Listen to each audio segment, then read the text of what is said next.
Chapter 0.0 Glossary. A sorta glossary for a quick visit.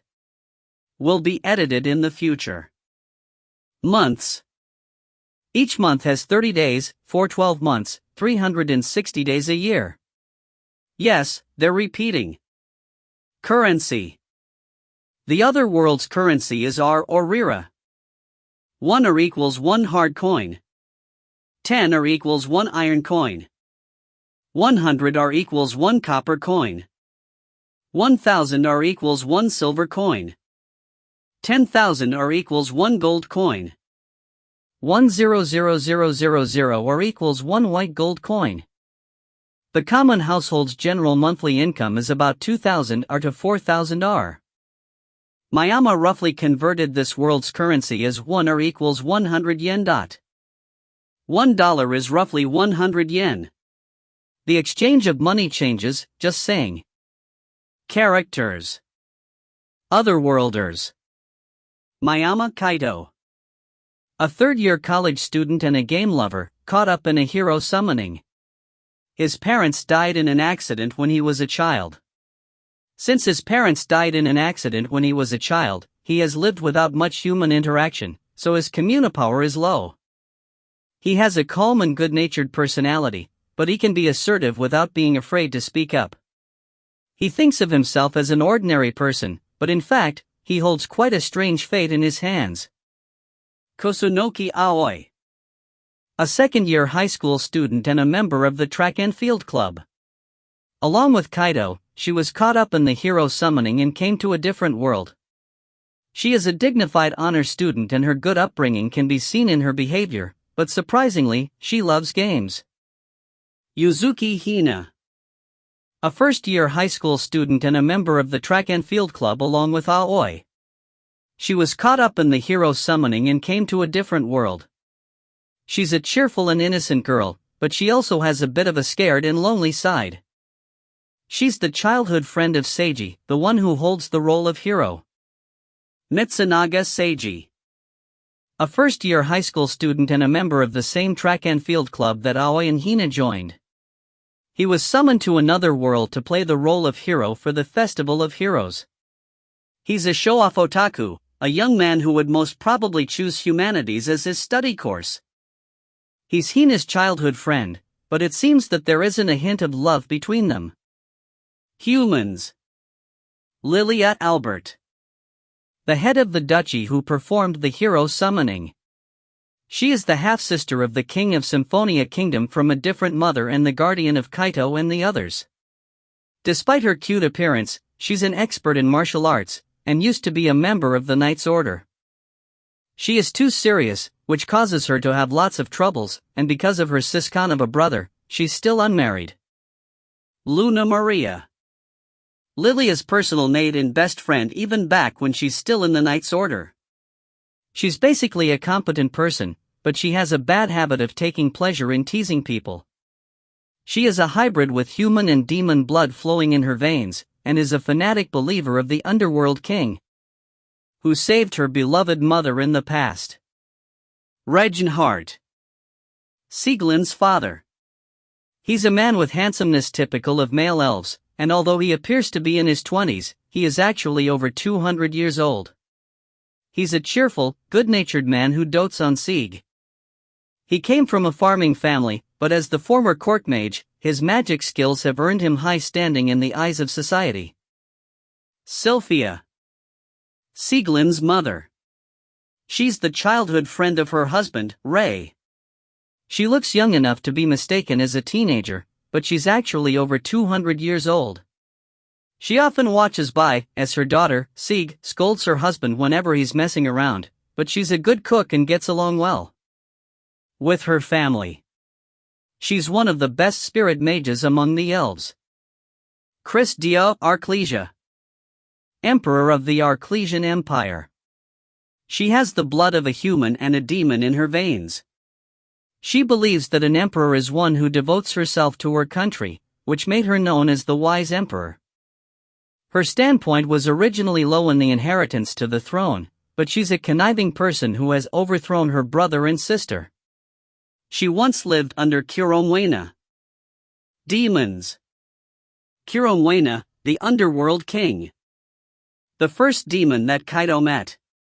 Her gender may be something that she can easily change, but currently, she is basically a girl. She has a bright, innocent, childlike side and a compassion-filled, motherly mature side. Baby Castellas and Kaito are her favorites. She just casually comes to the human realm, but her true identity is that. Kiromwena, true form. Kiromwena's true form is one half of Shallow Vernal, the most powerful being of all. However, when she became Kaito's lover, she has settled on a definite self, and her true form had changed to that of the young girl she was using the first time she met Kaito. Isis Remnant, the Death King. The Death King, one of the 6 kings who govern the demon realm. She is called the incarnation of death and is the most feared being this world, but in reality, she's a kind-hearted and lonely person. She has lived for a long time in deep loneliness and despair. She genuinely loves Kaito, who took her hand despite being human. Alice/No-Face/Shaltir, the Phantasmal King. She's the owner of the miscellaneous goods store that Kaito goes to. She makes her own products, and all of them have good quality.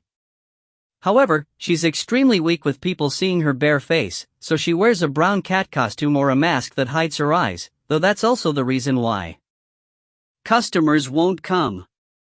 She's a cheerful girl who easily gets embarrassed, but she's also someone with a face hidden from others, the face she uses when she undertakes contracts for assassinations. She enjoys gambling. An uncanny being said to hold all the information in the world. The public calls her No Face, but Lilywood Yggdrasil, the World King. One of the great kings of the demon realm, the World King. She's the spirit of the world tree.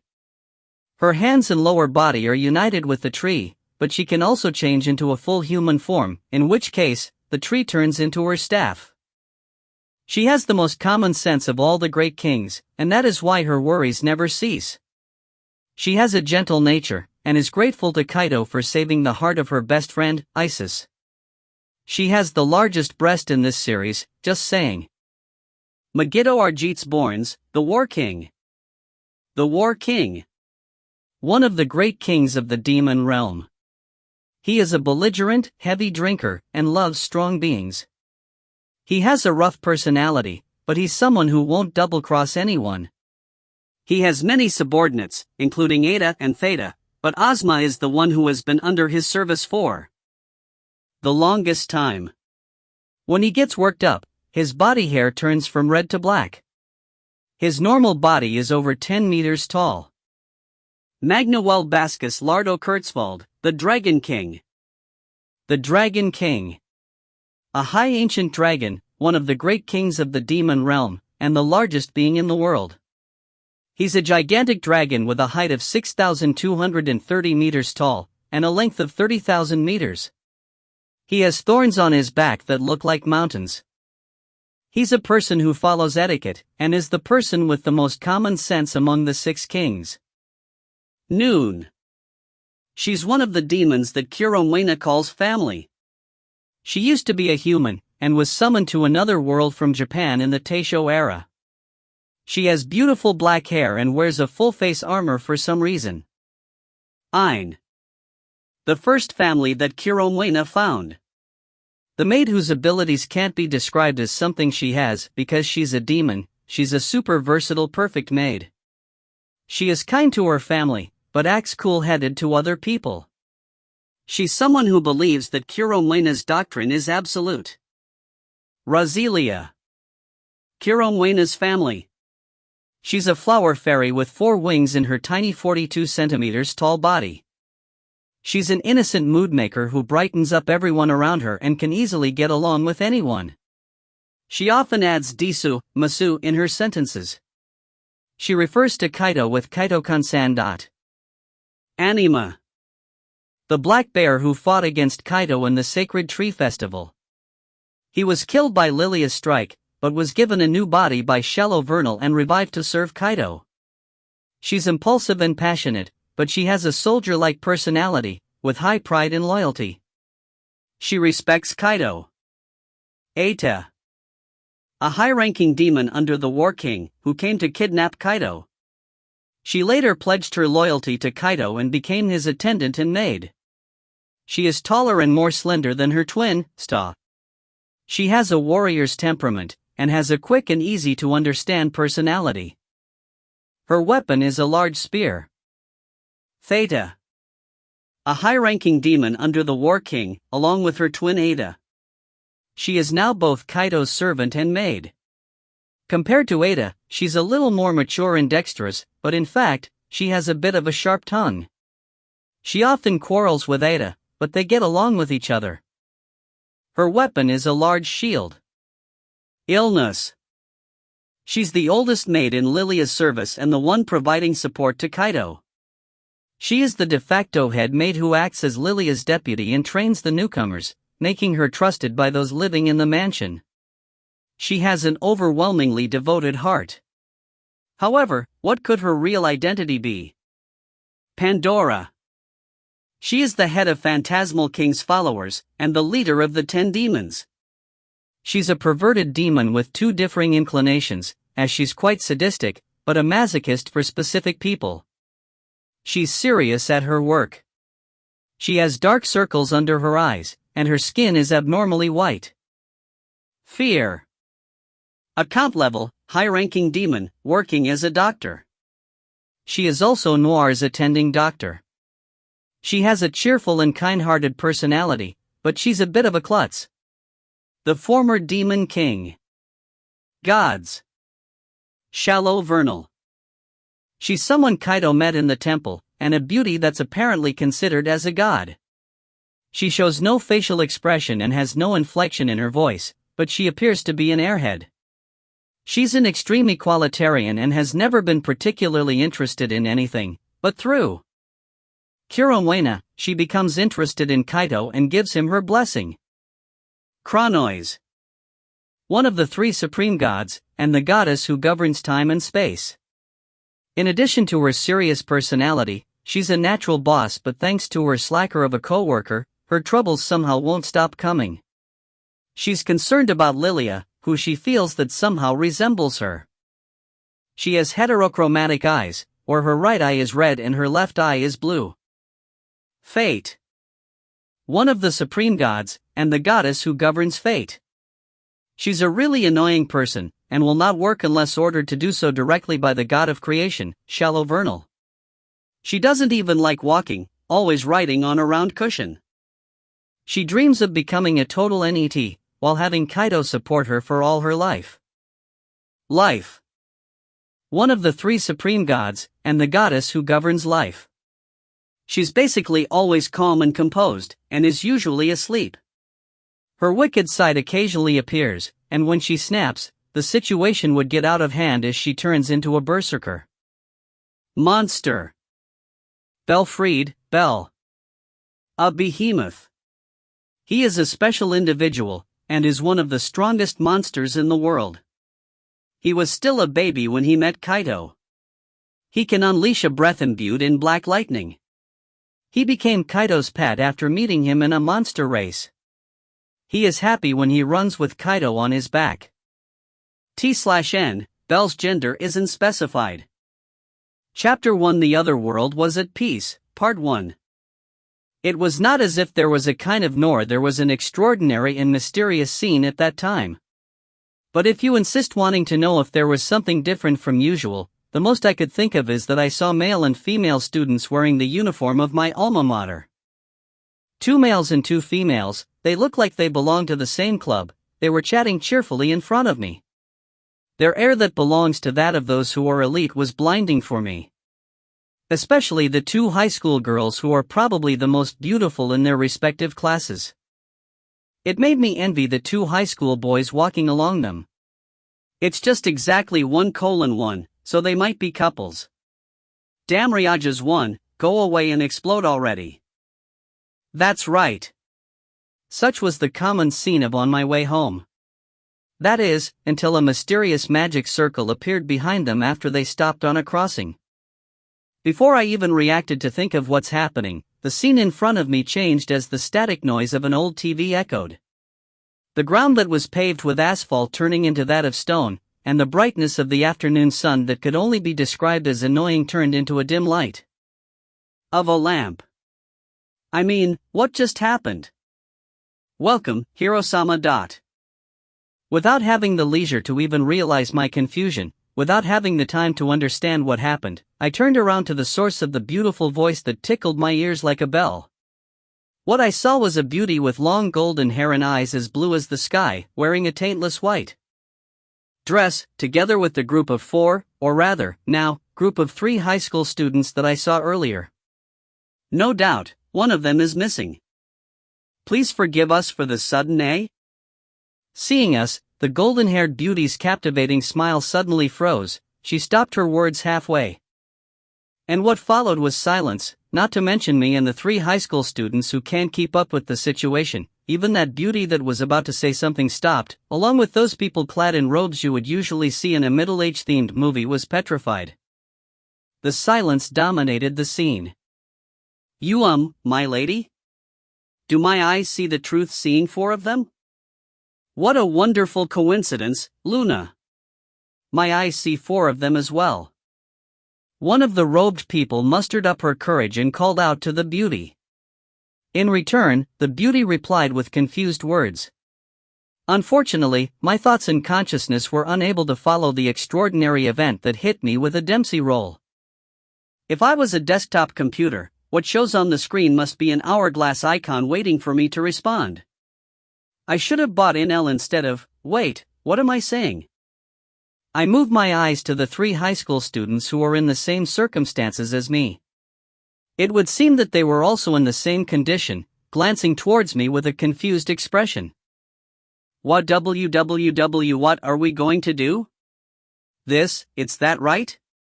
It's like the other 3 got caught up with the summoning, that's what's going on, right?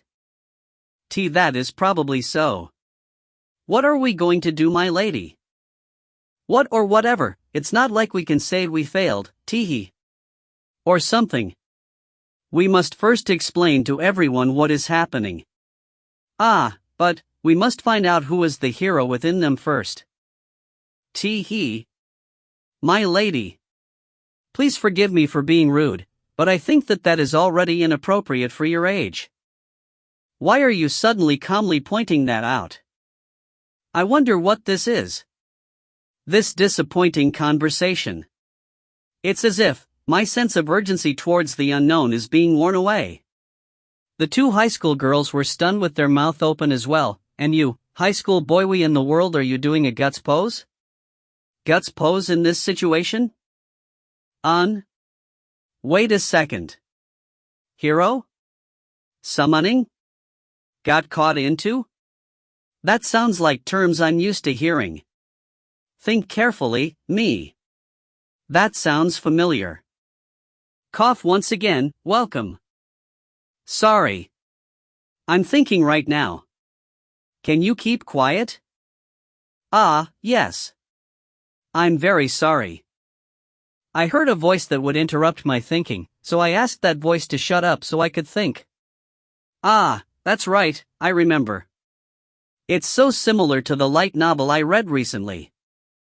Although I won't be boasting, I am what you can call an otaku or someone who has such a hobby. I love games, like light novels, but never watches anime, so that makes me a half-assed otaku, but... Anyways, this situation is exactly like the plot of what happened in that light novel. The story starts with the main character being summoned from a different world with a hero summoning, then proceeds to fight the Demon King. Come to think of it, I have seen many similar novels like that. But, although you can generally call it isekai mono, there are many kinds of developments.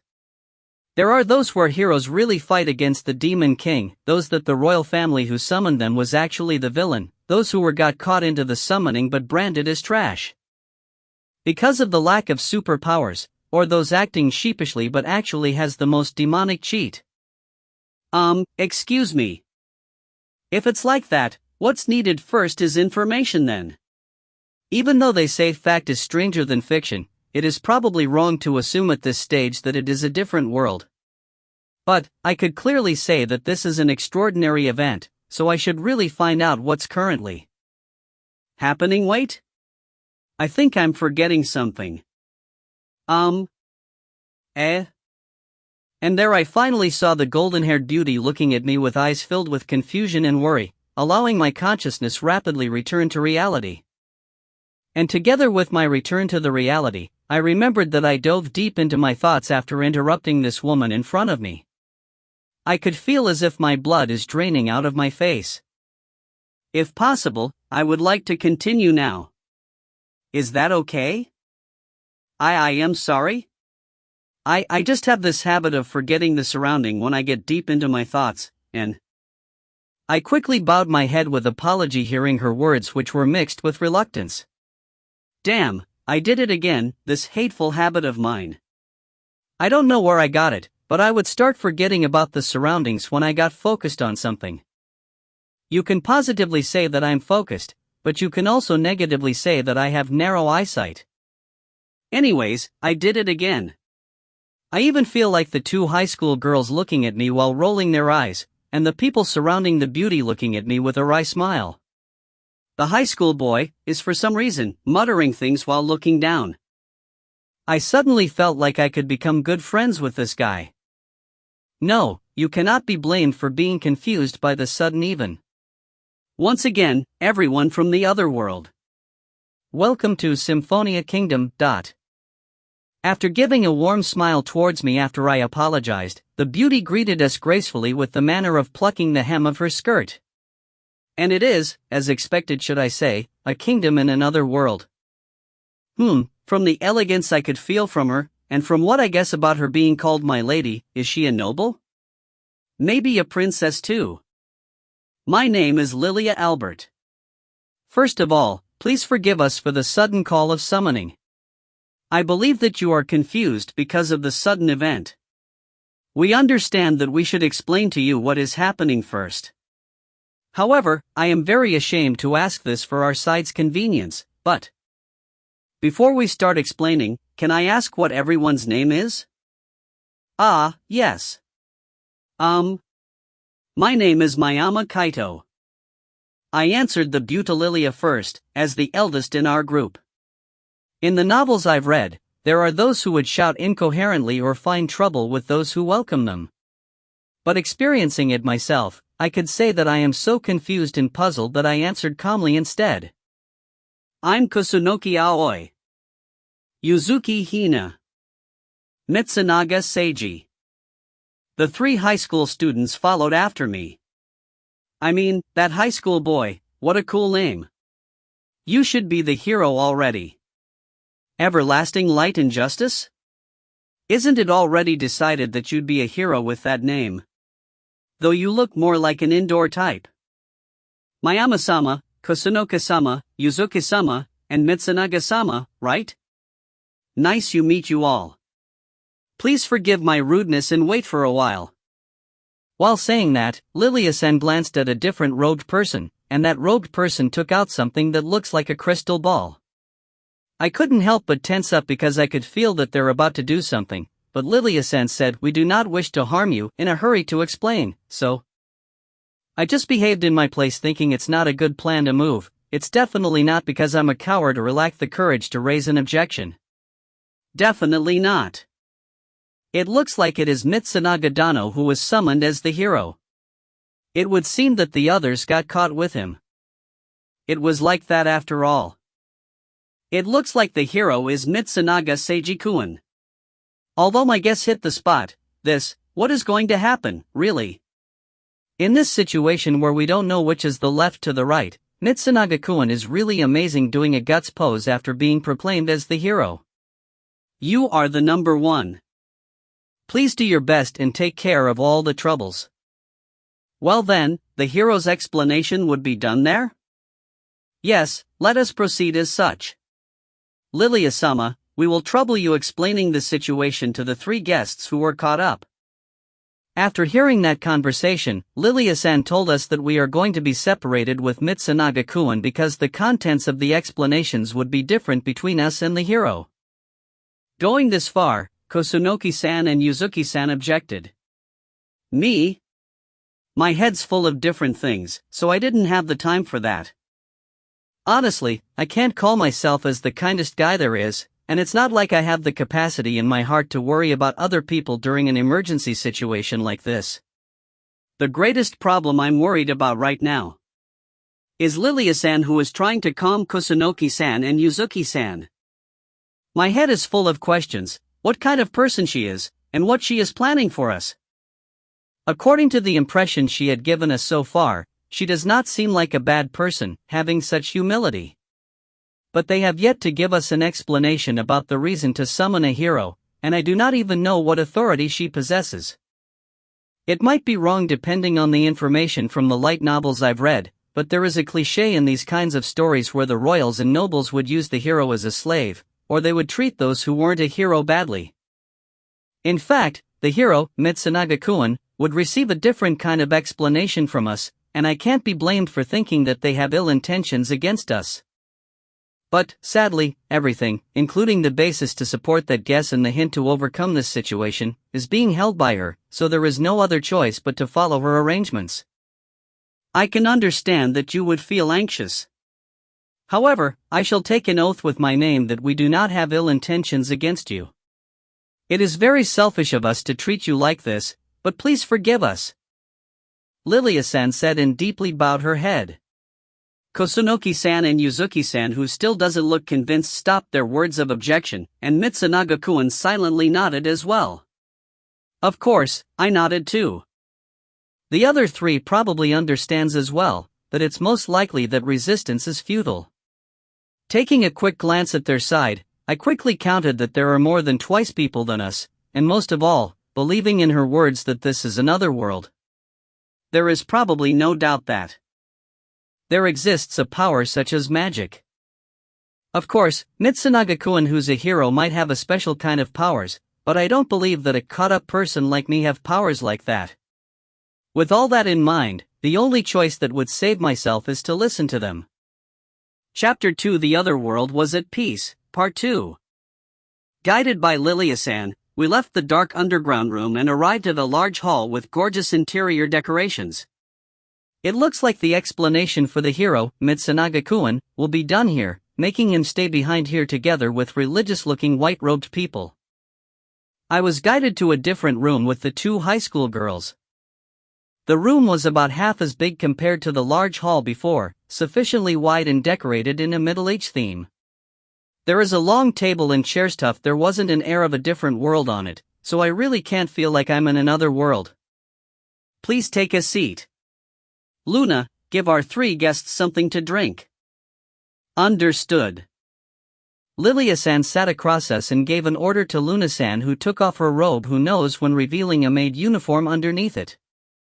I couldn't see well in the dark room earlier, and she was also wearing the hood of her robe, so I didn't notice that Luna-san's well-trimmed, shoulder-long hair was light blue in color. There it exists, the so-called air of a different world. After seeing Luna-san bow and leave the room, we timidly took a seat. First, I sat facing Lilia-san, a chair to the right from the chair directly facing her, and Kusunoki-san and Yuzuki-san sat 2 chairs away from me. Firstly, please let us apologize once again for suddenly calling you to a different world, as well as taking so long to explain the situation to you due to our side circumstances. Please don't mind us. What are we? What is going to happen to us from now on? It was Kusunoki-san who asked the thing that I'm the most curious of. Her expression that suits the words Yamato Nadeshiko one together with her long, shiny black hair and slender figure, looks a little calmer compared to me. I'm sure that she's a strong woman in her core. Yes, that comparison doesn't have anything to do with me being a coward or anything. First, as a major premise, I shall take an oath that in the name of my house of Duke Albert that we shall not do harm to the 4 of you, including Mitsunaga-sama. House of Duke Albert? Oh. Please excuse me. I should have explained my status first. Once again, my name is Lilia Albert. I am a noble of Symphonia Kingdom, holding the noble title of a duke. My Lady Lilia is His Majesty the King's half-blooded sister, having a noble title as well as possessing the fourth in succession rights to the throne. That is why, the words that my lady swore in the name of her household can be taken as the kingdom's consensus. Duke? Succession to the throne? Although I've expected this, she was an absurdly noble person. By the way, she is currently 22 this year, and in this Symphonia kingdom where one would usually marry in the age of 15 to 19, she is a rare case of being single as a noble duke. Luna?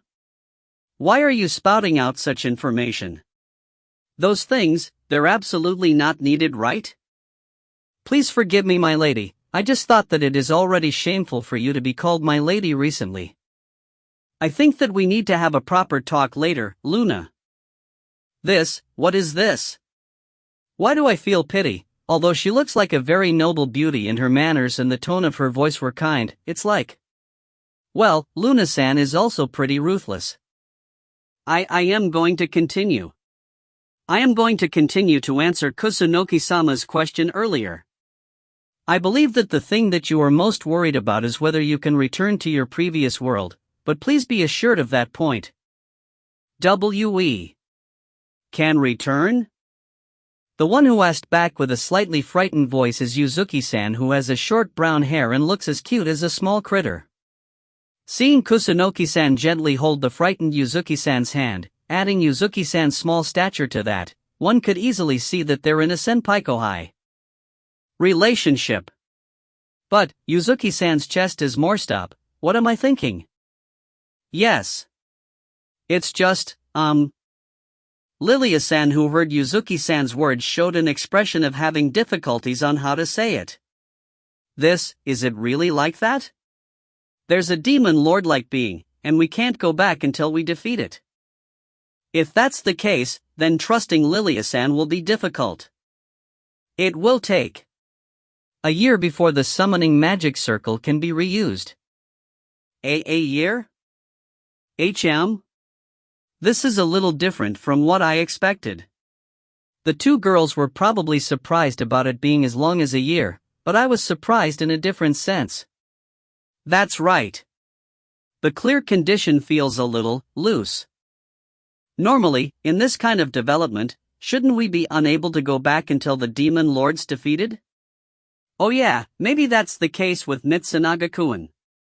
That might be the reason why he's receiving an explanation by himself. And although I called it loose, to be missing for a whole year, one won't be easily convinced considering the influence it would have when we go back. No way, the competition's so near too. Hina-chan, that's not the problem, Is Yuzuki-san a natural airhead? I'm rather impressed that she's able to worry about her competition in this situation. Please do not worry.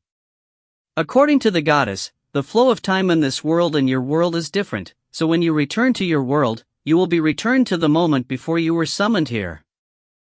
Your bodies that have grown in this period of 1 year would be returned to its condition before you were summoned, so there will be no problem.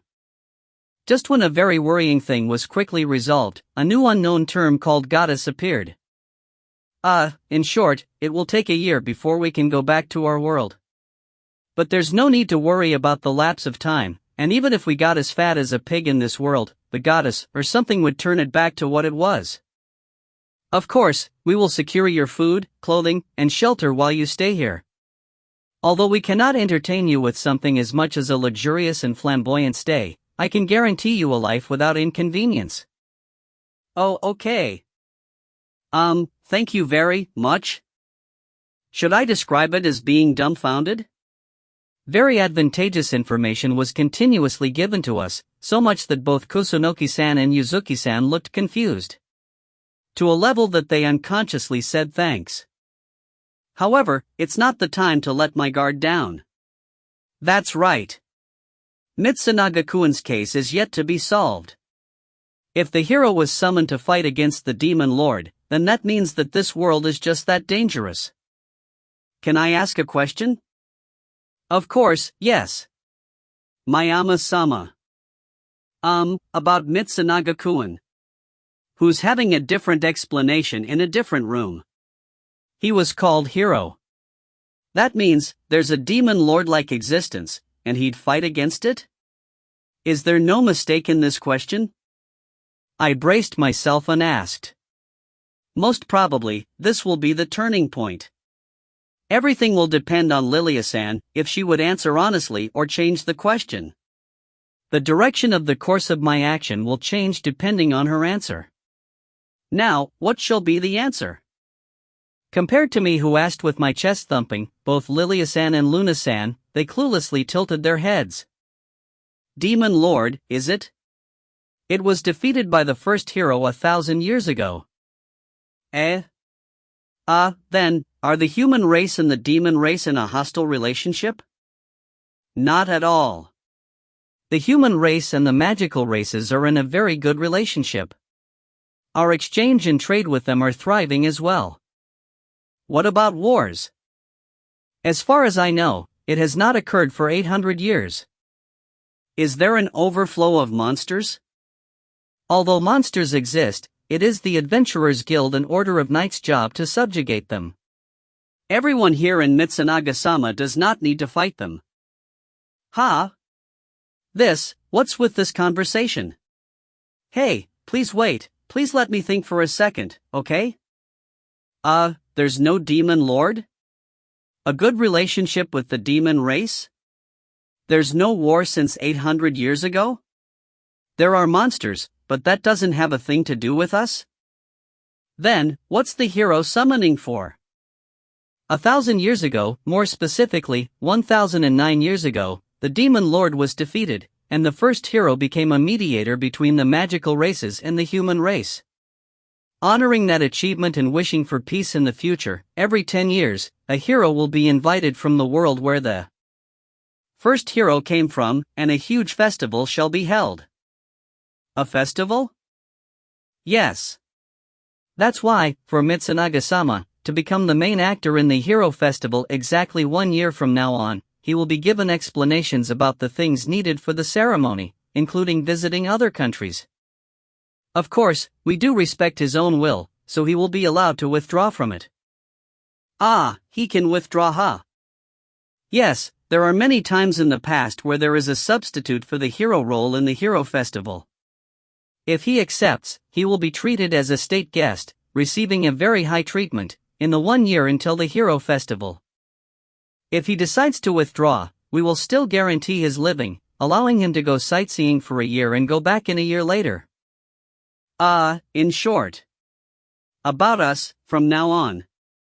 Yes. Though I believe that you will be confused about some things.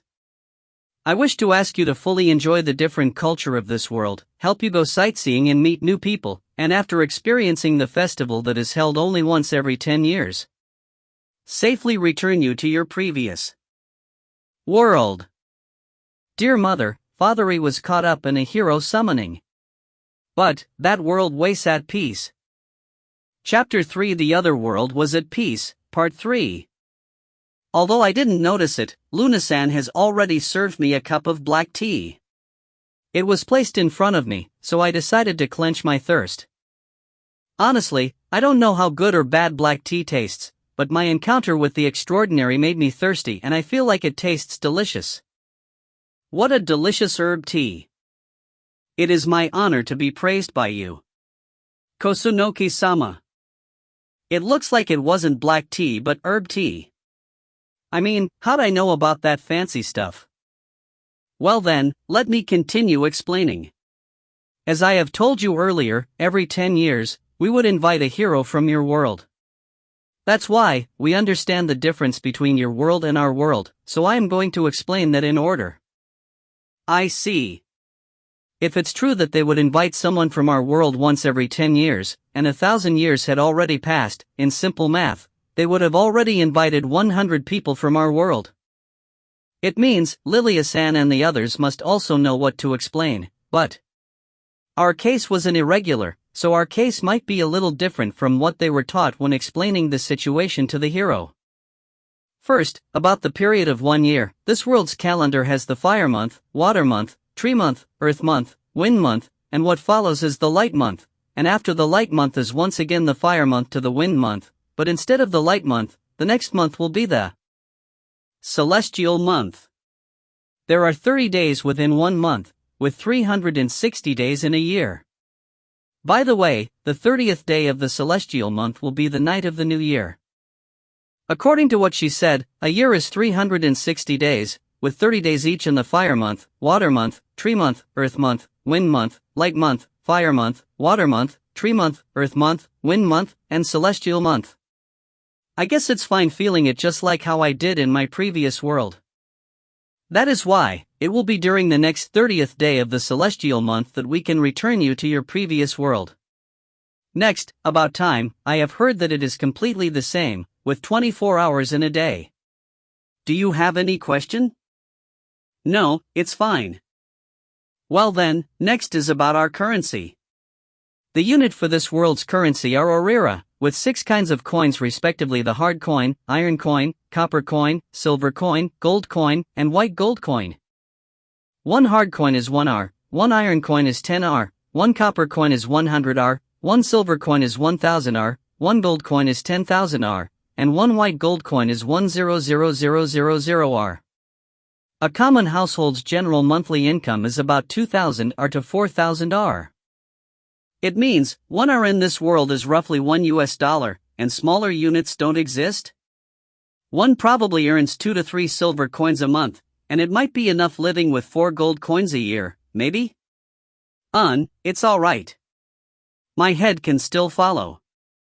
Firstly, everyone here will be given 50 silver coins, 50000 R each, so please freely use them during your sightseeing. Gold coins and white gold coins cannot be used at cheap stores such as food stalls, so it will be given as silver coins. Boohoo? As Lilia-san said with a smile, Luna-san placed bags filled with the silver coins in front of us. 50,000 R, in short 50 grand, 5 million in yen. Yeah, as expected of a duke, huh? This is too. We understand that you think that it is too small. Adding to the fact that you were suddenly called into a different world, we also understand very well that this much is not enough for apologizing for what we have done to you. No. It's the opposite. This is too much. Though it's true that it's enough money to live without inconveniences for a year, this huge amount of money given to a student? I'll be only confused if you give me that. No, wait a second. If you include the living expenses, since I don't know the standard of living in this world, it might be just enough to live in the same way in our previous world. That's right.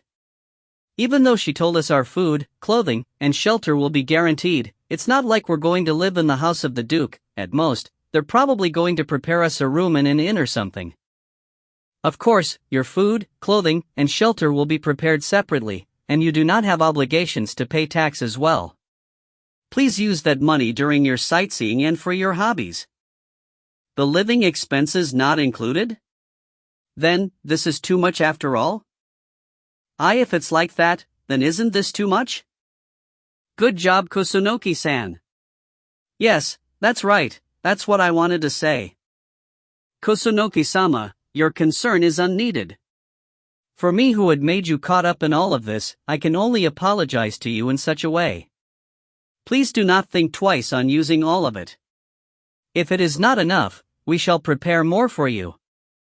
By the way, the money prepared is my lady's private money, so you do not need to hold back. She is the head of a lonesome household of a duke, not having an expensive hobby, not to mention a husband, not even a candidate for such position does not exist.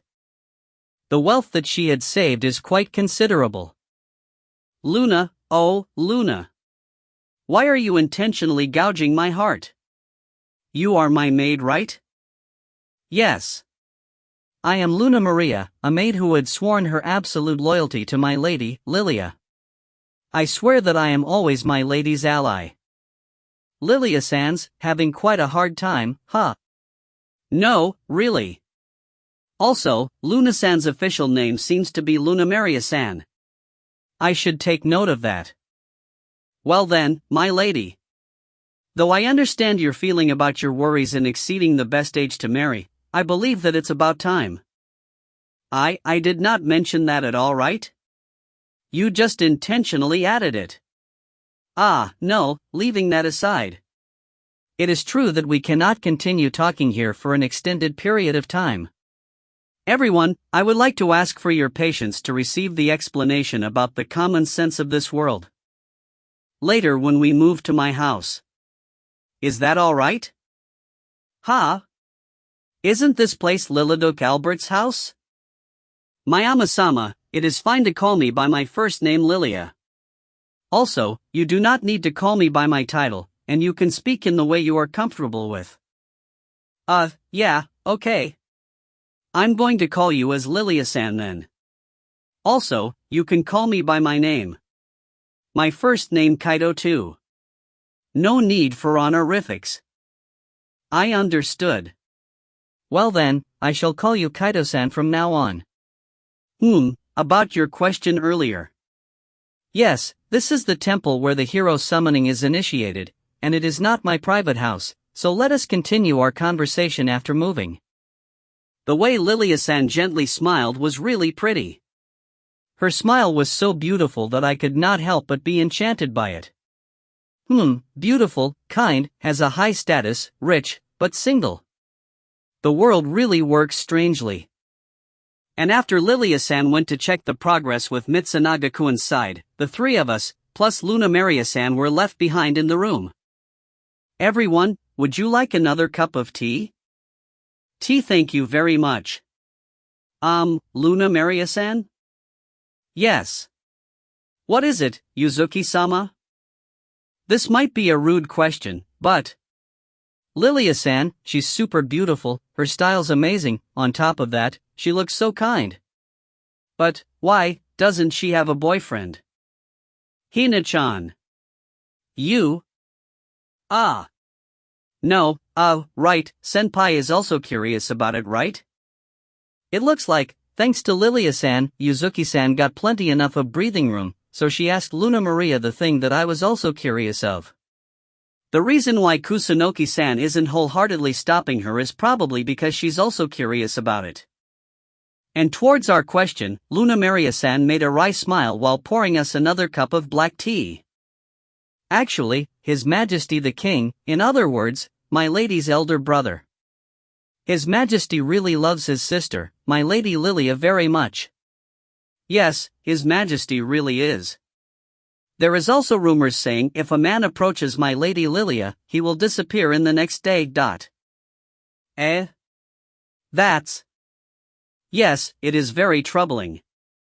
Thanks to that, all of the servants in the house of Duke Albert are females, and it is treated as men prohibited area. Wait a second, what is this maid saying? In short, the current king is a severe case of a siscon? Lilia-san's house is virtually forbidden for men? And the answer derived from above is? Mayama-sama, congratulations. This is a great achievement since the House of Albert was founded. Well, my lady's generation is the first generation though, Luna Maria. Ha! Mayama-san, was it? It was nice meeting you, albeit for a short time. Aoi. Even after we return to Japan, we shall never forget about Mayama-senpai. Hina. Dear mother, father, the other world was at peace. But death flag properly exists. Chapter 4. The Demon King was just a small fry. A relatively small but well-kept and clean room. Could this be the reception room? Thereupon, the explanation to us, which had been interrupted by our movement in mealtime, resumed. Now then, about this world. The topic has been raised a bit earlier, so I'll explain it to you with the story of the first Hiro-sama. When Lilia-san said this, Luna Maria-san put what looked like a map on the table. First of all, the shape of the continent gives the impression of an enlarged map of Europe, and on the lower left part of the continent, around what would have been Spain, is marked in black and white, with a red circle around the center of the continent a little away from it. The one enclosed in red is the Symphonia Kingdom where we are now. To the north is the Arclesia Kingdom, and to the south across the sea is the Hydra Kingdom. These are the three main countries that we call the three major powers, and until about 1,000 years ago, they were everything we knew about the world. Are you saying that it's different now? Yes, that's right, Oi-san. This world map is mainly inhabited by humans, elves, and dwarves. It's the realm where many humanoid races live and is collectively known as the human realm. In addition to this, there's the demon realm where the demon race lives and the god realm where the god race lives. After saying so, two new maps are placed on the desk. One of them is more than twice the size of the map I was just looking at and looks similar in shape to the Australian continent. The other is a small map of the continent in the shape of a ring, or perhaps it would be closer to a donut? The large map is the demon realm and the small map is the god realm. I guess it would be easier to understand if you imagine the shape of a sandwich, piled up on top of another? The three worlds of the god realm, the human realm, and the demon realm were separated by an invisible dimensional wall. And yet, they exist side by side. And that's what this world, Trinea, in the true sense of the word, is all about. It's turning out to be terribly magnificent story, huh? Fufufu, yeah, for those of you who came from another world, it may seem that there are three different worlds, but for us, these three worlds are located in different parts of the world, and we can enter and return freely at the gates. It's a bit of a different perception from places like where Hiro-sama and everyone lived, where you can't interfere with other worlds with anything other than a summoning circle. I see. A different world would have a different set of common sense. Compared to us who felt that these dimensional walls are mysterious and strange, it is said that the people who have been living in this world don't think that it's that much different from the oceans and mountains. Yes, I think we just have to be aware that this is the way it is. As for the government system of the human realm, I've heard from the past heroes that it's close to the world you've been in, but what do you think? Can you think about a country around back in your world that works the same way? HNNNN. I think this would be a system where there's a king and nobles with domains of their own? Yes, there's no mistake recognizing it like that. Yuzuki-san replied to Lilia-san's words with a bit of confidence. That's how I envisioned this world too, but I guess I'm not wrong. The only thing I'm curious about now is that Lilia-san has gone out of her way to say the government system of the human realm. Does that mean that the god realm and the demon realm are different? Thereupon, Lilia-san nodded her head towards us, letting us know that Yuzuki is on the same page as her. Now then, let's talk about how the three worlds formed a friendly relationship later. Let's talk about the god realm and the demon realm first. The god realm is a world where the creation god stands at its apex. Or to put it in another way, it's a world with only one nation, and the god race only recognizes the creation god's will as an absolute thing without exception. The creation god doesn't appear in the public outside of the once every 10 years hero festival, so I don't think we'll be seeing him for the moment. In the first place, the creation god doesn't interfere with the world but watches over the future of the world. According to the legends, other than the time of the Great War against the demon realm, he has never even wielded his absolute power. Luna Maria-san added to Lilia's explanation. In other words, the god realm can be said to be in the pinnacle of a vertically structured society. And the creation god, who is at the top, basically keeps the stance of watching over the others. If it's exactly just as I imagined. Next is the demon realm, isn't it? It's the vastest of the three realms and home to the most diverse species. Although they are generally called demons, there are countless variations in their appearance. The heroes often thought that they're equal to monsters, but in the demon realm, the monsters are defined as beings with less than a certain level of intelligence. To be honest, I also had the same image regarding demons and monsters, but I guess they have a clear standard for themselves? I guess it would be hard for me to tell until I see them in person.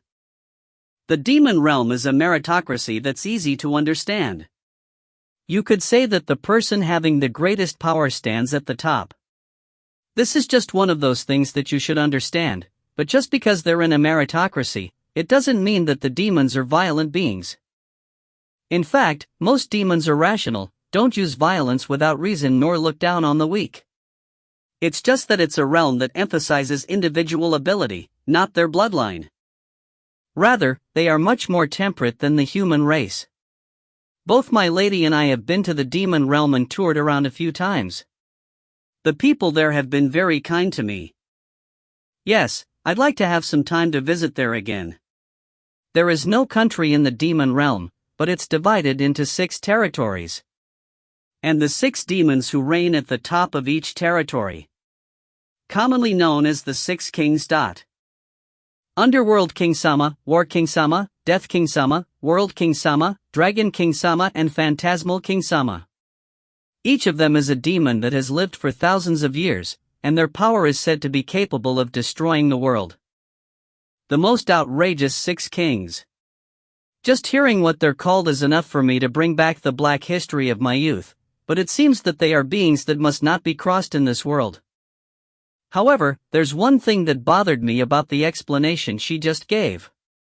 Both Lilia and Luna Maria-san said that demons are basically benevolent beings, but hadn't the humans fought against the demons in the past?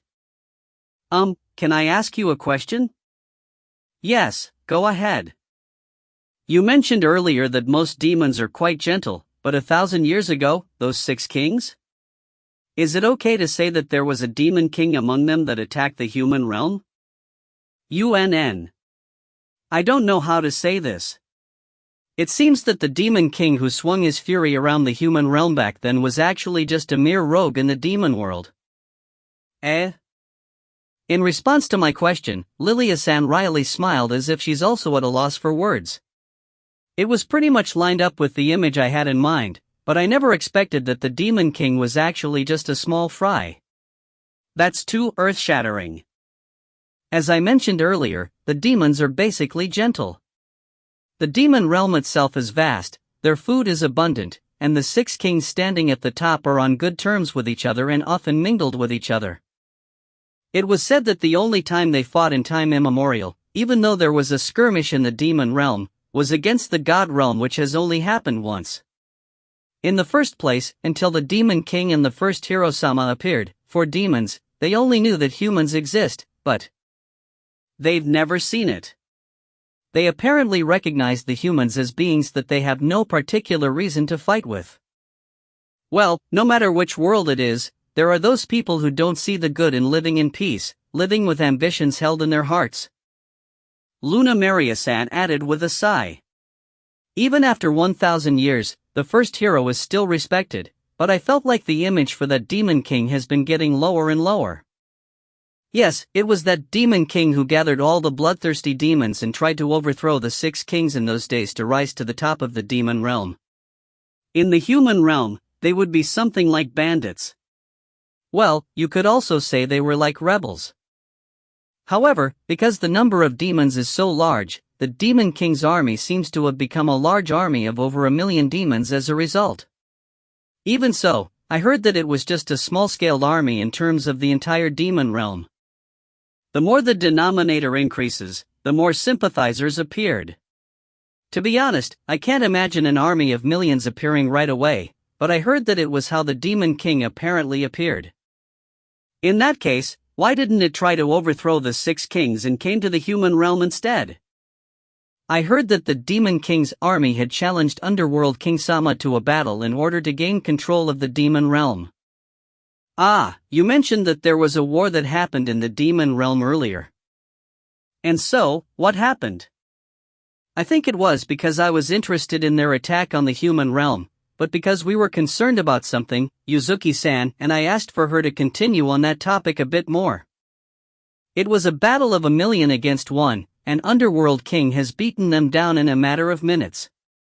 That is. How should I say this? I can't help but feel pity him for what happened. The fact that they were overwhelmingly crushed even made Kusunoki-san inadvertently feel pity for the Demon King. Either the Demon King's army is too weak, or it's just that Underworld King is too strong. Just like Kusunoki-san said, I'm somehow starting to feel sorry for the Demon King. I mean, in just a few minutes of engagement, most of them were probably wiped out in just 1 or 2 strikes. However, Underworld King Sama is a very kind man. He didn't kill anyone, but he just warned, "It's good that all of you are pretty lively, but you shouldn't bother people around you. And let the Demon King's army go." Not only did he went easy on them, but he's also even treating them just like troublesome neighborhood brats. That's enough already. The Demon King's image inside of me has already crashed down, you know. And after that incident, the Demon King realized that he was no match for the 6 kings. So, he decided to invade the human realm, which the 6 kings had decreed not interfere with back then. He ran away at AOA. That Demon King ran away from the demon realm. I don't really have any particular attachment to him, but you're not very good at this, Demon King. I felt like he suddenly turned into a kid who was scolded and ran away from home. This is... honestly. How am I supposed to react to this? Dear mother, father, they were saying that demons are rational and gentle. And the Demon King was just a small fry. Chapter 5. The hero was really a great hero. As we were stunned by the Demon King's inexplicable emergence into the human realm, Lilia-san turned towards the lower left corner of the human realm's map. Pointing at the black mark, her expression slightly changed to something serious as she continued speaking. For the human realm at that time, the demon race that suddenly appeared was a tremendous menace, not to mention the demon realm with the absolute existences, the 6 kings. The Demon King's army quickly overthrew the surrounding countries and named himself the Demon King when he declared war on the people. And thus, the long war between our people and the Demon King's army began. Incidentally, Hades-sama deeply apologized at the Treaty of Friendship for the incident at that time. He should have taken care of them properly, he said. Even though he received Hades-sama's generosity, he acted out of control and even made Hades-sama bow for him. That Demon King's outrageous behavior is still unforgivable even after 1,000 years. Luna Maria-san? Luna Maria-san added more details to Lilia-san's words, but it looks like the calmness she had before was thrown out of the window. She had a look of utter disgust on her face that I unintentionally freaked out a bit. In the first place, the noble Hades-sama shouldn't have apologized for trashy insects like them. However, that's to be expected of Hades-sama. He has the grace to bow down to people of rank lesser than him and the integrity to admit wrongdoings. And that's why he's really the King of Kings. Luna. Hiya. I beg your pardon. Lilia-san admonishes Luna Maria, who began to speak as if some sort of switch in her had been turned on. Looking at us surprised, she explained with a sigh. Luna has apparently met Hades-sama once before, and she's been fanatical about him ever since. Please take note of this. It may take several hours to calm her down if someone thoughtlessly mentioned Hades-sama to Luna. If I could, I would have served Hades-sama instead rather than this spinster. Luna, I'll make sure you're going to get 2 or 3 slaps later. Don't talk about Hades-sama to Luna Maria-san. Okay, got it. Luna Maria-san's eyes certainly looked dangerous just now. It was like something completely flipped her switch. It was like the word fanatic was really fitting for her. Lilia-san must have really been having a hard time dealing with her. Let's get back to our conversation. The Demon King's army invaded the human realm. This actually made the 6 kings scratch their heads and worry. I didn't immediately understand the meaning behind Lilia-san's words. Because from what I heard earlier, the 6 kings should have the power to easily defeat the Demon King's army. And to say that it's making them scratch their heads and worry. Wait. That may certainly be a bit tricky. Why was the hero needed to be called when the 6 kings could deal with them? As I mentioned earlier, the Demon King's army wasn't very famous nor feared in the demon realm in the beginning. Hence, it was already too late when the information that the Demon King's army had invaded the human realm had reached the 6 kings' ears. And by that time, it was no longer possible for the six kings to thoughtlessly eliminate the Demon King's army. I see, they were concerned about intervening with the humans, huh? What do you mean by that, senpai? It seems that Kusunoki-san understood what Lilia-san was talking about, but Yuzuki-san and I still don't understand it well. Once the six kings have dealt with the Demon King's army, that should have been the end of it, but from the way Lilia-san was talking about it, it seems that they can't do anything about it for some reason. Hearing Yuzuki-san's question, Kusunoki opened her mouth as she turned towards Yuzuki. Back then, the demon realm wasn't interfering with the matters around the human realm. In other words, they didn't have any channels through which they could negotiate with the human realm and tell the humans that they aren't hostile. I see what you mean. It seems that Mayama-san has also noticed. It's probably just as you're thinking. They may know of our existence, but most of the demon has never seen a human before. On the other hand, it's also the same for the human race. And for the human race at that time, the demon race was recognized as the Demon King's army. Yes, I finally understood the part that I'd been concerned about. Even though the six kings had the power to defeat the Demon King, they didn't have the means to negotiate after defeating the Demon King to show that they weren't hostile to the human race. If the six kings just annihilated the Demon King's army in the blink of an eye, what would the human race think when they saw it? The answer would simply be a far more powerful demon race than the Demon King is attacking at. A threat far surpassing the Demon King has arrived. The people would wield their swords to their deaths. If that happens, the story will no longer end with just the Demon King invading the human realm. It would turn into an all-out war between the demon realm and the human realm. On the contrary, if the six kings, the beings who stood in the apex of the demon realm, were involved in the invasion towards the human realm, the god realm, which had been waiting in standby, would also begin to move. And in the worst-case scenario, a great war might have broken out involving the three worlds. That's why the six kings couldn't lay a hand on the Demon King. Along the way, Kusunoki-san took over the explanation from Lilia-san, who had been speaking with a heavy tone. It's okay if it's just the human realm. At worst, if the six kings could only make a ruthless decision, it might have been possible for them to conquer the human realm by force to keep the fire of war from spreading to the demon realm. However, if the god realm moves, it wouldn't just end there. Once, in ancient times, the demon realm and the god realm fought in a war. If that legend is true, it means that the power of the demon realm and the god realm can compete against each other to some extent.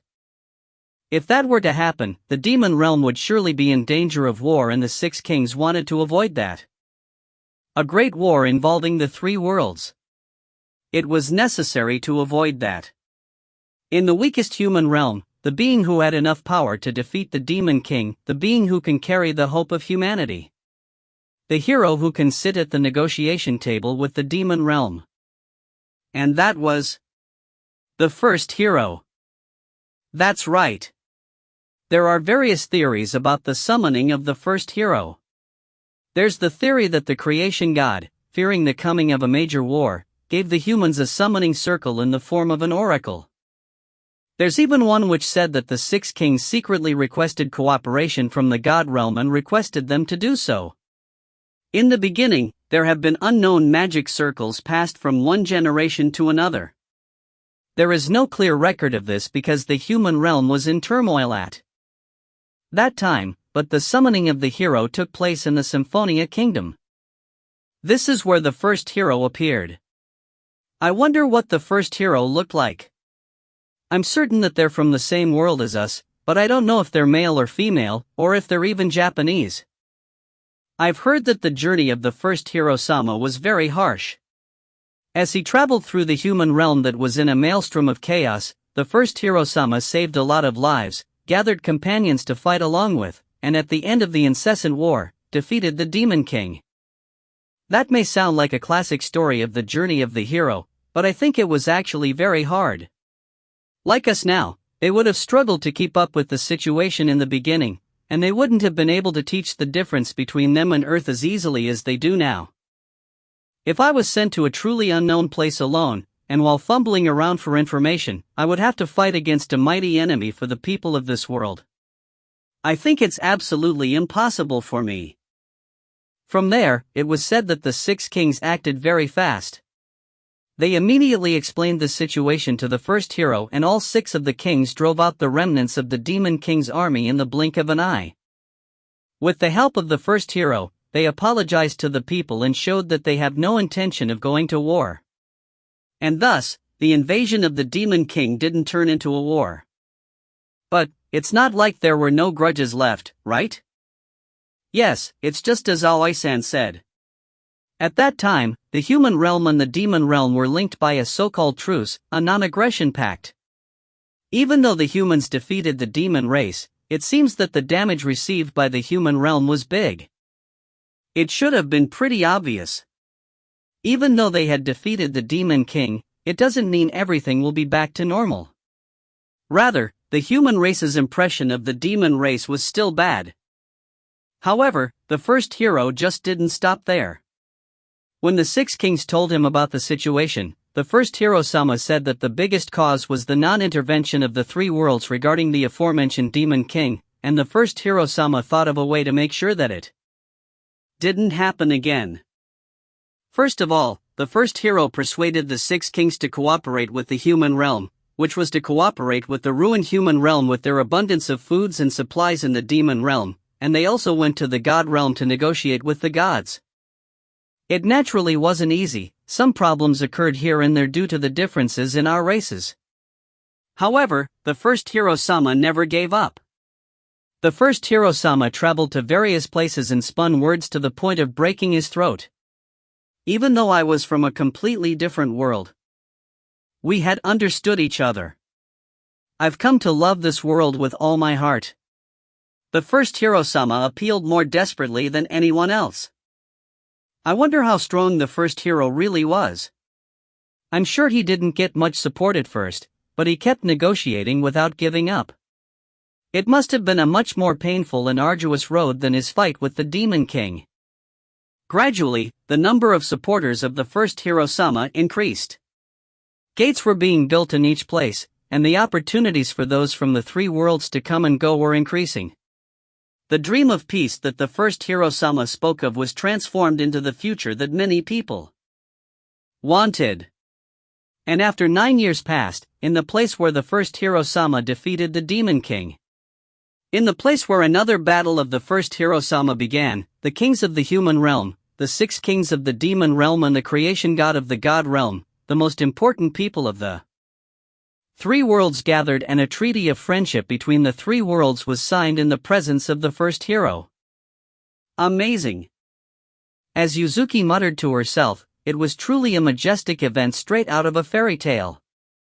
However, this isn't just a fairy tale for this world, but a true event that happened in history. That's why the name of the first hero has been sung in praises even now. And thus, the battle of the first hero ended. In the land where the Treaty of Friendship was concluded, the 3 worlds worked together to create one city. The name of the city was Hikari, named after the first hero-sama. This is the city where the main event of the Hero Festival is to be held. Hikari? If that's the name of the first hero, then the first hero was a woman? And from then on, the festival would be held once every 10 years to commemorate the years of the first hero-sama's journey, which was called the Hero Festival. It's a long story, isn't it? Do you have any questions? What happened to the first hero after that? Quietly exhaling, Lilia-san concluded her story. After a brief moment of silence, I reservedly raised my hand and spoke my question. Hearing the story now, I understood well why the first hero is being extolled. The first hero is the symbol of peace in this world and is without a doubt a hero. She faced the challenges and undauntedly accomplished them, but what did the first hero do after her accomplishments? I directly asked that. I don't know the details. After the Treaty of Friendship was signed, the first hero-sama suddenly disappeared from the eyes of the public. It is said that a stone monument engraved with the sword used by the first hero and a summoning circle was found on a hill near the place where the treaty of friendship was negotiated. Left on the back of the stone monument was the handwriting of the first hero.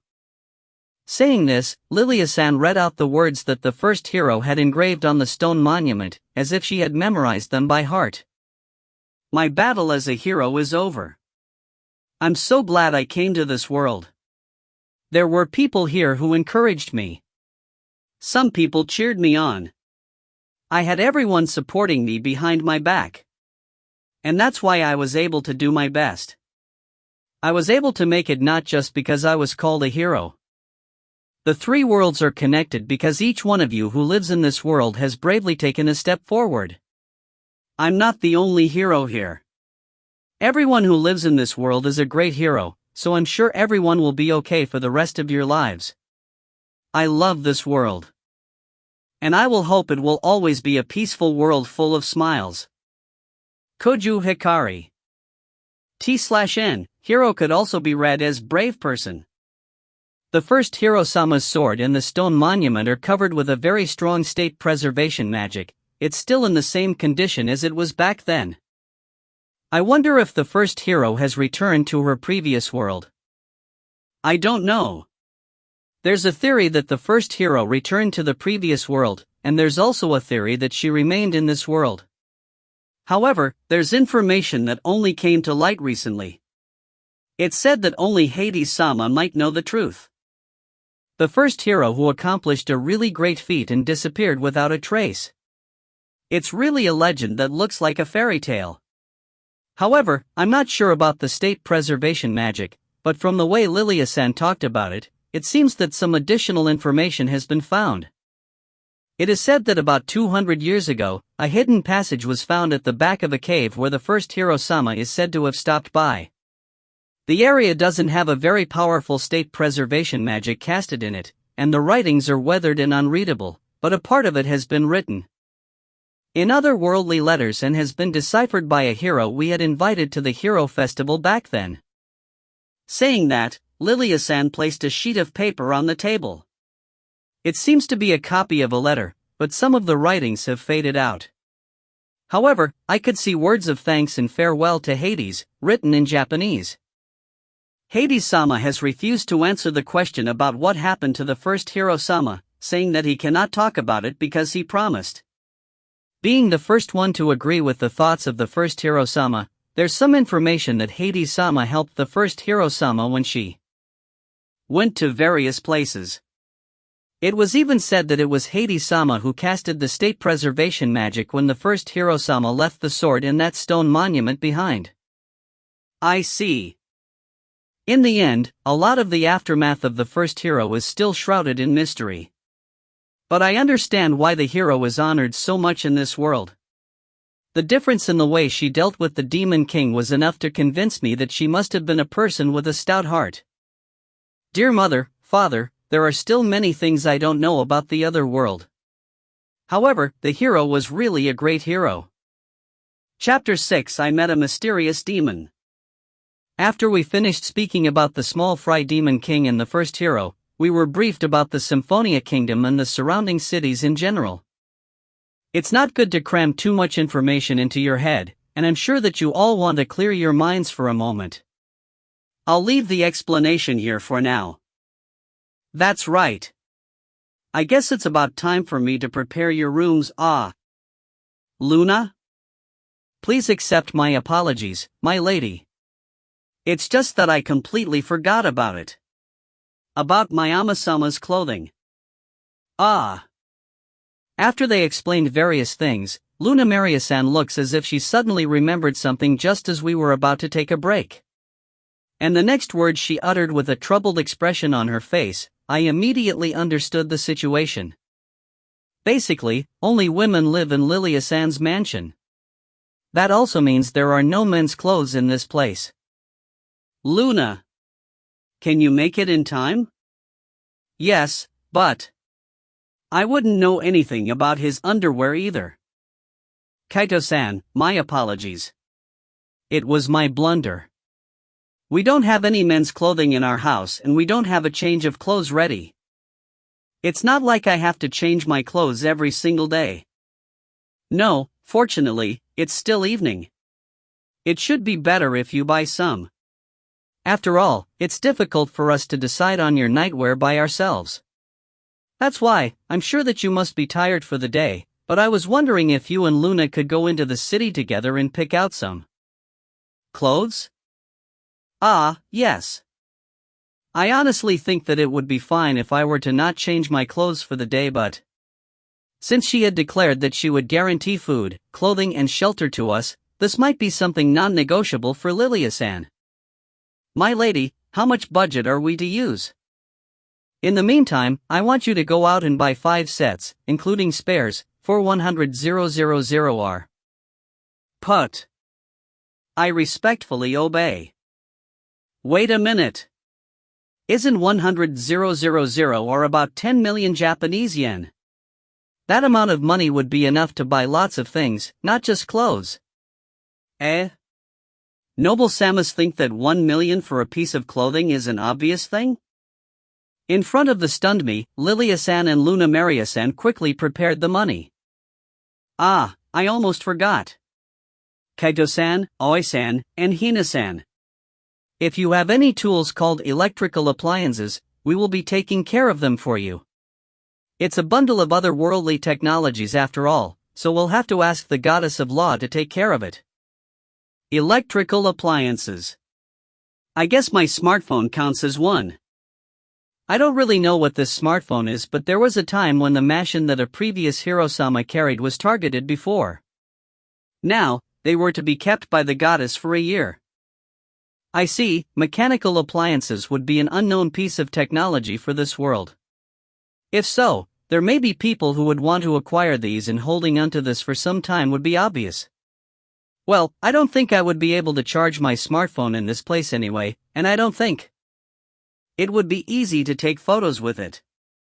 In the clean box that Luna Maria-san prepared for us individually, all of us placed our smartphones and other digital items, like watches.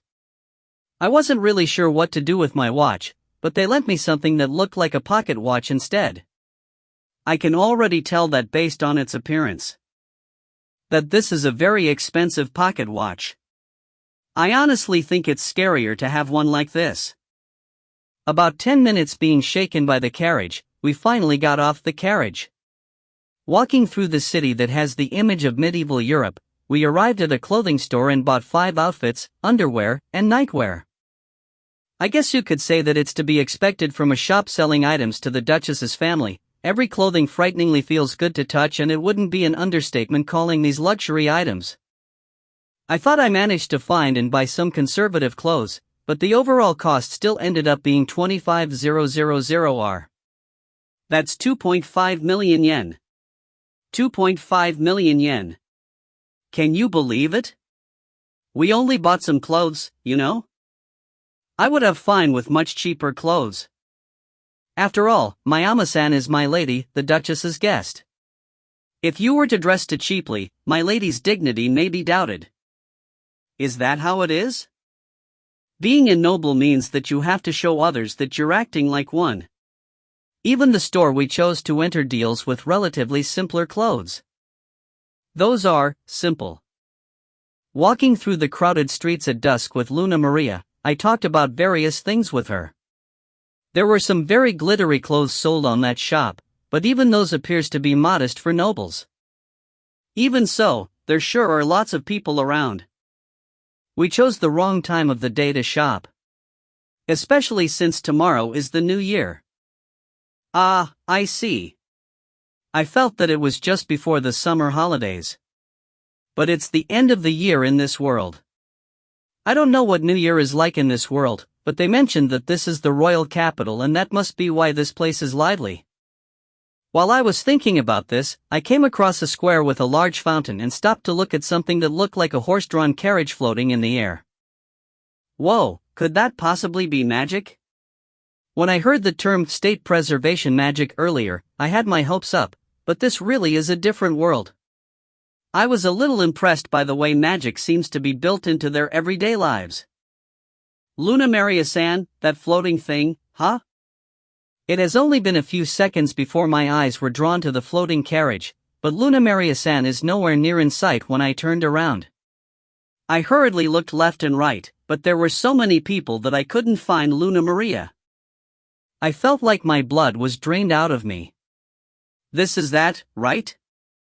No matter how I look at it, this really is that, right?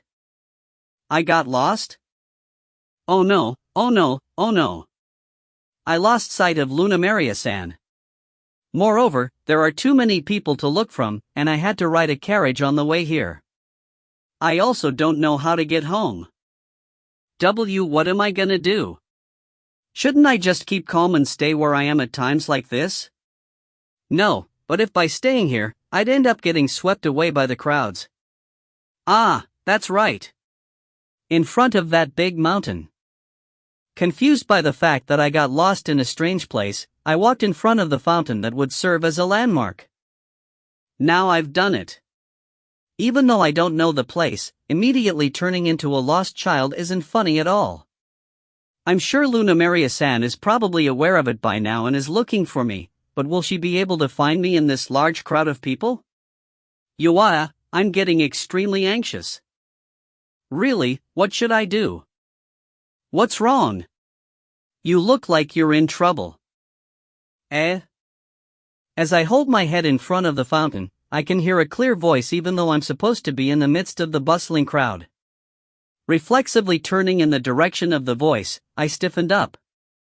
No, I guess it might be better to say that she's eye-catching. It was a child who looked less than 140 centimeters tall, but you could say that the atmosphere she had is different from a normal child. Silver semi-short hair that looks like it shines, golden eyes so beautiful that it makes jewels look dull, and a beautiful face that makes it difficult to determine whether she's a girl or a boy. The child dressed in clothing that looks like an oversized black coat, or perhaps, it may be a robe because of its long sleeves. I was unconsciously gazing at her as she shone like an art form in the setting sun. Are you alright? Air. You're a person from another world, aren't you? Are you lost perhaps? If you're fine with me, you can consult me. T/N, she refers to herself with Boku, and I'm honestly not sure about her gender at the moment. I'm going to be assuming she's female in the meantime. Wah! The child spoke to me in a gentle voice with a lovely smile on her face, as if she's a blooming flower but... A person from another world? How did she know that? Your magical power is like that of the hero, and those clothes you're wearing doesn't look like you'd see it very often, so that's what I thought. Air. I can understand when she mentioned what I'm wearing, but that magical power, she must be referring to that energy needed to use my magic, huh? I wonder if it's something people can see. Rather than seeing it, I think it would be better to describe it as feeling it. I see. I'm not saying my thoughts out loud, right? Is she an Esper? Your thoughts were easily showing in your face, you know? Sorry. I didn't mean to make fun of you. Rather, I like those types of children. Seeing her facial expression changed, I was a little relieved seeing the child laughing with an adorable look on her face. However, even though her expression and appearance looks young, her voice and the atmosphere around her strangely feels mature for a child. Well, be that as it may. Despite my appearance, I've lived several hundred years more than you, so you can rely on me if you're troubled, you know? Several hundred? UNN. I see, is this your first time seeing a demon? My name is Kuromwena. Whether you want to call me Chrome, Ina, or Kuro, feel free to call me whatever you want. T/N/Kuromwena. I want to call her Chrome Ina, but I guess I'll follow the manga on this one. Demon. Did she just say she's a demon? She looks like a human though. Should I show you my horn or something like that? Alright, then how about this? Why the heck is your horn in your nose? Fufufu, I still know lots of things about the other world. Isn't there that story about his horns getting longer when they lie? It's something like that. No, that story's about someone's nose getting longer. Arya? I don't know how she did that, but she was so confident in her lengthened horn that I reflexively throw at Tsukomi. Thereupon, the demon calling herself Kiromwena wryly smiled as she put away her horn. She then continued speaking with that smile still on her face. It seems that Koro has some half-baked knowledge about the other world, just some stuff she had heard from other heroes, and she may not look like it, but she has lived for a long time, so she may have heard some stories from the past heroes. With an innocent smile on her face, she pushed a baby Castella into my mouth. The familiar, gentle sweetness spread in my mouth and somehow calmed me down. Seeing me like that, Koro brightly smiled as we continued speaking while she ate her baby Castellas. So, what's the matter, Kaido-kun? You've been looking around since earlier. Ah, I got separated from my companion. And I didn't know how to get home. That's right. Koro, do you know where the Duchess Albert's residence is? HNNN. I'm sorry, I don't live in this country so I don't know where that is. I see. Yeah, but it will be alright. I can help you find the person you're separated from. Sending a cheerful smile at me who felt a bit down, Koro puts her hand on her coat again and takes out a necklace with a black jewel in it. Here, I'll give you this. Take it and try to think of the person you were separated from. Okay. Placing the necklace on the palm of my hand just as I was told, when I thought of Luna Maria-san. A line that looked like a black line formed and extended from the jewel. W-O. If you follow that, you should be able to see him. That necklace has search magic in it. Ah, thank you. But this. Is it okay for me to take it? You're still young, you don't have to be that reserved. We should help each other in times of need. Young, huh? Just based on appearance, you look younger than me though, Koro. That might be so now that you mentioned it. Healed by Koro smiled as she talked to me, I repeatedly said my thanks. This really was a great help. Thanks to this, I think I can somehow go home. After saying my thanks to Koro again, who have laughed and said that I didn't need to worry about it, I was about to say goodbye when a question came to my mind. Speaking of which, Koro. Are you a boy or a girl? Me? It can change either way. I'm a girl now, though. Is it normal for demons to be able to freely change their gender? Nope. There are differences among the demons. Some are male and female just like the humans do, some that don't reproduce and don't have the concept of gender itself, and some that can change to whatever they want just like me. How mysterious. As I thought, not everything in my common sense works in this world. That's right, Luna Maria-san is probably looking for me too. I have to quickly meet up with her. Anyway, thank you very much. Don't worry about it, let's talk again when we get the chance. Yeah. See you next time, Kaido-kun. Thanking Koro again as she waved her hand with an innocent smile on her face, I followed the black light extending from the necklace as I left the square. Dear mother, father, I got lost in the other world and was helped out by someone. She's childish yet mature, ignorant yet knowledgeable, she may look like she has no clue what's going on, but she gives me a sense of security in my heart. And I have met such a mysterious demon. As the sun gradually sets, in the fountain square.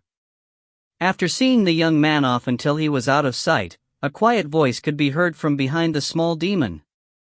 I'm here to pick you up, Chrome-sama. Are the preparations ready? Yes. Symphonia Kingdom's king awaits. Roger. Well then, let's go. The demon quietly started walking after hearing the words of the knight in jet black armor who appeared out of nowhere. It seems you're in a good mood, aren't you? UNN. I've met a very interesting Japanese earlier. I've heard that the person who holds the role of the hero is in the castle though. Doesn't that mean he was mistakenly summoned? That may also be the reason why they asked me to come all the way out here, asking me to show my face if I have the time. I see. Well, as far as I'm concerned, I'm happy that I have encountered him. A small shadow walking with an innocent smile with a knight in tow. The sight of her deliciously eating baby castellas made her look like a child, but in her golden eyes that were quietly gazing into the future, there was a certain majesty held within them. Chapter 7. Baby Castella fell from the sky. Safely meeting up with Luna Maria-san again, by the time we returned to Lilia-san's mansion, I think you could say it's around dinner time already. It was completely my carelessness that I got lost, but Lilia-san seemed very concerned that I was lost in the city and asked me a lot of questions about whether I was all right. I described what happened along that incident, where I was saved thanks to the kindness of the demon girl. However, it seems that Lilia-san is a bit too much of a worrywart. She wanted to look after the necklace that Kuro gave me, saying that she wants to check if there was some kind of strange magic cast on it. I don't really have any reason to say no, so I gave it to her. In the dinner afterward, I was a little afraid of what the Duchess dinner would be like. I don't know if Lilia-san is being attentive, but it wasn't in the form of a full-course dinner. I was able to have a delicious meal served in the form of a meal served in restaurants. After that, we are briefly shown around the mansion, given a room that is too large for one person to use and given an explanation of bath times. It should have been obvious to say that there are no other men in this mansion at the moment other than me. Inevitably, the bathing times need to be shifted and they would need to firmly specify the time where I would use the bath. In novels, this where that common trope of lucky pervert event occurs. Fortunately or unfortunately, I don't seem to have that so-called protagonist correction. I took a bath alone in a bathroom that was way larger than normal and returned to my room after bathing without any incident happening. Yuu-san. Maybe it's because of the silence of the night, or perhaps, it's because this is the first night that we've been here in the other world. My sense has become keener due to my vigilance. I could hear the sobbing even through the heavy doors that seemed to be soundproof. Suddenly, I found myself unconsciously halting in my steps. If I remember it correctly, isn't this the room that was assigned to Yuzuki-san? Is she crying? Well, it's not that strange though. Suddenly being transported to a different world, and told that you wouldn't be able to leave for a year. Once your confusion has been settled with, it's natural to feel anxious and lonely. But even when I said that, it doesn't mean I can do something about it. I'm just another person from the same world to her, and I've never really talked to her before. The only thing I can do is pretend I didn't hear her and walk away. Taking a deep breath, I walk away again as if nothing happened. After walking 10 steps forward, I couldn't hear her voice any longer and the silence returns. However, it somehow looks like bad luck has been following me. This time, I could see Kusunoki-san walking in front of me. Somehow, when the medieval women's nightwear was mentioned, I had a narrow view of them and think that they were something like negligées, but the one Kusunoki-san is wearing is an ordinary white nightgown that kind of looks like something a little old. I don't mean to be repetitive, but I may be acquainted with Kusunoki-san and Yuzuki-san, but that doesn't mean we're close. They are just strangers who happen to be in the same situation as I am. We exchanged a simple greeting without saying anything in particular, just passing each other. Mayama-san. UNN? That's why I was a little surprised that I was suddenly called out. Turning around to look at where the voice came from, Kusunoki-san was still looking at the end of the corridor. I could see her beautiful black hair and her back that looked slimmer than when she was wearing her school uniform. Mayama-san, you're very calm, aren't you? Do I look that way? Did you believe what Lilia-san and the others said? Not responding to my reply, Kusunoki-san continued speaking.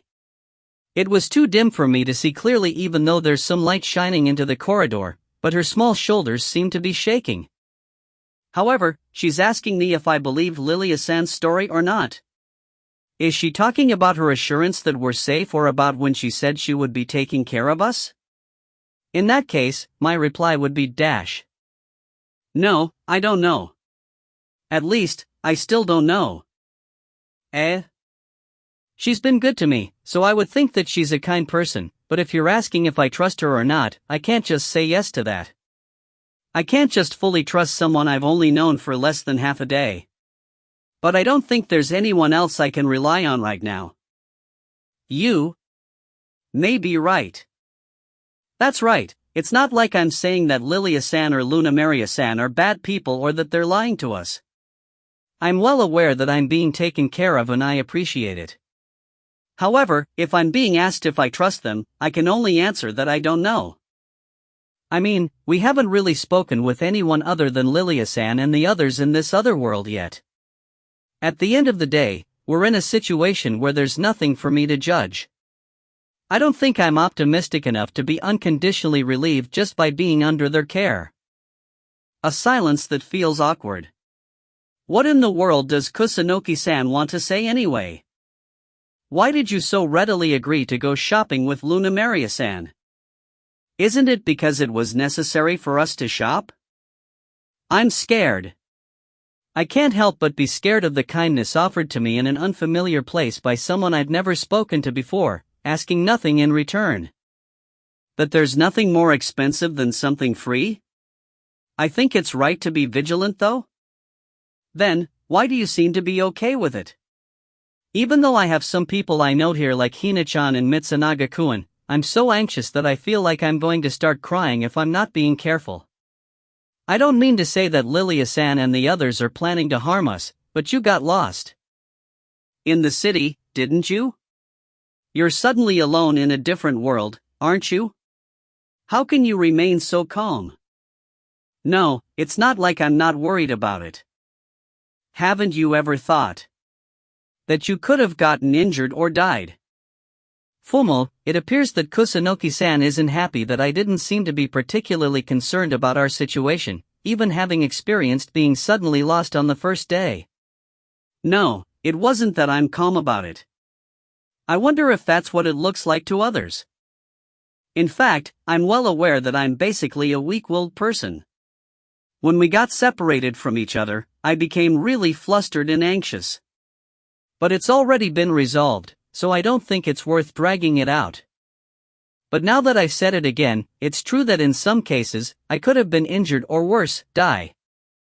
Well, it's all over now anyway. Besides, even if I had gotten injured or died, well, that would be because I was unlucky. Unlucky? Thereupon, Kusunoki-san finally looked back at me. Her shaking eyes seemed to be tinged with a hint of fear. Even if it wasn't in another world, when it's your time, you'll die. No matter how much you protect yourself or take care of your health, whether you're a good person or a bad person, if you're unlucky, you will die early. It's not like I'm saying that I want to die. I'm afraid of dying and I don't want to die, but well, I guess I can't help it when that time comes, can I? Air. Sorry. The way I said it might have not been right. I don't mean to impose my ideas on you or anything, but I'm just trying not to think too much about stuff that has already happened. No, it was my fault since I had asked such a strange question. It's no good. I guess I've been living alone for so long that my communipower is too low, I can't skillfully follow up what she's saying. This is bad. Even so, we'll be in the same situation for the upcoming year and I don't really want any strange conflict happening between us. Can I ask you another question? UNN? Mayama-san's 1 year in this world. How would you like to spend that time? In front of an oversized desk in the office, the master of this residence, Lilia had her arms crossed as she has a frown on her face. I was worried about the possibility itself happening, but this happened too early, didn't it? My apologies. It was my blunder. No, it wasn't Luna's fault. To be honest, I didn't expect that you and Shadow would lose sight of Kaito-san at the same time. No, that's not something that could happen if you both were just being negligent. We haven't received the detailed results of the investigations yet, but it's safe to assume that recognition inhibition magic was placed on Kaito-san. They were talking about that incident where she has lost sight of Mayama Kaito on the streets this evening. The person himself doesn't seem to mind about that incident. No, he had only recognized it as him getting lost in the crowd, but it was a grave incident for the two of them. Agriculture, industry, food culture. Up until now, the things that Hiro-samas, the otherworlders, have brought us have caused various revolutions. There are some people whose interests have connections with the otherworldly knowledge, but the protection for Hiro-sama is extremely strict. It's difficult to use him for personal gain. However, this time, otherworlders other than the hero have appeared. That's why my lady took custody of the three of them as soon as possible. Yes. If information about them gets out, some people may even use drastic measures. However, I never expected that they would suddenly use magic on the first day. We have to assume that there's an insect among those who witnessed the summoning. The people who Lilia commanded to accompany Kaito when they went out wasn't just Luna Maria, there were also several guards who were skilled in stealth following them as well. The knowledge from another world, they were sent to make sure those who want it don't act strangely. However, it was unexpected that all of them lost sight of Kaito at the same time. Should we tell those three? There's no way I can say that to them. They should still be anxious after being summoned to a different world. How can I tell them that they might be targeted? I think we're going to have to settle this case ourselves. I want you to immediately secure enough recognition inhibition magic tools for the shadows and contact older brother, His Majesty, the King. I respectfully obey. However, I don't get it. For someone who's gone to such great lengths to use recognition inhibition magic that would leave traces of its usage, yet hasn't taken any action. It may have been that they couldn't take any action. What about that demon that Kaito-san said he encountered? As we had expected, he wasn't able to catch the demon's name. It must have been the information concealment magic that the upper-level demons often used, if you think about the fact that this demon had forcibly cancelled the recognition inhibition magic that was supposed to be applied to Mayama-sama. It's easy to predict that he must be a high-ranking demon. Moreover, this too. While speaking in a serious tone, Luna Maria placed the Kaito's necklace that she had kept custody on the table. What are the inspection results? The purity of the magic crystal is estimated to be at least 90%, and the magic technique imbued on it. Unfortunately, our dukedom's mage couldn't decipher it, but it's said to be at least level 10. It's already on the level of a national treasure, huh? Although we still don't know the purpose of this demon, I honestly don't want to imagine a clash with a demon of this level.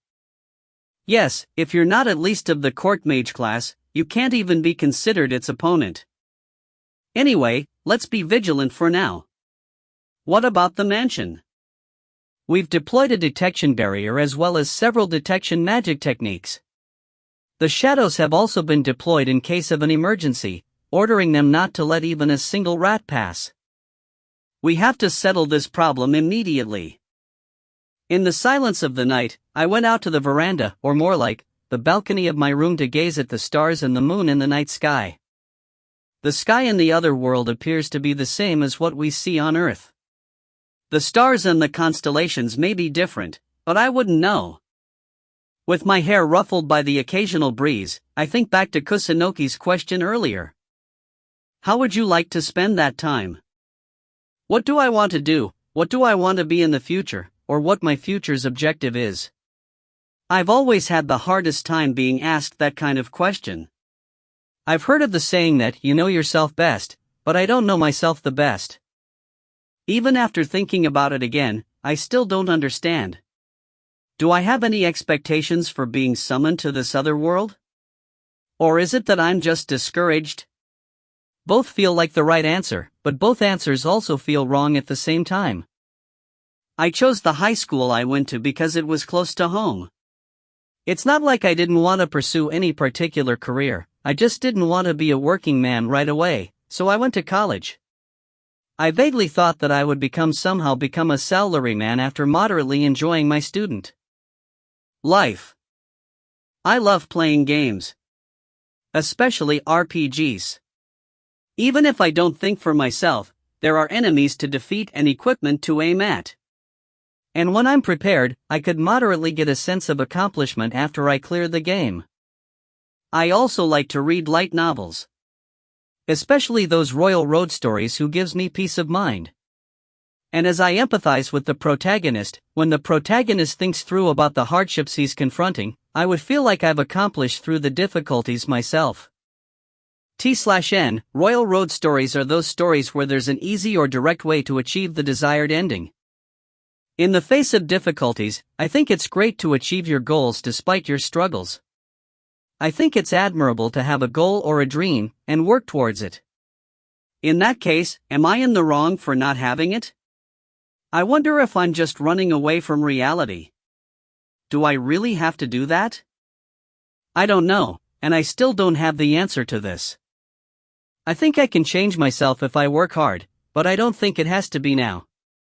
Some of us want to change, while others want to stay the same and live comfortably. This has been the case since I was summoned to this world. While I was relieved that the world was at peace and that the hero wasn't a nuisance, I was also disappointed that I wasn't the hero of the story. I think I'm filled with contradictions. Not making any effort of changing the habit of wanting to change, no courage to try to change yourself, I just stare at the empty sky with my mouth wide open, hoping that even a batamochi will conveniently fall from somewhere. T/N, Adzuki Bean Machi. It's a really ridiculous story. And now, as I gaze at the night sky with my mouth open wide even after knowing that batamochis won't fall from the sky. Then, what about a baby castella? Gabuwa! Into my mouth that was open wide while I'm in a daze, a pile of baby castellas was suddenly thrown, looking like fireworks that were about to burst out. Good children must never imitate this at home, or even if you're not at home. I never thought that I'd experience my first life-threatening crisis in another world would be caused by baby castellas. I never expected something like this would happen, you know. Dear mother, father, there are no batamochis falling down from the sky. However, baby castellas fell from the sky. Baby Castella senpai, seriously though. Don't do something like that. Chapter 8. The story began. Hem. No, sorry. You had your mouth wide open, so I thought. Are you all right? A familiar girl mumbled out an apology as she gently stroked my back as I coughed. It was my first night in a different world and a nightmare suddenly attacked me when I was a little drowsy. How amazing you are, oh different world. How frightening you are, oh different world. I never thought I would be traumatized by baby castellas.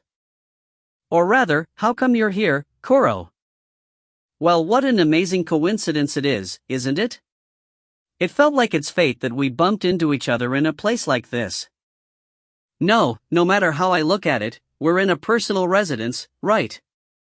You know, it's one of those common stories that it got boring to hear, where you went out of the city for a change of pace, but you notice a friend of yours a few kilometers away with his mouth wide open and raised up to the sky, so you just have to slip through the detection barrier and throw some baby castellas into his mouth. Like hell that could happen. There are lots of abnormal things I can point out from that story. This place is completely locked down, right? There's no way in hell it's a coincidence when you illegally intruded on a duke's house in the middle of the night. No good. There are too many things that I have to Tsukomi that I can't even keep up with them. Now, let's just put the small details aside. They're not just small details. Something like this is a large enough incident. Doesn't seem like she wants to hear the shout of my soul, Koro continued speaking with an innocent smile on her face. Look, didn't I tell you before? That if you're in a predicament, I can help you. Kaido-kun, you seem to be troubled with something, but what's the matter? No, I don't know if you could say I'm bothered with it. I don't know I should say this. Phew one. It was the same when we met in the evening, but I still can't catch up with Kuro's pace. Or rather, I felt like I'm being overtaken by her innocent smile and end up being carried away by it. I was just thinking about the things that have just happened and the things that were about to happen. I see. Alright. Well, how about I listen to you while we go have an otsukimi? Why? As soon as Kuro's coat touched the floor of the balcony, it undulated and a black mat suddenly unfurled out on the floor. Ah, no, looking closely, that's not just a mat, but a tatami mat. And it doesn't end there. The black shadow under her coat stretched out in a stand where you place the tsukimi dangos. I think it was called sanpo? It detached from her shadow and placed itself on top of the tatami. What the heck is that coat? Does anything come out of that? That's a terribly convenient coat you have. Now, sit, the moon is beautiful tonight and we can take our time talking about it. Yeah. I sit down on the tatami mats, prompted by the outrageous development and her lovely smile. Then, Kuro points at the sanpo and shook it lightly, and then, a tsukimi dango appeared there. Why the heck aren't they dangos, but baby castellas? Otsukimi is that festival where we eat sweets while looking at the moon, right? I feel like there's nothing wrong with that interpretation itself, even though there's a fatal mistake about it. That's right, in front of me was a pile of the pastries that had imprinted an unfading trauma on my mind just the other day, baby castellas. Why the heck would you know about the tatami and sanpo, but you would replace the most essential dangos with baby castellas? What's with your half-baked information? Fufufu, I can't have you underestimating me. These baby castellas were made especially for otsukimi. Try it and you'll see the difference right away. Here, take some. Alright. Alright already. I'll go eat some. While some of my trauma was stimulated from looking at the baby castella came closer to my mouth, I gave up thinking and brought the baby castella into my mouth. This is... The baby castella I put in my mouth looked like ordinary castella on the outside, but inside was a chewy dough with a solid elasticity and slight sweetness that tastes familiar for my Japanese tongue, the taste of anko. T/N, red bean paste. I see, so to speak, there's a dango wrapped inside this baby castella. Within this small piece of baby castella is an encapsulated dumpling that could be called an extraordinary piece of craftsmanship. Then, a regular tsukimi dango would have been enough. Why did you have to coat it in baby castella? What's with your obsession with baby castellas? All I feel from seeing them is fear, you know. Or rather, if you're so obsessed with it, why the heck did you even remember its name wrong? You're really well, aren't you? However, won't you get tired if you talk like that in one breath? Here, I've got you something to drink. It's a legitimate other-world beverage now, you know? Ah, thank you, buh. Taking the cup offered by Kuro, who was staring at me as I shouted with a smile on her face, I took the drink she offered to moisten my dry throat from all these tsukomis and gulped it down, which I immediately spurted out. Are you all right? It's dangerous to drink it all at once, you have to carefully drink it. Gohan, Jiram. Why? Coffee. In the other world, you drink this when you eat sweets, right? All those previous heroes who have given Kuro half-baked knowledge about the other world, come out here so I can punch you in the face. I thought it was a funny thing to call it tsukimi even though the new year is about to come, but it seems that in this world the moon in the skies is largest and most visible at Japan's equivalent for Nen Matsunenshi, which is the best time for them to see the moon. T/N, tsukimi happens in mid-autumn which happens in October 1st for 2020. Nen Matsunenshi is New Year's holiday happening from the end of the year to the beginning of the new year, from December 28th to January 3rd. Most of all, looking at us sitting on a tatami mat, drinking a cup of coffee in one hand while I ate some baby castella, I can only think that everything's wrong, regardless of whether it's in a different world or not. Fun. How should I say this? You people of the human race still wants to worry about strange things as usual. Is that how it felt like from the point of view of a demon? It was far different from the boisterous atmosphere we had been in earlier. While watching the moon with Kuro as she's clad in a calm atmosphere as if she's well acquainted with the long history, I spontaneously confided about what I had been thinking earlier. Not knowing what I want to do, the anticipation and anxiety from the changes that came upon our arrival to the different world. Even though I wasn't able to skillfully answer Kusunoki-san's question, for some reason, it spontaneously came out of my mouth when I'm talking with Kuro. It may be because of the unique atmosphere she has, but Kuro's voice somehow gives me a gentle sense of relief. And after listening to my story, Kuro quietly spun her words as she tilted her teacup. I don't think that people who have objectives and dreams are better than people who don't. It's not that it's wrong to not have it, it's also not wrong to want it. It's just that it would be a waste to not reach out for it, don't you think? It would be a waste? Kaido-kun, from my point of view, a human's life is just as short as an instant. It's only for less than 100 years. What I meant is that you only have that much time in your life. However, if you worry about every single minor detail, you'll end up living your whole life just worrying about it. In that case, I think it's just much more beneficial to just put it all behind and have some fun. Have some fun, huh? I don't exactly know how to have some fun. I know that I wanted to acquire something, but I don't know what exactly I want. An old acquaintance of mine had said something similar to what you just said. He said he's feeling empty. Empty? Yes, there are apparently so many hopes and desires piling up around him. And before he knew it, he's only walking down the path that someone has shown him. He said that he's become someone empty. It's not that he hates it, and he just wants to live up to the expectations imposed on him. But sometimes, he wonders where his true feelings could be. We certainly resemble quite a bit. I wonder if that's why. The reason why I like Kaido-kun a lot just when I saw you. Turning to Kuro in surprise from her gentle words, her golden eyes which seems to see through everything in the world was looking straight at me. It wasn't something uncomfortable as being stared at by someone, it rather looked like the gentle, affectionate look of a mother. You're just like a newborn baby bird who still doesn't know anything. A baby bird? Yes, a baby bird who wants to acquire feathers, but doesn't know how to grow them. A baby bird who wants to fly, but doesn't know how to. I think being troubled is the same as being hopeful.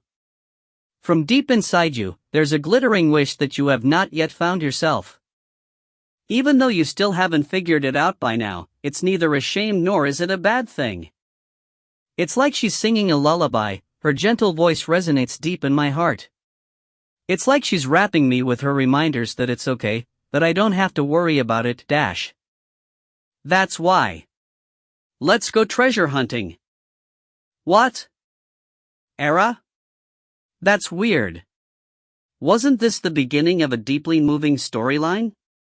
Why did you suddenly start going off on a tangent again? Are you that free? Hey, are you that free? Ma'am. I like Kaido-kun, so it should be fine. I don't really know what you meant by that, but why are you holding me from behind with both of your hands? Why is your coat suddenly shaped like gigantic wings? I've got a really bad feeling about this, but what are you doing? Or rather, stay away from me. It's alright, it's alright. We're just going to take a little stroll up in the sky. I don't feel like there's anything alright about that explanation, Gaia. With natural movements, she tightly held onto my body from behind. My voice didn't reach her ears as Kuro's coat, which had changed into gigantic wings, moved, and immediately afterward, I felt the scenery blown downwards in one breath. I instinctively closed my eyes, but I don't feel the resistance of the strong wind. Rather, it feels like it's gently caressing my cheeks. Look, Kaido-kun. See for yourself. Lured by her beautiful voice, my eyes slowly opened, but I couldn't utter any more words. I can see the big moon in the sky and the light of life, looking like stars shining on the ground. A magnificent and beautiful sight. I can't think of anything to describe it other than calling it a sight to behold. Kaito-kun. We're in a big world. Eh? Even though I've lived a long time, there are lots of things I don't know and understand. Things you don't know, sights you've never seen. Even if you spend your entire life, that still wouldn't be enough to know about everything. You've finally come to this world, so why don't we search for it? In here, for what seems to be your valuable treasure deep within your heart. What you wanted to do, you don't have to find that answer. When it's time for you to leave, even if you don't know what you want to do, you would instead be able to acquire the answer to what you've done and what you've discovered. That's why it's okay for you to be empty for now. With those words, Koro let go of the hand that was holding me. I'm falling, is what I thought for a moment, but my body wasn't rapidly falling, but I found myself slowly descending towards the vast earth. Descending from a considerable altitude, I turned my gaze to the stars shining on the ground a little ahead of me. I could see Koro smiling gently with her arms spread out in front of her. With the light of the glittering stars on the ground from behind and her shiny silver hair fluttering in the wind, she's so beautiful that I can't take my eyes off her as she looked at me with her golden eyes that seemed to be gently sucking me in. Wanting wings, but you don't know how to grow them. Wanting to fly, but you don't know how to. Yes, you're still an innocent and adorable baby bird who has yet to know anything. I thought we were a distance away from each other, and yet, her voice isn't drowned out by the sound of the wind, but it reached straight to my ears. In that case, I will teach you. Things you don't know, sights you've never seen, this world itself. Dear mother, father, I was dragged in the summoning of heroes and came to a different world. In this gentle world, I bless your visit. But, that different world is at peace. Nothing has changed for me and I haven't had the courage to change. In that case, from now on, let's start looking for it here in a different world. The thing you couldn't find by yourself. However, I had a strange encounter, got swung about with her nonsense, and got my common sense shattered without even knowing why. From now on, let's start from this moment onwards. Let's do something different. However, looking back upon it, this encounter with this irrational demon was the biggest moment of change for me. Where you are the protagonist of this story. Yes, in this very nonsensical, yet gentle and warm different world, the story began. Chapter 9. She was a fighter. Light peered in through the window as I opened my eyelids, which are still a little heavy. I absent-mindedly stared into this unfamiliar room, until my awakened mind finally recalled the events yesterday. That's right. I'm in a different world. Looking back on it again, it has been a hectic day. I got caught up in the summoning of the hero, studied the history of the other world, went to the moon with a demon I don't understand, kidnapped by that demon I don't understand towards an empty journey and fell asleep before I knew it. Putting aside the beginning, aren't most of the hectic parts of my day caused by that baby Castella incarnate? Or rather, I don't remember coming back to my room. I wonder how long I've been asleep in my bed. I'll be back, alright? Let's check out what I know again. This is the mansion of Duchess Lilia Alberto, who is currently looking after us, and the residence of her people. In short, that demon is a stranger to this residence. I feel that it's really important that I repeat this again. She's a stranger for this residence. That little demon girl is really doing what she wants. However, should I tell Lilia-san and the others that a demon trespasser was here yesterday? Although I'm still out of touch with the common sense of this world, I can easily imagine that it would be a pretty big problem if the Duchess residence were being trespassed upon. If I were to believe what she said, Kuro illegally intruded this place because she wanted to see me. I also haven't been harmed by her, I was just slightly traumatized by baby Castellas. In that case, even if it were extremely troubling. But my intuition tells me. Perhaps, even if I were to report it and this place increases its vigilance, Kuro will still appear with that smile she had last night. In that case, as expected. Should I wait and see for the moment?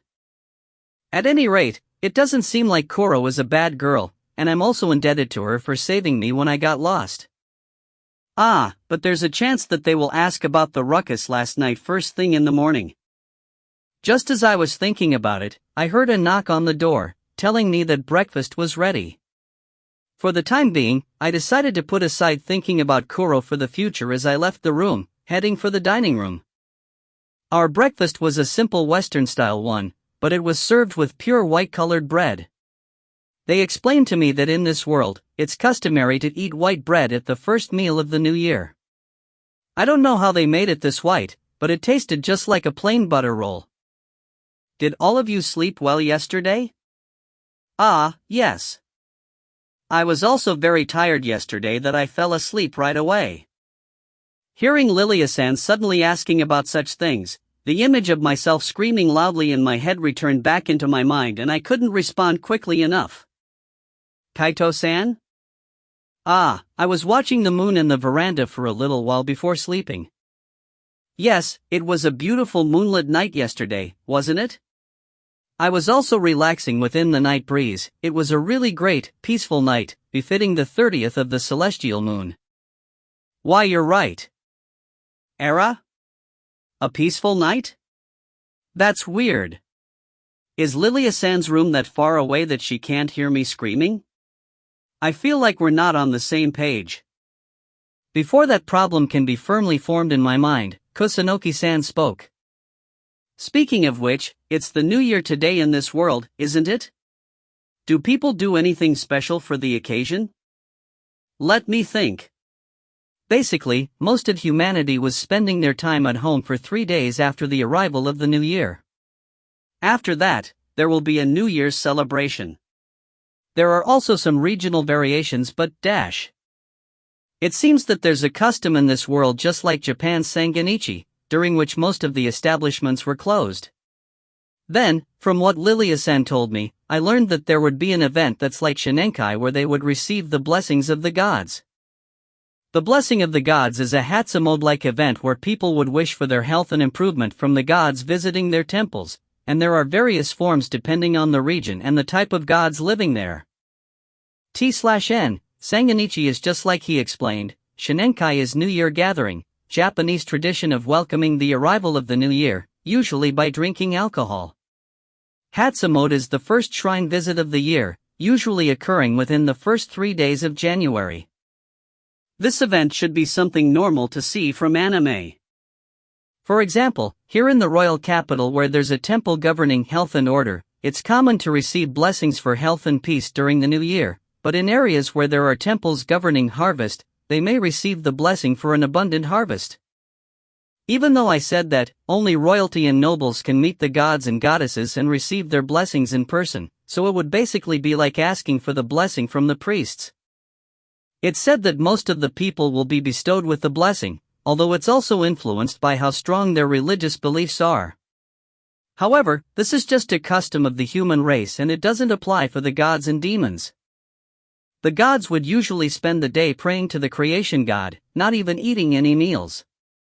On the first day of the new year, the demons are said to take only one of the predetermined foods as a form of thanks to the 6 kings. Incidentally, everyone may already know about it, but Luna follows the customs of the demons. Luna-san, are you a demon? To Hina-san's question, you could say that's true, but you could also say it isn't. To put it simply, I'm a human-demon hybrid. We are surprised by what Lilia-san suddenly said, but the person herself, Luna Maria-san, answered as if it were a matter of course.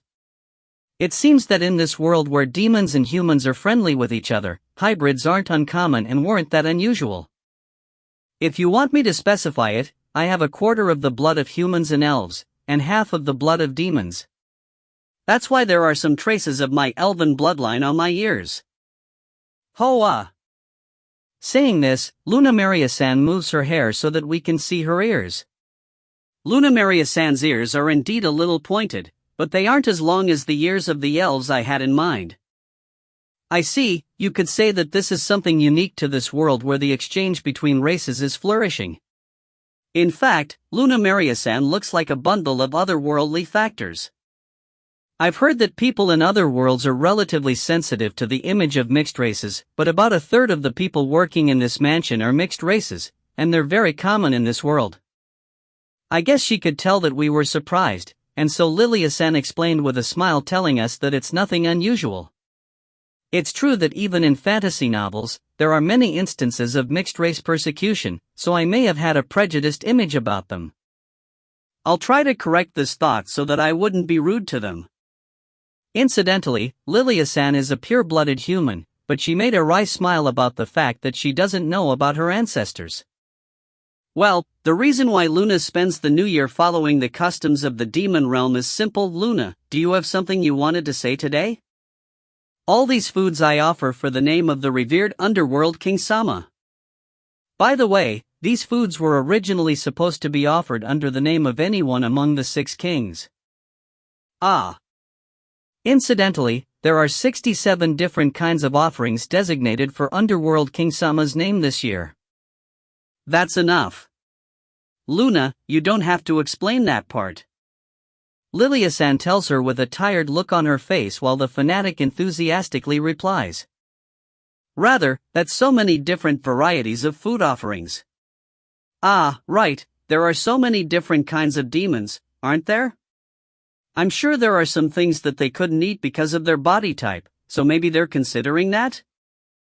Though I was a bit creeped out from Luna Maria-san, who had memorized the different kinds of foods that were offered to the Underworld King. When we finished breakfast and listened to the story of this world again in the same room as yesterday, Lilia-san spoke as if she suddenly remembered something. Ah, I forgot to mention. Later, all of you will receive a direct blessing from the goddess, just like the nobles and royalty. That's apparently because the heroes are susceptible to endemic diseases, so you're supposed to receive the blessing of good health in there. I don't know if there's a concept of immunity in this world, but we're indeed living in different environments and climates, so the blessing of good health is important just by hearing its name. As a matter of fact, I don't want to be the person who came to another world just to die from an epidemic. Wouldn't it be better if my lady receives the blessing of love or marriage for once? Luna, you clearly know what you're talking about, right? Ah. Speaking of which, you're already done it too, Gafua. I wonder what happened just now. While Luna Maria-san is speaking, Lilia-san stood up and I felt like she sent a fist with an earth-shattering speed towards Luna Maria-san's solar plexus. To be honest, it looked like Lilia-san's hand disappeared and Luna Maria-san only got down on her knees holding her stomach. But did you say something? As expected of. My lady. Your skill doesn't seem to have weakened. As Lilia-san spoke with a frightening smile on her face, Luna Maria-san doesn't seem to have learned her lesson at all. The 3 of us whispered among each others before thinking that the 2 of them are really good friends. Did you see that? No, I didn't see it at all. Could it be that Lilia-san is actually a very strong person? Whispering among ourselves about that thing we saw a few moments ago. Which we didn't exactly see. Geez, you really are, Haya? Ah, no, it's not like that, everyone. That just now was, air. Looking at her fists so sharp that it's hard to believe she's a lady of a duchy, we inadvertently pulled away for a bit. Lilia-san frantically turned towards us and started explaining. I had some experience working with the Night Order back then. I've also acquired martial arts experience enough to know how to use it. Air. Before she received her peerage, my lady was the division commander of the 2nd Division of the Kingdom's Night Order. Eehee. Like I said, why are you adding unnecessary information? I thought she was a prim and proper, privileged duchess, but she was unexpectedly a martial artist. Then, as if in retaliation for being beaten, it seemed like Luna Maria-san found something to tease Lilia-san with and added that information with a mean smile on her face. If I remember correctly, Lilia-san is part of the royal family, right? So, you're a fighter, huh? Kaito-san. And no, my mother told me that I should learn in both the literary and military arts, so I've only been a member for a little while. Does that mean you became a division commander in just a short time? That's really awesome, isn't it? Even Aoi-san too. And no, you see, it's because of my strange lineage that I have been promoted very quickly. Incidentally, her skills in battle made her known as the White Rose Valkyrie. To describe the title of her more concretely, she's able to single-handedly wipe out a bandit group alone with just her horse, and even a flock of monsters would become a bloodbath in front of her. The speed of her promotion is very exceptional. Luna. Lilia-san could possibly be a terribly frightening person. Hina-san. You're mistaken. It's just that the people around me were finding it amusing and making that story bigger than it should have been. Please don't look at me with fear like that.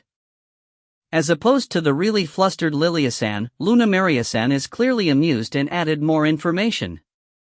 However, since she isn't clearly denying and she's really flustered like that, what she said may not be just an exaggeration and she's telling a true story.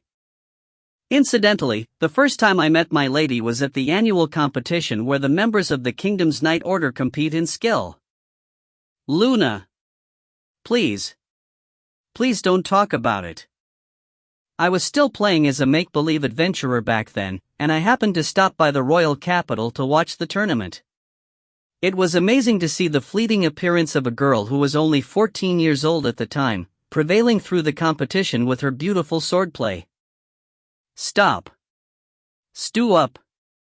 That's something you don't talk about with others. Somehow, it seems that Lilia-san has a very dark history, as she clung on to Luna Maria-san while begging her to stop, as if the master and subordinate have been reversed. I'm honestly feeling sorry for her, but I can't speak for her because I'm more curious about the contents of her story than anything else. I'm sorry, Lilia-san. However, her opponent is already a veteran among the knights. After my lady's sword was broken by a blow from clashing against a warrior in the 5th round. The spectators, including myself, thought it was my lady's defeat. That's not it. That was just the excitement of a first-time participant. However, thereupon, my lady immediately threw away her sword, and the training sword that was swung down from above her head were crushed between her two fists draped in her magic power. Without a pause, she dived into her armored opponent's bosom and immediately unleashed her attacks. She doesn't seem to be a human girl.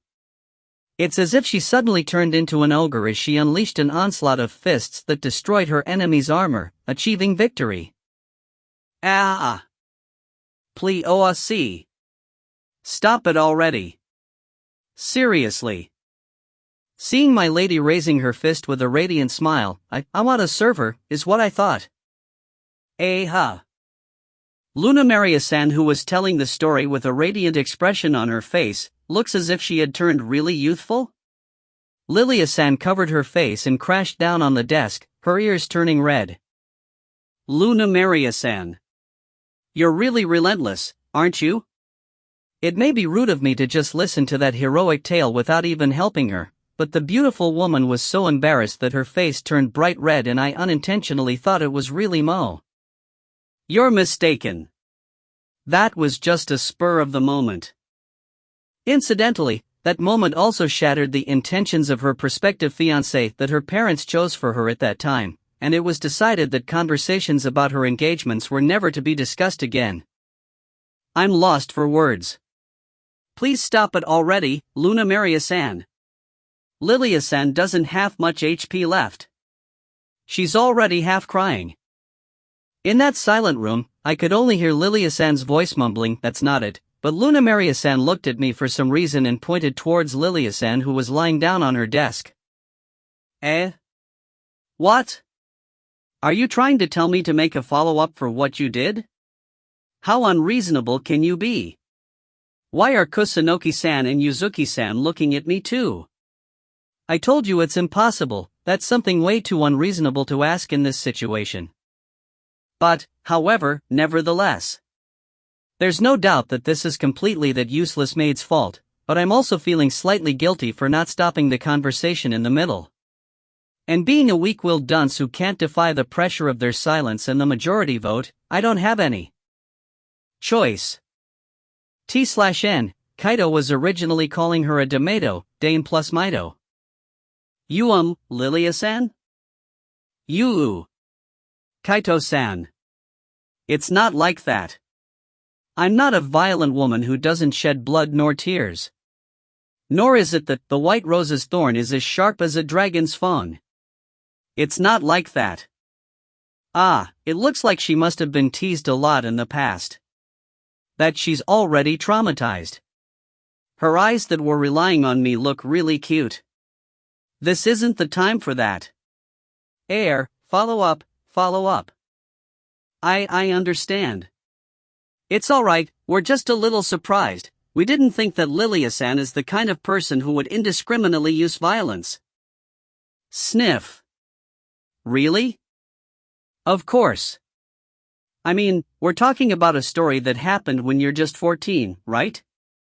It's your first time in a tournament at such an age, so it's only natural that you would be desperately fighting. It just happened to be a combination of coincidences and that you ended up winning. Incidentally, she was able to acquire runner-up as the final outcome of the tournament. Could you stop adding extra information and shut up for a moment, you useless maid? Anyway, it's only been a day since we've met, but I know that Lilia-san is kind, and I may not know what happened back then. But I'm not afraid of Lilia-san just because of the events in the past. Kaito-san. Did I manage to follow up well? Oi, what's with that thumbs up, useless maid? I was annoyed to see Lunamaria-san looking at me as if to say that I had done a good job after she had forced me to clean up her mess, so I decided to change the direction of our conversation for a bit. Putting that aside. Lilia-san, is it even your fault? You see, everyone has one or two failures in the past that they don't want anyone to know about. It certainly is a terrible thing to talk about such things so joyfully to others, isn't it?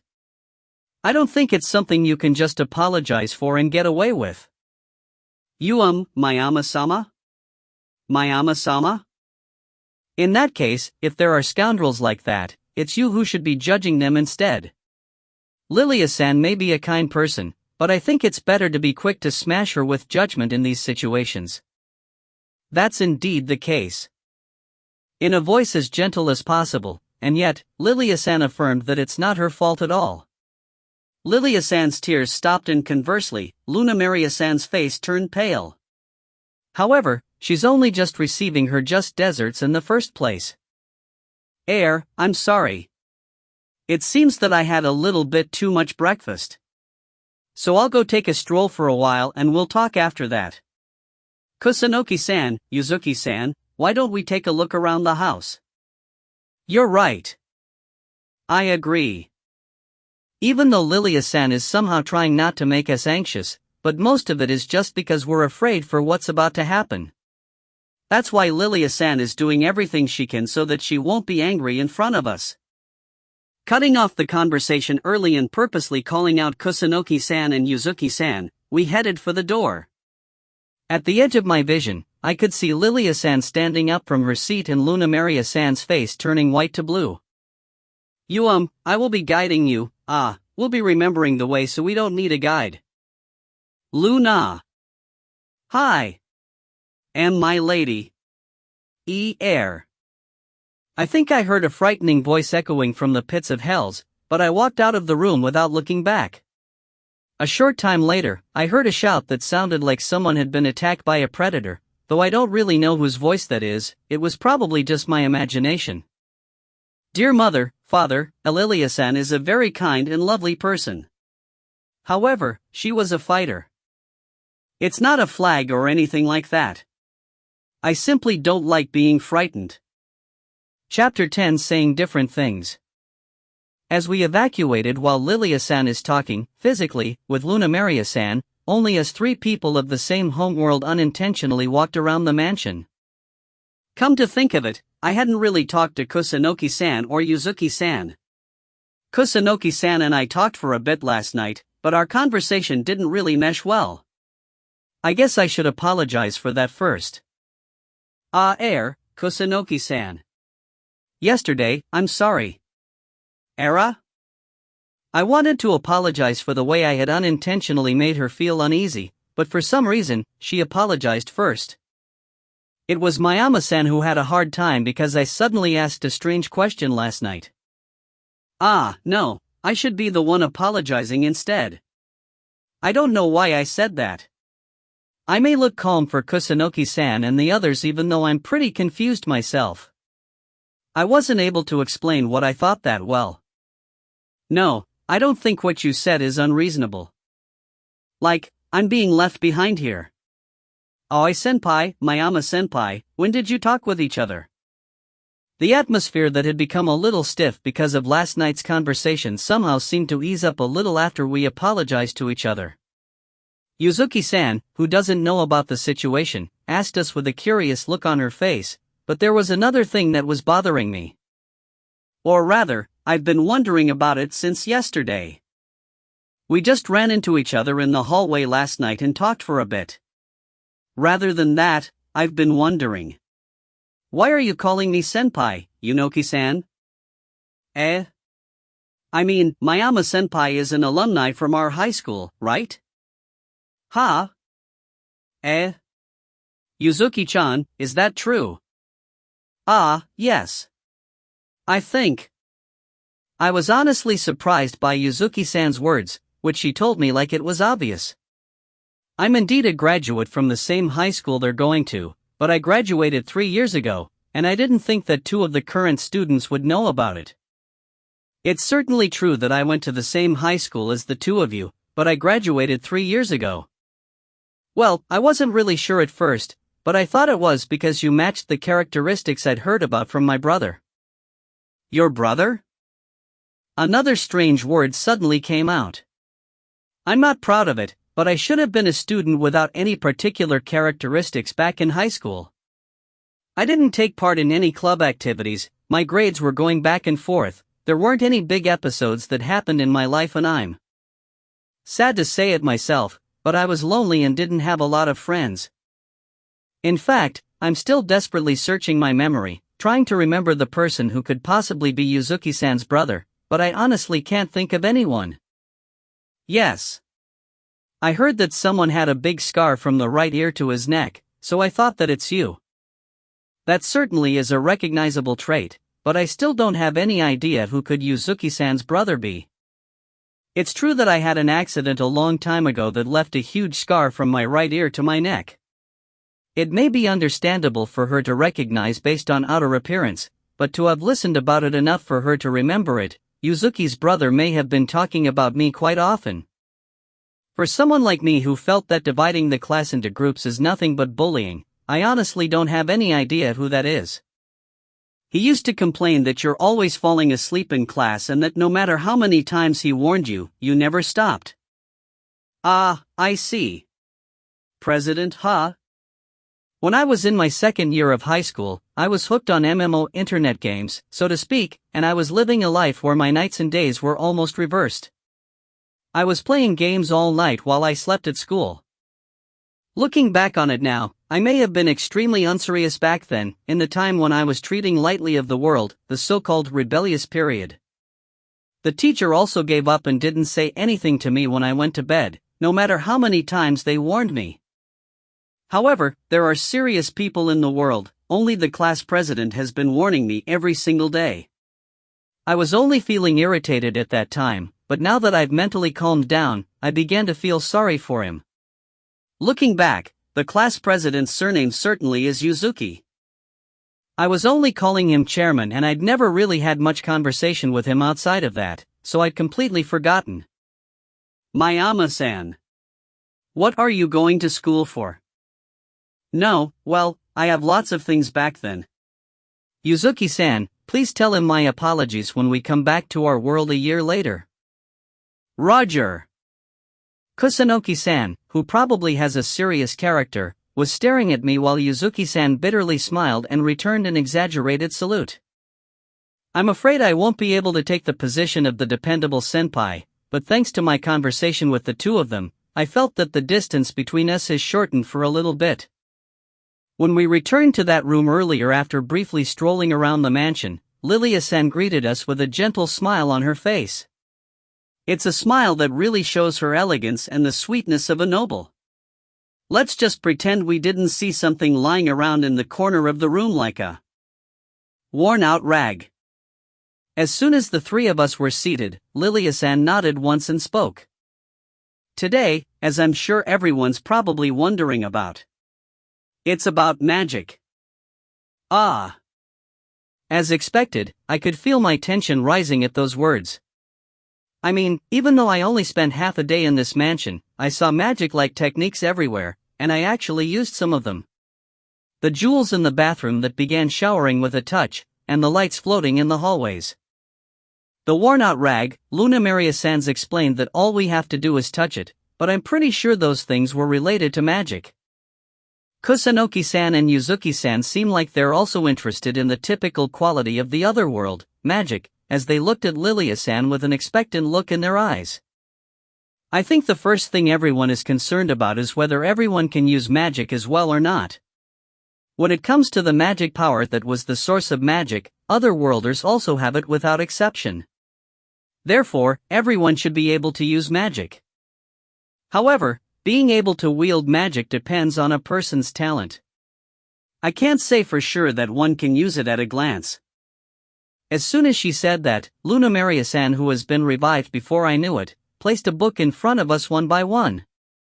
Ah, I just saw a glimpse filled with grudge just now. Well, what happened to her certainly is my fault. I've heard that the heroes that were usually summoned were able to understand the language of our world. It seems that all of you were able to understand what we're saying, so I'm sure there should be any problem, but let's check it out just in case. This is a staple among staples, but this is very important for us to verify. I had a bad grade in English, and without the language comprehension ability, the whole year might quickly pass by just memorizing the letters of this world. As I thought about this, I looked at the book in my hand and understood that it was called Introduction to Magic. Oh, I can read it properly. There doesn't seem to be any problem. Now then, as for the actual magic exercise. To be honest, it's quite difficult to do so, and although it varies greatly from person to person, it does require a certain amount of time to learn. There aren't many people who can use magic to the extent that they can make a living in the profession of being a mage. I immediately understood the meaning of Lilia-san's explanation and Luna Maria-san's additional words.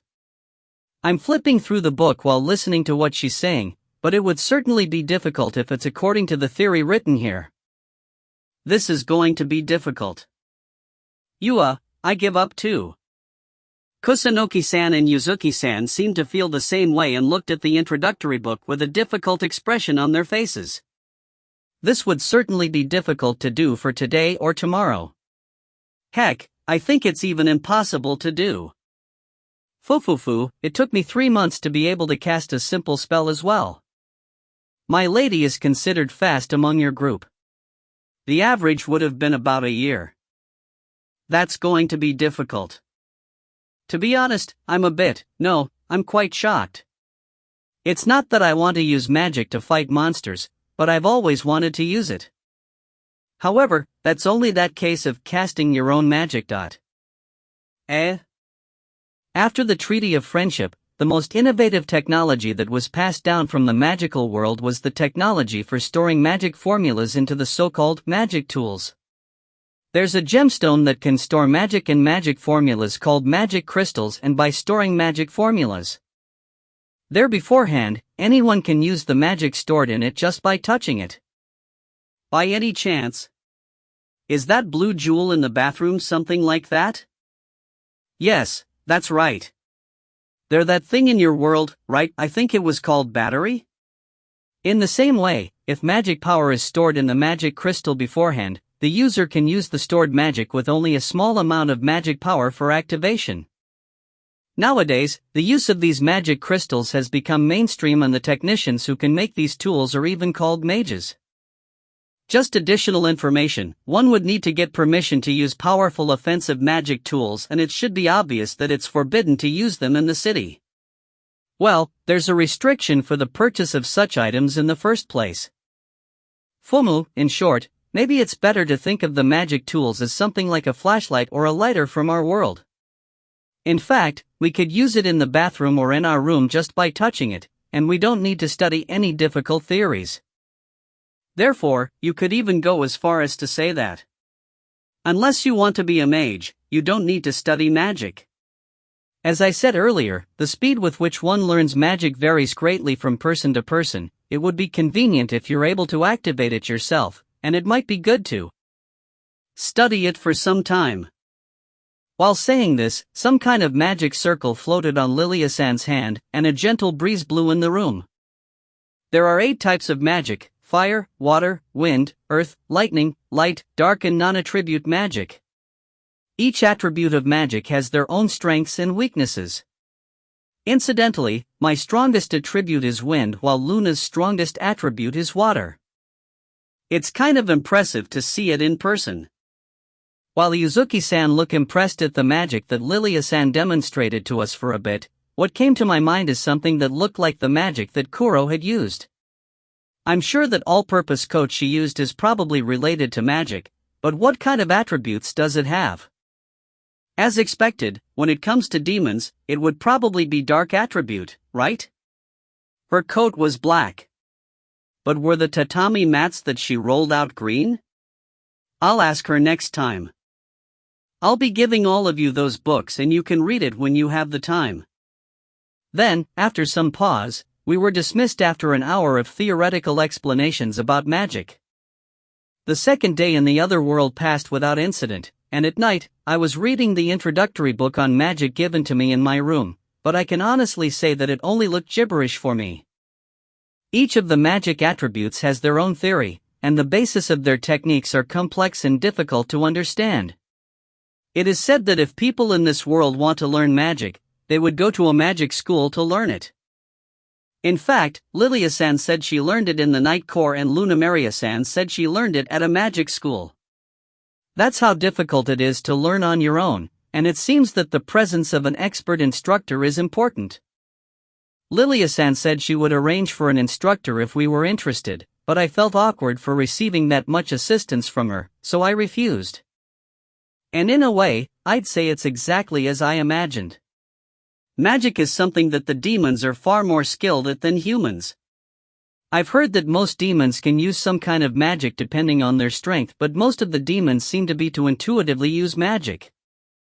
I've heard that a demon has to be at a level of at least a high-ranking demon who has a very high level of knowledge to be able to instruct others, and that's why demon instructors are almost non-existent. A demon of that level can activate magic even without any chanting or a magic circle. Wait a sec? Haven't I seen someone do something like that? I mean, didn't Kuro do that? In that case, I can ask Kuro. No, I don't even know when she'll show up and dash. I felt like I'm being summoned. Put. Just as I was thinking about her, a young demon girl gallantly appeared and trespassed into my room. With her black coat fluttering behind her back, I could see her white legs through the gaps in her coat. Her coat was so big that I couldn't see it until now, but she was wearing half-pants underneath. No, that's not it. Iya. Why did you appear just when I'm thinking of you? As I thought, you're an Esper, right? It's another good night, isn't it? Ah, yeah. Not that, since when are you here? Now, don't mind the trivial details. Here, baby Castella. I put jam in it today. Isn't that a mini jam bread, not a baby Castella anymore? What's the point of making it in the shape of a baby Castella? Putting the baby Castella in my mouth she offered to me as if it's natural, Kuro spontaneously sat down on a chair she took out of nowhere and placed a cup of coffee on the table. Kuro has the same innocent smile she had yesterday, but I'm not sure if I'm so used to it that I don't even have the energy to Tsukomi and just drank the coffee she offered. Then, I suddenly remembered something. Era? Come to think of it. I thought demons don't eat anything other than what's designated for them today? That's right. But it's alright since these are designated for me. Is that so? Remembering what I'd heard this morning about how the demons spend their new year, I asked her, but it seems that the baby Castella and coffee were designated for her. Who the heck among the 6 kings would designate baby Castella and coffee? No, maybe it's popular in the demon realm, the combination of these two. Thereupon, Kuro notices the book I have in hand and exaggeratedly tilted her head as she spoke. What's that book about? It's an introduction to magic. You're trying to learn magic, huh? Is that why you wanted to meet me? Well, something like that. I've been reading a bit, but there seem to be 8 different types of magic and I don't know which one to start with. 8 types? Even though there are only 2 types of magic? I was going to tell her how I'm troubled with the different kind of theories, each of the different attributes of magic, but I stiffened at the words that Kuro replied as if it was very obvious. Only 2 types? It's supposed to be 7 with fire, water, wind, earth, lightning, light and dark, plus the 8th type being non-attributed. There are only 2 types? That's right. There are only 2 types of magic, non-transmutation magic, which uses magic power as it is, and transmutation magic, which changes the magic power into something else like fire or water. Air. Kuro, there's something I'd like to ask. How long does it usually take for a person to be able to invoke simple magic? It will vary depending on your qualities, but it can be as early as a day or as long as a month. Dear mother, father, I have begun to learn about magic. But the demon race and the human race, they were saying different things. Chapter 11. I am not a lolicon. In regards to the magic representing the different world, what Lilia-san said and what Kuro just said doesn't mesh with each other. Lilia-san said that magic was difficult to learn and would take as long as a month to learn, if you're a fast learner.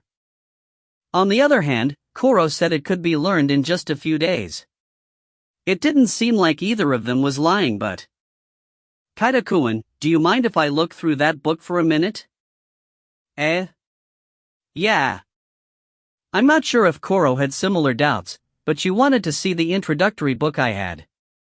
I didn't have any particular reason to refuse, so I handed her the book, and Kuro flipped through it.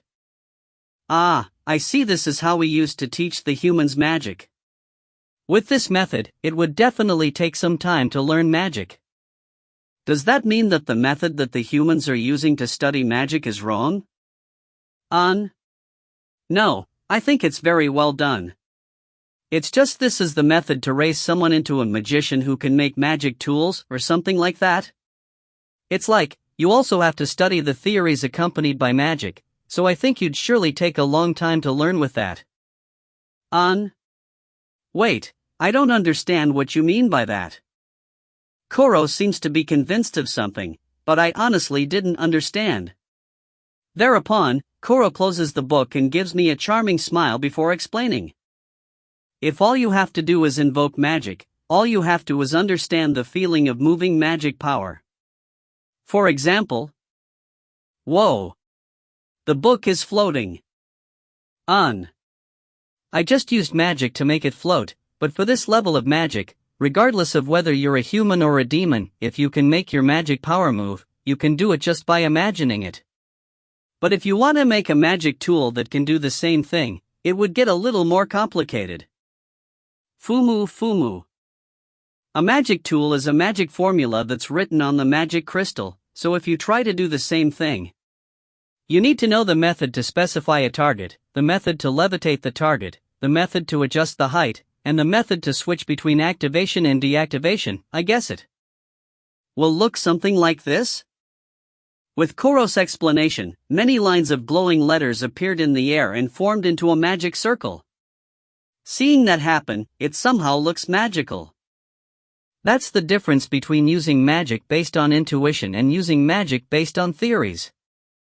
Look, even Kaito-kun thinks that moving your hands is easy, right? However, don't you think it would be hard to write down those principles into a theory? I see, it's certainly as you say. For us demons, being able to use basic magic is normal, and someone would only feel like studying it when you want to become a magic tool creator or use more complicated and powerful magic. I'm guessing that for the human race, they felt that a child who could use magic should be equal to someone who can make magic tools. And that's why they're making you study the theories accompanied by magic. That seriousness really is like the human race. I see, Kuro's explanation is easy to understand. I think it's also clear that humans have a complicated way of thinking. In that case, I guess it's not a question of which is the right answer, as it's a cultural difference. As Lilia-san said earlier, for the human race, being able to use magic would be a professional in their profession for a human. But for the demons, it's already a give that they can use magic, and only those researcher types who study it in depth feel like professionals. Well, studying this isn't a waste of time. You will need a solid theoretical knowledge if you want to use higher level magic. You're also part of the human race, the people who are good at making detailed theories, and by memorizing this, I think you'll be able to make magic tools. However, there's a part of me that can't wait to try my hand at magic. Then, do you want me to teach you? I know that the theory is important, but I'm in a different world and I have a strong desire to use magic. Unless I'm thinking of making a magic tool, when I heard that I would be able to use simple magic in just a short time, I can't help but be inclined towards it. As I was thinking about this, Kuro suggested with a smile on his face. You can just study the theoretical stuff from stuff like that book while I teach you about the intuitive stuff. Even though I may not seem like it, I think I can use magic quite well. Is that all right? To be honest, that's a very appreciated offer, but there's a part of me that feels fearful at the same time. Kuro is probably, no, I'm pretty sure that Kuro is someone who knows a great deal about magic. Or at least, she's one of the most outstanding among the people I know in this other world.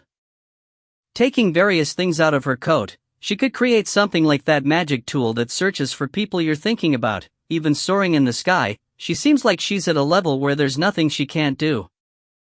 It's alright, I like you, Kaito-kun, and if there's something I can teach you, I'll teach you. T/N, the like used here is the like for, pleased, Kanitaru. Not Suki. T, thank you. A smile that's filled with straightforward goodwill, without hiding anything. I don't know what it is about me that made her like me so much, but she's treating me really well. Of course, I felt like I'm being pushed around most of the time, but there's a part of me that strangely feels at ease while talking with Kuro. Well, how should I say this, I'm also a guy. Although her actual age is much older than her looks, I still get embarrassed when a lovely beauty directs such straightforward goodwill to me.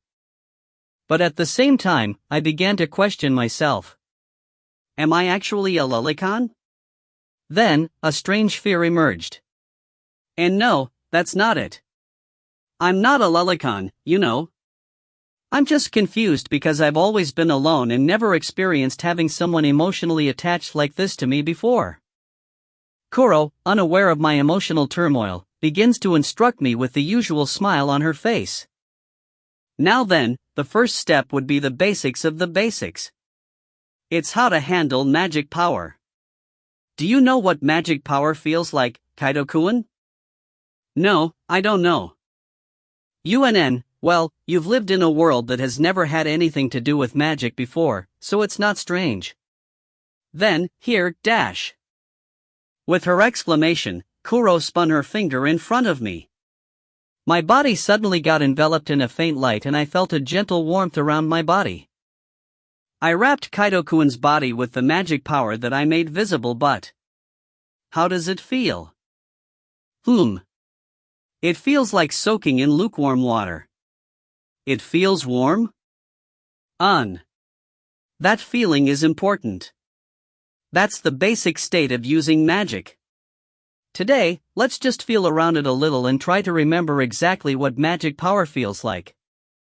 Dear mother, father, I have a magic teacher in a different world. However, I'm not a lolicon. Let's go back in time for a bit, to a certain building in the demon realm. While Kuromwena leisurely watching the demons celebrating the new year, a demon wearing a ceremonial mask made of bones and feathers approached her. Koromo-sama, you have received an invitation from the Symphonia Kingdom. An invitation. For what? Throwing a baby castella into her mouth, Kuromwena looked back with a heartfelt curiosity. It seems to be an invitation for a party celebrating the new year.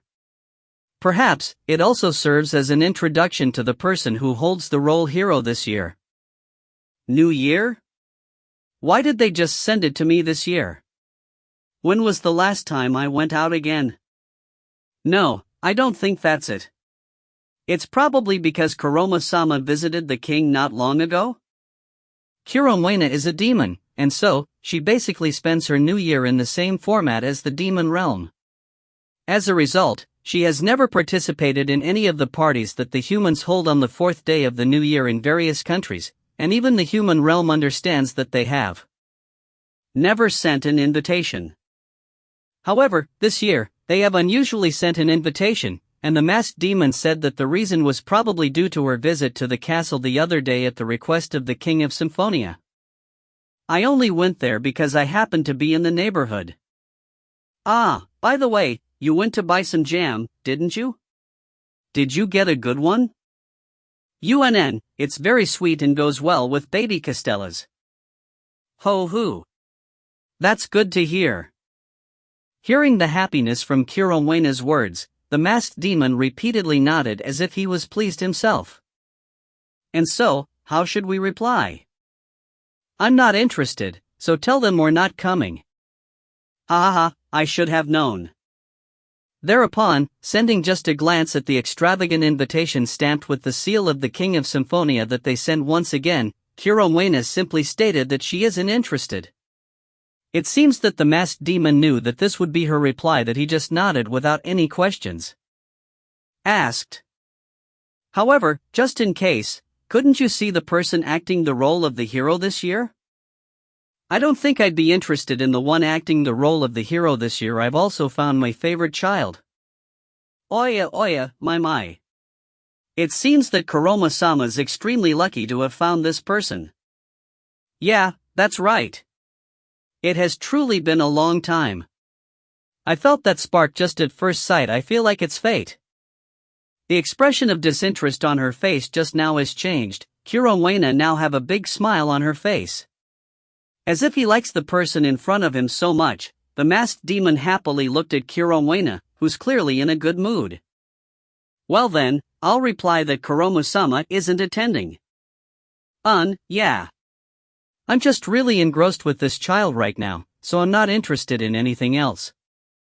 As Kuroma-sama wishes. Also. Can you write a letter to Shiro?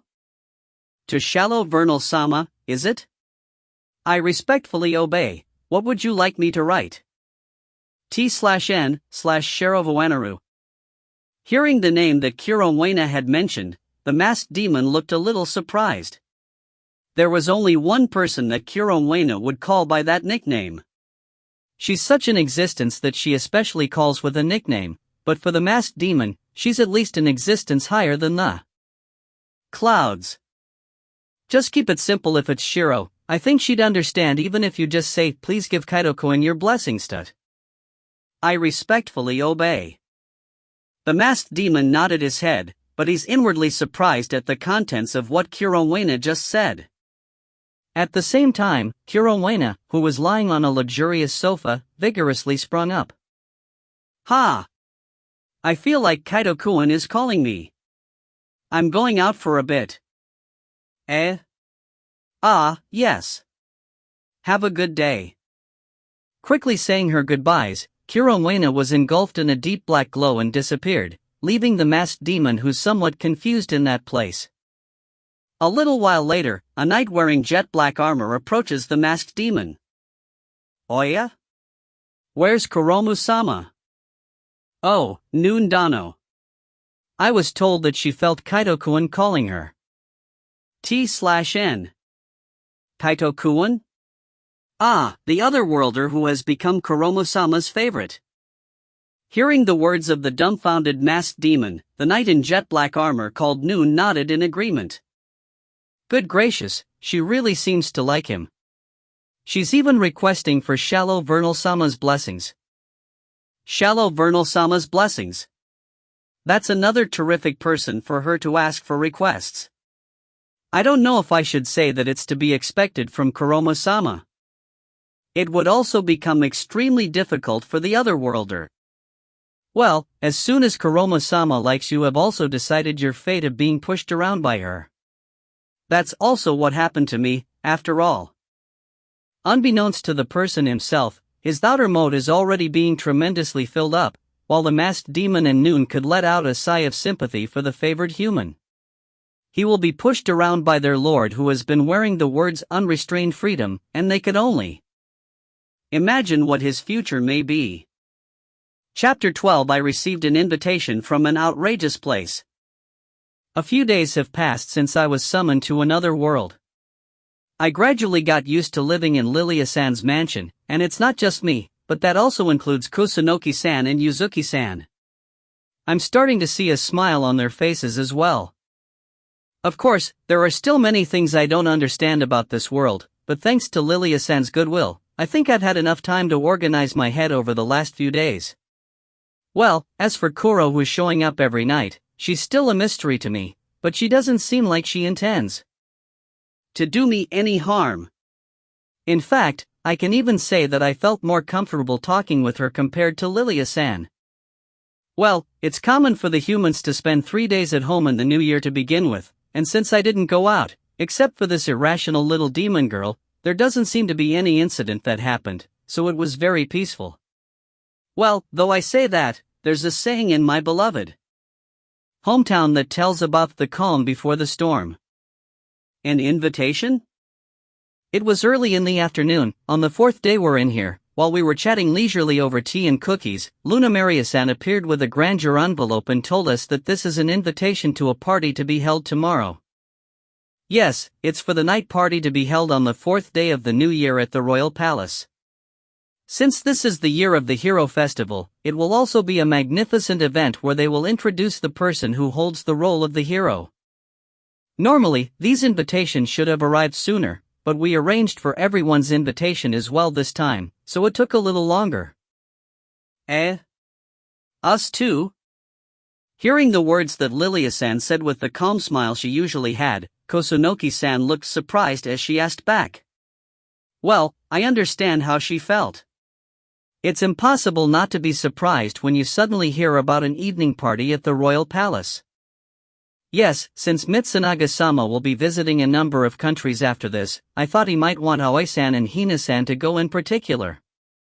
Ah, I see, Seiji plays the role of the hero after all, so he'll be introduced to the various cities of each country. I wonder if he'll be alright. According to what they told me, the sophomore Kusunoki-san and the freshman Yuzuki-san and Mitsunaga-kun are clubmates. As I thought, club activities really are the shortcut to being a normie. I should have done club activities in high school instead of just playing internet games. No, I didn't join any circle in college in the end, so maybe it doesn't really have any connection whether I played internet games at that time or not. Well, setting aside the story of my lonely life, this would certainly be a good time to have a leisurely conversation with Mitsunaga-kun, who will be traveling from one place to another. The two of them were worried about him, and the trusty Lilia-san followed up on that as well. As I was thinking about that, Lilia-san took out a letter from a large envelope that seemed to be of very good quality and looked it over. She still had the smile on her face, but I could see a vein pop out of her forehead. Luna, are these all the letters from the Royal Palace? Why yes. I think my eyes may have gone bad. Would you mind reading it for a bit? I wonder what's going on. Lilia-san is smiling, but her eyes aren't smiling at all. Or rather, she looks terribly scary. Well then, please excuse me, I'll spare everyone the early parts of the letter as it's just a regular opening sentence. In addition, invitations for he who plays the role of the hero, Mitsunaga Seiji-sama's fellow countryman, Kusunoki Aoi-sama and Yuzuki Hina-sama are enclosed together with this invitation. Era? That's weird. Because if I heard correctly, I don't think I heard my name included in the sentence that Luna Maria-san just read out loud. Luna. I'm sure I've contacted the royal palace to prepare an invitation for 3 people, haven't I? Why yes, there's no mistaking it. What do you think of this? His Majesty, the king's bad habit appeared again. Is it possible to rearrange it now? I think it would be difficult. Hearing Lilia-san's words in an indifferent voice that sounds as if she's suppressing her emotions, Luna Maria-san replied as cold sweat dripped down behind her back. If I'm not mistaken, His Majesty, the king is Lilia-san's older brother and is a person Luna Maria-san said to have a severe case of being a siscon, I think? That king's bad habit. Ah, I see. After some very heavy silence, Lilia-san stands up from her seat and after a few seconds, she comes back with a sword in one hand and bows deeply to me. I'm sorry, Kaito-san. It seems that due to an error on our part, we weren't able to prepare an invitation for Kaito-san. Ah, no, that's totally fine. I'm not really that acquainted with Mitsunaga-kun before, and I don't have anything, in particular, to talk about. I'm really sorry. I'll have to keep you waiting at home here in the mansion, but instead of that, I'll be back with a stupid king's head as a souvenir. Ha! My lady, my lady. Your eyes are glaring, you know? That stupid older brother really is trying to reach the end of my patience. My lady, please calm down. In case you forgot, that is still the king. He may be stupid when it comes to my lady, but aside from that, he's one of the competent ones. Let go of me, Luna. As his relative, I'll be the one who'll make sure that that idiot's misbehavior will be punished accordingly. That's fine, but please put away the sword for now. I guess that's what happened. Lilia-san was supposed to have arranged for the 3 of us to go to the evening party, but the siscon king, who doesn't like men approaching Lilia-san in the first place, only prepared invitations for Kusunoki-san and Yuzuki-san, but not for me. In the first place, he probably doesn't like the fact that I, being a man, am living in Lilia-san's mansion. That's probably the part that Lilia-san didn't let her mess with. And Lilia-san, who has been bothered by that siscon's behavior for a long time now, finally lost it. Yep. She's super scary. I've never seen Lilia-san so angry before, or rather, what the heck have you done in the past, Your Majesty, the king? After that, the composition of Lilia-san who was about to pull out her sword and Luna Maria-san who was desperately calming her down continued for a while, and it wasn't until about half an hour later that Lilia-san calmed down.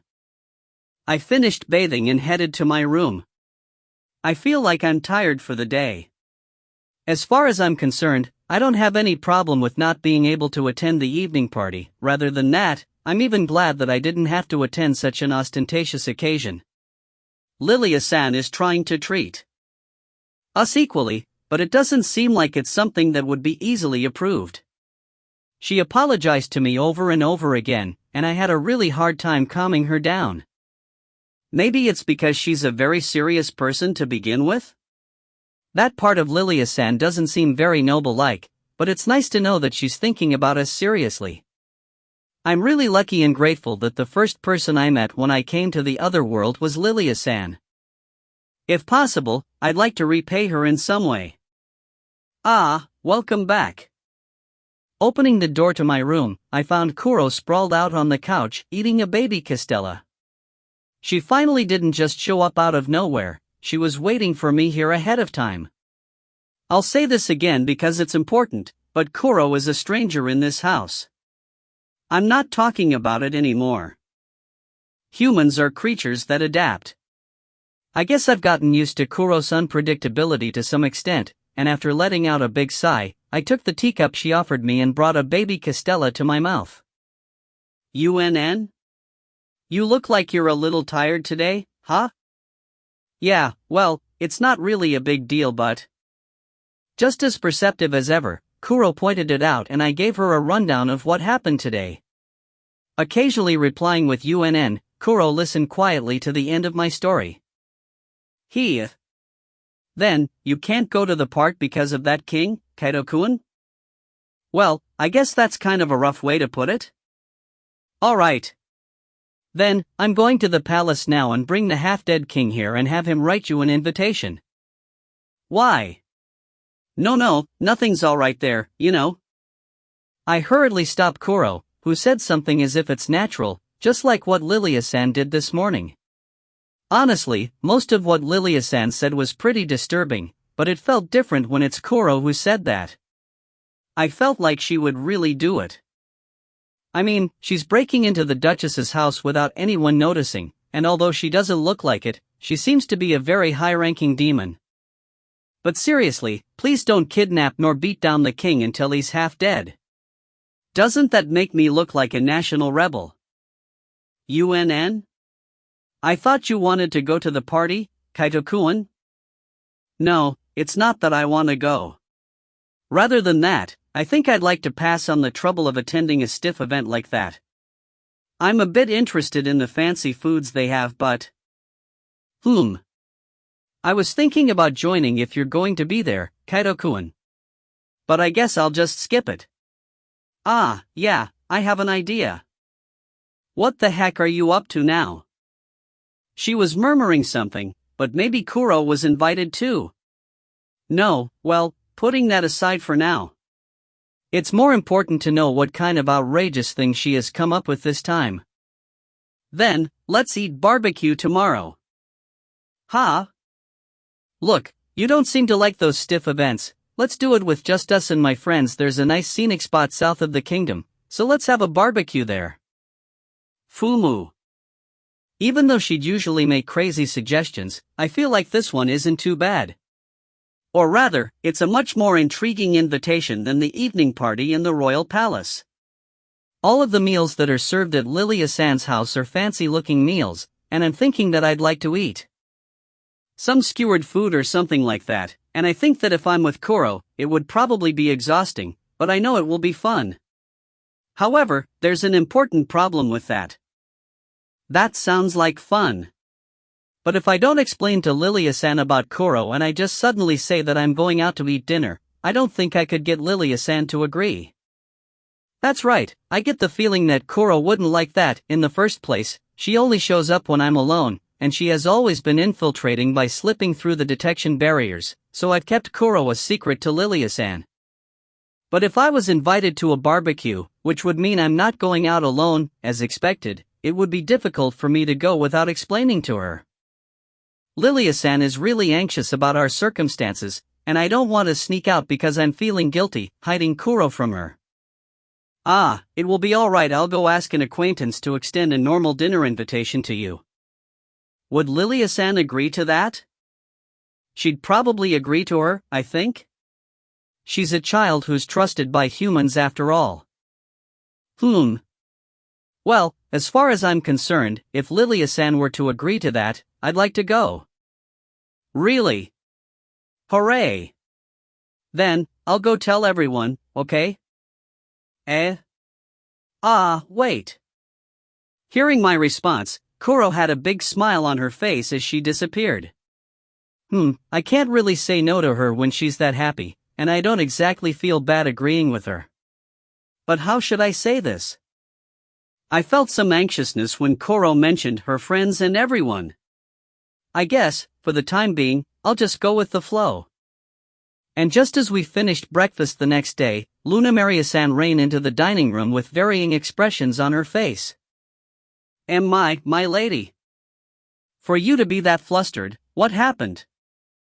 An invitation letter from Sedich Magic Tool Trading Company arrived, signed by the chairman and addressed to Mayama-sama. T/N/Sadichi. After hearing the words that Luna Maria-san told her, Lilia-san's eyes opened wide and she stiffened. Sedich Magic Tool Trading Company? What's that? Are you sure that it's not some kind of prank? It's in an envelope made of black magic parchment and sealed with a platinum dragon beard. Lilia-san completely froze. Excuse me. I'm not really following the conversation. But what's the Sedich Magic Tool Trading Company? It's the largest trading company that deals with magic tools, and it's a large trading company with financial resources that far exceed those of the major powers. They're in a different league compared to the other trading companies. It was even said that half of the magic tools in the world are products made by the Sedich Magic Tool Trading Company.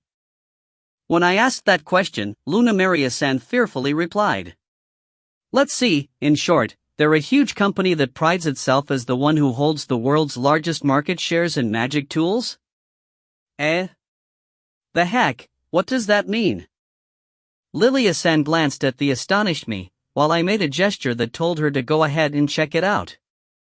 Thereupon, Lilia-san took the envelope from Luna Maria-san with her trembling hands, and after a moment, she held the envelope with both of her hands in front of her head.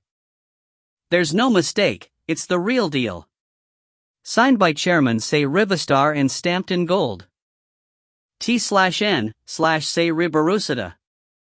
Even just this invitation alone costs more than a house in the best district in the royal capital. What does it say?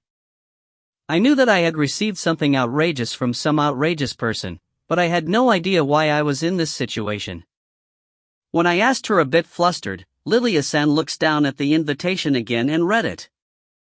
Dear Mayama Kaito-sama, I would like to apologize in advance for the unexpected invitation. At the same time, I hope you forgive me for omitting the greeting and for my rudeness in writing down the main topic. Tonight, we are pleased to hold a small dinner party at our company. It is with great pleasure that I am writing to ask Mayama Kaito-sama to join us, if it's convenient for you. I will have the person who will pick you up this evening to visit Duchess Albert's residence, and I would appreciate if you would let me know at that time if you will not participate. In addition, I have a message for Mayama Kaito-sama from a friend of mine, and I will include it in the letter. Kaito-kun, I'll be waiting, okay, is what she said. Again, my apologies for the delay in getting in touch with you. I would appreciate your consideration. Say Rivistar. As I thought, it's that little demon girl who did this. What the heck are you doing? Seriously, what the heck are you doing? You said that you're just asking an acquaintance to send an invitation. I got an invitation from an outrageous place though. Heck, both Lilia-san and Luna Maria-san are frozen in place, staring at me. How the heck should I explain this to them? Dear mother, father, I was ostracized from the evening party in the royal capital. But instead, I received an invitation from an outrageous place. Chapter 13. As expected, the absurd demon's friends are absurd as well. The evening is approaching and the color of the sky is beginning to change slightly. The head of the Albert family, Lilia, is staring at some papers in her office. A piece of paper enclosed with the invitation to Kaito that arrived this morning, containing a pledge of commitment. A document detailing several including assurances for Kaito's personal safety. Don't you think it's too good to be just a coincidence? Luna. Yes, that's right. I can't believe that the demon that helped Kaito-san when he got lost in the city happened to be an acquaintance of the chairman of the Sedich Magic Tool Trading Company, Say Rivistar, and that Kaito-san would accept the invitation. Would be a really astonishing coincidence. When she heard the indifferent voice, Lilia raised her face from the document she's looking at and quietly replied. As for the invitation in the morning, Kaito explained to her that the demon that saved him said they would have dinner together when he left, but he didn't expect that he would be invited this early. And in response to that, fortunately or unfortunately, Kaito's schedule was open as well, and if Kaito wishes to participate, Lilia encouraged him to do so. The summoning of heroes has been done nearly 100 times already. This time, you are in charge of that, and only this time, an accidental summoning of multiple people happened, and you, with your strong sense of responsibility, are taking care of them. And since there were no men's clothing in the residence, Mayama had to go out, unlike the otherworlders. And somebody, who somehow knew that someone other than the hero had been summoned, used a cloaking spell to hide the fact that he had gone out, and a high-ranking demon just happened to be passing by rescued Mayama-sama. While quietly listening to Luna Maria's words, Lilia's expression didn't change at all. She just quiet stares at Luna Maria's face as she smiles at the door. And for His Majesty, the king's bad habit to appear again, and he didn't prepare an invitation for Mayama-sama, which coincidentally made Mayama-sama's schedule in the 4th day of the year free. Then, by coincidence, Mayama-sama received an invitation to a dinner party from the demon's acquaintance, who happened to be the chairman of the largest trading company, a person you would be coveting, for he has just gained his peerage, and someone who doesn't have many connections yet. How convenient, isn't it? Duchess Albert-sama? It's really too good a scenario for you, isn't it? My lady. The dusk light piercing from the window illuminated the face of the mansion's head. What appeared on her face was a smile that could be called a sneer. T/N, Kikaku Dori. Well, this will probably what the majority will think, right? You're too pessimistic about every single thing, Lily. Luna. You're too D***MN serious and a soft-hearted person, that I don't think you're capable of such elaborate plans. I feel like an idiot for a moment there. Followed by Luna Maria, whose expression broke down into laughter. Lilia also leaked out a smile. The appearance of Luna Maria, who speaks with a nickname that she only calls out when they're alone, was more like a bad friend than an attendant. Lily is too easy to understand. The reason you've been in a bad mood all morning is that, while you've been trying to protect yourself from the people who want to take advantage of the otherworlders, you don't like the fact that you're going to benefit from the plot against Mayama-sama? I really can't hide anything from you. Yes, that's right. I am honestly grateful for having a connection with the Setich Magic Tool Company. Moreover, it says that the chairman himself will visit the residence in person at a later date. It's like I'm using Kaito-san's friendship with him to benefit the Albert Duchy. I don't know if I can assent to that. In response to Luna Maria's words that seemed to strike true to her heart, Lilia muttered a heartfelt grumble. I don't know if I should say you're really inflexible or something. Even though we can just say that obediently conclude it as our good luck. We've only known each other for a few days, but Kaito-san, Oi-san, and Hina-san are all very kind to me. They don't blame me for getting them involved in something like this, but rather, they were even saying their gratitude. I don't want people like them to be involved in Noble's diplomacy. I don't think Mayama-san would want to be caught up in some troublesome nobles, wouldn't he? Even so, I don't like it. As I thought, I'm not cut out to be a noble. I agree. Why in the world are you agreeing that part? Lily has always been a musclehead. You always act before you think, so you could just leave complicated thoughts behind. Who's a musclehead? I dare you to say that again.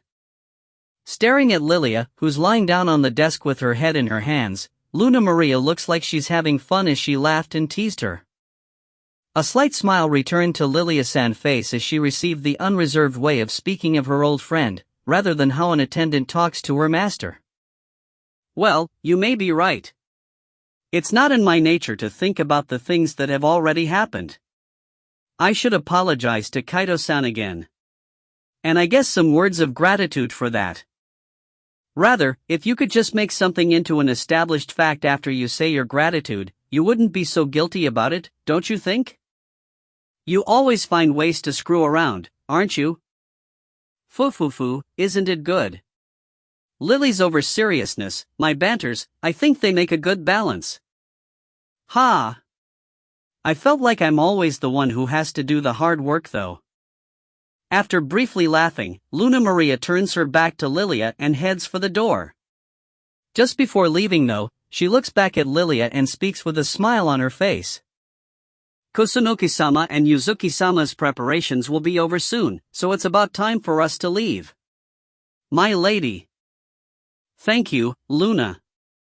To be honest, I was expecting that I would be pursued for answers, but Lilia-san easily agreed to let me join the dinner party.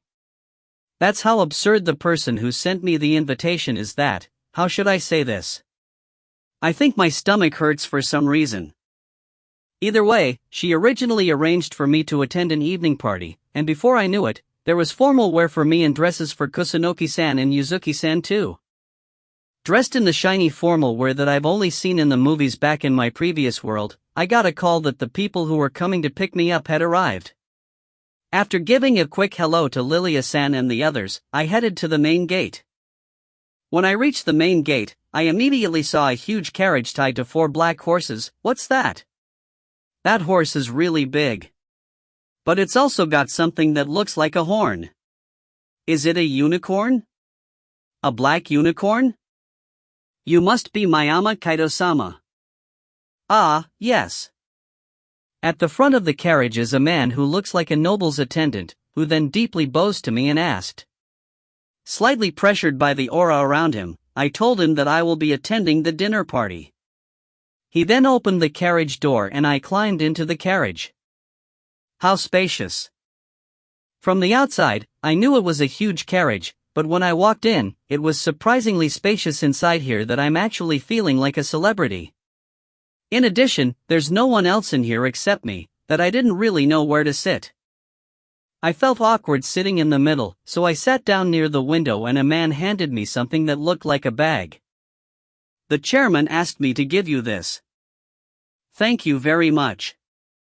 No, we'll be leaving shortly, so please ask any questions you may have. Ah, yes. I don't know what his name is, but he moved to the driver's seat of the carriage and we began leaving shortly. For the time being, I checked the bag I just received, as if it's something common. A letter appeared in the air. Dear Kaito-kun, we're having barbecue, so I brought some comfortable clothes for you to where you won't be able to see the inside of the carriage from the outside, so you can change your clothes there. Ah, I see. It was called a dinner party, so I came out in formal wear, but I'm pretty sure Kuro said we're having barbecue right from the start. In that case, I'd rather wear rough clothes than formal wear in such an event. To be honest, I honestly thought I was invited to a place more extravagant and dazzling than the royal palace, so I was a little bit relieved to change into the clothes that were given to me. It looks like a very ordinary shirt and trousers with a black color base, but I feel like it's very light and easy to move around in, probably because I changed out of my formal wear. Afterward, while looking out from the carriage which hardly swayed for a while, the carriage crossed a large gate and after about 20 minutes of driving, the carriage stopped and the man opened the door for me. We have arrived. Please be careful on your steps. Ah, yes. The venue is just down the road at the river's edge. If you'd like, I can keep your clothes here for you to change into later. I'd like that. Yes. Then, I'll pick you up again when you're ready to leave. Bowing deeply again, I thanked the man who was receiving my change of clothes and looked in the direction he pointed at. The open area on the river's edge where we would have barbecue was immediately in sight, so I made my way towards there. Ah, Kaito-kun. Over here. After walking for a bit, in front of me was Kuro in her black coat she's usually wearing, widely waving her hand at me. A petite woman in a maid's uniform, about 150 centimeters in height, standing next to Kuro. She deeply bowed as I approached. T/N, 4 feet 11 inches. Pft. Let's have lots of fun today. Why yeah. Or rather, you sent me an outrageous invitation. Thanks to that, the people on our side have been really nervous. Aha, sorry. But, it's alright. As I said yesterday, I'm only inviting my close friends here today, so you can relax.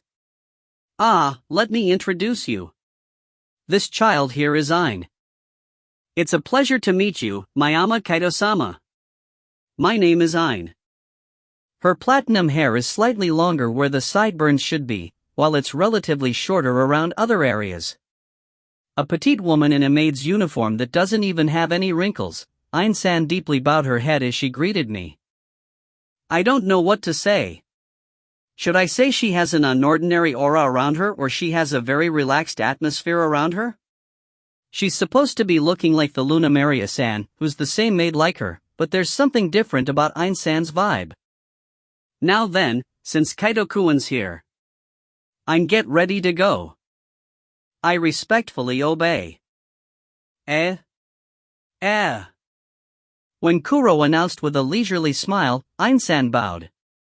And immediately afterward, a wire mesh that seems to be for barbecue, outdoor tables, and chairs, which were not there a moment ago, suddenly appeared in front of us. What the heck's that? Is that magic? I'm surprised at the scene as if I'm watching a magic trick, but Kuro doesn't seem particularly concerned about it and just turned her bright smile towards me. Since this was decided so suddenly, I've asked the other children to get some ingredients for us. But I'm sure they'll be back soon, so I'll introduce you to them. Ah, yeah. Trying to calm the surprise in me, I nodded at Kuro's words, but I heard footsteps getting louder with every step. When I turned around, I stiffened. What the heck is that? My eyes must be playing tricks on me again. But some kind of black, full-body armored knight walked towards me, carrying a winged lizard that looks about 5 meters long. Is that a dragon? Is that a king dragon? Koromo-sama, would 3 flying dragons be enough? I think that should be enough. 3. Did he just say 3 flying dragons? Ah, it's true. He's also dragging 2 of them behind him, besides the one he's carrying. No. Wait a minute, my brain can't keep up with what's happening, you know. The sudden appearance of a fantasy-esque dragon, driving my brain to a complete overload, brings my mind to a halt. And from another direction, I could see huge green blob, or rather, I could see a bundle of vegetables floating towards us. Koromo-sama, I brought the vegetables. Thank you. Looking in the direction of the childish voice I heard, I saw a girl about 50 centimeters underneath the flying vegetables. A fairy. A fairy appeared now. Oh, I. Koromu-sama. I brought the fish. Ah, nice timing. The one that appeared this time is really big. A giant. No, wait a moment. I'm begging you, just wait a moment. My brain can't keep up at all. Are these all the condiments we would need? Ah, that's right. A full-length skeleton in a gorgeous outfit is flying in the air. What the heck is with this situation? A young demon girl, a maid, a full-body armored knight, a fairy, a giant, and a skeleton. That's a whole lot of fantasy-esque beings gathering here, don't you think? Dear mother, father, I went to a party to eat barbecue. And now I learned that I should have expected it, the absurd demon's friends would be absurd as well. Chapter 14. It's probably the maid. A maid appeared, a knight in armor carrying a dragon appeared, a fairy appeared, a giant appeared, and a skeleton appeared. This barbecue had turned into an assortment of various races. And I'm sure that this is all the participants today, right? Yes. Koromo-sama said that Mayama-sama shouldn't be dwarfed by the presence of the other participants, so I've limited the participants to 5 people. I'll leave the cooking to Ein then. I respectfully obey. Then what we need is a conversation between Kuro and the maid Einsan. If you were to just look at the 2 of them, they would only be the normal ones in this place. Or rather, the other members are just too scary. Especially the giants. By the way, Act-kun, please change into your human form. You're scaring Kaito-kun-san, you know? Me? I think Lord Sex is scarier to look at than me though. It's because Act-kun is too big. No, but I'm like a child compared to Magnoel-sama, you know? Or rather than me being too big, I have a feeling that Sister Raz is just too tiny. Are you trying to say something about me? I'm sorry. Dressed in green clothing and flying on the small wings on her back, the fairy with long pink blonde hair called out to the blue giant. The conversation between the fairy, who's probably less than 50 centimeters tall, and the blue giant, who's probably 5 meters tall, makes me lose my sense of perspective. Just by watching them. I have lots of stuff to Tsukomi at, but Fairy-san. My name isn't Kaido-kun, it's Kaido. And also, to think that there are also giants that are much bigger than him. That this giant would look like a child compared to them. While I'm thinking about that, the blue giant's body glowed and turned into a muscular man with 2 horns and blue skin that stands out. He still looks big though, being at least 2 meters tall. However, it's such a shame for those people who couldn't attend. It can't be helped. It would be a tremendous number of people if we had everyone who wanted to participate in here.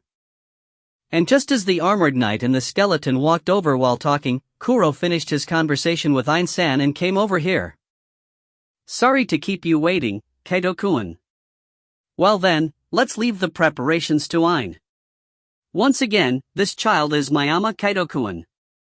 He's a friend of mine that I recently found, and this child's from another world, so don't scare him too much. Alrighty. Well then, let's start introducing ourselves one after another. At Kuro's words, the fairy cheerfully raised her hand and decided to introduce herself to everyone.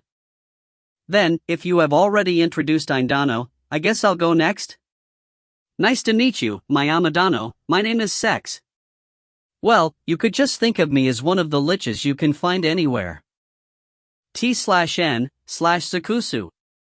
I won't name him what you may be thinking about. And nice to meet you. The gorgeously dressed skeleton introduced himself with a graceful bow. Liches you can find anywhere? He kind of looks like a certain undead last boss from somewhere though. By the way, the person who sent the invitation to Mayama Dano is my subordinate, say Rivistar. I'm sorry to surprise you with the unexpected invitation. Apparently, this skeleton, Sexan, is the boss of the chairman of the largest trading company who arranged my invitation this time. I could certainly feel the presence of someone who has accumulated a lot of experience, but just being Kuro's close friend makes him not ordinary at all. Then, Raz is going to introduce herself next. My name is Razelia, please call me Raz. Nice to meet you, Kaido-kun-san. T/N/Razuria. Nice to meet you. The pink blonde fairy, Raz-san, cheerfully introduced herself. Probably because of her tiny appearance, she's the soothing figure among this strong group of members. Then, I'm next, huh? I'm Act, an ogre. Well, I don't like being stiff with people, so I'll call you Kaido, alright? T/N/Ahado. Ah, yes. Nice to meet you. Yeah, well met. Even though he's in human form, he still looks like a giant. Aksan has a lively personality. He held out his hand to me with a fierce smile on his face, in which I responded by shaking his hand. The heck, his hand is so hard. Then, I guess I would be the last one. My name is Noon. I'm the youngest among the people who gathered today. I'll be in your care from now on, Mayama-san. Same here. Dressed in a black knight armor all over his body, Noon-san's voice sounds a bit strange. It's kind of weirdly high-pitched, like his voice is altered by a voice changer, but it's very easy to listen to. It's hard to tell if he's a man or a woman, partly because of his armor, but probably because he's about 160 centimeters tall that I could see him as a knight of the human race. Anyway, with the self-introduction over, Kuro urged us to move to a table prepared in the vicinity. Then, at the same time, I could smell a fragrant aroma and the sound of grilling meat, and when I moved my gaze to the table. How fast? You've already started grilling. Our introduction should have only passed for a few minutes, but before I knew it, there were the 3 dragons, a large number of vegetables, and even the fishes, all skewered on a variety of large and small skewers and grilling them in the wire mesh. No matter how I look at it, isn't she too fast? Are you some kind of super being who has super acceleration? The number of barbecue skewers on the wire mesh is also outrageous. There were dozens of skewers neatly lined up, and the aroma wafting in the air is nothing short of amazing. As expected of elder sister, you do one hell of a job. That's right. If Ain-san is here, there's nothing we can do to help with the preparation of food. Ak-san and Noon-san spoke as if it's a matter of course. Apparently, Ain-san's extraordinary work speed seems to be a daily occurrence for them. I mean, looking closely, there's also something that looks like alcohol and juice on the table before I knew it. There were also some small dishes for people to share and eat. Maid-san is so amazing. Ah, come to think of it, can you drink alcohol, Kaido? Ah, yes. I can't drink that much but... Good. That's good. Then, let's go exchange drinks already. Ah, that won't do, Act-kun. We still haven't made a toast yet. Don't be so stiff, Sister Raz. Men should always talk to each other first after they've had a drink. Ain-san will scold you if you sip your drink before Kuroma-sama. Raz-san tried to stop Ak-san, who was vigorously laughing, but Ak-san didn't seem to be bothered by her words and tried to reach out for the alcohol on the table, but he stiffened when he heard what she said. His face that was seemingly blue from the start turned even bluer. From the look of it, I can somehow see the power relationship between them, or at least, it seems that Ak-san is afraid of Ain-san. Could it be that Ain-san is actually an earth-shattering person? Why yeah. Or rather, you could even say that she's almost a Mons. Ak-san was about to say something, but before I knew it, a cut appeared on his cheek as if something slashed it with a small blade. Ak-san is trembling where he stood as sweat began flowing down on his face like a waterfall, and with movements too refined and no hesitation in them, he put his hands on the ground and lowered his head. My apology Eases. Elder's sister. T/N, he's calling him an ego, the same way delinquents do in fiction. Ain-san was Kuroma-sama's maid long before Raz and the others were born, and she's the strongest of all of us gathered here today. Well, except for Kuroma-sama. Is that so? It's alright, Mayama-san. As long as you don't make careless remarks like Ak-sama, she's usually a gentle and kind person. Something unfolded right in front of my eyes, or so it seems? While Ain-san advised, or rather, intimidated Ak-san, Raz-san explained and Noon-san followed up with more explanation. Apparently, the oldest and the strongest member of this group, with the exception of Kuro, is the maid, Ain-san. She's a lot different from the maids that I know of. Kaido-kun, would you like alcohol? Juice? Ah, then, I'd have alcohol, here. Whoa. What the heck happened just now? I'm 21 years old now, 1 year younger than Lilia-san, and I'm not averse to drinking alcohol. And in response to Kuro's question, I replied that I would drink alcohol since Ak-san invited me a while ago. Things are normal so far. The moment that I answered though, Ain-san was already there, holding out a neatly poured cup of alcohol. She was supposed to be grilling meat a moment ago, but I couldn't even hear when she suddenly appeared here.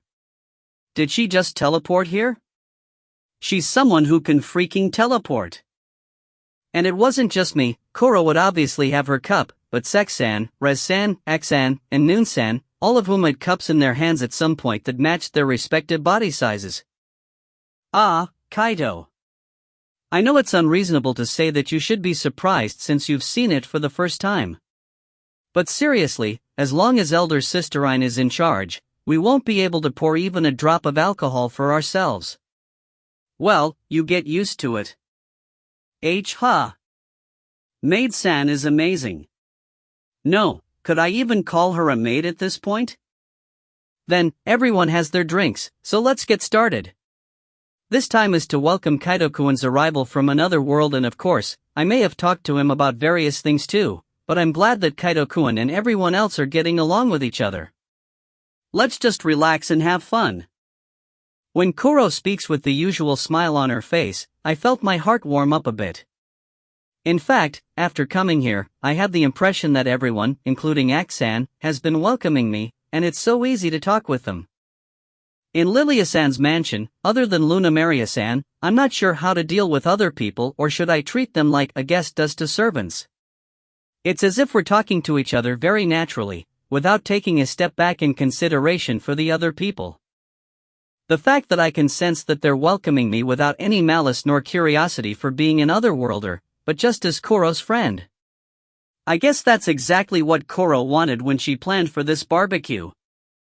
Lifting my cup in time with Kuro's movements, I felt a natural smile come to my face. Well then, cheers! Cheers! The 7 cups clinking together along with the cheers of our voices, as if it's obvious, Einsan was also there as well, huh?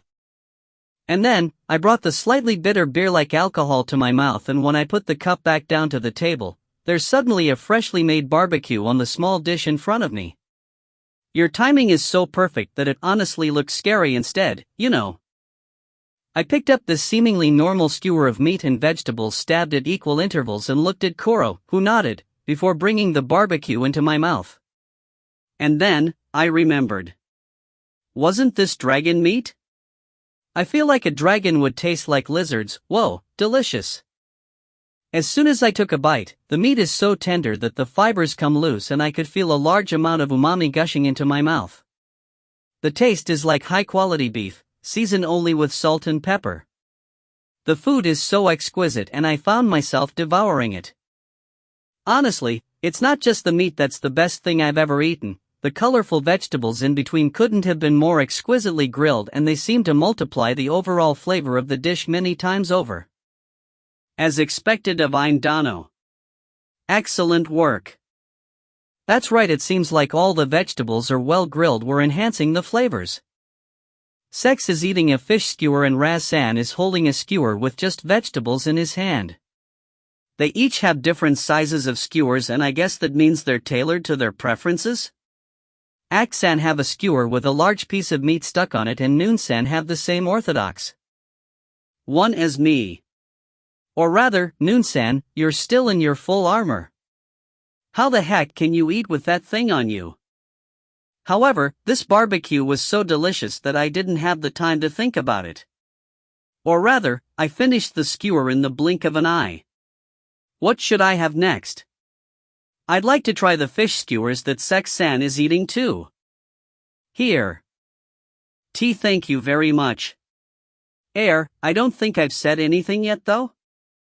And in front of me, a fish skewer is held out of me as if it was obvious that this is what I wanted. Are you an esper? Ein-san, you're an esper too. Knowing what a person wants is one of the bare minimum needed for a maid. Is that so? This maid is amazing. She's out of this world. And these fish skewers are completely freshly grilled. Did she anticipate that I'd want this, and set the timing of when she grilled it so that the flavors are raised to the peak of flavors? There's no way. So, in that case, for example, what if I finished my drink in this one sip, but I want another one? You've already poured one. When the cup separated from my lips, before I knew it, alcohol has already been poured on my cup. Moreover, the rim of the cup is perfectly wiped clean. Ein-san, could it be that you can stop time? No, I'm somewhat serious about that. After all this time, I realized the meaning of what Ak-san said about not being able to pour even a drop of alcohol for ourselves as long as Ein-san is in charge. Dear mother, father, I have met lots of people. However, the strongest profession in this world may not be the hero or the sage, it's probably the maid. It's probably something like this. Name, Ein. Skills. Housekeeping LV, limit break. Super acceleration. Intimidation. Invisible attack. Teleportation. Time stop. Mind reading. Etc. Job, perfect maid. Chapter 15. They were family. As we ate the delicious barbecue and stunned at Ein-san's awesomeness, Ak-san spoke to me while holding a huge cup in his hand. Oh, Kaido. Have you been drinking? Yeah, this alcohol is tasty, isn't it? Haha, drinking tasty alcohol while looking at good scenery. I don't think there's anything more luxurious than that. In response to Ak-san's words, who told me so with a lively laugh, I nodded without hesitation. The setting sun shining on the gently flowing river, contrasting with the bright green trees. This spectacular scenery, which can be described as the great outdoors, provide a pleasant sense of freedom. However, you've got it rough yourself, don't you? I've heard some things from Kuroma-sama, but you came from the same world as the person who holds the role of the hero, right? Yeah, well. I'm not as smart as Lord Sex, so I don't know what to think even if they said you came from another world, but if you get sent to a random place without any reason, it must have been rough, right? There certainly are various things I'm surprised about. I guess Ak-san is acting like an older brother would. He talks to me over alcohol as if he's worried about me. Maybe it's because I haven't had many opportunities to talk to the same sex since I came to this world. I shifted my gaze while feeling a bit solemn. When I see these people of species I've never seen before on Earth feasting on food, I realized once again that I've come to another world.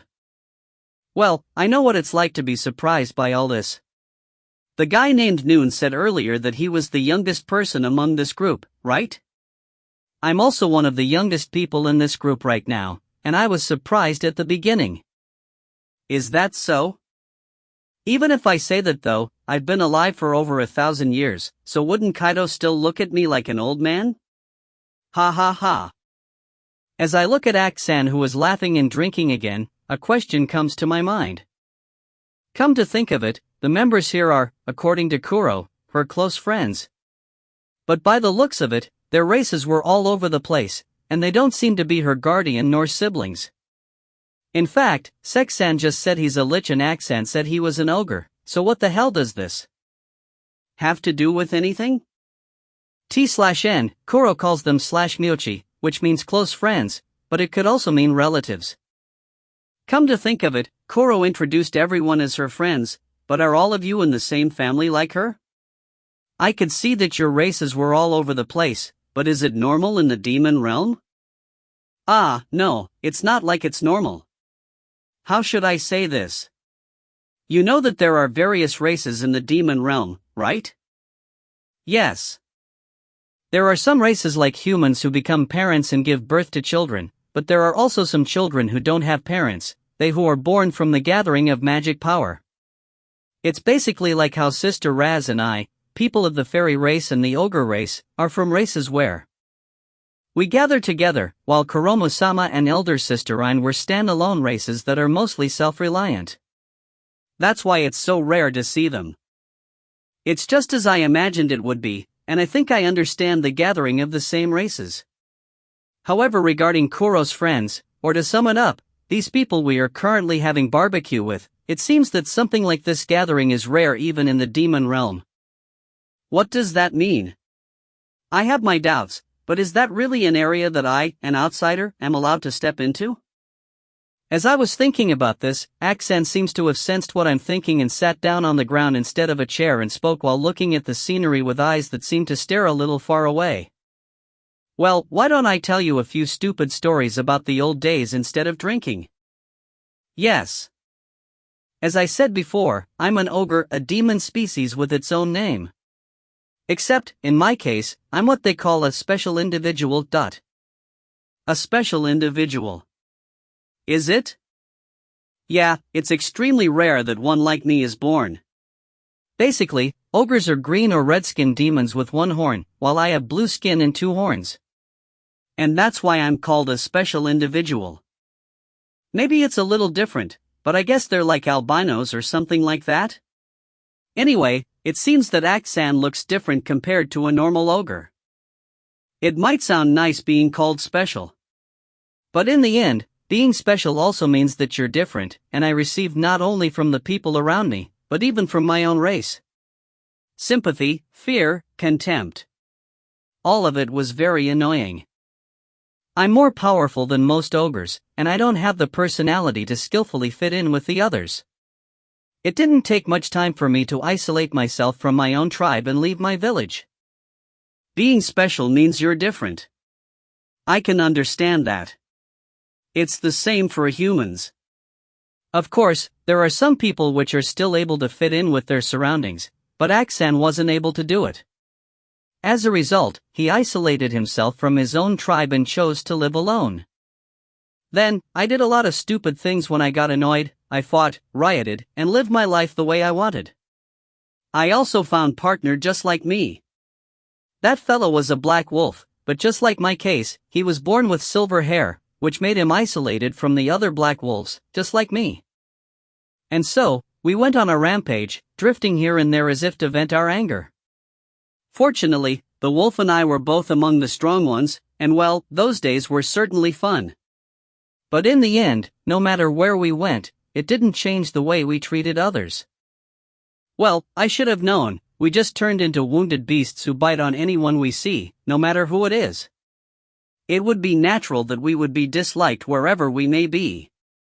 Aksan bitterly smiled, as if he's mocking himself at that time. The expression on his face is somehow sad, as if to say why his old self didn't notice something so obvious, but I can't see any emotion like regret on his face. Everyone's always looking at us like we're trash. And then, we would lash out in frustration, become isolated from others, lash out again towards them. I ended up just repeating that stupidity again and again. And before I knew it, I grew tired of it.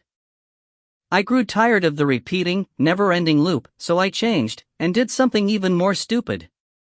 But I screwed up. My partner and I fled for our lives to a ruins. As my partner and I healed our battered bodies, I thought. In the end, what do we really want to do? What did we really want to acquire? And I found no answer. The more I thought about it, the colder and heavier my heart became. It was as if the heat was drained out of my body. Isn't that funny? In the end, I may look large, but we still have the minds of childish brats. It took me over 100 years to realize that I was just throwing a tantrum about things I didn't like and I'm just a total retard. I didn't know right away what to say. There was a wall in front of him called difference from the day he was born. He tried to go around it, but going through that route would only lead him to a dead end. It's easy to put it in words. However, cheap words like that may not be able to express some of the feelings that Aksan and his partner had. That's when I met Kuroma-sama. Honestly, it was the first time I felt that since I was born. With one look, I felt like my instinct, not my head, were being pressed down to yield in just an instant. I was ready to die at that time. I will never win against her. The difference between us is so overwhelming that I can't even be allowed to resist, nor am I allowed to speak. It's just, so this is where it ends. This high-level demon that appeared out of nowhere will be the death itself to us. In a way, I thought it was a fitting end to us who have been a bunch of idiots for a long time. However, it didn't happen. Kuroma-sama looked at us and laid out food that she took out of nowhere and said, "It must be something like fate that we met here. Come, eat with me." With a childish smile on her face. I don't know if I should say that's like Kuro. She too astounding.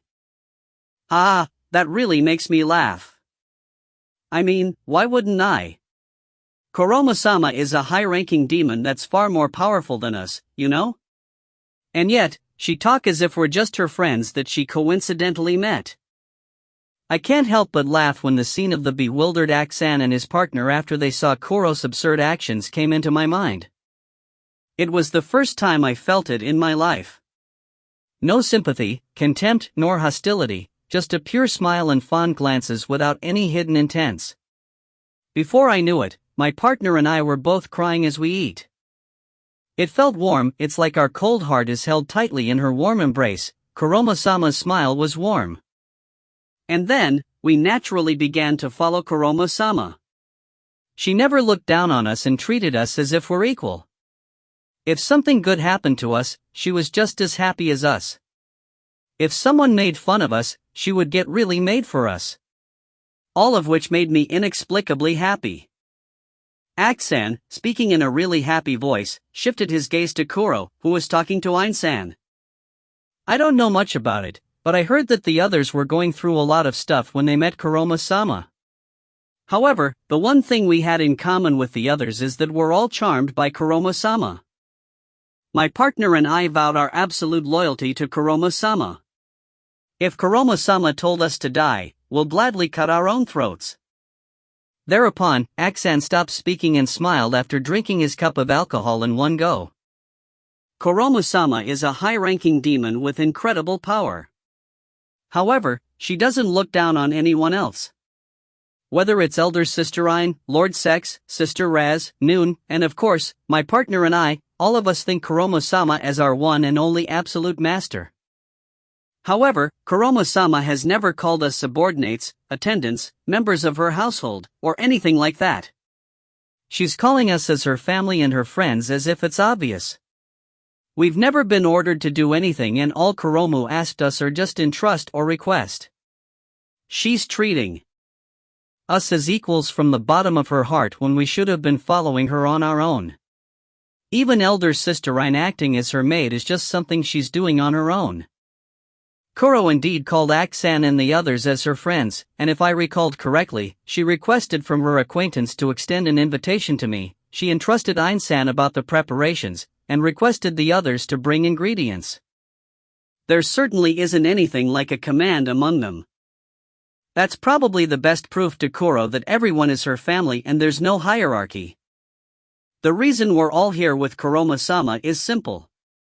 It's because we truly love her who is more powerful than anyone else, yet kinder than anyone else. Kuroma-sama's wish is our wish, and Kuroma-sama's smile is our best reward. And since Kuroma-sama calls us her family, then we would be her family even if we're of different races. That's kind of nice. That kind of thing. Oi, I've already told you, Kaido. Don't act like we're strangers, okay? If you're Kuroma-sama's friend, then you're also our friend. So you don't have to speak so stiffly, you can also call me Act 2. I see, UNN. Alright. Act. Oh, that's the spirit. Now, let's have another drink. When I saw Act with a smile on his face that reminded me of Kuro, I finally realized the true nature of the sense of security I had felt from Kuro. Yes, Kuro sincerely thinks of me as her friend. It didn't matter if I'm an otherworlder or I'm in a peculiar situation, her smile tells me that the Manhwa Kaido in front of her is her friend and equal. I guess that's why I feel safe talking to Kuro and enjoyed being pushed around by her. Thinking about this, I toast with my new blue-skinned friend Dot. Dear Mother, Father, I have made a friend in another world. Their appearance may have been all over the place, but I'm sure they were family. Chapter 16 Being able to depend on someone. Perhaps, because of the conversation I've had with Act, I feel like I'm more comfortable talking to others. I also felt a little sorry that I was leaving the cooking to Ain-san, but when I talked about the topic, before I knew it, I was participating in the conversation, and our meals and drinks have been perfectly supplemented. I decided not to think about it after it happened. When the sun has set and the night has fallen, magic tools floating in the air illuminated the nearby area. As I was looking with interest at the power of magic that brightens up our surroundings but doesn't feel too dazzling to my eyes, Noon-san spoke to me. It seems that Mayama-san has been pretty comfortable with everyone, huh? Yes, everyone is good people. Ain-san and Sex-san are peculiar and elusive, while Raz-san and Act are easy to talk to. Fufu, I think I understand what you mean. I guess it's about time. UNN? Noon-san is still speaking to me with his unnaturally high-pitched voice when he softly muttered upon hearing what I said. When I was tilting my head to wonder what exactly is about time, Noon-san turned to me and uttered some surprising words. How is Japan right now? Has the emperor finally changed and there's a new name for the arrival of the new era? Wah! Not only did he told me the word Japan as if it's normal, Noon-san also knows about the existence of an emperor. Could it be that this person is? No, that this human is. It's as you imagined. I'm also a Japanese who was previously summoned to this world.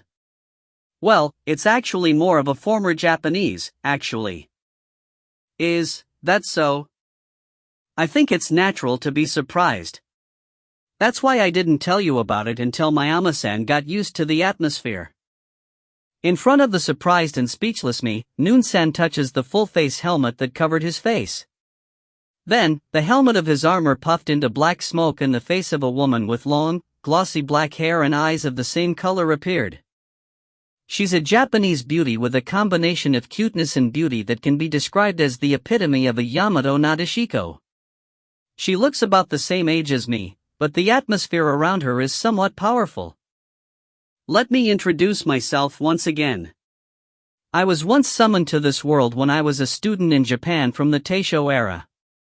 I refused to return to our former world, and through the power of Kuroma-sama, I, who was a former Japanese human, was reincarnated to a demon's body. To Mayama-san, you could say I'm a person from the past era. Taisho era.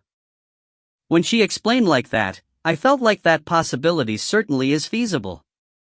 In this world, the summoning of heroes has been done many times over the past 1,000 years. By simple calculations, there should have been about 100 people who have been summoned to play the role of the hero so far. And it wouldn't be surprising if some of them would want to permanently live in this world. Don't worry. It's true that I was from Taisho area. But due to the nature of the summoning magic circle, just as you were to return after 1 year, you can properly return right at the time that you were summoned. Even if you don't return right at that time, you can ask the creation god to send you back. However, in that case, the time in the different world seems to have moved on a bit, but decades won't suddenly pass at once. For example, in my case, it has already been hundreds of years since I was summoned. I understand that feeling of not being able to catch up with what's happening. I also felt the same when I first came to this world. When I was unable to respond to Noon-san's words, who explained to me in a calm feminine voice instead of her strangely high-pitched voice she had used earlier, Noon-san just smiled and told me she could understand how I felt. Well, for that reason. I may be a special case, but for Mayama-san, you could say that I'm your senpai regarding being summoned, and I think I could answer your various questions. Ha! With that, Noon-san began to calmly tell me about her experiences. The story of her sudden arrival in another world and the confusion she felt, the difference in culture and common sense they have here compared to Japan, and the things that she have discovered since she has been summoned to another world. She told me a lot of things. The words of an elder who actually experienced life in the other world since she have been summoned as a hero. There are many things that will be helpful to me in the future, and I found myself listening to her for the rest of the day. After our conversation is over, Noon-san gets up from her chair and throws a few words at me with a smile on her face. I don't know if this had filled up the emptiness within me or not. However, the wish I had in my heart, I was able to find my treasure in this world. Therefore, I'm sure you'll be able to find one yourself, Mayama-san. I know that you may be confused and your mind still in chaos, but please try to enjoy this year. Yes. I understood from those words. The person that Koro was talking about before, the person who resembles me, must be Noon-san. And Noon-san was able to find it. That's why she chose to remain in this world and reincarnate as a demon. And the fact that she came here today to share her experience with me might also be a gift filled with kindness from Koro. This may also be a roundabout way of advising me, who doesn't even have an answer to my own feelings yet. I don't know what's going to happen in the future. Whether I find out what I wanted to do or end up not being able to find it, I won't get the answer if I just think about it now. However, even just a bit, even if there's just a slight chance of that happening. Seeing Noon-san smiling without any bewilderment behind them, I felt that I wish I could also be like that. Setting down the cup in my hand, I then stood up and moved my gaze around and quickly found the person I'm looking for. She has been talking with people and walking around here and there with a skewer in hand just a moment ago, but before I knew it, she's away from the others, sitting down right beside the flowing river. I didn't have to think too hard to understand that she was probably waiting for me. The proof of this is the space next to where she's sitting, and the others probably sense this too as they haven't approached us. Putting my inner monologue aside, why tatami? This is that wasabi concept. Are you talking about wabi-sabi? Too bad, I was so close to the right one, huh? T/N, wabi-sabi is a Japanese philosophy that focuses on the beauty and appreciation of things imperfect and impermanent. Well, I feel like laying out your tatami on the river's edge doesn't seem quite right, but it's already too late to say that now. I felt a smile appear in my mouth as I realized that Kuro was still the same as ever. Kuro then taps the space on the tatami beside her and urges me to sit next to her. The sound of the river flowing quietly and the faint scent of leaves wafting through the air is quiet and calm, as if the liveliness earlier is just a lie. Is it about time? UNN? As Kuro muttered so, the lights went out and my vision went dark for a moment, but it quickly changed to another color. Whoa! It's a wondrous sight. The leaves of the trees on the other side of the river emitted a faint light, as if the entire forest began to lit up. The trees around here are called light trees. They store a little magic power from the air and they would emit light every month or so. It's amazing. How should I say this? It's just so overwhelming. Isn't it beautiful? Yes. The light isn't strong enough to sting my eyes, they're gentle and faint like the luminescence of a firefly, and combined with the light reflected off the surface of the water, it makes it feel as if we are in a sea of stars. If it's this beautiful, this place must be a very popular place. This place is very popular. However, I've reserved the whole place, even the area opposite of the river. That sounds bad. Ha. Just from what I'm seeing, this place seems to be quite a famous tourist attraction. However, it seems like Kuro had also noticed it. I don't know what means she used though, but she managed to reserve this place for us. Well, she seems to have connections with the chairman of the largest trading company, so it's possible that she could do these things if she wanted to. How should I say this? I once again realized how amazing Kuro is. Is it better if I use honorifics when talking to her? If you won't talk with me like you usually do, I won't like it. Roger that. Then, it's good. Ha. My thoughts, which are too expressive according to her, immediately conveyed what I'm thinking to her, and Kuro turned her eyes to me in protest in response, her cheeks puffing up adorably. That's too cute, stop that. However, how should I put it? I felt like these kinds of conversations are good. It's a very calming and comforting feeling, as if the strength in my shoulders is released, along with the fatigue that they're carrying. Thank you, Kuro. UNN? Well, you've been looking out to me about various things. I'm just doing what I want to do, okay? Still, I want to thank you properly. I see. Then, you're welcome. I guess? Even the silence that came after that brief conversation with her isn't unpleasant, and it rather feels calm and comfortable for me. What the dash? As I let myself bask on the gentle atmosphere around me, Kuro suddenly yanked me down with a force unimaginable from her tiny body, and I became speechless as I felt a soft touch on my head. A little later, I find myself in a position where I look up at Kuro's face. I notice that I'm in that so-called lap pillow, but aside from that, illuminated by the faint light of the nearby trees, I couldn't help but gasp, looking at the expression on Kuro's face as she had a small smile on her face. It's not the innocent, childish smile she usually have, but it's like the smile of a mother looking at her child. I guess you could call it a motherly expression? She's just smiling at me, but I felt like I'm being wrapped in her kindness. And the feel of the soft, warm lap in the back of my head. Without saying anything, Kuro began to gently stroke my hair, keeping the smile on her face. Even though she's much older than me, the situation is that Kuro, who's a flawless beauty, is giving me a lap pillow. I would normally have fidgeting about an embarrassment, but her golden eyes that seem to see everything and the comfort of being held in her embrace keeps my body and head still. Do you feel a little less tired now? Eh? I know that Kaito-kun is a kind child. You're always thinking about the people around you. Of all the children summoned this time, Kaito-kun is the oldest.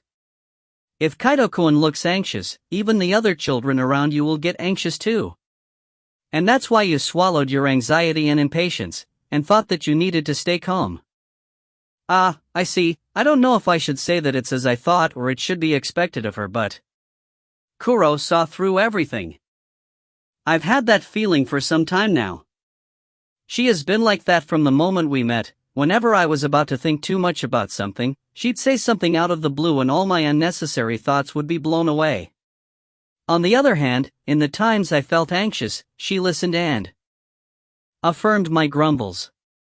That's why I feel comfortable talking with Kuro. I think it's really cool that a child can naturally do that. However, fatigue could be found not only in the body but in the mind as well. You may not notice it, but little by little. That might be so. Kaito-kun, did you have fun today? Yeah, I feel like it's been a long time since I've been surprised by so many things and had a carefree conversation without trying to fit in with my surroundings. It's thanks to Kuro. I see. If that's the case, I'm glad. The wondrous faint lights, the gentle touch of the hand stroking my head, and the affectionate smile that looked straight at me. It could really be as Kuro said, I may have been storing up my fatigue for some time. Ever since I came to the other world, or perhaps, long before that. Kaito-kun, just a little bit, even if it's just for a little bit. You can depend on me. Why don't you rest for a bit? Even if it's just so that we could do our best tomorrow again. Okay? Yeah. Her gentle voice lulling me like a lullaby, I felt my eyelids drop with sense of relief that I can't put into words. I can feel the warmth touch and the fragrance of her scent, and her voice that seemed to gently permeate around me. It's all right. I would be here with you.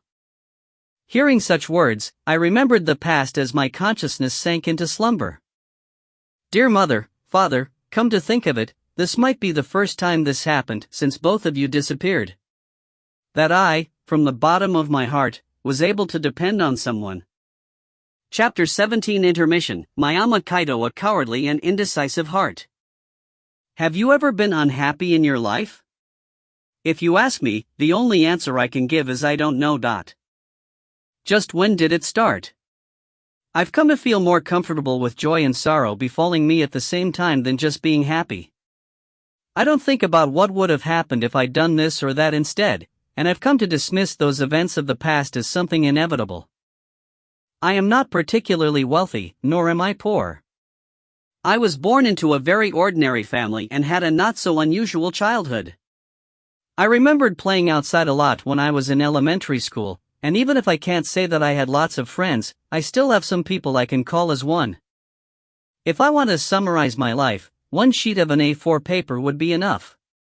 That's about as mundane, flat, and unchanging my life is. The only big thing that happened to me was that my parents suddenly died when I was 12 years old, I think. It's not like in those TV dramas where their parents are suffering from an incurable disease, nor were they involved in a major incident. There are hundreds of thousands of traffic accidents a year in Japan alone, and they just happened to be caught up in one of them. We were on the way back from a family trip when a pileup occurred in the expressway we're passing through. Our small family car was sandwiched between a big car and a truck, and it was crushed in between them. My parents were gone in an instant, while I miraculously survived with only a minor injury, a laceration from my ear to my neck. In that unfortunate accident, having miraculously survived, I guess that means I was lucky. I was lucky and survived, while my parents were unlucky and died. That's how people live and die in the end. Some people die young no matter how they take care of their health, while some people live long enough even when they're smoking piles of cigarettes or drink like a fish. I never thought of my parents' deaths as being unreasonable, nor did I think that I was a tragic character. In fact, the relatives who took me in were good to me and I had no complaints about my daily life. However, I started to think about it often. I thought that good and bad luck is like two sides of the same coin. You wouldn't always be lucky in your life. There's also no such thing as a life only filled with misfortune. If you're fortunate enough to have it, an appropriate amount of misfortune would also come down on you. There's no coin that keeps showing one side. If I'm lucky enough to survive, will I someday draw the other side of that miraculous coin? Or perhaps, was the death of my parents actually the other side of that coin? What happened when I started to think that way? I think I escaped in the beginning. I'm sure that Ryajus must be happy people who can create a wide range of relationships with friends, lovers, and family. If that were the case though, they will have to be prepared for the same amount of unhappiness to befall in their lives. A life with just happiness is scary. It's hard to feel safe when there is no set of good and bad events. Therefore, I ran away. I turned my attention to games and books, and basked in my temporary sense of fulfillment. In college, I learned to fit in with my surroundings. I learned the art of being bland, naturally distant, and being alone. I don't need a dramatic life.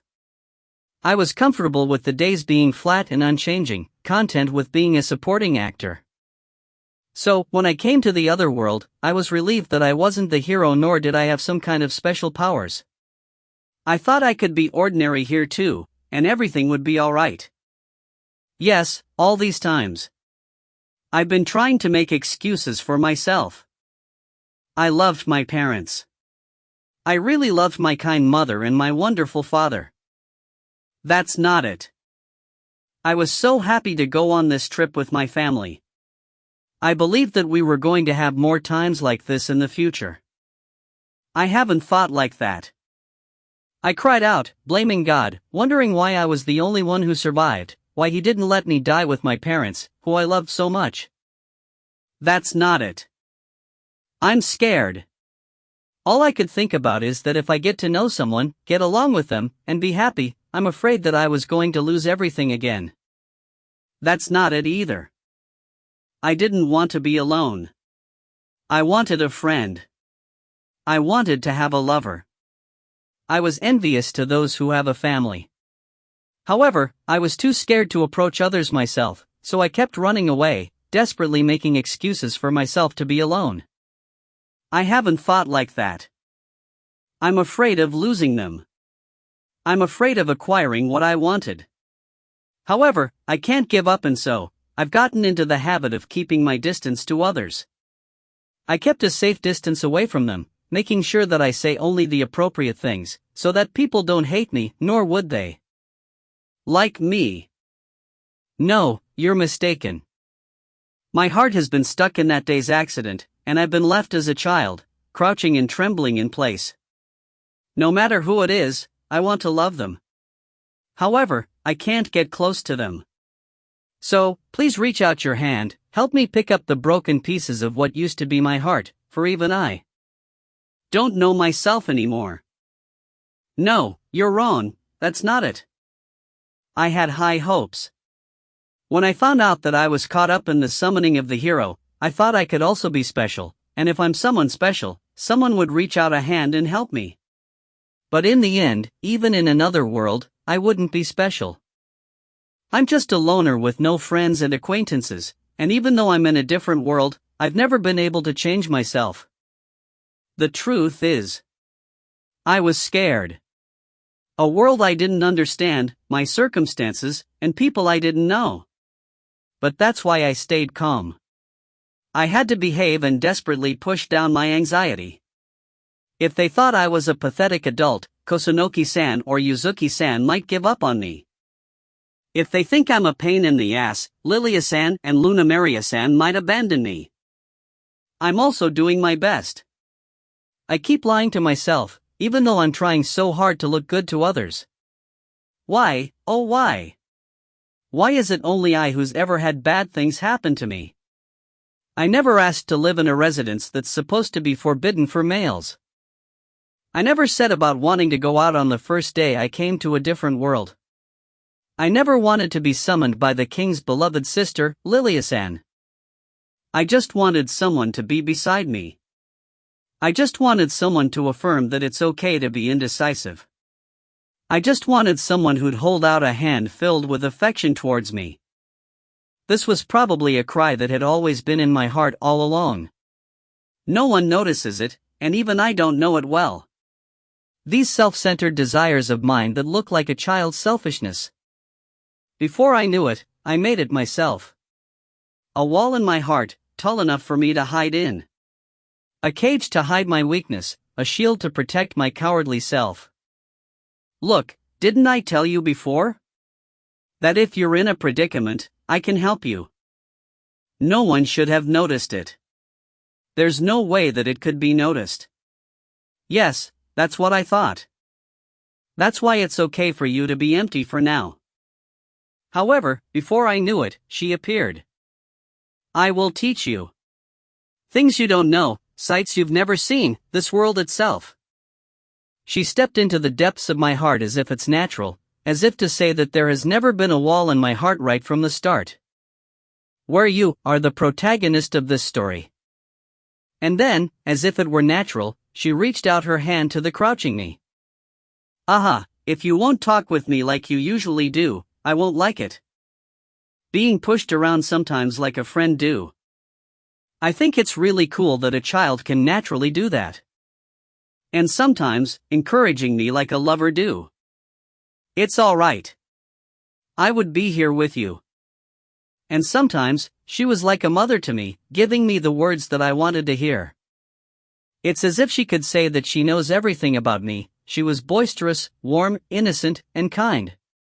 She would always give me the smile I wanted most.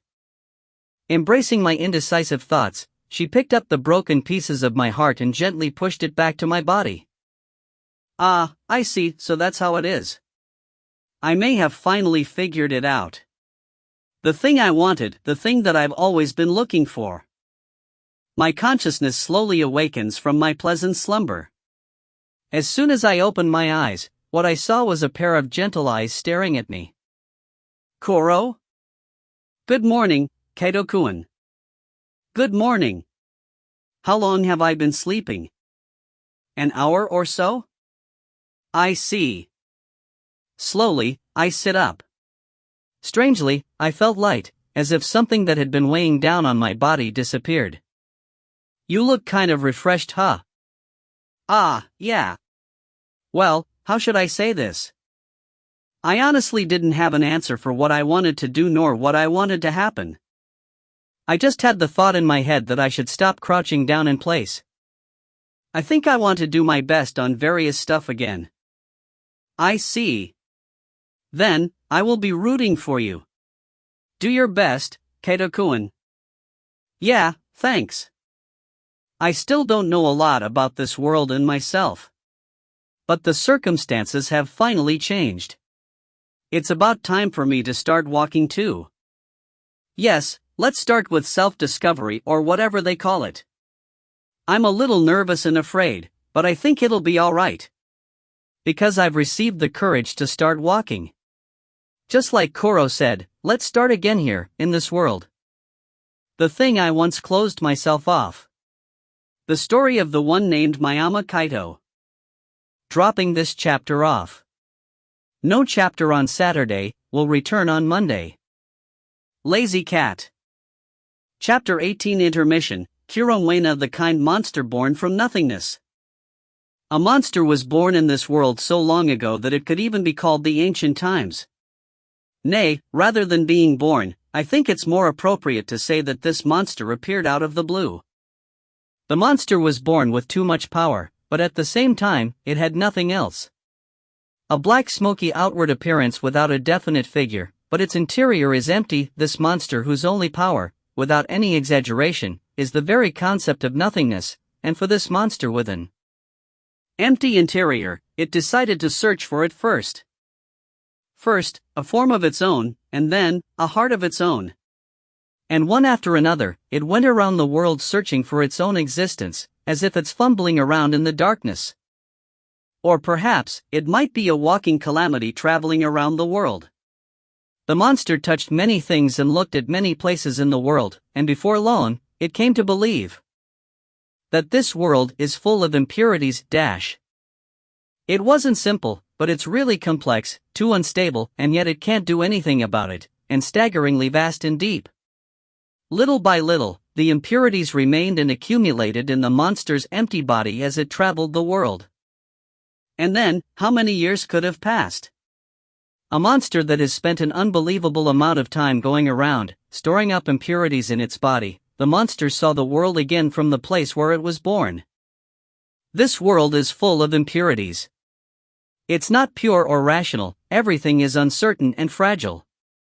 It's always changing, as if this world is one single existence. And that's why, this world is so beautiful and precious. Silver white hair swaying in the wind and golden eyes reflecting the world. A heart that has gained many impurities and the figure that appeared with a gentle smile on her face. And thus, the monster that could have destroyed the world begins to walk again. It gained form and acquired a heart, establishing the collection of impurities it gathered as the testimony of its existence. It took upon the name of Kiromwena and began to etch out its existence as it started a new journey. The story of she who bears that name, the one who was once a monster, began with her reaching out to a little child who looked very much like herself in the past. "Come with me." Holding the little child, she gave her the name Ein, named after her new beginning. The demon called Kiromwena was truly born into this world. There exists a high-ranking demon called Kiromwena. She held immense power, yet unconcerned with wealth and power, as she walked around as if she's wearing the very concept of freedom. Whoa, this is quite tasty, isn't it? One more please. Thank you for your patronage. Kiromwena bought a spit roast from a street vendor and ate it with relish as she looked out at the human city bustling of activity from the incoming new year. Kiromwena often goes from place to place, sightseeing and eating. This is an unusual hobby for a standalone high-ranking demon, where most of them set up their own territory, making their subordinates and dependents move in their stead, and don't go out much themselves, but Kiromwena liked to get involved with the world this way. Kiromwena doesn't have a fixed form. Depending on her mood, she could take the form of a boy or a young man, and to avoid causing a commotion for having a reasonably well-known name, she sometimes wears an information concealment magic in her peacetime, getting these people on the street to not realize that this girl walking around with a spit roast in her hand is a famous demon. However, those who know Kiromwena will know that she's in a good mood when they see her walking around in her favorite appearance, the form of a young girl. The demon called Kiromwena is an oddball in many ways. Although she's a high-ranking demon, she doesn't have any subordinates, doesn't discriminate or look down on other races such as the humans and the gods, and openly speaks to the owner of a stall that can be called a commoner. It's only because she truly loves this world and the people who live in it, despite everyone's differences. That's why she loves to take a leisurely walk around the city like this and watch the world change little by little.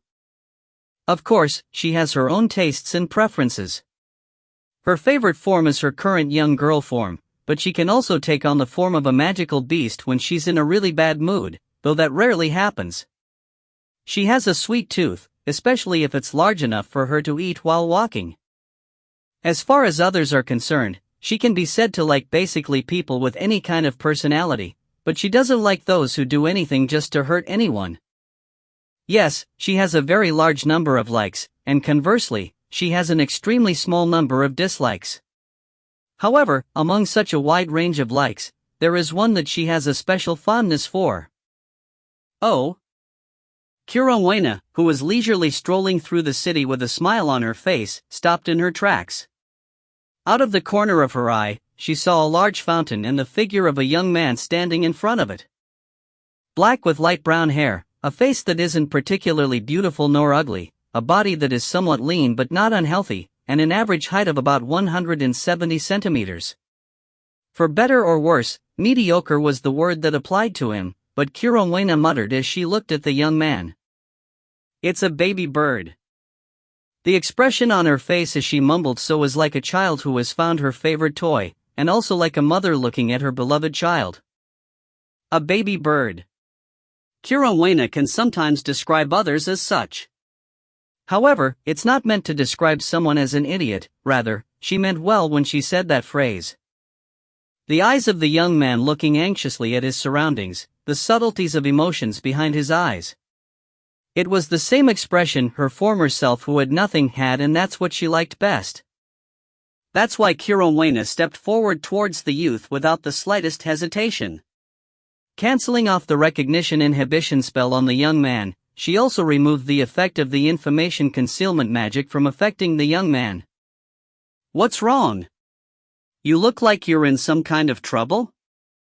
She called out to the young man with a big smile on her face, as if she was truly enjoying the encounter she had with someone who looks a lot like her old self that she hadn't come across for a while.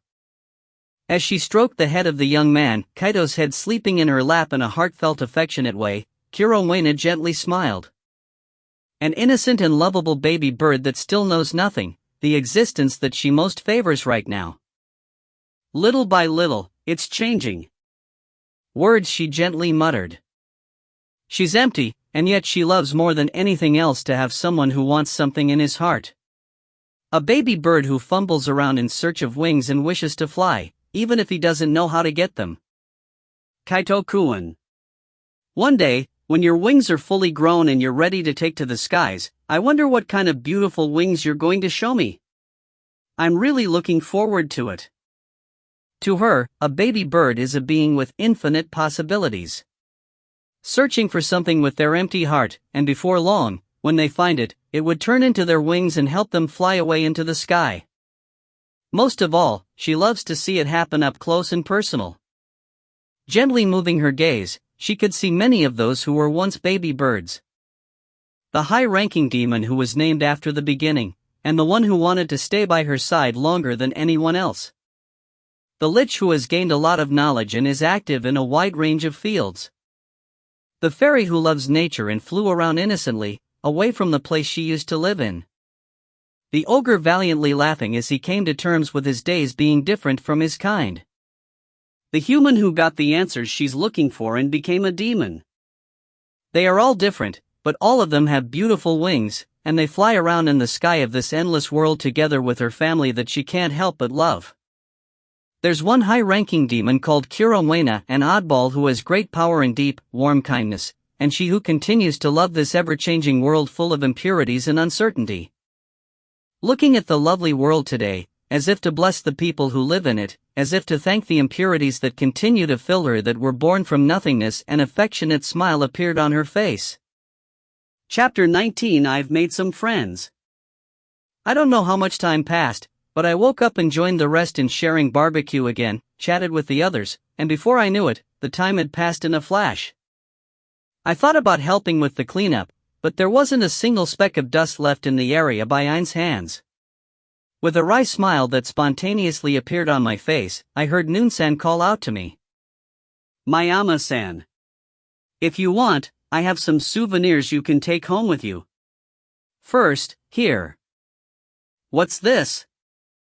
Ein-san handed me a black, square block-shaped jewel. There doesn't seem to be anything special about it other than its shape. This is, well, to put it simply, it's like a storehouse that you can carry around. It has spatial magic and state preservation magic on it, making it able to store all sorts of things in it. Doesn't it make this jewel something really amazing? That is to say, isn't this the thing? That an item box that's a must for any isekai stuff. I see, Ein-san was using a magic tool like this to prepare various things in an instant. However, wouldn't this thing be quite expensive? No, it's not that big of a deal. I made it out of the leftovers this morning, so don't be shy and just accept it. Sex-sama is a master in making magic tools after all. Thank you very much. Probably sensing my anxiety, Sex-san calmly laughed and told me not to worry about it. Thanks to the fact that I've gotten to know him to a certain extent, I've noticed that even though Sex-san looks like a skeleton, his expression changes properly. It might be strange, but I heard that there even are demons in the demon realm that have bodies made of ore, so if I just think about small details, it would be my loss. Moo, even though I thought I would make Kaito-kun's magic box myself. Please give him a break. If Kuroma-sama were to use your magic power just to make it, it would become a national treasure just by itself. In response to Kuro, who muttered out her complaints while puffing out her cheeks, Act muttered something that sounds disturbing for some reason. Apparently, this thing is called a magic box. Probably sensing my lack of understanding, Raz-san added some additional explanation. The amount of stuff that can be put into the magic box depends on the magic power of the creator. Is that so?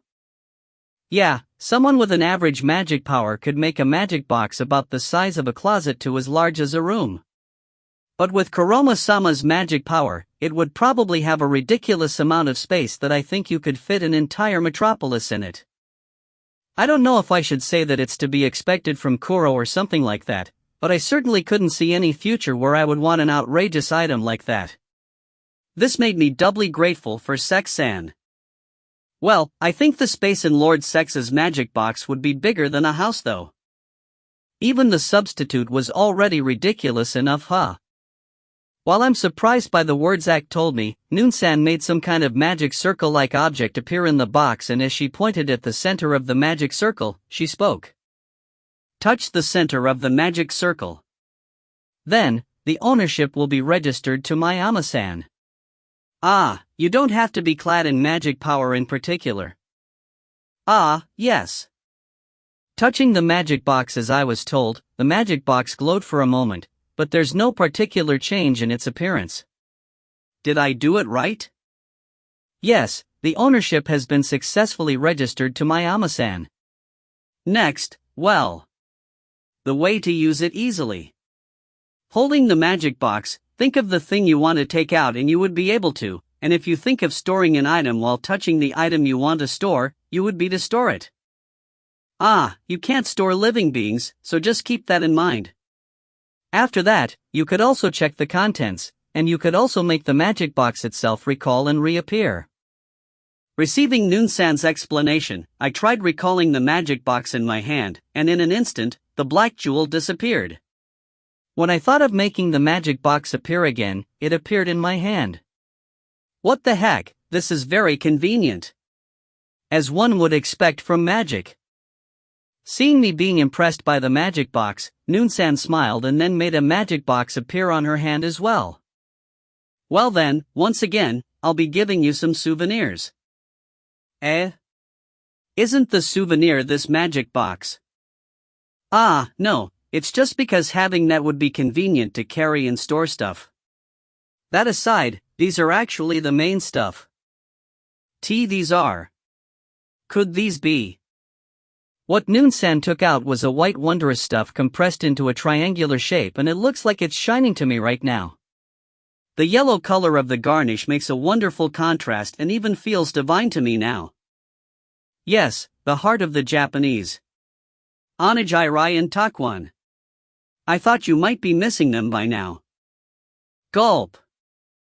T/N, rice balls and pickled daikon radish. I couldn't help but gulp down looking at it. Noon-san. So you're actually a goddess. It's the 5th day since I came to a different world. The food we have at Lilia-san's mansion is extremely delicious. However, I guess it may just be a Japanese thing, but as expected, when I'm being served bread every single day, I tend to miss the white rice. But unfortunately, there is no white rice in Lilia-san's house. I've heard that white rice exists, but in spite of that, eating bread is the norm in this world, and rice is rarely distributed. I was even prepared to eat bread for the whole year. Would it be alright? I heard that rice isn't widely distributed in this world, so it should be valuable. You don't have to worry about it. These are rice I grew personally. I assure you that it tastes great. I'm also a former Japanese, so as expected, I wouldn't like to eat bread all the time. I have prepared lots of them, so please enjoy it with the others. Thank you very much. I'm really happy about this. What a surprise, Noon-san says she personally makes her own white rice. I'm aware that they would earn her some money, but I'm seriously happy about this. I could even see a halo shining behind Noonsan's back. Moreover, the color and shape of these onigiri are wonderful. I can tell that it's delicious for sure just by looking at it. Not only in her appearance, but her actions are also like a mirror of a Japanese. Even though she said that, it was Sister Raz who made the rice and she was also the who cooked it though. By the way, we don't eat a lot of rice, so it's almost only Noonsan asking for it, or rather, I felt like she just made it because she's throwing a tantrum about wanting to eat it.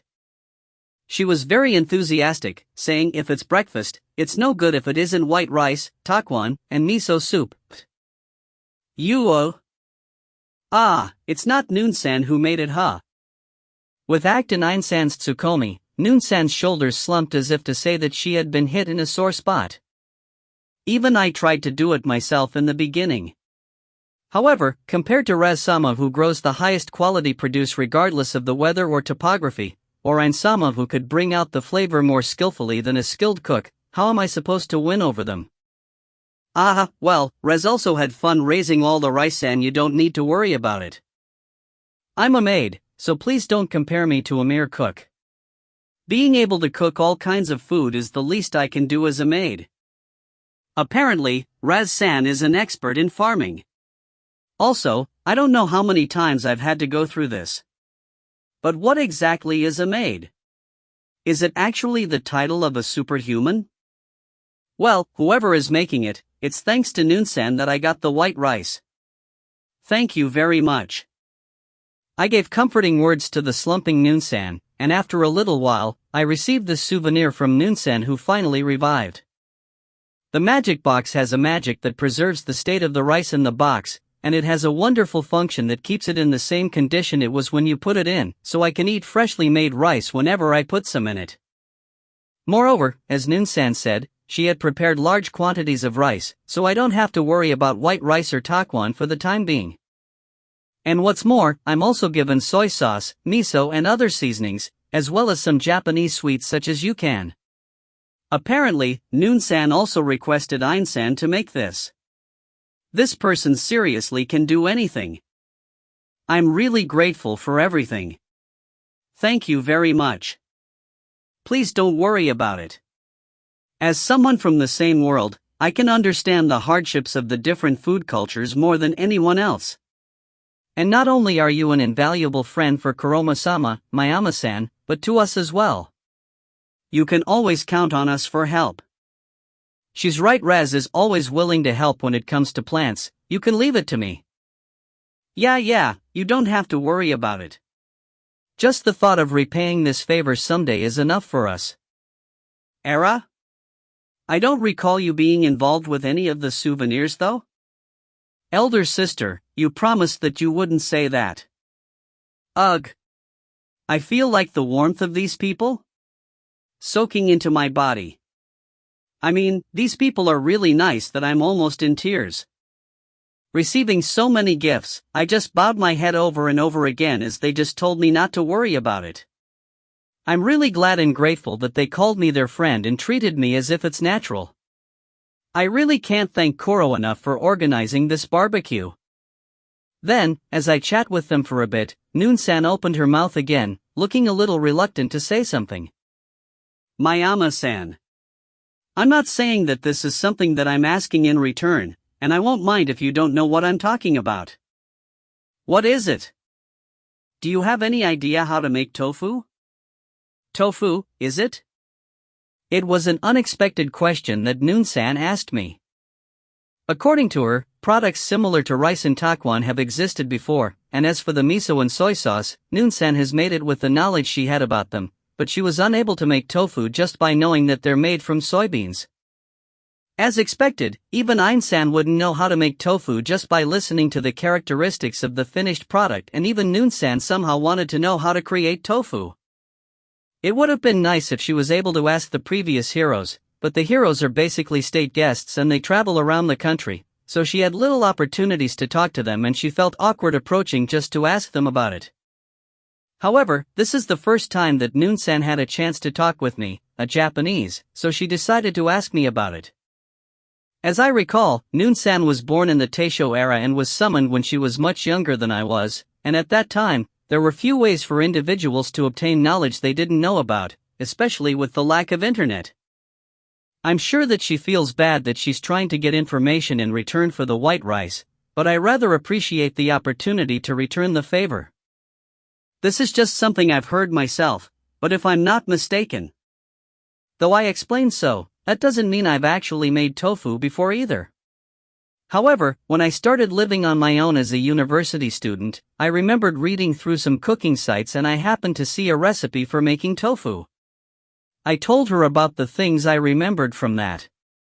However, I've only read about it, so I told her right from the start that I don't know much about the quantities needed for each ingredient or stuff like that. I see, I think I roughly understand how to make it now. Noon-sama told me it was just a white, jiggly food made from soybeans, so I didn't understand, but I could roughly imagine it after what Kaito-sama explained. I think I'll be able to produce it with no problems. Although I felt that I had poorly explained how to make it, Einsan seems to have understood the process to some extent. She nodded her head, saying that it's possible to reproduce it. It's frightening thinking that this outrageous person would be able to make it really quickly. Thank you very much, Mayama-san. With this, I could finally get some tofu. Ah, no, it would be me who should be the one thanking you. As if she's very happy to hear that she can eat tofu, Noon-san held my hands with a really happy smile on her face. Noon-san has been in this world for hundreds of years, so this might be the first time she may be able to eat tofu for a long time, and as a big fan of Japanese food, it must have been a real delight for Noon-san. In any case, I'm glad that she's happy about it. Thereupon, the time to say goodbye came when everyone saw me off as I got into the carriage that's picking me up. Well then, Kaito-kun. I'll come visit you again tomorrow. Ah, thank you again for everything, Koro. Mayama-san, I'll go share some of the tofu with you when they're ready. Yes. I'm looking forward to it.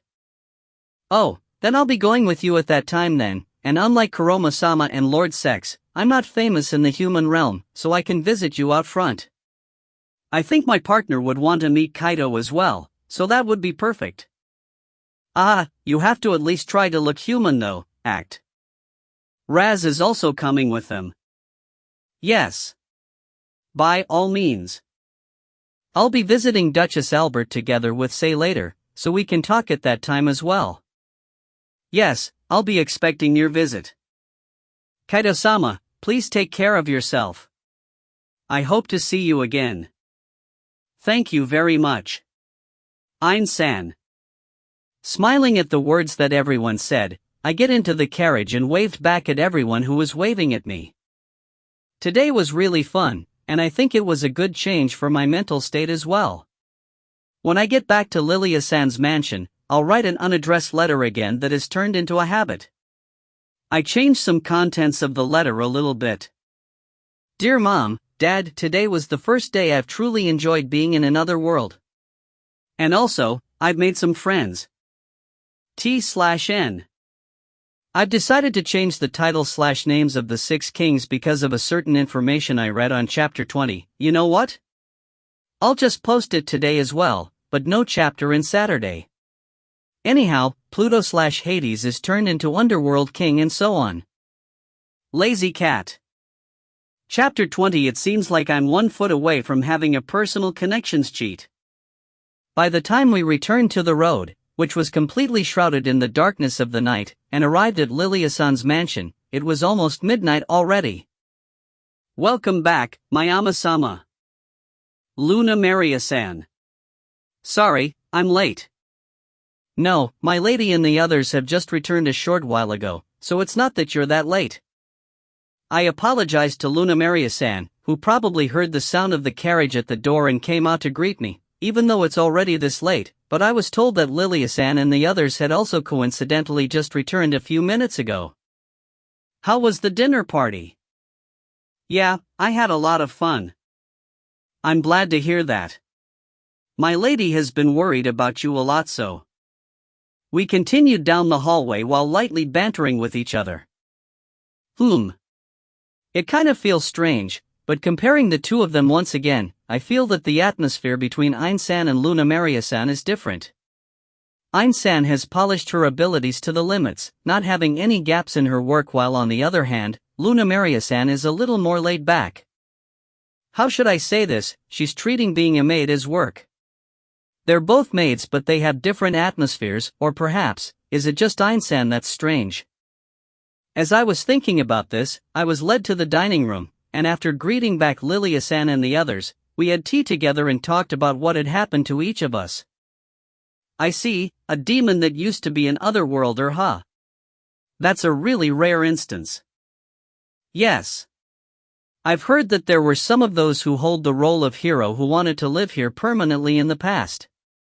But for one to have reincarnated as a demon. Or rather, in the first place, is there even a way to reincarnate a human into a demon? In the middle of our conversation, as expected, Lilia-san and the others were particularly interested in the story of Noon-san, a former Japanese. Noon-san said she was reincarnated with Kuro's power as if it's normal, so I had only been aware that it was actually possible for such a thing to happen, but both Lilia-san and Luna Maria-san had surprised looks on their faces. I can't say that there isn't a way. In fact, there was a human with the same description as Kaito-san described, but she has lived hundreds of years before. Among the high-level demons who have lived for so many years, there are many who have their own secret techniques that are still unknown to us humans.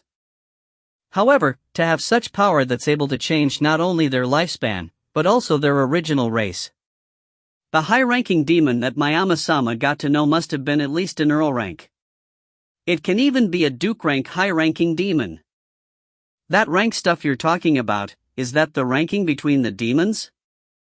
Yes, the demon realm doesn't have the same aristocracy and ranking system as the human realm, but it's not uncommon for a single powerful demon to be compared with a title to rank their strength for the sake of convenience. The strength of an Earl rank demon alone would be enough to rival a country. They're also equal or more powerful than high-ranking gods in the god realm. There are only a handful of the Duke ranks in the vast demon realm. At the very least, they aren't ones who you can just meet even if you want to. There's no doubt that Kuro is a high-ranking demon with tremendous power, but it seems that she's even more extraordinary than I'd imagined. However, if she's that extraordinary, I don't think it would be strange if Lilia-san and Luna Maria-san was able to recognize her name, is what I thought, but... I hadn't told Kaito-san and the others yet, but a lot of high-level demons often use information concealment magic regularly, so a third party wouldn't be able to get information about them. What does that mean? Using our earlier conversation as an example, Kaito-kun, even if you normally tell us the name and stuff like that about the high-ranking demon, that magic would prevent us from hearing about it. We would be able to hear it if we're aware of each other's existence, but we won't be able to get any information from Kaito-san. From Mayama-san's story earlier, the only ones we've been able to hear are Noon-sama, Ak-sama, and Roselia-sama. As for the other people you mentioned, we didn't hear about how many they are, their appearance, or the contents of your conversations. Is that so? Information concealment magic. I see. Speaking of which, Ak told me that high-ranking demons are basically lone wolves who often make their subordinates move in their stead and don't move themselves, and Kuro only appears when I'm alone. Indeed, if we assume that Kuro is a high-ranking demon higher than or equal to Earl rank, she would be an existence that has the power to rival the country's war potential alone, and if she were walking around town, it might cause a commotion. For instance, me and Luna naturally knows the name and appearances of the 6 kings, but... For example, if Luna mentioned the name of the underworld King Sama, it would be like our words wouldn't be recognized in Kaito-san and the others' brains, as if you didn't hear anything at all. The information concealment magic is a very advanced type of magic, and if it's always deployed, it consumes a tremendous amount of magic power, making it impossible to normally use unless you're a high-ranking magician. So, whether or not someone can use information concealment magic is one of the criteria for judging their rank. Well, there is no one who can use information concealment magic among the humans, so there's still a lot of unknowns for us about the effect of that magic. Luna Maria-san added to Lilia-san's explanation. In other words, among the people I got to know this time, Noon-san, Act and Raz-san are ordinary demons, while Sex-san and Ein-san are classified as high-ranking demons. Well, there are some beings who don't go as far as to use information concealment magic. War King Megiddo Arjitsborn-sama, World King Lilywood Yggdrasil-sama, Dragon King Magnowell Baskus Lardo Kurtzwald-sama doesn't use information concealment magic, so everyone should be able to hear their names. Whoa, a bunch of awfully long names was given in rapid succession. No matter which world it may be, would it be as I thought, that all kings would have long names? Come to think of it, one of the names there sounds familiar. Wasn't the Dragon King's name the one that Act had used as an example to how big he was? I can tell just from hearing their names that they sound like great people, but why aren't the three of them using that information concealment magic? As I was thinking about this, Kusunoki-san expressed the same doubts I had. The reason is different for each of them. Though it isn't like we asked them directly about it either. But it's simply because the War King doesn't like things like hiding. The World King has a large number of followers, and I suppose she herself is an object of faith in some areas. As for the Dragon King, he has physique so huge that it could even be mistaken for a mountain range, so it wouldn't make much sense trying to hide it all. I think I've learned once again how outrageous of existence these 6 kings are. The Dragon King was even bigger than I imagined. Saying that he's around the size of a mountain range, that's like over thousands of meters. Compared to that, even the 5-meter-tall Act really might look like a child. If a being of that size were to move around, I think that just walking around would be enough to cause an earthquake. Well, we won't have the chance to meet the 6 kings in person for the time being, but you can still see them during the Festival of Heroes. That is. I don't know if I should look forward to it or be frightened for that day. Normally, even nobles don't have the opportunity to get to know high-ranking demons. Moreover, you even ate together with them. That's quite an odd situation you got into, isn't it, Mayama-sama? I guess you could say that you have talent in having good connection with others. If a high-ranking demon remembers your name, you could even say that alone will give you some kind of power. Please do treasure those connections that you've built up. Ah, yes. If you certainly look at it that way, I guess I'm quite lucky even just being able to interact with these tremendous beings. I have lots of things on my mind, but let's just think that situation is a plus for me. How someone that even nobles weren't able to get to know very often, comes to visit me every night and would even teach me magic. Thinking about it again, that's quite an outrageous situation I am in. Putting that aside, wouldn't it be better for my lady if you could get a bit of Mayama-sama's talent? Ugh, hi. Indeed, Kaito-san's social skills are something to be emulated. If you have some tips you could partake, would you please teach me? Ha ha ha ha. For some reason, I can't help but bitterly smile back at Lilia-san, who's looking at me with respect. I can't tell them. I can't tell them that I was just a loner who didn't even have any friends in my former world. These relationships I currently have is just the result of being swept around by Kuro, and my community power is actually as small as a water flea. Dear Mom, Dad, I was supposed to be an elite loner when I was back on Earth, but some reason, it seems like I'm 1 foot away from having a personal connections cheat. T/N. Advanced chapter post, not bonus chapter LUL. Lazy Cat. Chapter 21. We got to know each other a little better. It's already late in the night, and since we will be going to the temple to receive blessings tomorrow, our conversation with Lilia-san and the others is cut short after about half an hour, and each one of us took our baths and got ready for bed. Just at that moment though, I remembered about the souvenirs Noon-san gave me and talked to Lilia-san about it. Since it's food from my hometown, she just told me to share it with the 3 of us. And so, I decided to take her up on her offer, so I asked Kusunoki-san and Yuzuki-san to gather in my room. The 3 of us would be together in that room, so to be honest, it doesn't really make any difference which room we get together in, but no matter how temporary it may be, I still wouldn't feel comfortable intruding upon a woman's room. So, Mayama-san, what is it that you want to talk about? Actually, I forgot about it earlier. I received some souvenirs from the former Japanese, Noon-san, that I've talked about earlier. I thought about talking to the both of you about it. As Kusunoki-san asked me, the faint scent of soap wafting in the air, I briefly answered, took out the magic box, and briefly explained its function. Then, I took out the main items, Onigiri and Takuan. That is.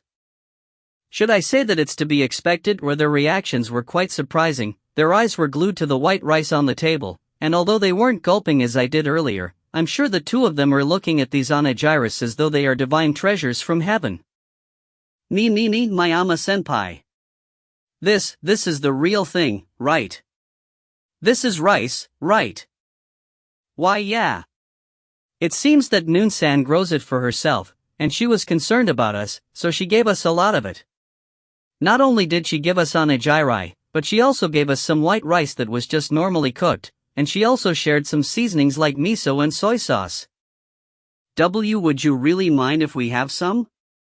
When I explained to Yuzuki-san, who asked some for her to eat, Kusunoki-san also asked me while staring at the onigiri. That should be obvious. But because they were stored in my magic box, you'll have to tell me when you want to eat them. I've really got a lot of them, and I've already talked to Lilia-san about it, so you can start eating for breakfast tomorrow if you want. Hohua, great. I'm deeply moved. Because everyone has their own preferences, I also got a lot of ingredients for the miso soup, but unfortunately, we don't have any tofu yet. We did get some chives though, so I think we can make quite a few different combinations. Yuzuki-san's tension is rising as she spoke, and she coming closer and closer to me as if in proportion to that. I know you're happy, but let's not do that kind of move when you're wearing light clothing just after you took a bath. I won't say what is, but it's hard to look at it because those bountiful fruits are shaking greatly. Then, it occurred to me that I had something I could take out right now for them, and there's also so that I could divert Kusunoki-san's gaze that has been gradually turning colder from earlier, perhaps because she noticed that my eyes are swimming along with Yuzuki-san's movements. Well, here, drink this and calm down, will you? That. Could it be? UNN. Green tea. We also got some dango and yucan, but we're about to sleep, so please endure it with us for now. Yuzuki-san's excitement died down thanks to the green tea I handed to her. She then started drinking her tea with a cute smile on her face that kind of reminds me of a small animal. It seems that Kusunoki-san, seeing Yuzuki-san's condition, also began to drink her tea. It seems like it won't end up with me being scorned or anything like that, huh? I'd like to do the honors to say it here and now, but it's not like I like them big or anything like that. If you're asking me what I like though, I would say either way is fine, but I like it if they have a slender figure. However, I don't know if it's because of the sad fate or it's because of men's nature. But if Yuzuki-san's larger than average high school girl's breasts moved in front of me, it would be an irresistible instinct for me to be tempted and turn my eyes towards them, so I hope you will forgive me for that. Who the heck am I making excuses for anyway? As I was laying out such excuses in my head for a reason I don't understand, Yuzuki-san, who had taken a break from drinking tea, turns her glittering eyes to me for some reason. I think Mayama-senpai is the type of senpai who'd deal with something when his heart is set upon something. What? I agree. I've honestly changed my opinion of you for a bit. But you're indeed an elder that we can rely on. Yuzuki-san, who was already giving me a glittering and respectful look, nodded her head in agreement with Kusunoki-san sincerely nodding along. I want everyone to wait for a moment though. Just for bringing them rice, no, not just because of the rice, but just because I brought back several Japanese ingredients, my stock price in their rice tremendously rose. Or rather, I'd like it if we could at least spend an hour or so questioning how low my evaluation is in your eyes. Well. Anyway, what I'm saying is that you can always tell me if you want to eat. Speaking of which, we ended up just talking about me earlier, but how did it go over there? How is Mitsunaga-kun doing? Yes.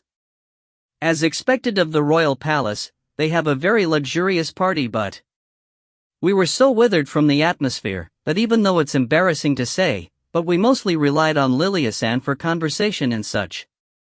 As for Seiji, well, he was in perfect shape. I finished explaining about the white rice, saying that it's not because of my achievements, but because Noon-san was just being concerned about us, but since I've eased up a bit with the two of them, I took the opportunity to ask them about what happened in the royal capital. Should I say it's as I thought or something like that, but looking at their expressions, I guess they didn't seem to have much time to enjoy themselves, huh? No, well, that should be obvious. They were only surrounded by unknown noble strangers, so it would be impossible for them not to be withered from the party. I see, so Mitsunaga-kun was treated as a state guest, huh? That's right, he's probably treated very well. It was like he was talking to me from above some kind of pedestal that I thought about hitting him a couple of times. Well, see, it looks like he's going to be busy going around places, so it's better than him being down, right? Well, that's true, but I don't know Mitsunaga-kun that much, but from the way he looked when we were summoned, he looked like he's someone who had read that kind of light novel, but this world is already peaceful, so it wouldn't be hard for me to understand why people would get carried away if they were pampered in all sorts of ways. However, Yuzuki-san looks surprisingly bitter about it. As I recall, she said she was childhood friends with Mitsunaga-kun, so maybe they have an unreserved relationship. Fumu, but Mitsunaga-kun looked like he's someone who'd be studying in humanities. He was Yuzuki-san's childhood friend and Kusunoki-san's kohai, wasn't he? It's not necessary to think about it again, but both Kusunoki-san and Yuzuki-san are beautiful girls. They are close enough to each other to go to and from school together, and Yuzuki-san also had a dreamy attribute of being his childhood friend Era.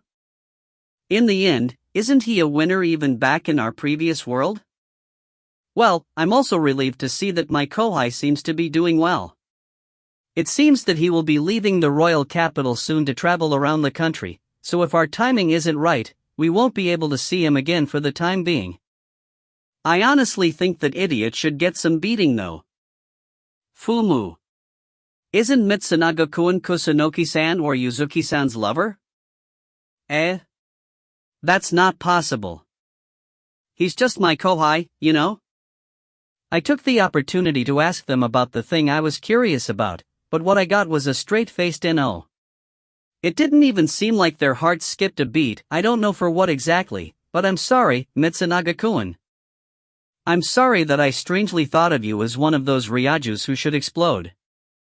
As I was thinking about this, Yuzuki-san approached me and whispered.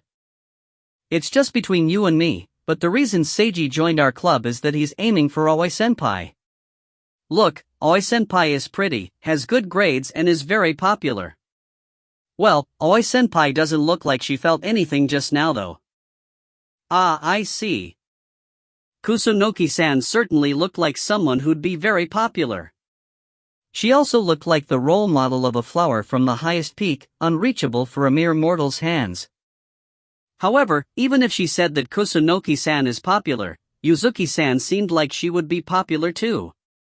She's cheerful, energetic, and seems to get along with everybody easily. Come to think of it, didn't I mention that she's already going to and from school with a boy?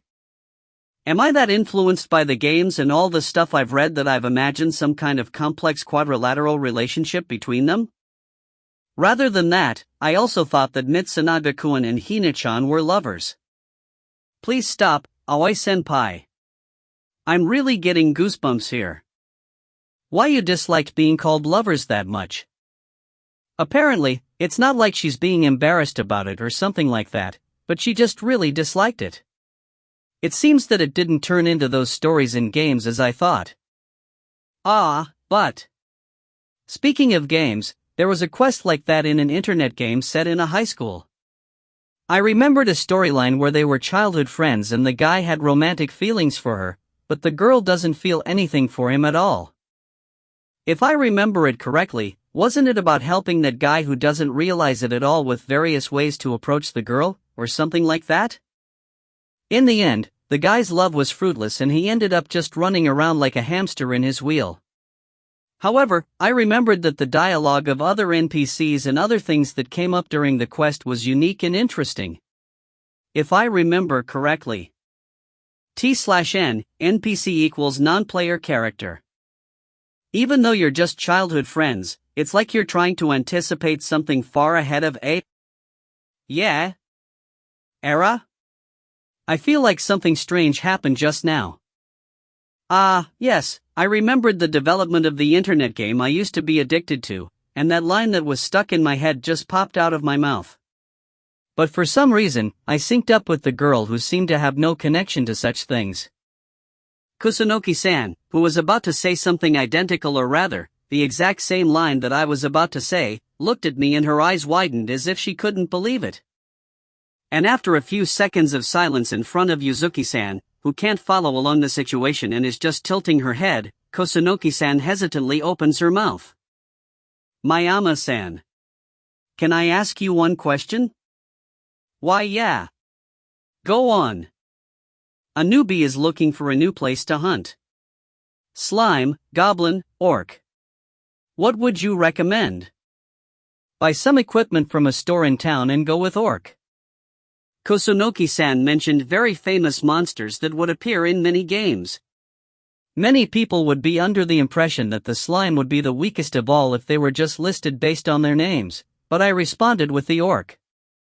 Because in the internet game I was playing, the slimes are monsters that appear in a field or dungeon by the sea, and not only would need to be a good player just to get to its habitat, they are intermediate level monsters with fairly high status.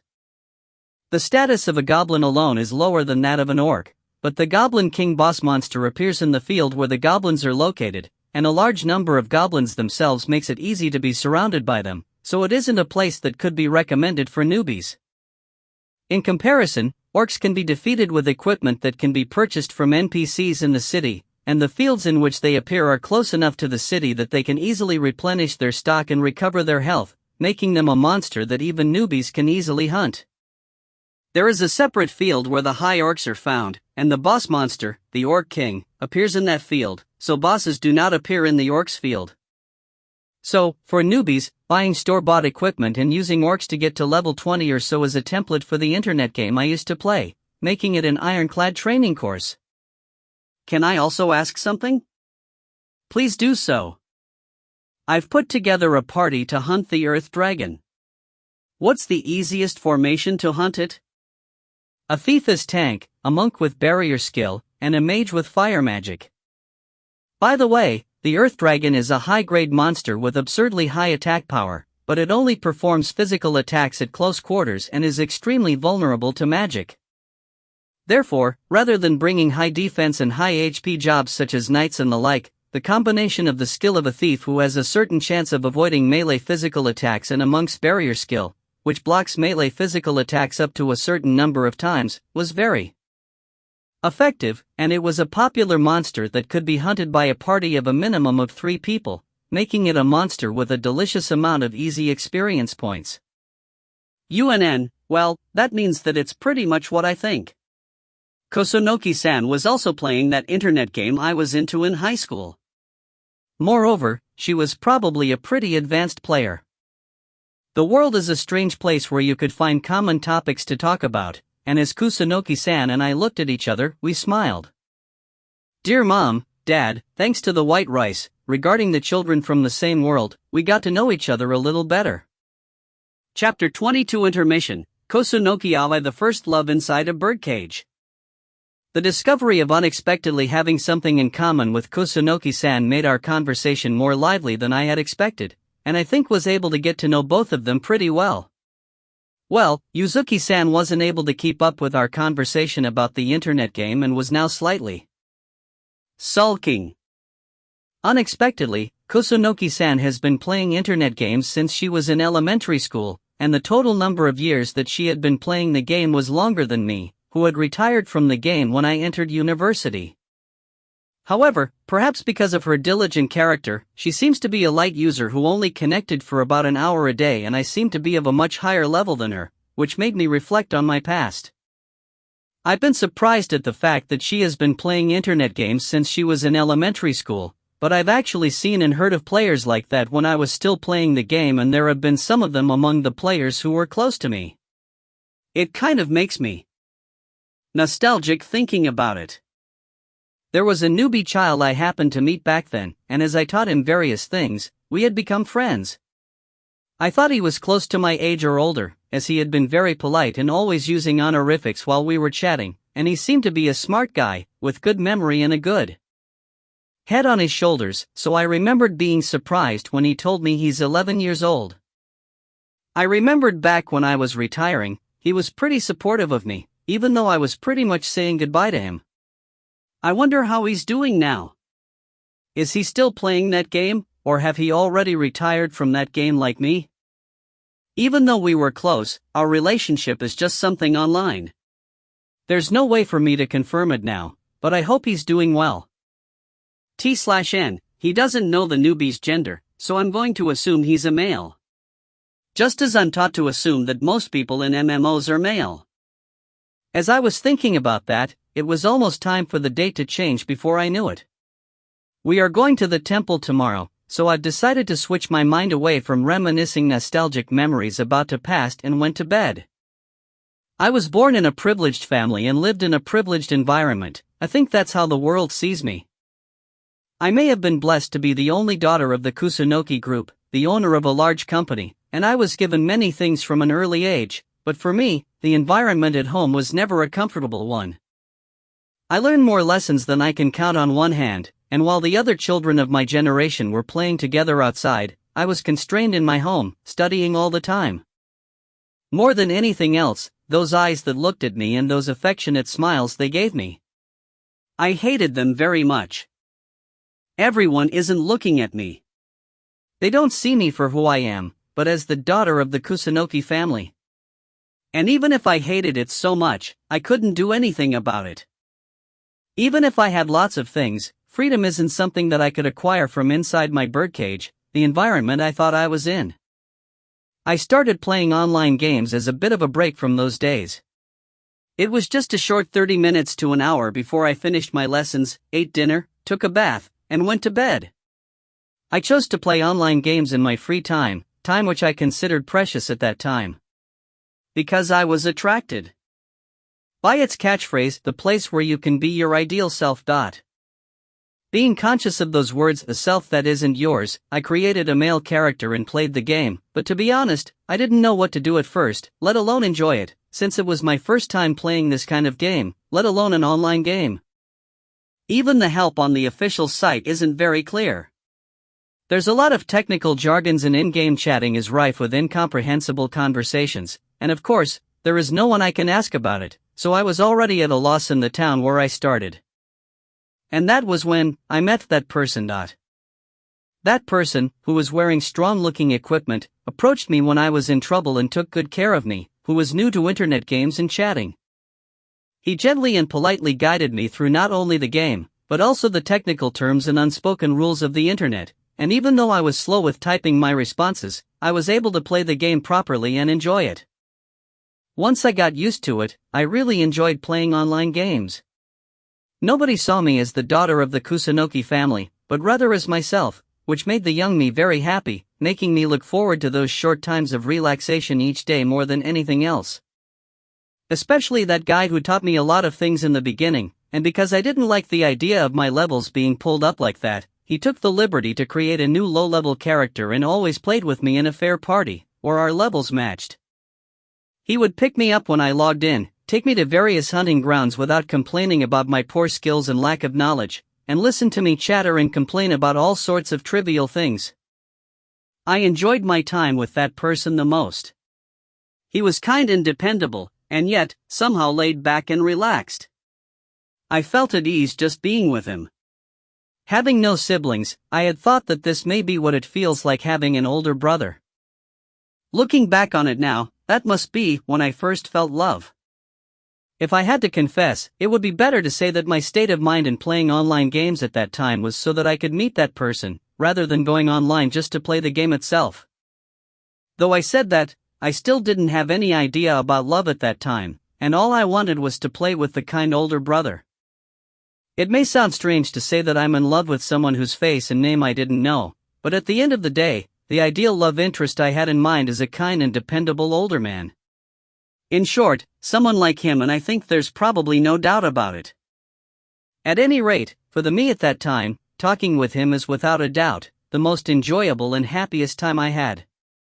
However, those times of happiness came to an abrupt end. When he told me that he was retiring for real-life reasons, I was so shocked that my mind went blank. I didn't want to be selfish and bother him, so I gave him some words of encouragement, but if I'm being honest, I didn't want him to quit. I wanted him to stay forever.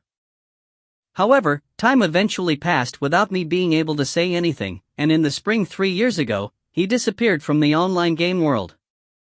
On the day he last connected, I stayed up late for the first time in my life. I wanted to talk to him for as long as possible. He also said goodbye to me and gave me some of the expensive equipment and items I had been using. These items were so rare it could even be a dream come true for me to get them at that time, but I wasn't happy in the least bit. I was just sad. I just shed tears as I stared at the screen of the game where he was gone, and I finally realized how important he was to me, and at the same time, I regret not knowing enough about him even after he listened to me all the time. Maybe it's because I'm in high school and have a better understanding of what I need for my future, or maybe it's because I've been able to maintain my grades, which is a crooked way of saying I'm a good student. The number of lessons I'm taking decreased and my parents don't put many restrictions on me anymore. I have more free time to do my best in club activities.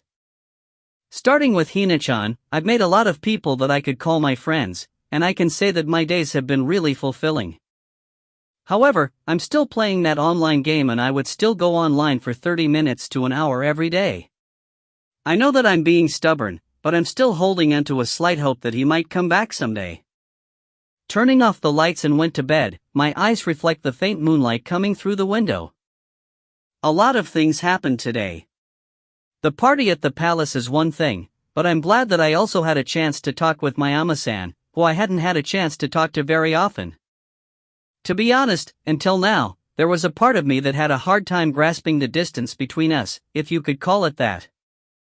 Just like me, Hina-chan and Mitsunaga-kun, he is a person who was summoned to this other world, and he is the oldest among us. If I had to say so, I would say that my impression of Mayama-san was that he was someone I had no idea what he's thinking about. I guess you could call him calm at best and indifferent at worst. Even though this was supposed to be a sudden and extraordinary situation, he somehow seemed calm and composed, and while he took the initiative to ask questions to Lilia-san and the others, he didn't say anything about himself at all. I don't really know how to best say it, but early on, it felt like he was always taking a step away from us, building a wall around him and treating us coldly like it was something normal, and it's not just to Lilia-san and Luna Maria-san, but to us as well. To be honest, I was a little afraid. However, I'd say that impression has changed quite a bit since today. He explained a lot of information he got to us and he was worried about Mitsunaga-kun, whom he hardly spoke to. The expression on his face, which had been calm and composed for so long, had changed in many ways today, and I felt like I'm finally starting to see Mayama-san to who he really is. What was particularly impressive was the expression on his face when he offered the green tea to Hina-chan, who was excited after she saw rice, and the smile on his face, as if he was looking at his own little sister, made me realize that he's a kind person at heart. And when he saw Hina-chan, who was sulking because she couldn't keep up with the topic of games, looking at him as he patiently taught her various things with a wry smile on his face as if he's troubled, I remembered that person. Maybe the reason why he had seemed so cold until now was that even though Mayama-san was also confused with all sorts of things he got involved with, he was purposely doing so that we wouldn't feel uneasy after looking at him. That's how different my impression of Mayama-san today was from the past. At the very least, the Mayama-san of today looked like a senior that we could rely on. I felt sorry that I was afraid of him because of my own imagination. Maybe it's a bad habit of mine to read too much into things and be wary of them. In fact, Mayama-san and I were talking about the online game, and our conversation was much easier than I had imagined, finding out how easy it is to converse with him. I guess you can't really understand a person until you try to talk to them in person.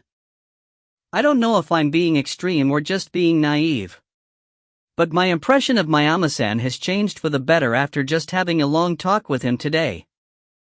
Thinking about this, as I was about to lower my eyelids, letting the drowsiness engulf my consciousness, I remembered him again. Seal-san. My first love, whose real name and face I know nothing about.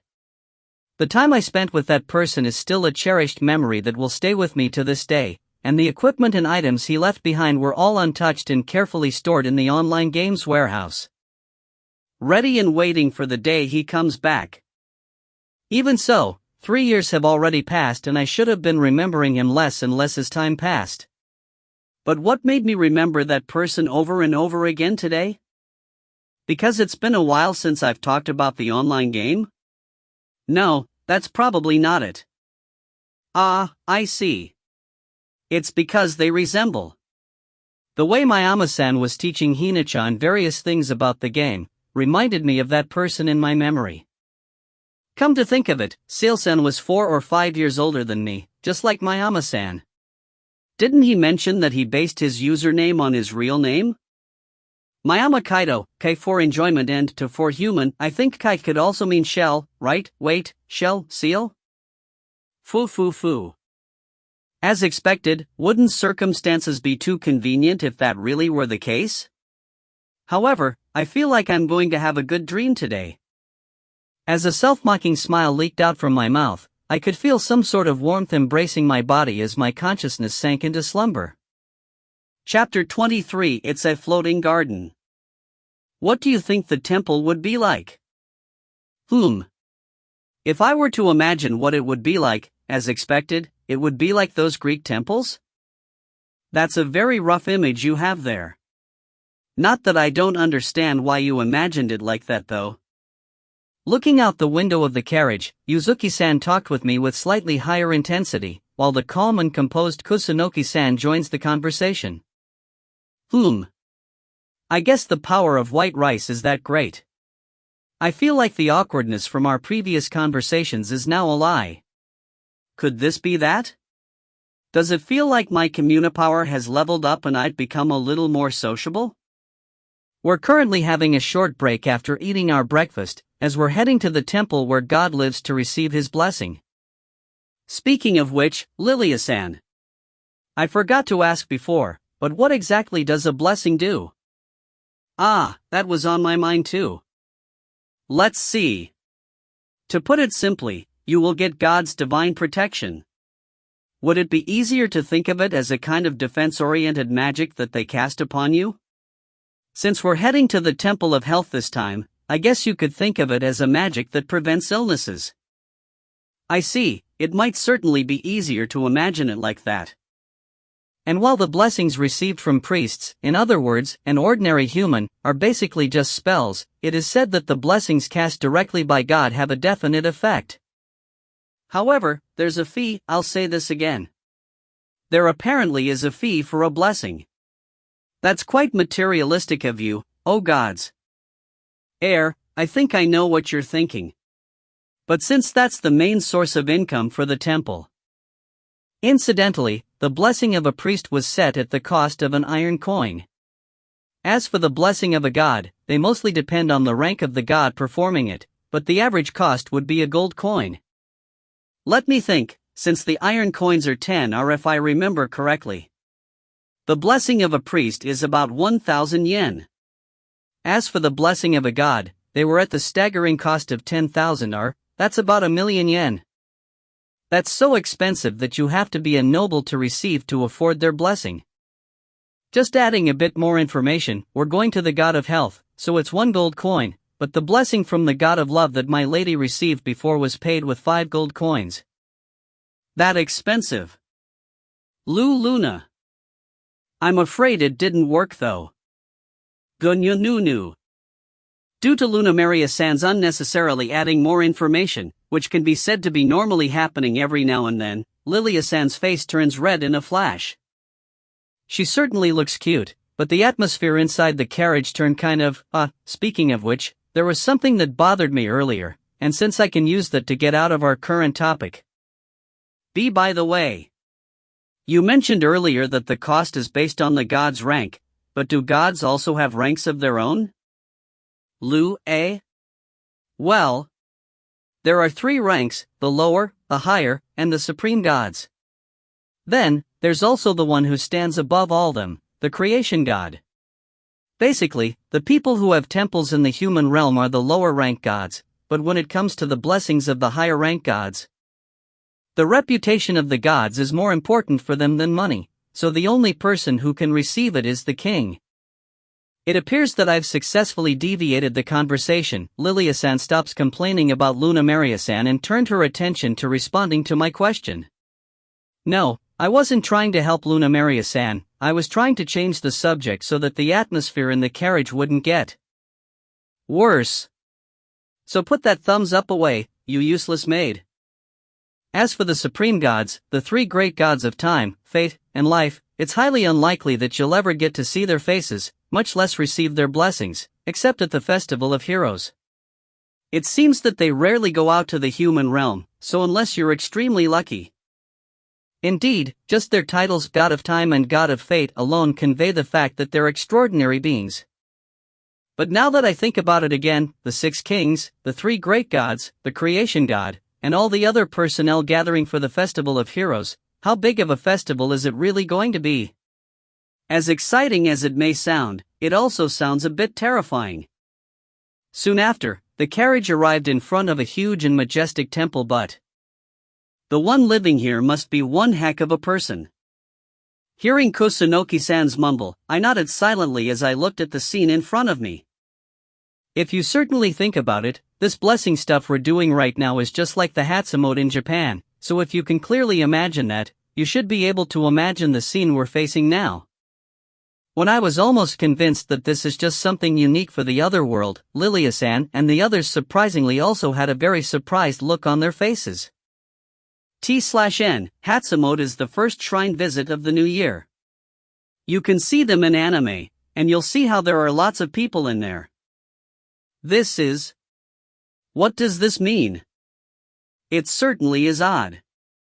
I'll go check it out. Leaving those words, Luna Maria-san started to move towards a person dressed like a nun a little further in the distance. Perhaps, is she a priest? I also head there to see what's going on. Lilia-san. Is this huge crowd of people anything out of the ordinary? Yes, putting aside if this was the church near the town, but this is the main shrine. Most of the people who come here this time of the year are usually just nobles who come to be blessed by the gods. And since the 4th day of the new year is usually the busiest day, we purposely put off going on that day and just went on the 5th day of the new year. But are you saying that everyone also thought to avoid the crowded day?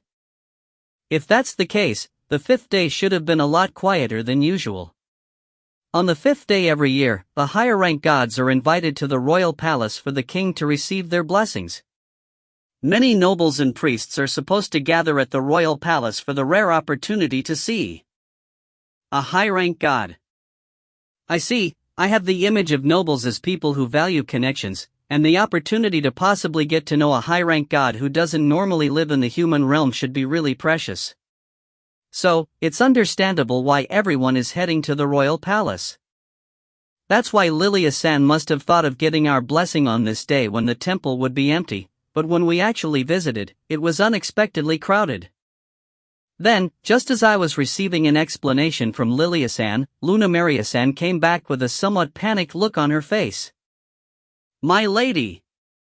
I think I found out the reason why this happened. It seems that we had a really outrageous timing on coming to this place. What do you mean? Actually, it hasn't been confirmed yet as it's only a rumor. But I heard that the goddess of time might stop by here today. The goddess of time. If I'm not mistaken, the goddess of time was one of the 3 supreme gods that were second only to the creation god in the god realm. Yes, I heard that the priests themselves don't know about the details of the situation either, but perhaps she has come to check on the summoning magic circle because something out of the ordinary happened this time, and while she's at it, I think she'll also come to see the gods of these lands. I see. So it's not only the neighboring nobles, but that's also why so many priests have come to this place, huh? This was really unexpected. I guess we can't just come back for later, huh? I've already informed the temple of our visit using the name of our duchy. Yes, as expected, the ones who aren't receiving the blessing won't be able to get into the main shrine, so let's go to the main shrine for the time being. Perhaps, there's a pretty big difference between a high-rank god and a supreme god. Rather than the high-rank gods who always visit the royal palace every year, many people might be thinking of seeing the supreme god, which their arrival isn't a sure thing except for when the Festival of Heroes happens. Especially for the priests who serve the gods, this may be a situation where they would willingly throw out other things to rush toward this place. I'm pretty sure that we haven't walked for quite a distance, but it took us quite a bit of strength just to get through the horrendous crowd of people to reach the temple, and just moving around was a moderately fatiguing experience. Yug. I feel really nauseous from the sheer number of people here. I can understand how Hina-san feels. As expected, even I think that this is quite. Although it's only a rumor, it's still an opportunity for a supreme god to remember your face. To begin with, it's very unusual for the supreme god to visit the human realm outside of the Festival of Heroes, so this kind of situation happening is probably something that can't be helped. In response to Yuzuki-san's mumbles as if she were fed up, Lilia-san agreed with her words, as if she was fed up with it herself. Kusunoki-san, too, are you alright? Yes, thank you very much. I'm glad Mayama-san is walking in front of me. Just as Lilia-san said, there aren't as many people inside of the temple compared to outside, but even so, there seem to be several times as many people in the temple compared to how it usually is. The impression I got was that there were a lot of people who looked like priests, especially from what I saw, and all of them seemed to be visibly on edge. This may give a lot of credibility to the rumor that a supreme god is visiting. However, it seems that the blessings are still going on as usual, and Lilia-san and Lunamaria-san are taking care of the procedures. We'll be guided by a priest to move, and on the way, I'll be the only one who will be separated from Lilia-san and the others.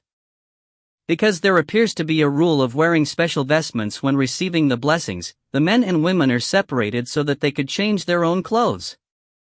I had expected that we would be wearing light clothing from the fact that we were separated based on gender, but when I changed in the room I was led to, I found that the clothes were almost like underwear. They were made in a material similar to fine silk. It's not that it's transparent, but it's an outfit that shows quite a bit of my body line because it's white and light. I honestly feel that it's a shame that I won't be able to see Lilia-san and the others in these clothes. Moreover, it seems that after this, we'll be waiting in a spacious room and will be called out to receive our blessing in turns. This means that I would be inevitably led to a place filled with men dressed in vestments that look like this white dress I'm currently wearing. How should I say this? I'm kind of tempted to turn back now.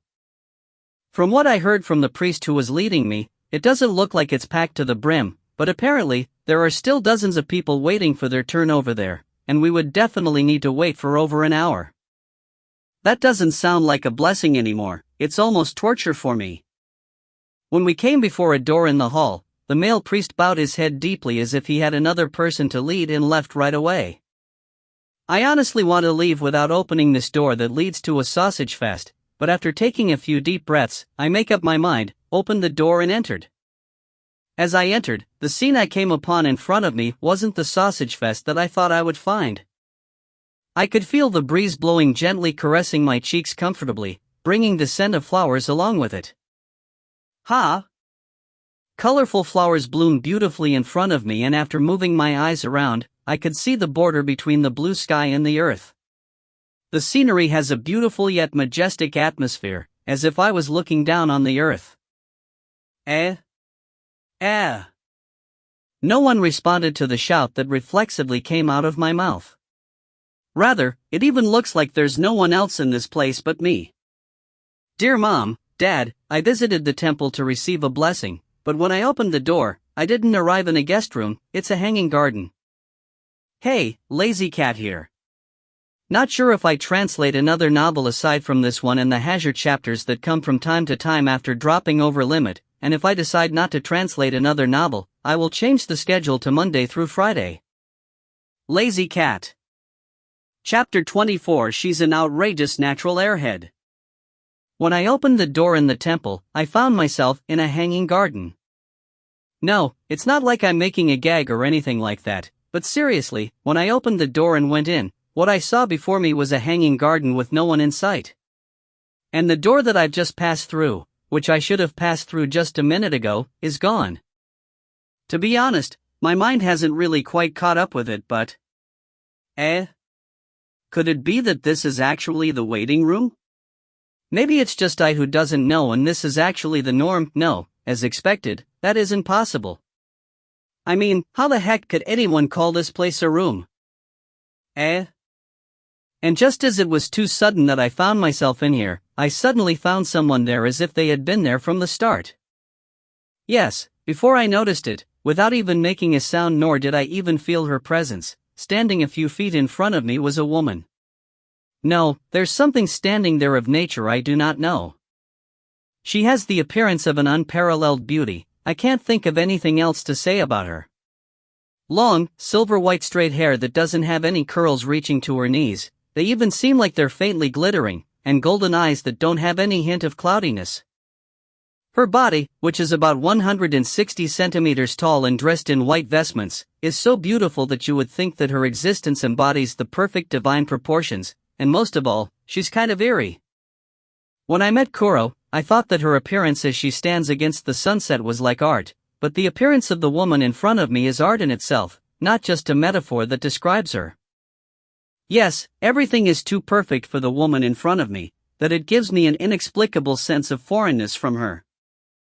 She should have been right in front of me, but she doesn't feel real, as if I'm just looking at a finished painting. My instincts were telling me that the being in front of me is in a different level from me. Is this being perhaps a god? Nice to meet you, Mayama Kaito-san, the human from another world liked by Kiromwena from first sight. I'm Shallow Vernal, nice to meet you. After the woman opened her mouth in front of the completely speechless me, I felt like something cold ran down behind my spine. Her voice is so beautiful that I thought it was a gospel from God, but at the same time, I felt a strong sense of discomfort that I can't put into words. It didn't really take that long for me to understand why I felt that way. It's because it was hard for me to believe that the words I just heard emanate from the woman in front of me. I suppose you're surprised by the abruptness of the situation. I was led to this place at Kiromwena's request. And just as they said, the better the view of the surrounding is, the more calming it will be. If I just put my attention to the words she said, I don't think I would have found anything strange among them, but I can't sense any intonation in her voice. Although her voice is supposed to be beautiful, but having the same loudness, speed, and intensity makes it look like there's no emotion in her voice, as if it was just a machine speaking to me. No, her voice is so constant that it feels like even a machine would have more emotion if it was to speak. Furthermore, her facial expressions didn't change at all, as if she didn't have any emotions right from the start. I don't even know if those golden eyes are looking at me, or if they're looking at the background as if I didn't exist. They said that people are afraid of the things they don't understand, and that's probably what I'm feeling right now, the reason why I'm feeling a chill running down my spine. You look quite confused, are you alright? Why yes. I'm sorry. No need to apologize. It's my fault for bringing you here so suddenly. As expected, each of Shallow Vernal-sama's words was spoken without any changes in her expression or voice. I frantically moved my head, which had been frozen in place, and replied to her words. I'm Mayama Kaito. And nice to meet you. Shallow Vernal-sama. You can just call me Shiro if you want. That's what Kiromwena Kuro calls me. And no, but, You can just call me Shiro if you want. That's what Kuro calls me. Shiro-sama?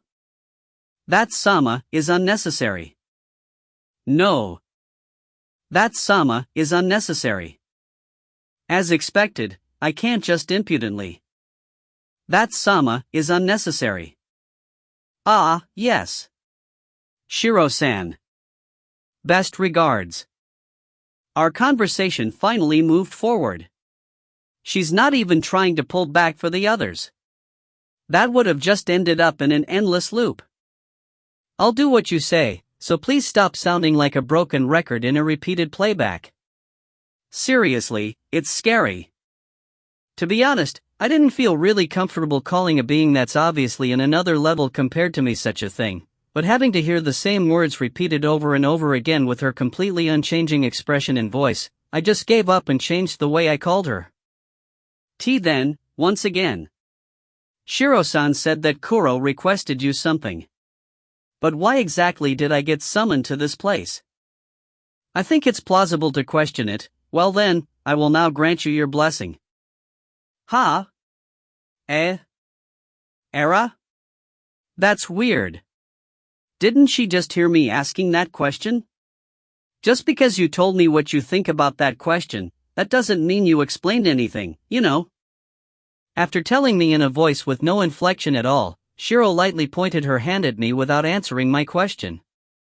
Bless you. After her short, emotionless words were spoken, my body seemed to glow for a moment. However, there was no other change and the light quickly subsided. Era? That's it?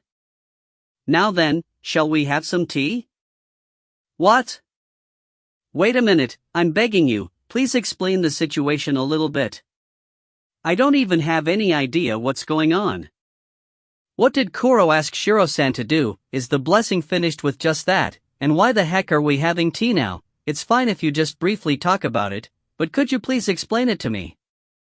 Kuro requested me to grant you my blessing. Your blessing is complete. However, it will take some time until the blessing to your companions is completed, so let's have a cup of tea to get to know each other. Ah, yes. I thought you would just put that aside, but she really concisely explained it all. I really don't understand this person at all. Are all gods like her?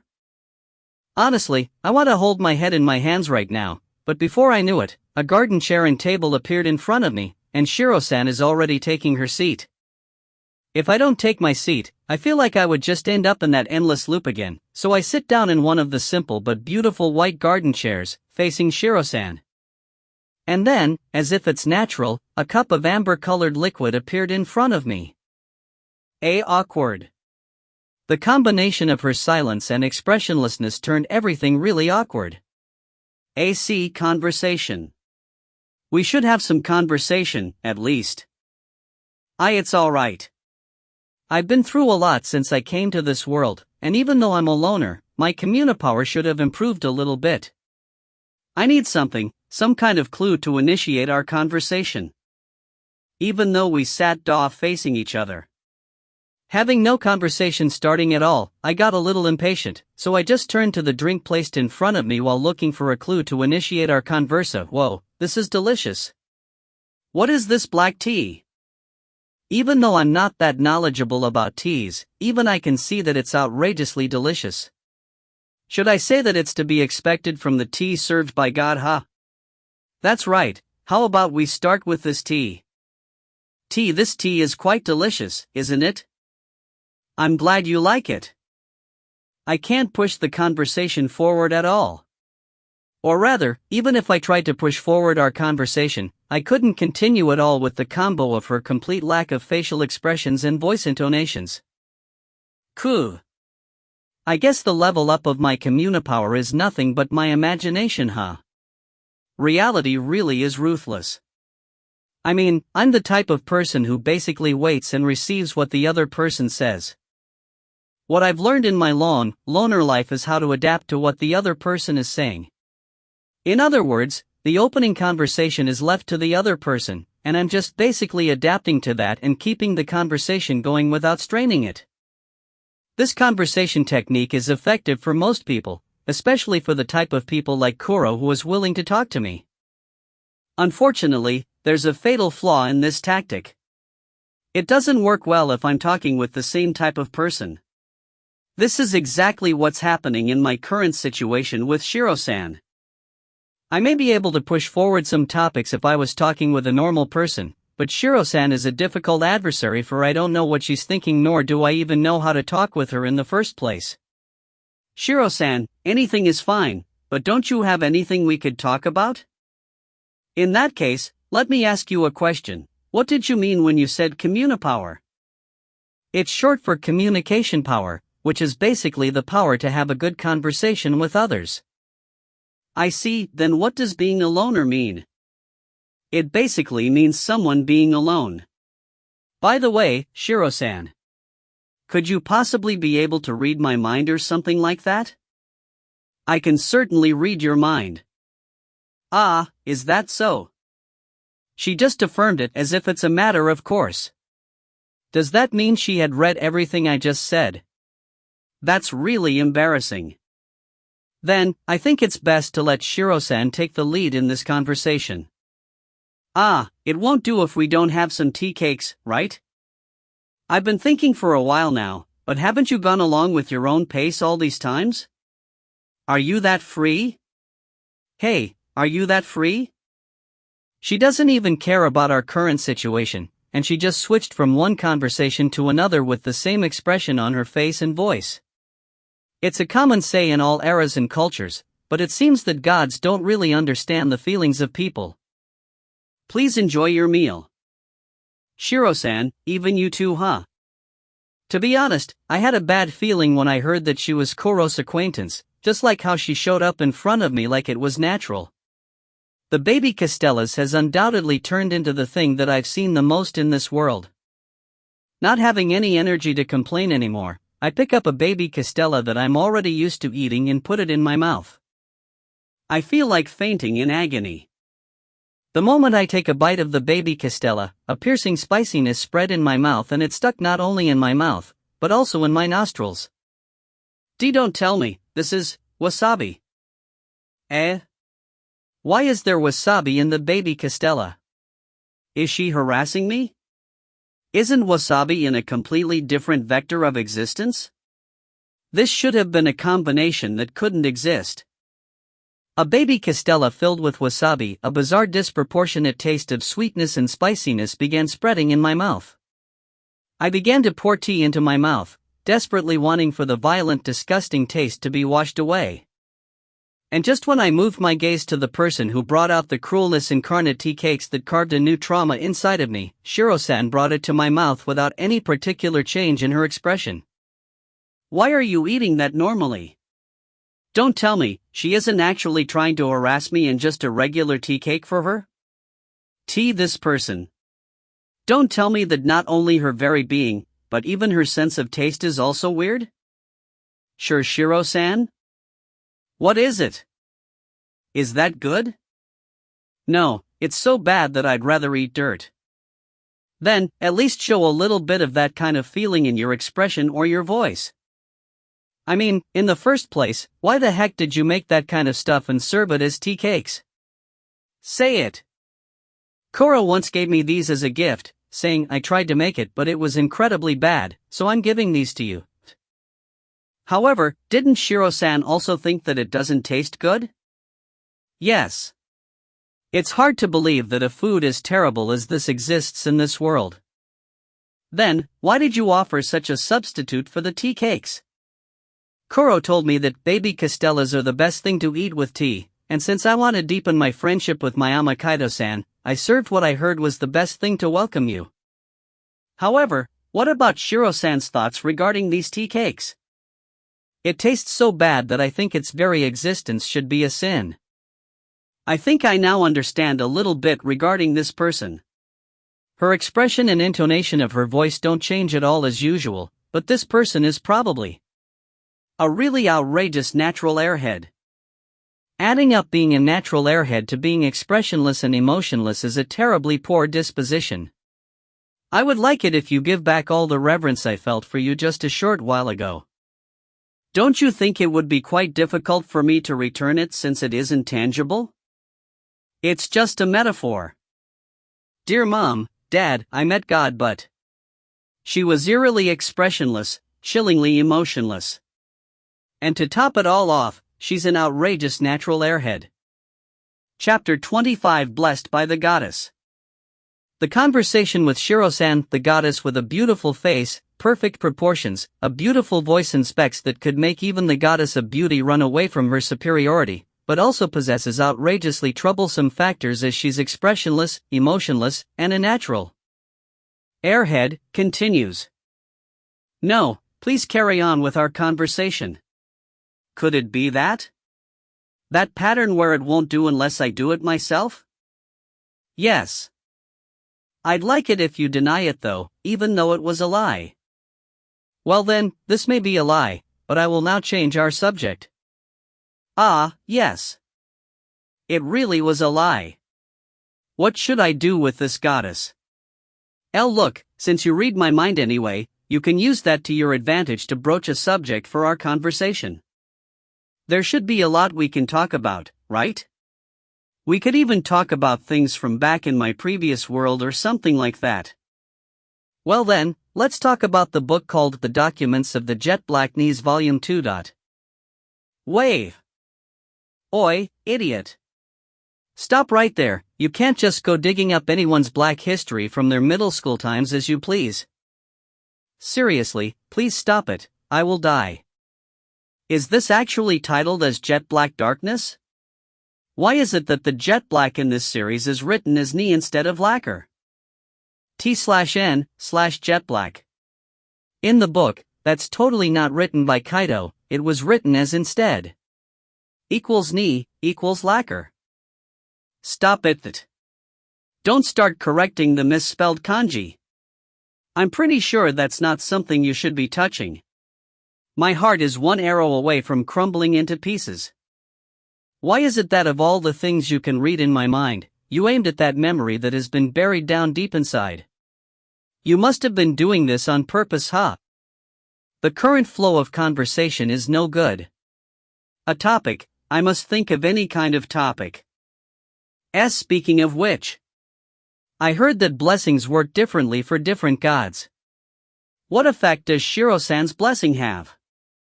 I dunno. You don't know. If I let Shiro-san take control of the conversation, I was afraid that my mind would break down, so I frantically mobilized that paltry communipower that I have to initiate another topic of conversation. But I wonder if there's something wrong with my eyes and ears. It's just that, for some reason, I think I heard this goddess-sama saying I dunno, while tilting her head with that expressionless face of hers as if she doesn't know the effect of her own blessing. She's just joking, right? No, it's just that this is the first time I've given my blessing to anyone, so I wouldn't know what effect my blessing would be. This is your first time giving a blessing? Yes. I basically don't go to the human realm after all. I had some expectations since she knows Koro, but Shiro-san is still a superior god, and she wouldn't just grant her blessing to anyone. Then, I'll change the question. What is it that Shiro-san has authority in? I don't have authority over anything, you know? Ha! I've always thought that all gods have authority over something, having the title of God of all or something like that, but apparently, that's not the case. Geez, can you just take her back already, this goddess I mean? What should I do? My mental capacity is close to zero now. I also don't have any confidence to continue this conversation any longer. Well then, let's go back to that series I mentioned earlier. Ah, wait. It seems that I still can continue. I'll be hanging on to our conversation, so please don't bring back that topic anymore. As expected, do humans yearn for such great power? I was expecting the conversation to return to the disclosure of my black history, but what Shiro-san told me was a question. There was still no inflection in her voice, and her expression still hadn't changed at all. But for some reason, she seemed to be sincerely wondering about it, unlike earlier. Maybe that's why I wasn't able to give her a quick reply. Whether or not humans yearn for great power. That may be a question that Shiro-san can ask as a god who was born with great power. How should I answer it though? No, Shiro-san can read my mind anyway, so there's no point in trying to make up a false front. In that case, I should just say what I think. I think we do yearn for them. Great power, amazing wisdom, wealth, and prestige. There were many times when I longed for it myself. Well then, I'll give it to you. I seldomly had any conversation with a human. In this rare occasion, I can give you one thing that you wish for. Is it the power to do as you wish? The wisdom enough to touch upon the truth of the world? Wealth more than you can ever use in your whole life? A reputation that makes all of the people respect you?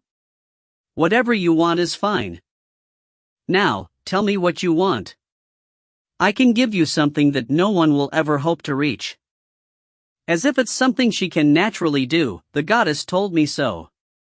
That she can give me anything I wish for, that I could change into anything I wish for. Anything I wish can come true, if I ask her, I can be special. My heart strongly trembled. What I couldn't get even after struggling and suffering, the God in front of me is saying that she will be granting it. There's no reason for me to refuse.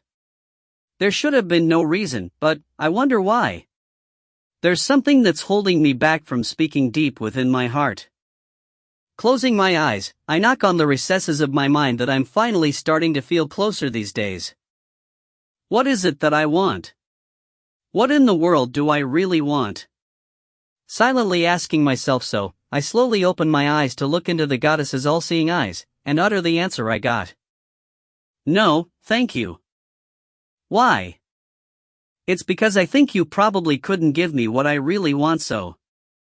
Although it's too late now, what I said might have been an extremely rude statement to a god holding tremendous power. Even so, I still couldn't believe that this person was the one who could fulfill my wishes. I'm not going to deny my desire for mighty power. In fact, I've wished for it many times. Becoming an unparalleled warrior who built a harem of his own and living as you please. I will certainly be filled with great satisfaction living a life like that. It's certainly one of the things I yearn for. However, what came to my mind was Koro's innocent smile. I was told so. She has told me that I'm fine the way I am right now, that we just have to look for it. That time, I was so happy. Even if I was struggling and suffering for it, even with this unsightly appearance as I struggled to walk in the ground, she still pushed my back. I'm just a powerless and weak human. Don't you think I'm unworthy of such a thing? What you're trying to give me is a little too heavy for me to carry. If you wish for anything aside from money, I don't think it would weigh anything though. I couldn't help but chuckle at the words that she said without any change in her expression. Shiro-san is actually a pretty amusing person, huh? Well, anyway. Whether it's unrivaled power, absolute wisdom, a large number of properties, or unending cheers from other people, I don't need any of that. What I really wish for is something that I must get myself by my own hands, no matter whether I struggle, suffer, and looked unsightly to acquire it. I think that this is an answer that I could say based on the fact that I've been blessed. Yes, I've truly been blessed. Whether it's the people around me or the environment I am in, I can say that I'm too blessed in these aspects, that I can seriously say this kind of naive, yet dreamy wish. However, this certainly is an answer that I got myself, so even if the one before me is a god, my answer won't change. Even though you had suggested it to me, I will have to say my apologies. But my answer won't change, I will decline what you're proposing. Shiro-san didn't say anything.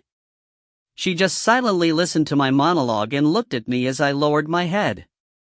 And when I looked up and met her eyes again, the atmosphere Shiro-san had around her completely changed. Those golden eyes, which I don't know where they're looking at a while ago, those eyes were certainly reflecting my existence now. And although it is so faint that no one will be able to see it unless you're paying attention, the expression on her face, which has never changed at all and doesn't show a shred of emotion. It seems that the corners of her mouth slightly rose. I change my mind. Eh? Informing me with her voice that doesn't have any inflection, Shiro-san got up from her chair and lightly waved her fingers to the side. Then, my body glowed slightly again, and immediately afterward, I thought I heard a sound like the breaking of glass. I just agreed before because of Kuro's request, but I myself had no interest in you, so I just performed the blessing by imitating what the low-rank gods do. But I changed my mind, so I cancelled it out. Air. Was that sound earlier, the sound of the blessing being revoked? Did I offend her? No, I certainly am quite rude earlier, so there's no room for me to argue. I may have done something bad, even though Kuro had to request her for it. As I was thinking about this, the scenery immediately changed. We're not just in that hanging garden we were in a moment ago, but we're literally floating in mid-air. Below me is the green earth and blue seas, and the sky is split into two colors from the middle, with a blue sky and a starry sky peeking out respectively. In the midst of this bizarre scene, my body is floating in the air, as if it were a patchwork of worlds, and I can see Shiro-san a little further away. Now, I'm interested in you, therefore, I will be doing this seriously. With the words she mumbled out, a tremendous sense of intimidation is released from Shiro-san's body to the point that I can't find that words to describe it, but it seems like the world in front of me were shaking in response. By my name, by the name of Shallow Vernal, I tell the world. With her words, it seems like the air trembled and the earth pulsed. That this person, Mayama Kaito, is one I acknowledge worthy of my blessing. She doesn't seem to be straining her voice nor is she using any tools, but her voice echoes as if it reaches the entire world. Therefore, by my name, by the name of Shallow Vernal, I command the world. The earth glittered, the sea glowed, and the sky became more radiant. Oh, earth, become the cradle that protects him, oh, sea, become the garment that nurtures him, oh, sky, become his wings, embracing his very being, oh, stars, become his beacon and guide him to the future. Thousands and thousands of lights emitted from the earth, sea, sky, and the stars, and just like meteors, they began to swirl around me. By my name, by the name of Shallow Vernal, that this one's name, that the name of Mayama Kaito, as the one I bestowed my blessings, to be inscribed in the world, in conjunction with my name. And as the tremendous light converged to the point where I couldn't keep my eyes open, I certainly saw it. It was as if all the beauty in the world was condensed into that beautiful goddess's smile. Mayama Kaito, the child who strayed from another world, liked from the first sight by Kuro, magnificent, just as you declared yourself, you have indeed exerted yourself with your own hands, and from me you have certainly accomplished, acquiring my interest in your name, therefore, I grant upon you, the blessing of the world. Dear Mom, Dad, I have finally found my own wish. And, the goddess has bestowed her blessing to me. Chapter 26. She was an interesting person. I feel like I've received some kind of earth-shattering blessing, but I found no particular change in my body and before I knew it, we returned to drinking our tea. Well, it's not like it's going to improve your physical abilities or anything like that. Shiro-san, who had returned to having a blank expression on her face again, had also taken the seat across me. If I remember correctly, Lilia-san said that a blessing is like some kind of defensive magic. However, even if I were to ask her what kind of blessing she had given me, Shiro-san would probably just say I dunno. Will this stop me from getting local diseases or something like that? Yes. Fumu, I see. I think I'm starting to understand how to talk to Shiro-san a little better. Shiro-san. What is it? You're still meekly eating those baby castellas, but it doesn't taste good, right? Yes, it tastes so bad that I feel like this could be considered as one of the worst things that had happened to me. Then, why don't you take out something else to eat? For instance, something that Shiro-san thinks is delicious. I see. Ah, even though I say that to the tea cakes served with the black tea, that's not the case with the black tea, okay? How should I say this? It's like I've personally felt that humans really are creatures that adapt to their surroundings.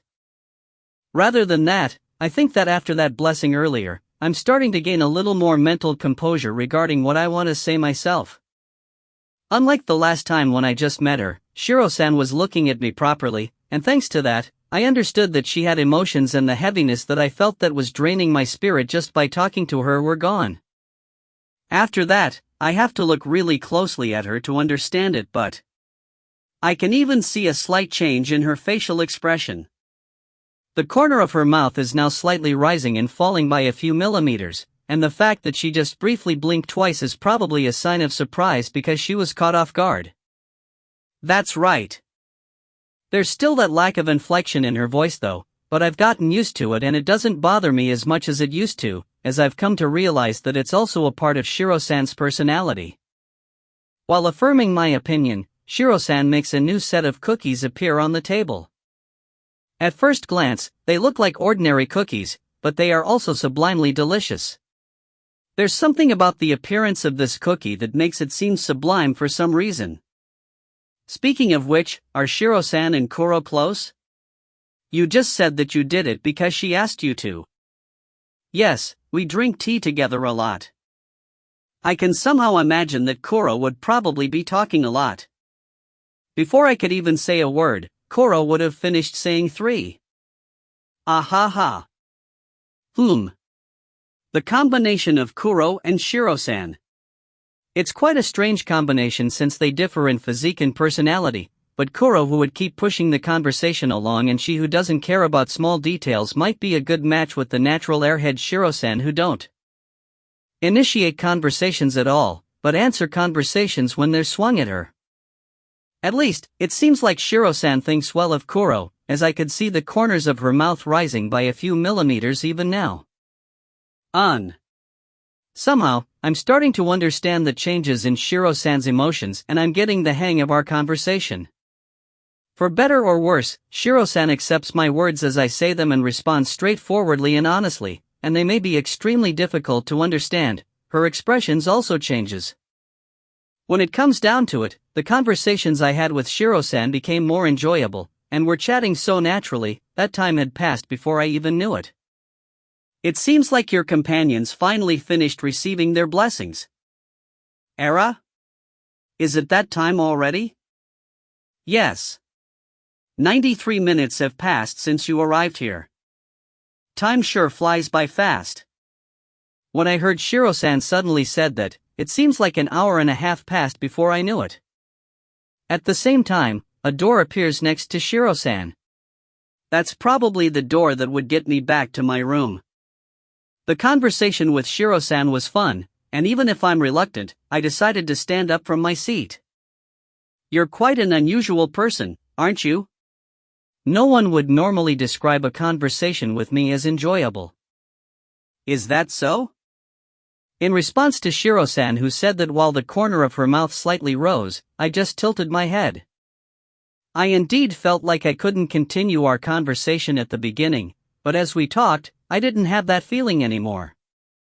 You could say that adaptability of yours could even be your talent. Aha, it might just be that I'm easy to push around. That might be so. As I thought, you're not going to deny it, huh? Well, Shiro-san is this kind of person. That's also the reason why I feel a different sense of enjoyment from talking with her compared when I'm talking with Kuro. If it's alright with you, can I invite you to have tea with me again? Yes, by all means. It might be a good idea to bring Kuro along next time. That sounds like it will be fun. Ah, but can you please not suddenly teleport nearby? It's bad for my heart. Please excuse me from anything like that. I'll think about it. I'd like it if you could make a prompt decision regarding that if you could though. I'll think about it. I'm not talking about that pause before your answer, you know? Well, in that case, Kuro will probably be the one in control of the conversation, but that sounds like it will be fun. I was thinking that a tea party would be something noble-like, elegant and stylish, and that it wouldn't suit me but when I tried it, I found that chatting with others while savoring a good cup of tea was fun, and I think I understand a little bit how those ryajas feel while they're conversing. In a cafe or something like that. As I was thinking about this, Shiro-san turns her palm towards me and makes an object that resembles a small jar appear on it. You can have this. Would it be alright? Yes. Taking the jar held out to me, there were some dried tea leaves inside it. Ah, could this be that absurdly tasty black tea? This honestly makes me happy. Thank you very much. No, I've also enjoyed our time myself. Saying that in her voice that doesn't have any inflection just as usual, while the corners of her mouth slightly lifted, Shiro-san swung her finger. With that motion alone, my clothes went back to what they were before I changed into my vestments. And then, thanking Shiro-san once again, I opened the door. Dear Mom, Dad, I was at a loss for some things that happened, but Shiro-san was an interesting person. After seeing off Kaito as he walked through the door and the door disappeared, Shallow Vernal calmly stood in the hanging garden. So that's why she likes him, huh? He certainly kind of resembles you in some way, Kuro. Not in terms of personality, but in the glimmer of his soul. Muttering to no one, the corners of her lips slightly rose. I guess it's fun to turn my gaze to one life once in a while. As she muttered those words, the wind blew and the flowers in the hanging garden swayed as if they're dancing. The cloudless sky is crystal clear, and the vast land remained calm as time peacefully passed. It's as if her heart is reflected in the sky, that she truly had fun. Chapter 27. It seems like I'm attracting trouble. I was hoping that the number of people who had gathered in this place had decreased after an hour and a half passed, but unfortunately, the entrance to the temple was still filled with a large number of nobles and priests, and it was a bit difficult to find Lilia-san and the others. But even so, the majority of the people who gathered in this place are nobles and priests, so it's not as noisy and uncontrolled as a festival, so it's not so crowded that I can't move past people. However, there were a lot of nobles dressed in expensive clothes here and there, so it was a bit tiring moving around while trying to avoid bumping into them. Excuse me. Sorry to keep you waiting. Good work over there, Kaito-san. When I joined them after a while, Lilia-san greeted me with a gentle smile. As we expected, the number of people still gathering seems to be increasing, so we decided to move to the carriage before we get stuck in this place, and as we moved, we talked for a bit. Era? What's that you got there, Mayama-senpai? Ah, these are tea leaves that Shiro-sa, the goddess, gave me. Yuzuki-san, who noticed the jar that was still in my hand and not tucked away in my magic box because I was prioritizing meeting up with the others, asked me, so I simply replied as we continued walking. Then, for some reason, Lilia-san and Luna Maria-san, who were walking in front of me, stopped in their tracks. Kaito-san, what did you just say?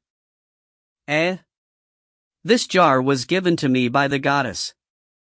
Mayama-sama, what kind of means did you use to make the goddess like you that much just when you met?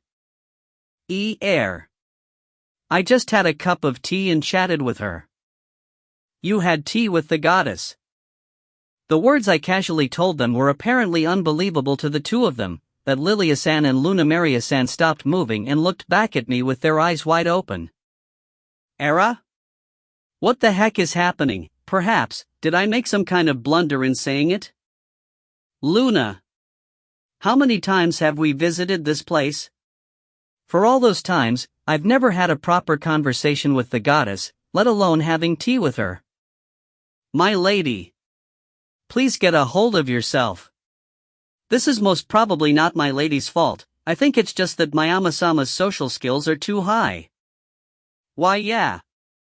I feel like I'm over-exaggerating. They've just talked for a bit. Mayama-sama, interacting with the goddess also shows that you've gained a certain amount of trust from the divine realm. Especially in the noble society that places a high value on horizontal connections, it could even be considered a kind of influence. How in the world did it suddenly turn into that big of a deal? And no, seriously, you're misunderstanding it. The reason I got along with Shiro-san is mostly all due to the influence of that little demon girl, and even that topic about me having some kind of earth-shattering communipower is. As for Lilia-san, it seems like she's looking at me with respect, and if I don't fix this misunderstanding quickly. No, Lilia-san, it's just a misunderstood. Dear me, look who's here, isn't this Duchess Albertano? Okay? Something appeared with superb timing. This is quite an unexpected meeting, isn't it? Count Daukas. T/N/Dukasu. I haven't seen you since last night's party. Duchess Albertano, are you also here to get your blessing? Yes, I just finished receiving mine. It seems that the one who appeared with an unpleasant timing was a count named Daukas. Judging from the fact that he's wearing a fairly shiny and gaudy ornate outfit, it looks like he's a noble. Somehow, he's quite large width-wise, I mean. He's probably a hybrid between an orc and a human or something like that. Mayama-sama, I think I have some idea what you're thinking about. But he's a pure-blooded human. Probably sensing my thoughts, Luna Maria-san whispered that to me. Apparently, he's not a hybrid or anything like that, he's just fat. If that's the case, I think that his size wouldn't be good for his health. Combined with the number of people in this room, he would probably feel really pressured. I can't really say this since we've only met for the first time, but I think you should cut back on the oily stuff. Are the flowers beside you the princesses of the other world? Not to mention the beautiful Duchess Albert, the princesses of the other world must have looked great in their vestments. I would have loved to see that.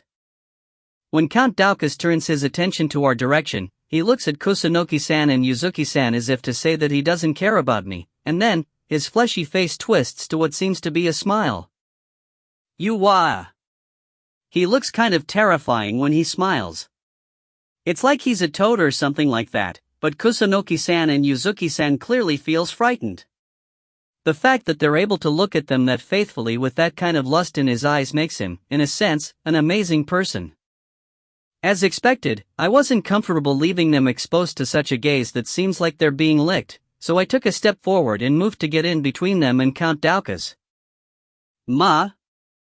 Well, I had expected that this would happen, but Count Daukas obviously made a face that turned into something that looks like he's grumpy when I stepped out in front of his field of vision. How should I say this? Should I say that he's really faithful to his desires, that he's easy to understand? Even though I said all that, he's still a count. Even though he's glaring at me, if I glared back at him too, TI would cause trouble for Lilia-san, so I gave him a fake smile and bowed to him. Nice to meet you, Count-sama. I'm the Otherworlder, Mayama Kaito. I'm not sure if I'm being rude to intrude in the middle of your conversation, but I feel like I haven't had the chance to greet you yet. Oh, excuse my impoliteness. You look so plain, that I thought you were their carriage driver or something like that. Whoa, he just casually dissed me. I admire this kind of refreshing interaction with him, in some ways.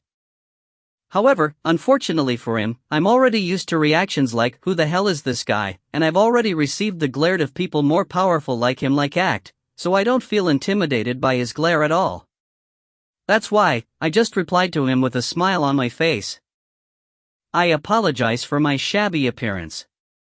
Unfortunately, I'm a youngster who came from a world unrelated to nobility, so I would appreciate it if you would be lenient regarding our manners. Oof.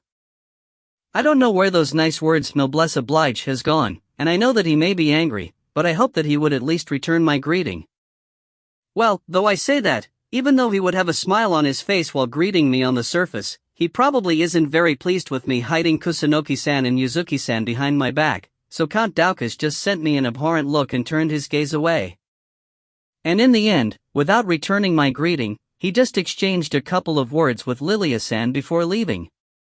Seriously, he really is the template of a no-good noble. Mayama-sama, that was quite splendid. How should I say this, he was quite the easy person to understand, wasn't he? As you can imagine, he was a count that was quite well known for his lustful nature. Even in the evening party last night, he tried to talk to Kusunoki-sama and Yuzuki-sama many times. To have that kind of faithfulness to his desires, in a sense, I kind of respect him. Anyway, are you two alright? Why yes. Thank you very much, Mayama-san. Ugh, I don't like those kinds of people. It appears that Count Todi is at trauma level of an opponent for the two of them, as they were clearly relieved when they came out from behind my back. Certainly, that smile of his was terrifying.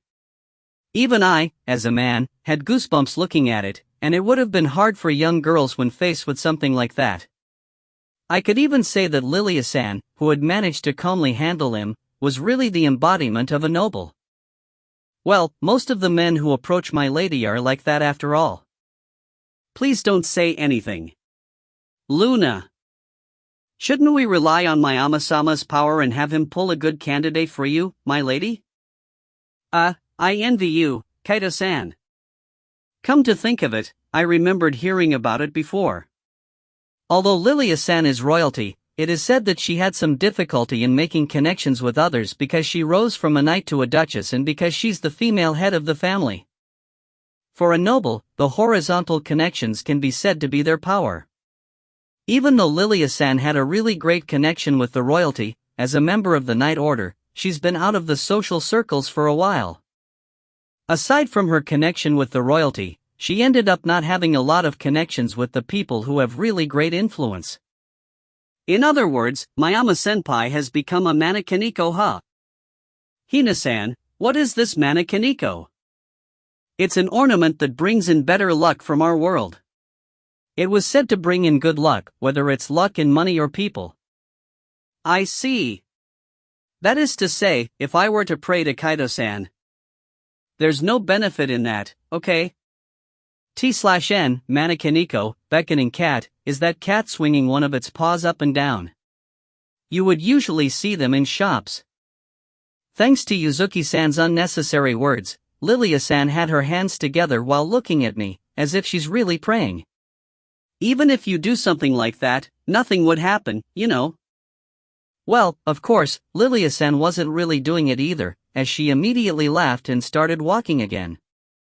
I thought of saying a few words to Yuzuki-san, who was the cause of all these ruckus, but that's when I noticed it. Yuzuki-san's fingers, which are holding the sleeves of my clothes like she's pinching them before I knew it, were slightly trembling in contrast to the bright smile she had earlier. I see, I tend to carelessly forget it, but she's the youngest among us. If that's the case, then the insecurity she carries behind her smiles is probably the biggest too.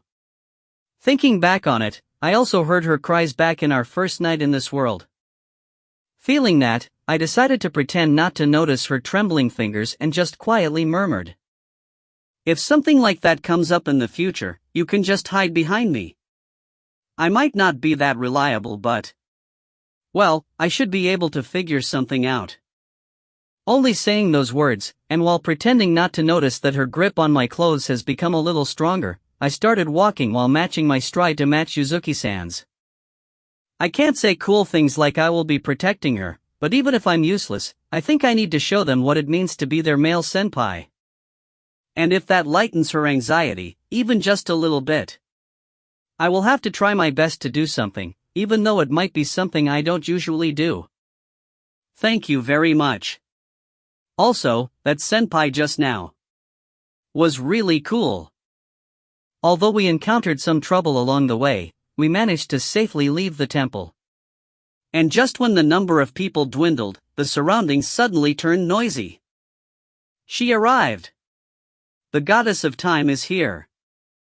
Hearing such voices, the noises grew louder and louder. Why exactly on this timing? No, really. My lady, it looks like praying to Mayama-sama immediately brought his blessing.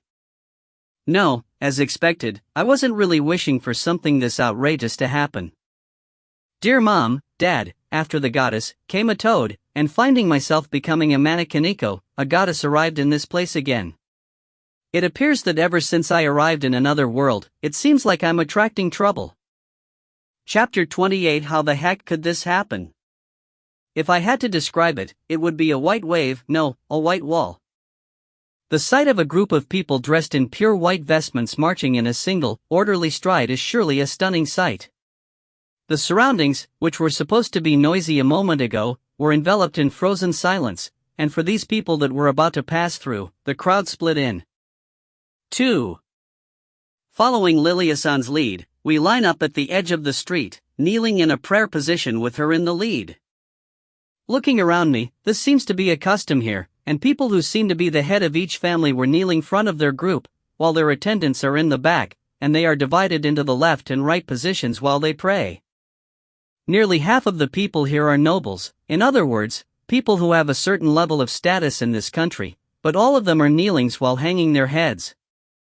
In other words, that means that no nobles can be disrespectful to the beings who are about to pass through here, and that's the best proof that the three supreme gods are beings with such strong authority. In the center of the people dressed in pure white vestments, I could see the goddess walking, holding a presence that a goddess would definitely have. Her long hair that's unlike Luna Maria-san's light blue, but a blue that's as deep as the sea, was clasped behind her neck, and she had heterochromatic eyes of red and blue. She's taller than the 170 centimeters me, with a tall, slender, well-proportioned model-like body. She gives a graceful and noble impression to those around her. The way she walked with her long legs while she's surrounded by the priests, it's like this is a fashion show that was held just for that goddess. This is the goddess of time. The goddess of time calmly walked along the path surrounded by the quiet prayers buried within the silence. In this atmosphere that can even be called mysterious, with just the sound of footsteps smoothly resounding, the goddess of time heads towards the temple, but she stops on her way. The surrounding priests also stopped in unison, and while the sound of footsteps that had echoed earlier disappeared, the silence completely took over the place. The goddess then turns her gaze towards our direction. Is it just me or I feel like the goddess of time is looking here? No, she's really looking here. It's not that we just coincidentally made eye contact or anything like that, she's glaring my way. It kind of looks like she's trying to kill me with gaze, you know? Why? For some reason, the goddess of time stopped and looked towards me, and after a moment of contemplation, she calmly walked to our direction, and stood in front of Lilia-san. You're a noble of this country, right? Why yes. Lilia Albert is my name.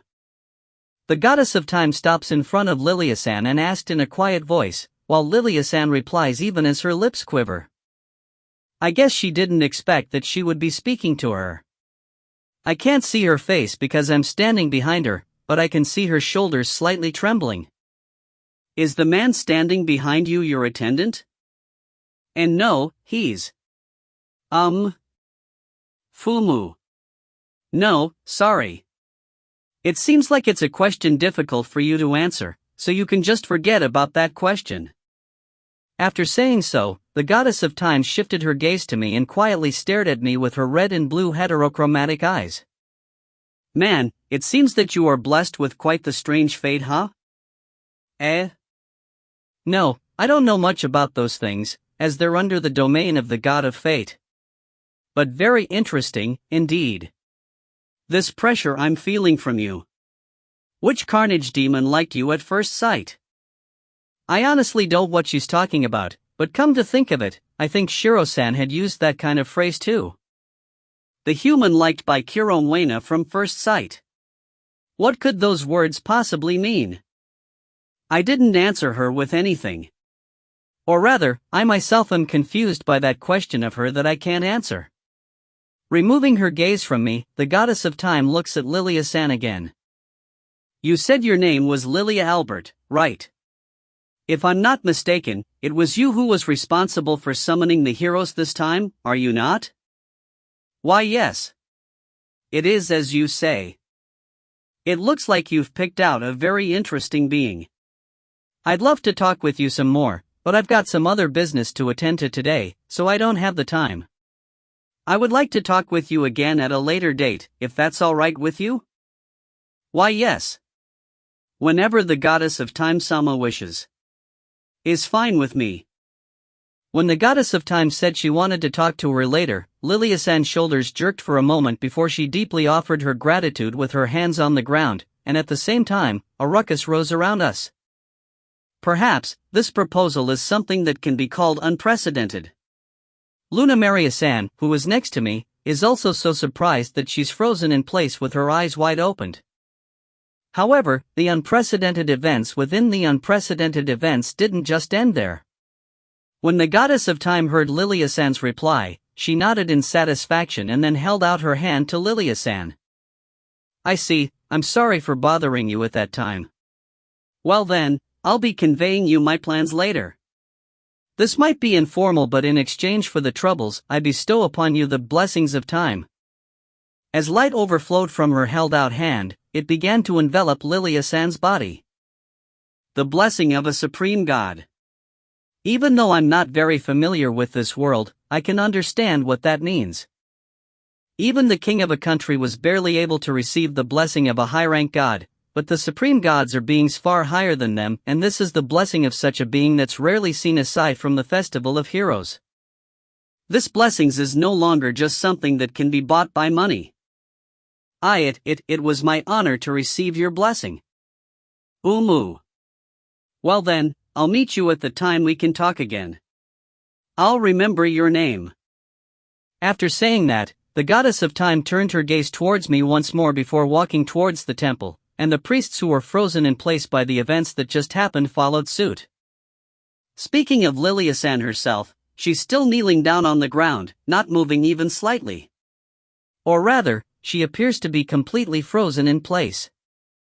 After a little while, when the goddess of time's group disappeared from sight, as everyone remained dumbfounded, Luna Maria-san quickly moves, and as she holds Lilia-san in her arms, she told us. Everyone! Quick, back to the carriage! Saying that, we broke into a run, and as we reached the parked carriage, Luna Maria-san literally threw the frozen Lilia-san into the carriage. She just threw her like it's something normal. Is it okay to do something like that to your master? Leaping straight to the reins of the carriage, and after confirming that the three of us had rushed into the carriage, Luna Maria-san quickly made the horses start running. The reason why Luna Maria-san was in such a hurry is understandable from the ear-piercing cheers that came right after the carriage started moving. Lilia-san, who received the blessing from a supreme god, which is considered unprecedented, is now considered as the woman of the hour, and if she had stayed there, she would have been bombarded a lot of questions, which would have been a terrible thing to happen. Thanks to Luna Maria-san's quick thinking, we managed to get out of there before all hells broke loose.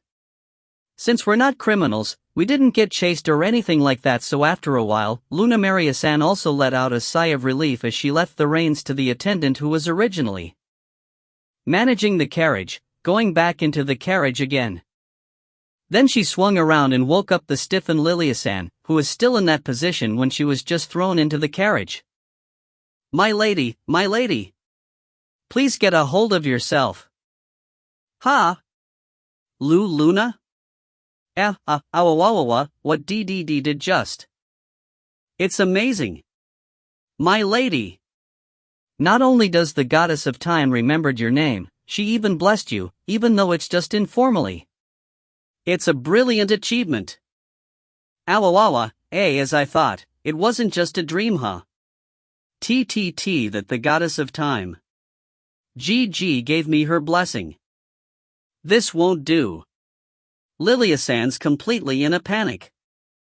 She's unimaginably trembling compared to her normally calm appearance, and she looked like a newborn calf, moving her gaze all around the place. To be honest, she looks really cute like that. No, my lady.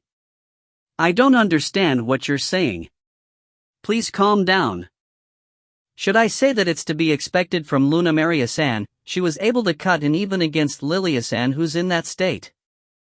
But unfortunately, it seems that Lilia-san is the type of person who was unable to compose herself when she began to panic. That's impossible. How could something like this happen? Q. My lady. My lady. It seems that Lilia-san had become too panicked that her eyes began turning around the place. I feel like I could even see something like steam coming out from her head. For now, we took a break from moving until Lilia-san recovers, and while the carriage stopped a short distance away from the main road, Lilia-san laid down on her seat with a wet towel on her face. On you. Letting out a smile at Lilia-san, who was making such cute groans, we talked about what happened earlier. Senpai's Manakaniko power. It's quite fearsome, isn't it? Yes. Even I shuddered from that. I'm glad that I didn't pray to my Ama-sama. Eh? How come this has become my fault? Whether this was my Ama-san's fault or not, the goddess of time was clearly interested in my Ama-san. I wonder if that's the case though. She did say some strange things, and there's also the thing that goddess of time said that was the same as what Shiro-san said, and I don't know if I'm really blessed by a strange fate or not, but... Era? Speaking of which... I'm changing the subject, but in the end, what's the name of the goddess of time? I don't know.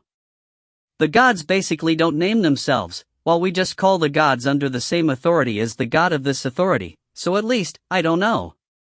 If it's a low-rank god, some of the priests of their temple might know about it.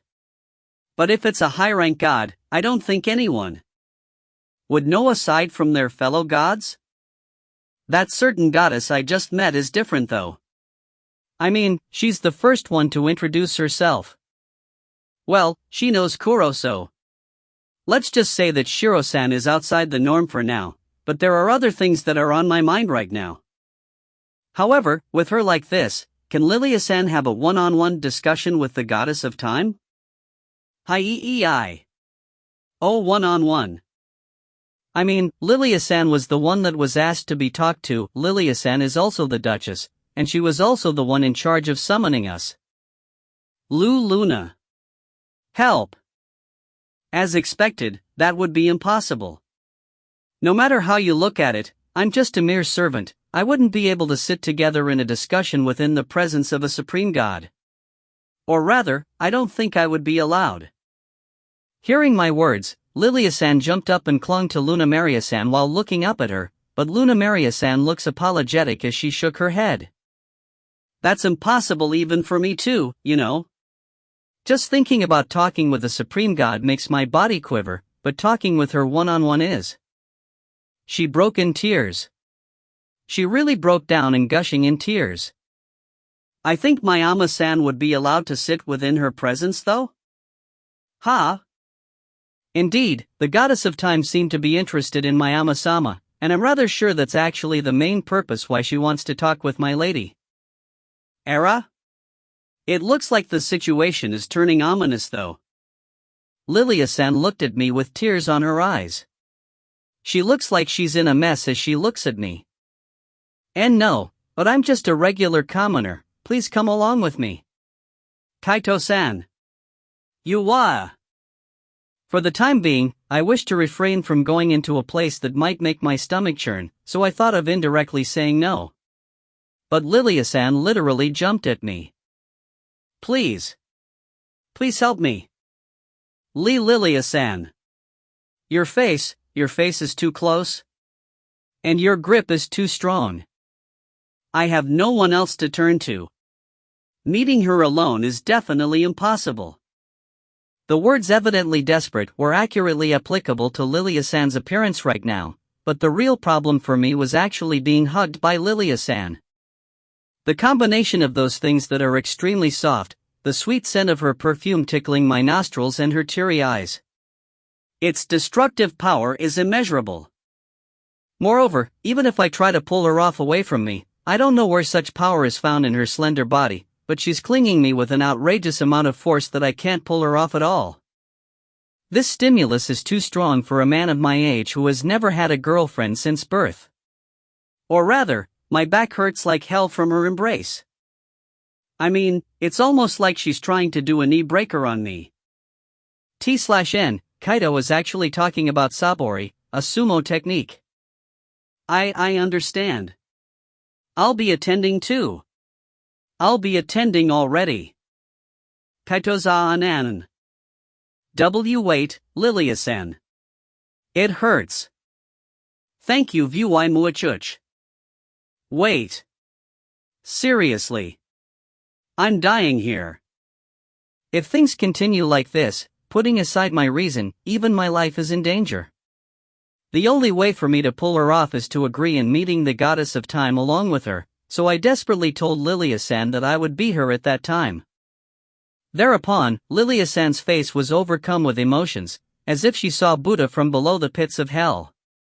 That she hugged me tighter than before, that I feel like I heard a very unpleasant noise cracking from my back. And my consciousness went dark. Dear Mom, Dad, what can I say? I've just been walking around today, but seriously, how the heck could this happen? Chapter 29. It seems like I'm no match against her. A hot embrace from a lovely beauty. It's really wonderful when you just put it into words, but as a person who has fainted under that embrace, I am now traumatized. Since I came to this world, I've been traumatized by baby Castellas, and now, I'm traumatized by the embrace of a beauty. I feel a little ashamed of myself. Well, seeing Lilia-san apologize over and over again while she was half crying, to the point that it made me feel sorry for her, there's no way that I couldn't forgive her, but... Anyway, I'll be attending the meeting with the goddess of time, even though it makes my stomach churn, but the goddess of time's permission must be given before I could also attend. There's a high probability that I will be attending that meeting, but we'll just talk about it after the goddess of time has contacted her about when they would have this talk. After dinner and a quick chat with Kusunoki-san and the others, I took a bath and returned to my room. Welcome back. Ah, that's right.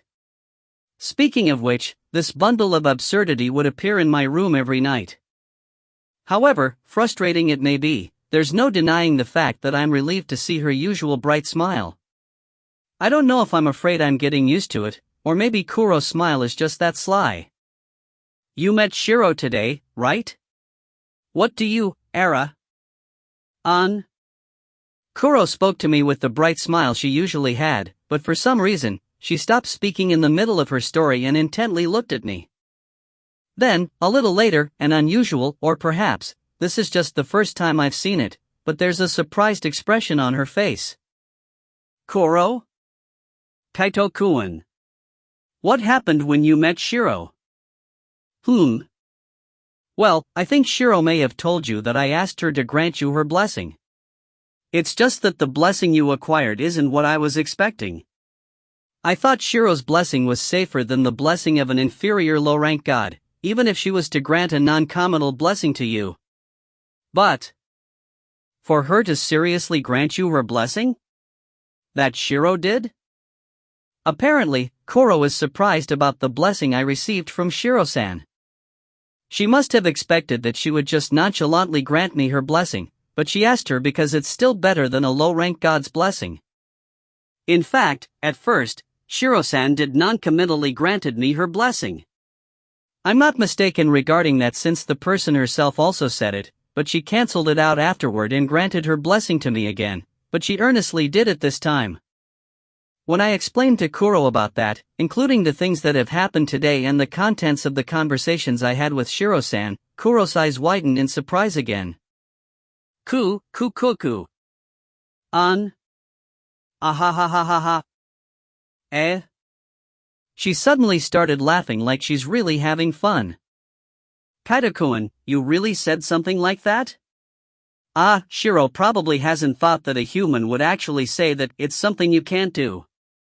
Is it that funny for me to say that? You can say that it's really unusual, but that certainly is something amazing. I think that you should be proud of that. It's not every day that someone gets the interest of Shiro. Kuro praised me with a smile that looks like she's happy for some reason. Did I really do something so outrageous? No, indeed, thoroughly thinking back on it, that might have been a pretty rude statement to say to a god. Laughing for a moment, Kuro then began to explain to me, who still didn't understand, with a smile on her face. If I were to describe Shiro, I guess you could say that she has an extremely impartial doctrine regarding all matters. It might have been strange for me to say something like this, but she's really unusual. Indeed, she had that mysterious vibe around her, but... For example, there would usually, more or less, a difference between what you like and what you dislike, right? In my case, I prefer sweet and tasty sweets compared to those sweets that taste bad, and if I were to ask which one I like, I will answer that it's the sweet and tasty sweets. UNN. However, Shiro is different. To Shiro, whether it's sweets that taste bad or sweets that taste delicious. Not only that, whether it's the lives living in the world or the sceneries you can find in it, most of the things that can be found in the world have the same value in her eyes, and anything doesn't have any superiority or inferiority before Shiro's eyes. In that sense, you could say that she's extremely benevolent, but that also means that she shows no love for anything at all.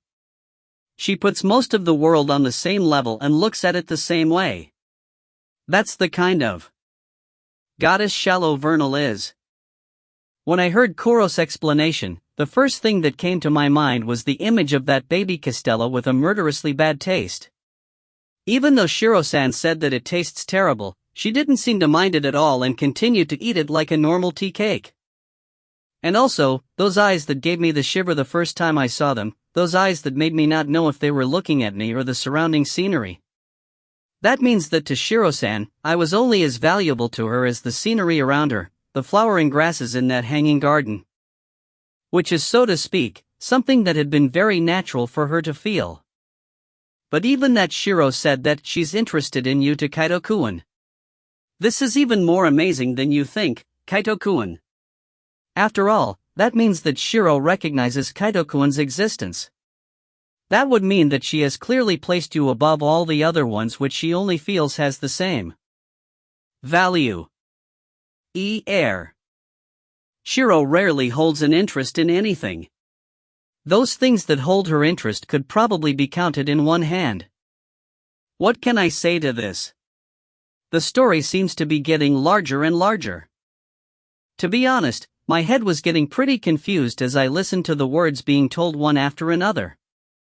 Or rather, Shiro-san seems to be more outrageous of a goddess than I thought, and I understood once again why Lilia-san and Luna Maria-san were so surprised that I had tea with her, and having understood why, a feeling of unease came upon me out of nowhere.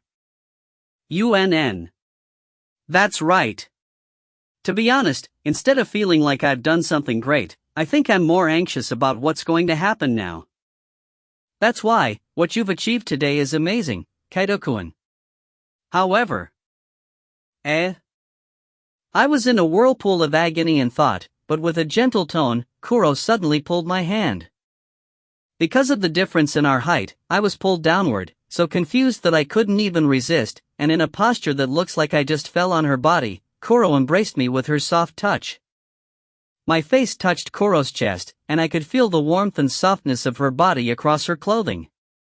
The sweet scent piercing through my nostrils and heading straight into my brain, I feel an inexplicable sense of comfort as her gentle voice resounded in my ears. I don't care about that. I'm much happier that you were able to think about what you wanted and was able to put them into your own words, Kaito-kun. You've worked really hard. But Kaito-kun just now was really cool.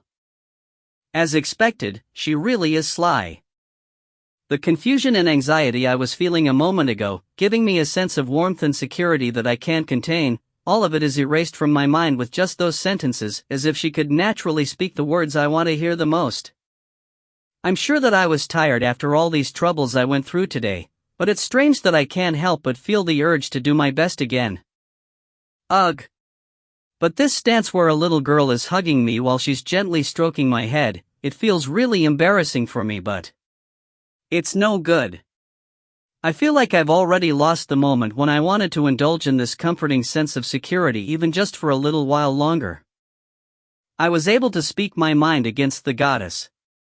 I was somehow able to rouse myself even against a noble. I was able to prepare myself to participate in a meeting that would make my stomach churn.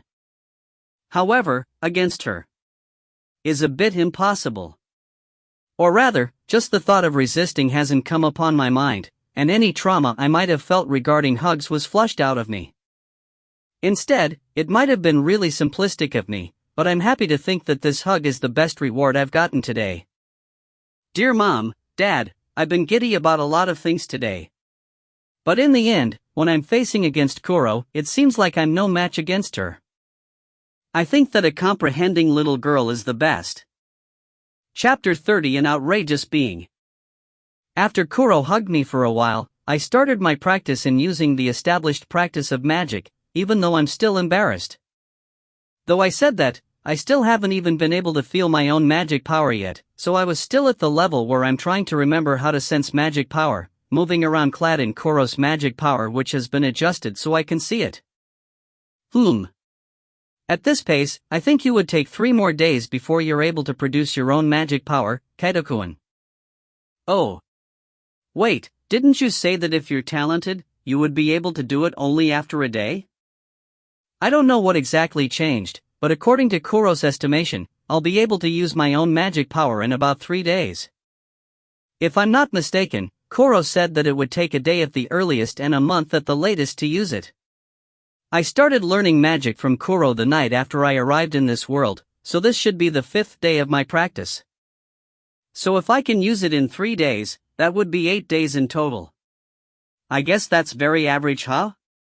No, I had an excellent instructor named Kuro, and if it still took me 8 days to use it, I guess I might be rather slow. No, I was talking about the situation where someone practices for a whole day. Kaito-kun only practices for about an hour a day, so I think your pace is pretty fast. Oh, if Kuro says so, that gives me confidence then. Well, anyway, Kaito-kun will be able to use your magic power soon. And with that, I brought a present for you today, Kaito-kun. A present? You see, we had barbecue together yesterday, so the affection meter should have went up, and that event has also just happened. That's why I brought this present. What? Whoa there, I was being negligent and she started saying strange things again. Seeing that I just tilted my head, Kuro sounds confident as she continued to speak with a smile on her face. Fufufu, I perfectly know about this, you know? I've heard about that culture from your world where you befriend people from other worlds called Suri, and when you talk with them, the affection increases, and when you accumulate enough of this affection by eating with them or something like that, you'll get a reward like a weapon or a convenient item. Where the heck should I start giving my Tsukomi? Why the heck is Kuro's knowledge of the other world so strangely inclined to one thing, or rather, what kind of route did she take that her knowledge is half-baked like that? I think there were probably several things that were mixed in with the things she learned. But seriously, who the heck taught you those things?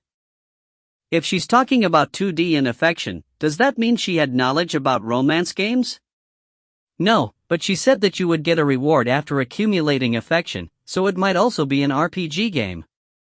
Or perhaps, her knowledge is a mixture of all sorts of games that she had learned. Rather, in the first place, she said that they're another world of 2D. They recognize that the worlds have different sections like the demon realm and the god realm, so it might easier to explain it to them like so. If she had asked about this from one of the people holding the role of hero back then, I wonder how they explained it that they only have half-baked knowledge of our world? After explaining that half-baked knowledge of hers with a smug smile on her face, she looked kind of cute, but it's somehow annoying. As I was confused by Kuro's bizarre knowledge of the other world, she pulled a book out of her coat and placed it in front of me. A book? See, there was that book Kaito-kun was reading the other day called Introduction to Magic, right? After I saw Kaito-kun reading that before, I thought of making my own version. Whoa. This is really amazing. Fufufu, I think this is quite well written. The present that Kuro prepared for me is the Introduction to Magic that Lilia-san gave me. That difficult book. And Kuro, who is well versed in magic, seems to have rewritten it, taking into account my reaction to the book over the past few days and the differences between the magical culture. Between the humans and the demons. Picking it up and flipping through a few pages, it's definitely easier for me to understand it. If you compare the Introduction to Magic that Lilia-san gave me to a reference book that's used for exams, the Introduction to Magic that Kuro made for me was like a school textbook. It explains the basics very carefully in a way that it's easy for me to understand, even as a beginner. I mean, Kuro's a high-ranking demon after all. her knowledge of magic would be overwhelming compared to a human. It's amazingly good that I think it's on the level that it would better if this was to be used in a magic school as a reference book. To be honest, after flipping through this, the introduction to magic I've been reading is so hard to read that it feels like it's deliberately written to be difficult to understand. I'm really grateful for this. I'm sure that I'll be able to make progress with my studies in the future just by reading it in my free time. Thank you very much, Koro. But, I have one thing I need to discuss with you. On this book. Can I show this to Kusunoki-san and Yuzuki-san? The other children who came with me from another world. Is it no good? Starting with my thanks to her, I continued by carefully choosing the words I want to speak. This book is so easy to understand. That's why I thought of Kusunoki-san and Yuzuki-san. I'm blessed, to say the least. I've got the guidance of Koro, which is in no way on a level that could be considered normal, so there's a big difference between us in terms of our circumstances. I think that the two of them would want to use magic, but the original method of teaching magic for humans takes a few months, even for a talented person. On average, one would need to spend as long as a year to be able to use magic. But in this book, Koro taught me only two kinds of magic, and it explains in detail the differences between the so-called magic culture of the demons and the humans, and even how to handle magic power itself, so I think that if they were to use this book, they will also be able to use magic really fast. However, if I were to show this book to the two of them, I think it's only polite for me to also tell it to Lilia-san, who is currently teaching us magic. In that case though, I would also have to tell her about how I'm being taught magic by Koro, and I would have to explain how Koro comes in this residence every night. That's also the reason why I'm hesitating. According to Lilia-san and Luna Maria-san, Koro has been using information concealment magic on herself, and she's also usually only shows up when I'm alone, and when she invited me to barbecue, she also used the name of someone she knows to invite me.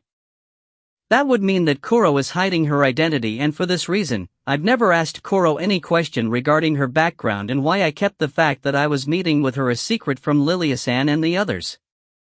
That's why I was trying to indirectly consult her if it's okay to tell Lilia-san and the others about Koro, so to speak, and I was losing my bearings thinking of a way how to ask her about it. I owe Lilia-san a very good debt of gratitude in this world. However, even so, if I had to choose between the two of them at this point in this, I would give priority to Koro.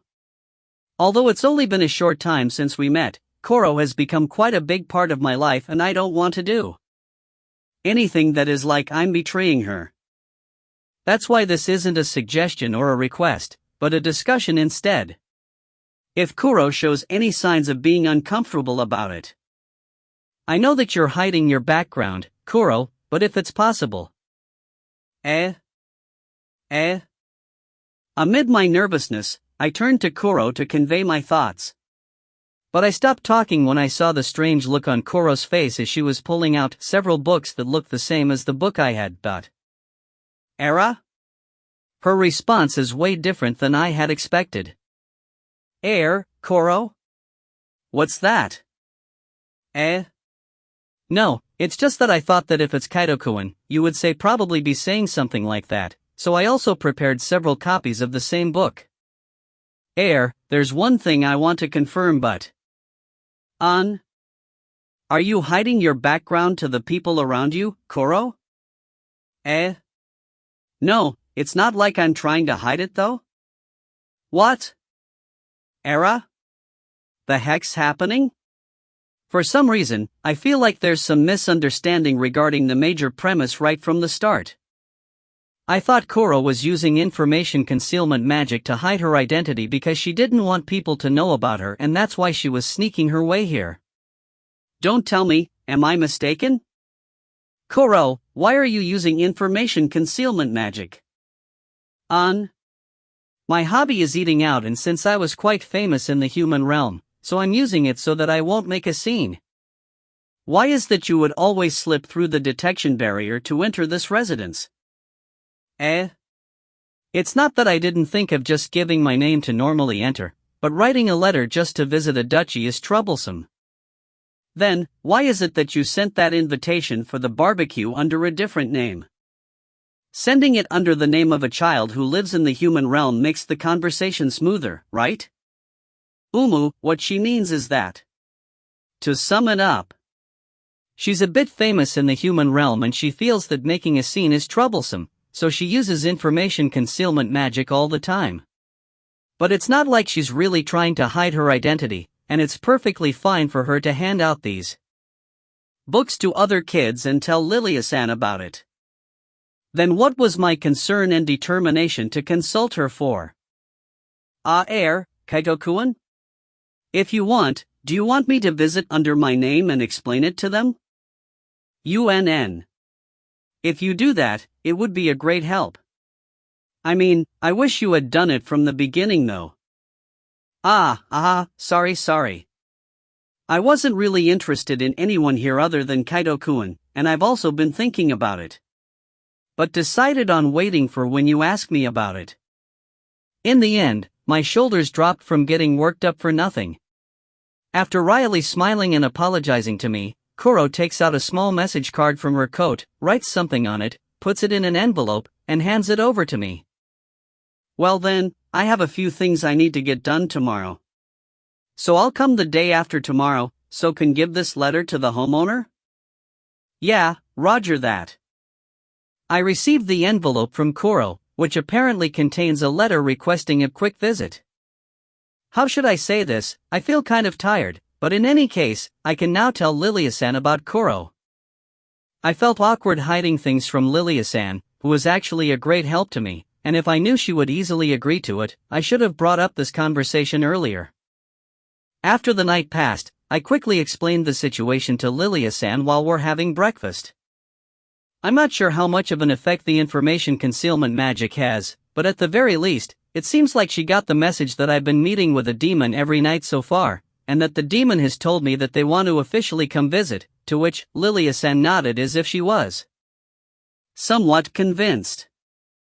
I see, it's true that a high-ranking demon would be able to slip through the detection barriers, so it's not surprising that they have a connection with the Setich Magic Tool Company.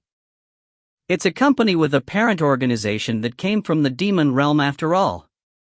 Rather, the fact that you have become so close to a high-ranking demon that doesn't normally have much contact with humans.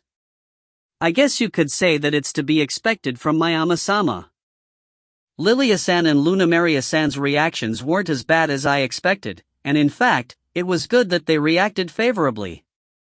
It seems that from the beginning, the two of them seemed to be aware of the possibility that the demon I encountered when I got lost was a high-ranking demon, and they didn't want to get into a situation where they're met with hostility.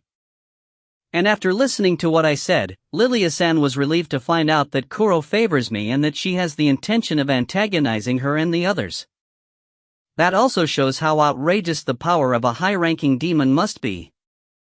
However, with that high-ranking demon adding to the list, this shows how amazing Kaito-san's ability to have connections with others can be. If it's someone who often visits the human realm, I may have probably spoken to them before.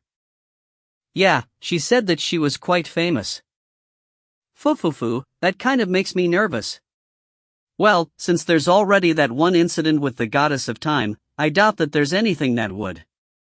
Rather than saying that she's calm about the situation, I think it would be better to say that Lilia-san received the envelope from me with a somewhat resigned smile on her face. She then opened the envelope as she talked about the big event that is coming up for her with a distant look on her face, as if she's escaping from reality. Taking out the folded message card from inside the envelope, she opened it up and quickly closed it. My lady? I must have seen it wrong. Just now. I must have seen it wrong. My lady. What exactly is happening? After closing the message card once again just after she opened it, Lilia-san started mumbling something, and both Lunamaria-san and us just tilted our heads, not understanding why. Then, after taking a deep breath, Lilia-san opened the message card again, and immediately afterwards, she struck the desk with her face. My lady! Luna Maria-san quickly rushed over to her, but Lilia-san didn't react as she laid down on the desk, and after a few moments, she looked up while holding her head in her hands, but for some reason, her face was very blue. No more. Kaito-kun's friendly connections. It's scary. My lady?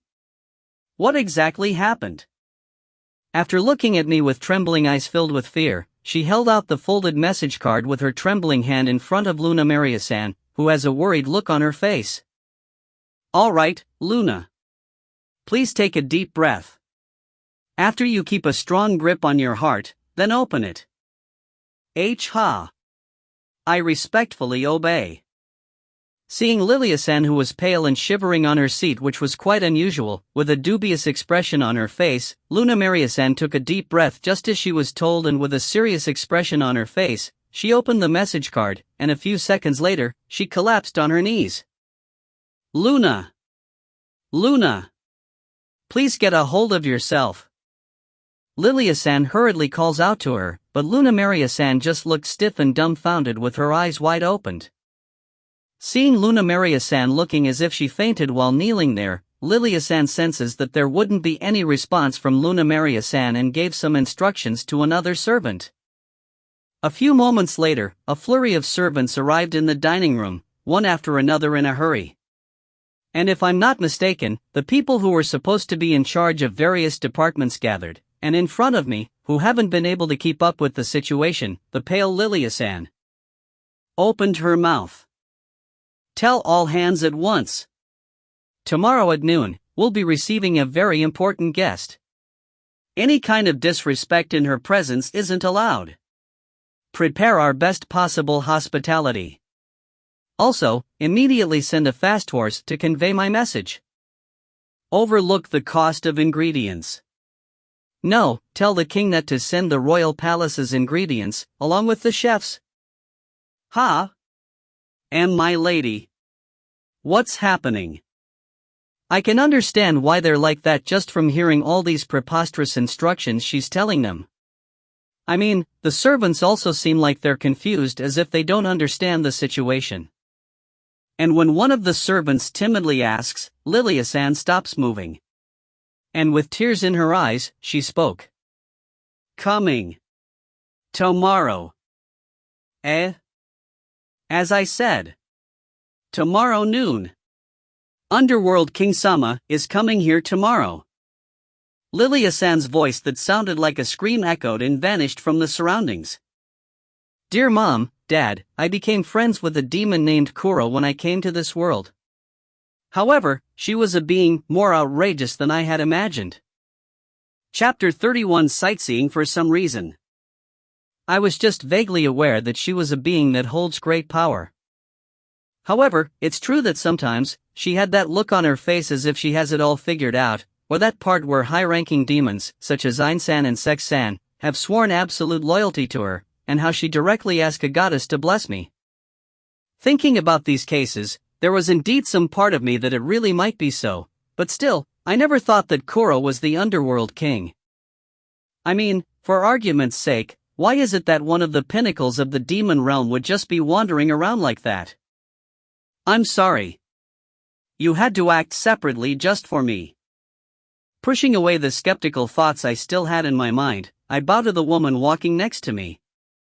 The woman with a red hair cut short, wearing easy-to-move trousers, a sleeveless jacket, and a black scarf wrapped around her neck, she silently shook her head at my apology. Her name is Sieglinde, and she is someone who serves Lilia-san. She's currently accompanying me as my guide and escort as I went to town to shop.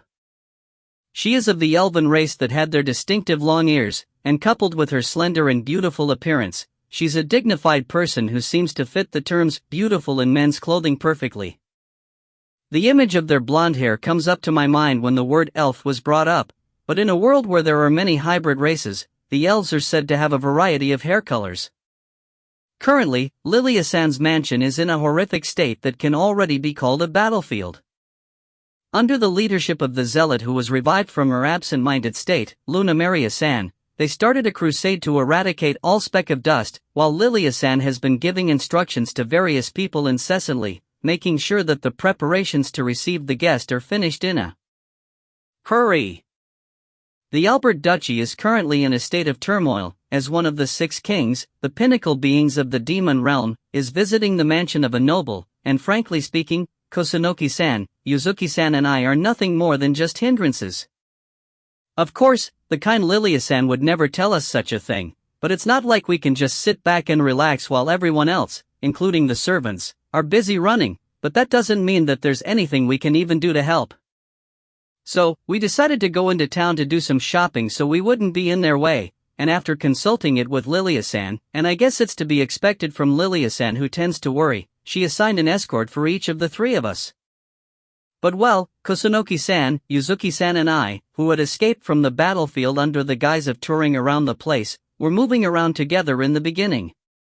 But then, they decided that they want to go shopping for clothes, along with their underwear, and I don't think that the Malmi should really be going with them for that, so we decided on a meeting place and time and separated for the meantime.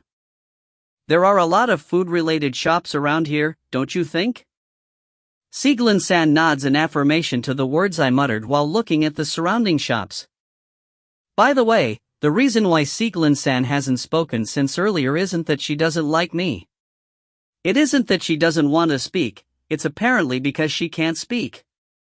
It seems that back when she used to be a member of the Knight's Order, but her throat was severely injured in a battle with a monster, taking away her ability to speak.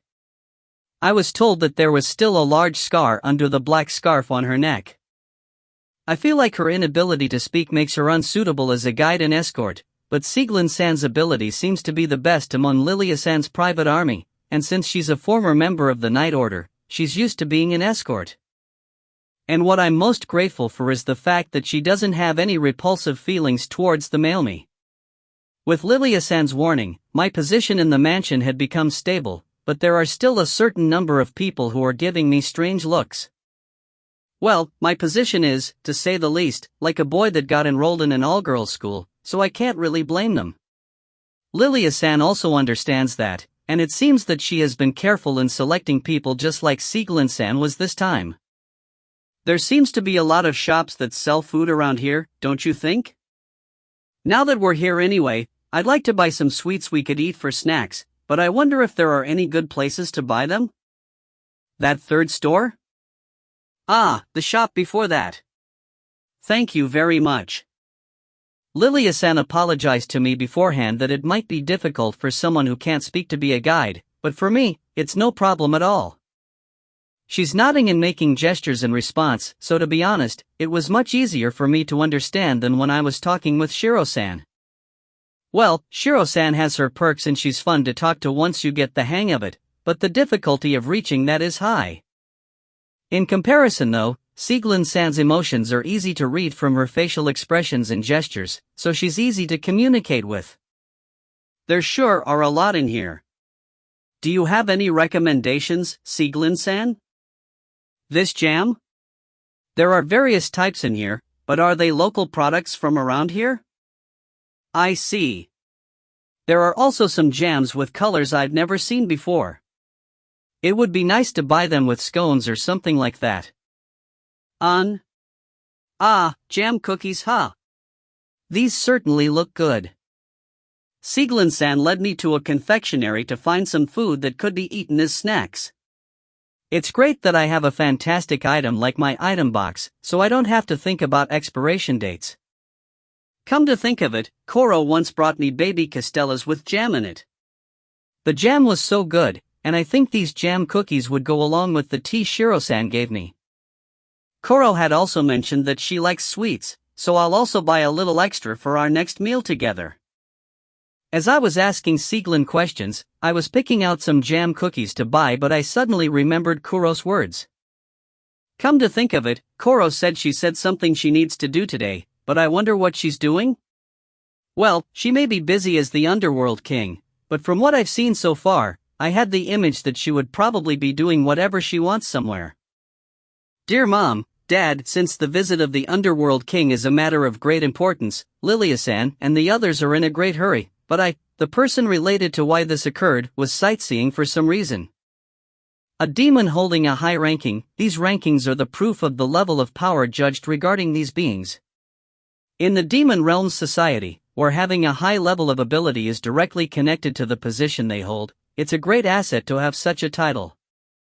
And one of such high-ranking demons, a demon that holds the title of a Viscount rank, is now in despair. His subordinate demons that existed in full view until just a few moments ago have fallen to the ground like corpses, and as if the wind itself has stopped blowing, the sounds in the surroundings disappeared. It all happened in an instant. The castle decorated with glittering ornaments, the numerous treasures that he had stored away, and the influence and majesty he had as a high-ranking demon, all of them disappeared in about a blink of an eye. How could this happen? This question that's floating around in his mind, but wasn't able to leave his trembling mouth. It's not that his ability to speak disappeared. But along with the shaking of his body from fear, his effort to keep a tight grip on his remaining consciousness from the despair, and from the fact that he mustn't look away, it wasn't allowed.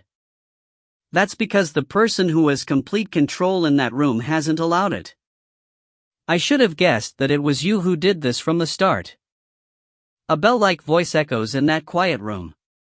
Before the gaze of the despairing demon were golden eyes shimmering in the darkness. The recognition inhibition magic casted on Kaito-kun. From the feeling of magic power, I had already thought that a demon was probably involved in it, but I still wasn't quite clear who exactly it is. The motive for this was just a trivial desire. It wasn't that the demon wanted to stand at the top of the demon realm or anything of that magnitude. It's just that he wanted to reach a slightly higher position than he had right now. He wanted to gain greater wealth and authority than he had right now. To achieve this, he sought after the technology that doesn't exist in this world. However, just because of this small ambition this demon held, he brought destruction upon himself. A high-ranking demon from the demon realm messes with the human realm. And the people who came from another world. This is a pretty troublesome problem, isn't it? That's why I wanted to get this solved as soon as possible. But thanks to Kaito-kun, it was good that I was able to find this problem sooner. In the demon realm, there are beings that can't be opposed, even by the high-ranked demons who hold high positions. They were such beings that opposing them is a direct way towards your destruction. They were beings holding power that were overwhelmingly incomparable to others. She usually doesn't cooperate with me in regards to things like this, but I guess it's because she was interested in Kaito-kun. The fact that she's very cooperative in helping us regarding this matter was quite a bad luck for you. As long as Shiro's eyes search for you, there's no room for you to try to deceive us. Step by step, the golden eyes come closer, clad in magic power that seems to swallow up the space. As if to give the demon, who can't escape, time to regret his actions, the underworld king slowly walked and stood before the demon. Now then, what do we do if we do something bad? You am I. Please accept my apologies. The presence of death is too dense around him. He feels fear to the extent that even the word despair is quite lukewarm. After going against the will of the apex being of the demon realm, this demon doesn't hold any freedom anymore, even the freedom to die. Imagining the punishment that he would receive, that even granting him death is an act of kindness, the demon squeezes out an apology and put his head on the ground. Well then, I'll let you off the hook this time. Yes. After taking those words into his mind, the demon sounded dumbfounded as he looked up at her. To put it bluntly, he didn't immediately understand the meaning of those words. Because this demon had gone against one of the 6 kings' will, because of a petty desire, he isolated one of the other worlders by casting recognition inhibition magic, and planning to brainwash him after that and use him as a pawn.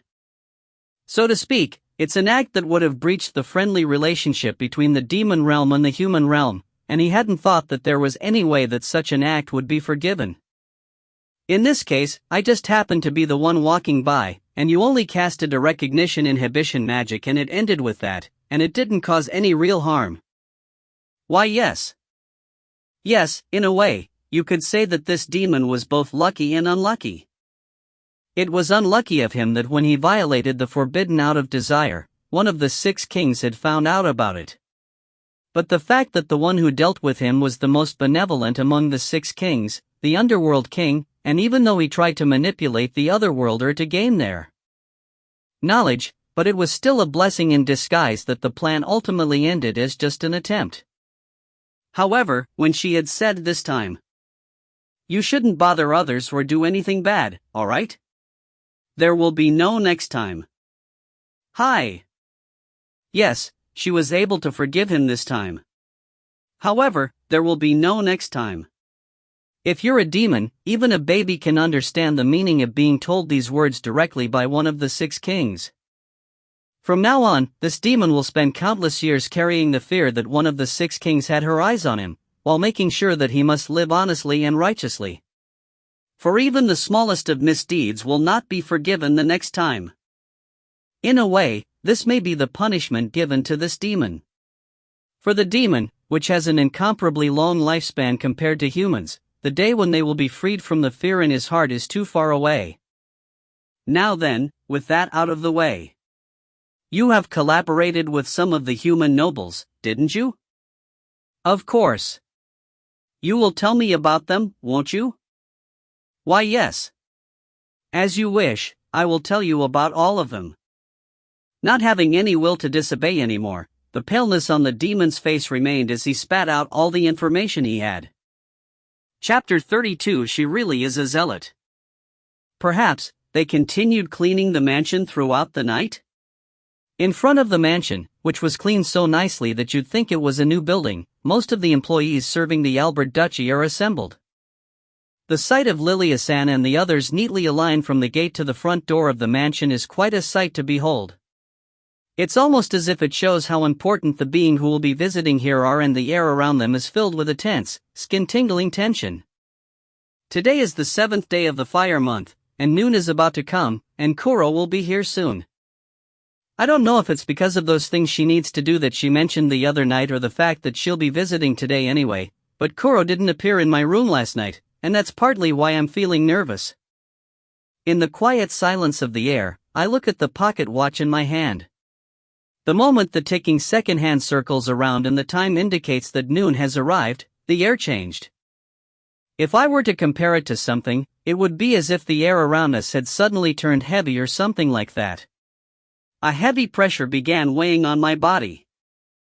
The scenery ahead of us trembled as if we're looking at a mirage, and in front of the wide open gate, Kuro appeared. She still had her black coat wrapped around her body, but Kuro doesn't have the usual smile on her face, and the atmosphere she had is different from usual. The people around her, including Lilia-san and I, spontaneously found ourselves bowing our heads. It's as if everything in the surrounding space was prostrating themselves in front of her, and only the sound of Kuro's footsteps echoed within the silence.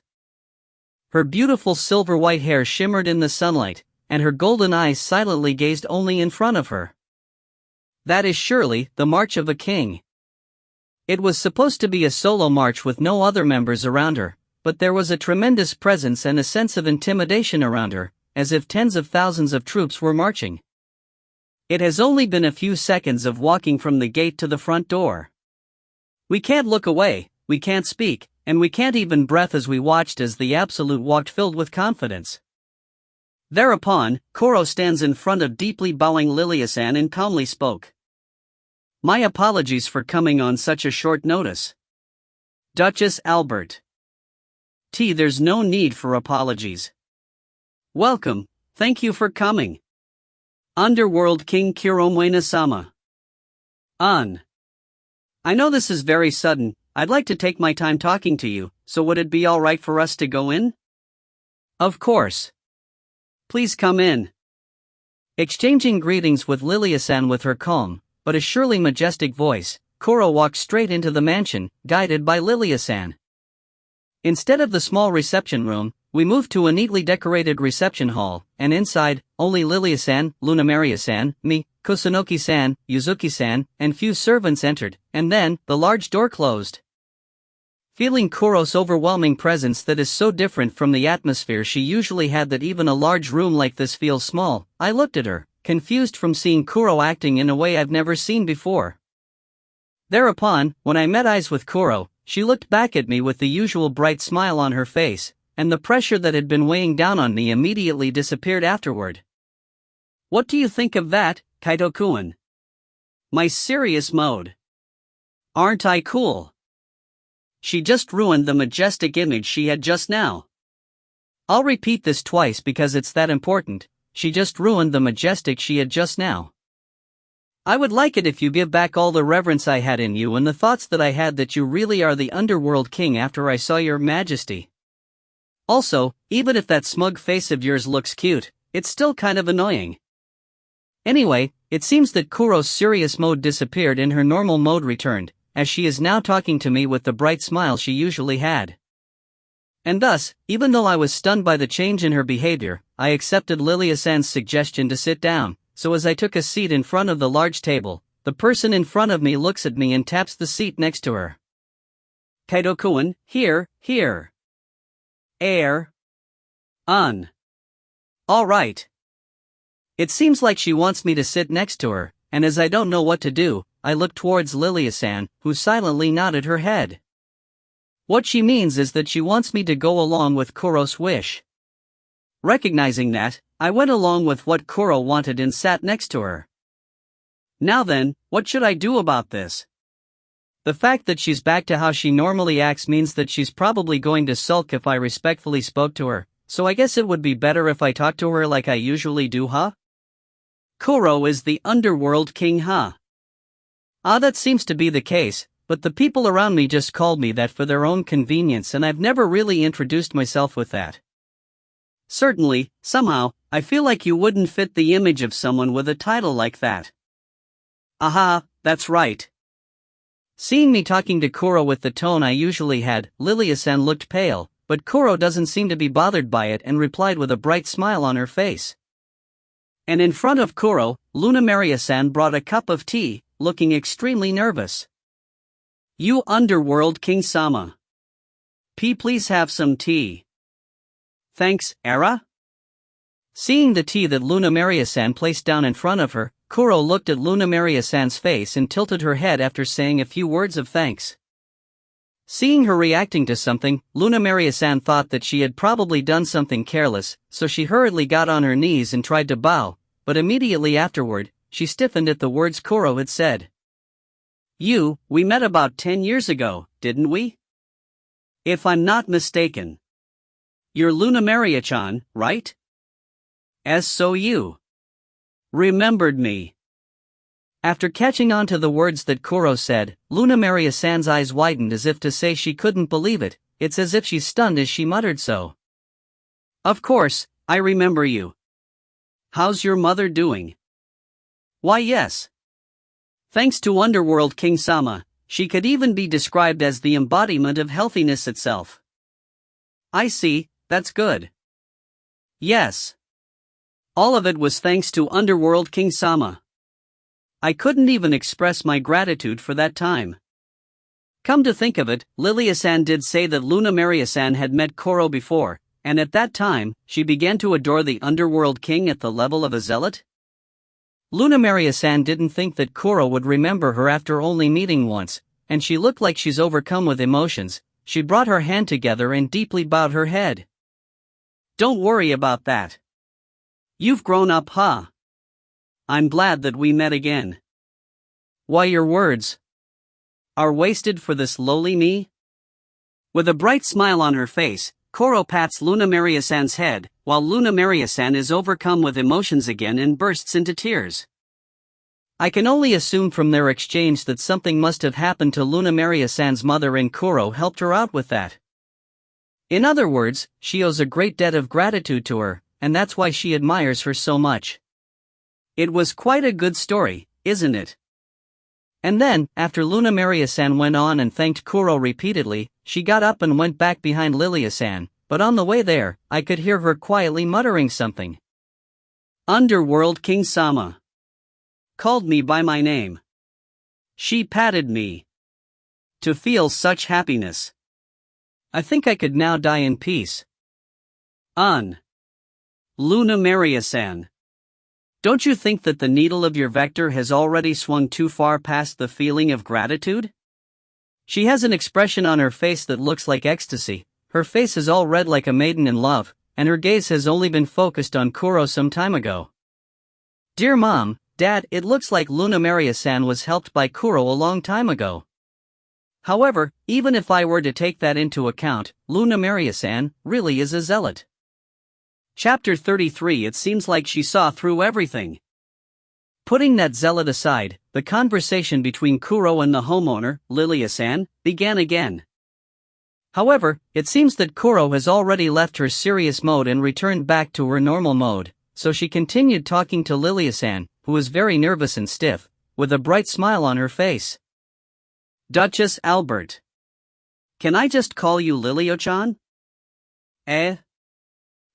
Yes. Of course. Well then, once again, nice to meet you. I'm really sorry for the sudden visit today. However, you didn't really have to be exaggerated in your welcome, you know? And no. Rather, my apologies for the poor hospitality in receiving Underworld King-sama. This was my fault. No, you really don't have to worry about it at all, you know? I mean, you can stop calling me Underworld King-sama and just call me by my name, alright? And no, I wouldn't be so disrespectful to just...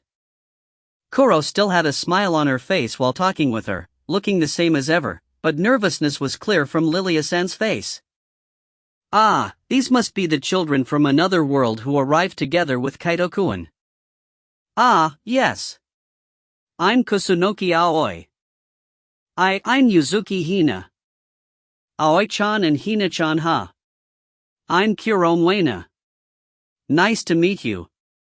Kuro calls out to Kusunoki-san and Yuzuki-san as well, and both of them looked flustered as they bowed their heads. Both of them looked quite bewildered. I can really understand how they feel. She doesn't feel like a remarkable person at all, even though she's supposed to be one of the 6 kings. I'm already used to Kuro always having this tone, so I'm fine with it, but to Lilia-san and the others, it's like a king is suddenly talking to them like they're friends, making you feel like you don't know what to do. That's right. Lilia-chan, you may have heard about it from Kaito-kun already, but I'm sorry for entering the mansion without permission until now. It's alright. Of course, I don't mind. Rather, I'm sorry that I wasn't able to meet you until now. I'd like to keep coming back often if it's possible, but is it alright? Why yes. If Underworld King-sama wishes it, then please visit whenever you please. Lilia-san is starting to panic. It's like she's already fed up with everything. Especially when Kuro apologized for sneaking in without permission just now and bowed her head, her complexion went from blue to white, and besides, because of the fact pace they were speaking, I feel like she wasn't able to keep up with the situation at all. Thereupon, as if to help out the panicking Lilia-san, tea cakes are brought in at this exact moment. There are brightly colored confections, especially some artistic-looking cakes that clearly looks like they were made by a first-class pâtissier. Looking at it, which would have been prepared for an existence that can be rightly called a guest of honor, Kuro quietly murmurs in a voice that only I, who is next to her, can hear. Yug. That looks difficult to eat. I had a feeling that it was quite different from Kuro's image, but these lavish sweets weren't really Kuro's taste. Thinking back upon it, she was usually eating baby castellas, and according to her, she likes to eat food that she could eat while walking, so I had thought that she prefers more common sweets.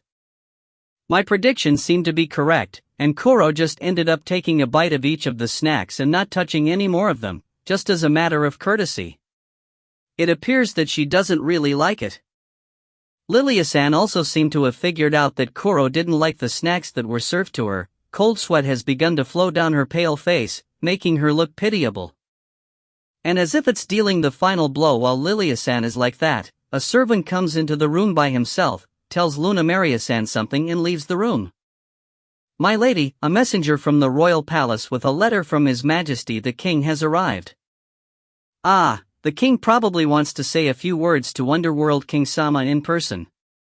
Underworld King Sama, a letter from His Majesty the King has. From the content of the conversation, the king of this country. That is to say, Lilia-san's brother wants to pay his respects to the Underworld King, Kuro. However, since Kuro is currently a guest of Albert Duchy and didn't come here to see the king, he may have sent a messenger to ask for permission. Lilia-san immediately understood the king's intentions and tried to get confirmation from Kuro, but when Kuro heard what she said, the smile on her face disappeared. UNN? Lilia-chan? Why yes. The king of Symphonia, who didn't invite my favorite Kaito-kun in that evening party, treating him like an outcast, said what? No, heir. Receiving Kuro's words, which had extinguished the smile she had on her face a while ago and having a clear full-blown displeased aura around here, Lilia-san began sweating like a waterfall. I didn't hear you well, so why don't you say it again? I apologize. We were mistaken. Luna. Push it back to them. I respectfully obey. As if Kuro's intentions were sufficiently conveyed, Lilia-san quickly pretended that what she had just said hadn't happened. Then, she gave her instructions in a voice that feels like it was imbued in killing intent, and Luna Maria-san, who received her command while her eyes were still perfectly fixated on Kuro, perked up her hand and exited the room. Again, that stupid older brother is really doing anything good. Turning away from Kuro, whose air had obviously changed, Lilia-san held her head in her hands and quietly muttered in a voice filled with killing intent. Lilia-san, you've worked hard. Anyway, the conversation was cut off and the air in the reception hall had turned somewhat heavy.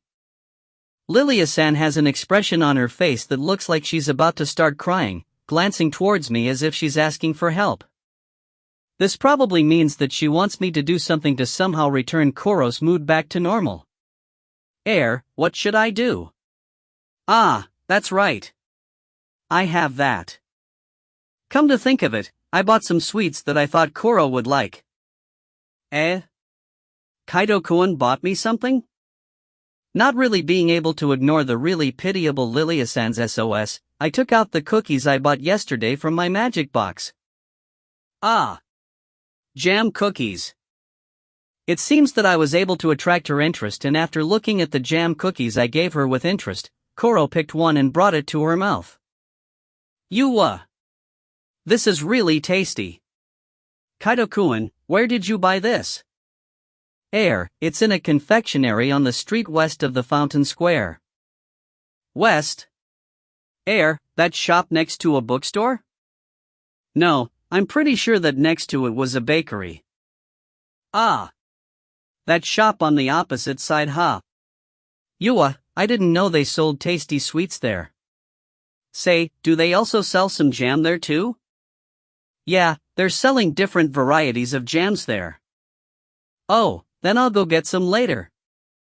It seems that she liked the cookies. Kuro began taking one after another with a big smile on her face. It seems that she really likes these kinds of common sweets better. The pace that she's eating it was clearly different from the sweets just now. Anyway, Kuro's mood, which had been a little displeased, has returned to normal and she resumed the conversation with Lilia-san with a bright smile on her face. At first, Lilia-san looked a bit confused and nervous, but as expected from Kuro, she cheerfully talked about topics one after another, and Lilia-san's smile gradually appeared and her stiffness disappeared, so the conversation between them became more lively. The fun conversation continued, as if the words friendly conversation perfectly fit, and before I knew it, time had flown by and it was time for Kuro to leave. Well then, Lilia-chan. I had a great time today. Thanks. No, it's my pleasure instead, Kiromwena-sama. Please come visit again. UNN. Next time, you don't have to be so exaggerated with your welcome, okay? Fufufu, I understand. Lilia-san has already opened up with Kuro. She calls her by her name now instead of calling her Underworld King Sama, her title. No, I think it's better to say that Kuro's social skills, or rather, her power are really great. Not only Lilia-san, she also quickly became friends with Kusunoki-san and Yuzuki-san. Aoi-chan and Hina-chan too, let's talk again. Yes. Koromu-sama. Koromu-sama, tell us more stories about you again. Responding to Koro's call, Kusunoki-san and Yuzuki-san nodded with pleasant smiles on their face. The reason they were still calling Koro by her nickname is that they still strongly sense that she is the underworld king. If I'd known that Koro was the underworld king when I first met her, I would have called her that way too. Well, I've gotten used to calling her Koro, so I'm not going to change it at this time. Luna Maria-chan, the black tea you served me was quite tasty. Let me drink some again, okay? Why yes. Please come whenever you like. By the way, Luna Maria-san is still the same as ever.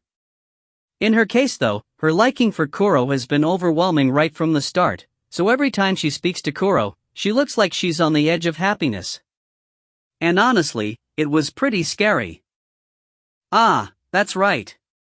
I almost forgot. Lilia-chan, here. This is. After exchanging goodbyes with each of them, it seems like Koro suddenly remembered something as she took out a piece of paper from her coat and handed it to Lilia-san. Lilia-san received the paper and nodded her head once, but when she looked at the contents written on the paper, her eyes widened.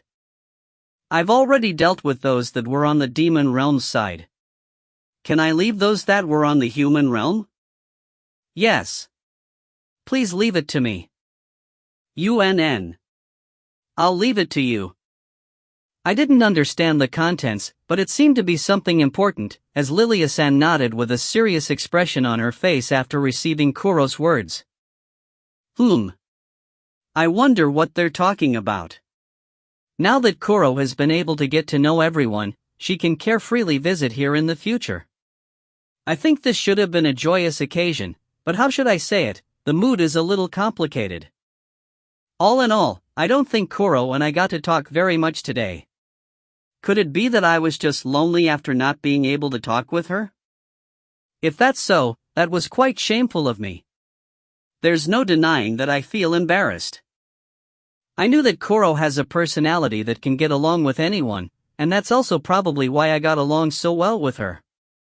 And yet, when I finally saw that Koro was so close to Lilia-san and the others, it was quite unmanly of me to feel like I've lost my advantage over them. To Koro, I'm just a friend and I'm not particularly special at all. Maybe it's because of the long history of being a loner that I have a bad habit of overinterpreting the goodwill that I'm not used to being directed at. I was just a misunderstanding ****. Ugh, I'm starting to feel pathetic thinking like that to myself. I need to reflect on this for a moment and straighten out my mind. Keidokuin. UNN? As I was thinking about that, I saw Koro beckoning me, and as I approached her, she stood on her tiptoes and whispered in my ear. Thanks for the cookies, they made me so happy. It feels lonely not being able to talk with you so much today, so let's go somewhere, just the two of us, next time. After saying that like sweet whispers murmuring in my ear, Koro smiled brightly like a blooming flower, and left while greatly waving her hand. Dear Mom, Dad, Koro is getting along with everyone. I had lots of things that I'm thinking about regarding that, but in the end, Koro seems like she saw through everything.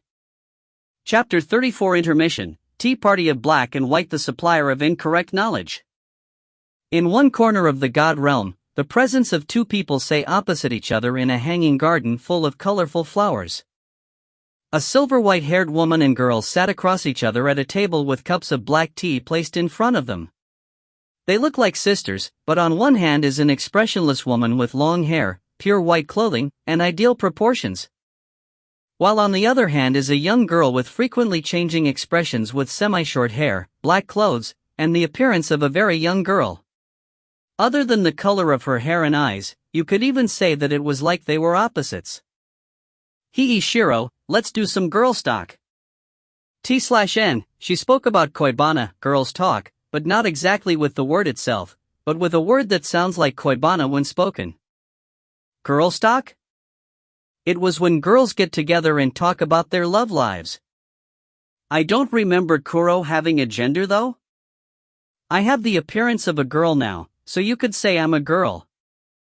Receiving Kuro Wena's words with a cheerful expression on her face, Shallow Vernal blandly replied in a voice without any intonations. Although one of them's a god while the other's a demon, they have been friends for a very long time, and they frequently chat over tea like this, and today, just as usual, the conversation began with Kuro Wena bringing up the topic out of the blue and Shallow Vernal calmly answering her. See, even Shiro thinks that you would like to try feeling love, right? I don't really think so though? This is where you say that you also think so, even though it may be a lie. Well then, even though it's a lie, I think I'd like to try it out. Un. In that case, I'd be happy to talk to you about it. Even when Shallow Vernal replied to her without any emotion at all, it seems like Kuro Wena was already used to it, or perhaps she didn't seem to care at all, and just went on with the conversation. However, Kuro has never been in love either, right? Ugh. That's totally not true at all. I have received confessions multiple times before. As far as I know, all the people who have expressed their love to you are women though? I'm totally popular. Rather than popular, in your case though, most of them had gone past having feelings of love to you, they were literally worshipping you. Doesn't that mean you also haven't felt the feelings of love yourself? Ugh. Receiving Shallow Vernal's honest words, which are told in a voice without intonation, Kuro Wena looked crestfallen as her shoulders slumped down. It's true that there are many who dearly love Kuro Wena, whether they're humans or demons. However, just as Shallow Vernal said, the majority of them don't hold romantic feelings, but feelings of worship and loyalty. There's also the fact that Kuro Wena herself is one of the pinnacle beings in the demon realm as the underworld king, making it that there's almost no one who can be said to have such feelings for her. Hence, although she had proudly suggested that, the fact is that Kuro Wena also had no experience in love either. I just haven't had that encounter yet. How many years did you think you've been alive? About 18,000 years. That number sounds a lot younger than I know you are though? I'm a girl. I'm allowed to cheat my age for a bit. It doesn't really make much sense to me though. Even though she still doesn't have any intonation on her voice when she said that, Shallow Vernal has a faint dumbfounded expression on her face. In order to switch the flow of the conversation, Kuro Wena decided to forcefully proceed with the previous topic. Anyway, we're going to have girl stock today. I don't really mind, but what are we going to talk about? I guess we'll start talking about our preferences. What kind of boy would Shiro like to be in love with? Let's see. First of all, as a prerequisite, I think it should be someone I hold interest in. With just those few words, you basically eliminate almost every being in this world from being a candidate. There really aren't many beings that Shallow Vernal hold interest in. Or rather, even Kuro Wena, who knows her for a long time, only knows that the number of people she holds an interest in can be counted in one hand. In the end, this response from Shallow Vernal was equivalent to saying that she evidently had no intention of falling in love. How about you? What kind of partner would you like to have, Kuro? In my case, as expected, I'd want a cute child. I'd like to have a child who seems anxious because of not knowing anything, but still, they would want something. I'd like a child who I can teach various things like that. That's just your definition of a baby bird, isn't it? Hi. That's true, but if I'm to talk about someone I like, it would be a child like that. Even if you find someone like that, don't you think that neither of you would hold romantic feelings for each other because you raised that child yourself? Hi. And no, that's not all. It's like after I found a child like that, I would feel some kind of spark. It's like feeling that meeting that child must be fate. It's because they're all women, isn't it? Hi. Why aren't there any boys that make me feel that spark? After her sharp, expressionless Tsukomi pierced through her heart again, Kiromwena looked crestfallen as her shoulders slumped once again. It's true that Kiromwena has met the special person among the baby birds that she was quite fond of. But they were all females in terms of gender, and none of them were male. Love is quite difficult, isn't it? That it is. Ah, speaking of which, I was wondering, how do children in other worlds fall in love? Is it just like how people fall in love in our world? I don't know. Shall we see for ourselves? Yeah. I'll leave that to you. In the end, the two of them, both of whom have never been in a relationship, didn't get much out of their conversation and eventually concluded that love is difficult to find and ended their conversation. And then, as if Kiromwena suddenly remembered something, asked Shallow Vernal about love in another world. Shallow Vernal also doesn't know anything about how it is in another world either, so she suggested that they should look into it. Fortunately, they are performing the Hero Festival this year, and even the one who holds the role of hero is currently traveling to every place to perform his greetings. Receiving Kiromwena's nod, Shallow Vernal moves her finger in a circle in the air. Then, the space started blurring and shaking, and in that space rift, they can see a ceremony taking place in some country. It seems to be the scene where the person holding the role of hero giving a speech, a black-haired otherworlder standing on a platform with knights lined up behind him, and they seem to be in the middle of talking about something. It seems like they're just saying their greetings. By the way, Shiro, which of the boys lined up there do you prefer if it's just based on looks? T/N, cougars hunting for prey. I don't really see the difference between them. Is there something wrong with your eyes, Shiro? Do you see them as potatoes? Do all of them look like potatoes to you? What about you, Kuro? There doesn't seem to be anyone with the eyes of a baby bird, so I'm not interested in any of them.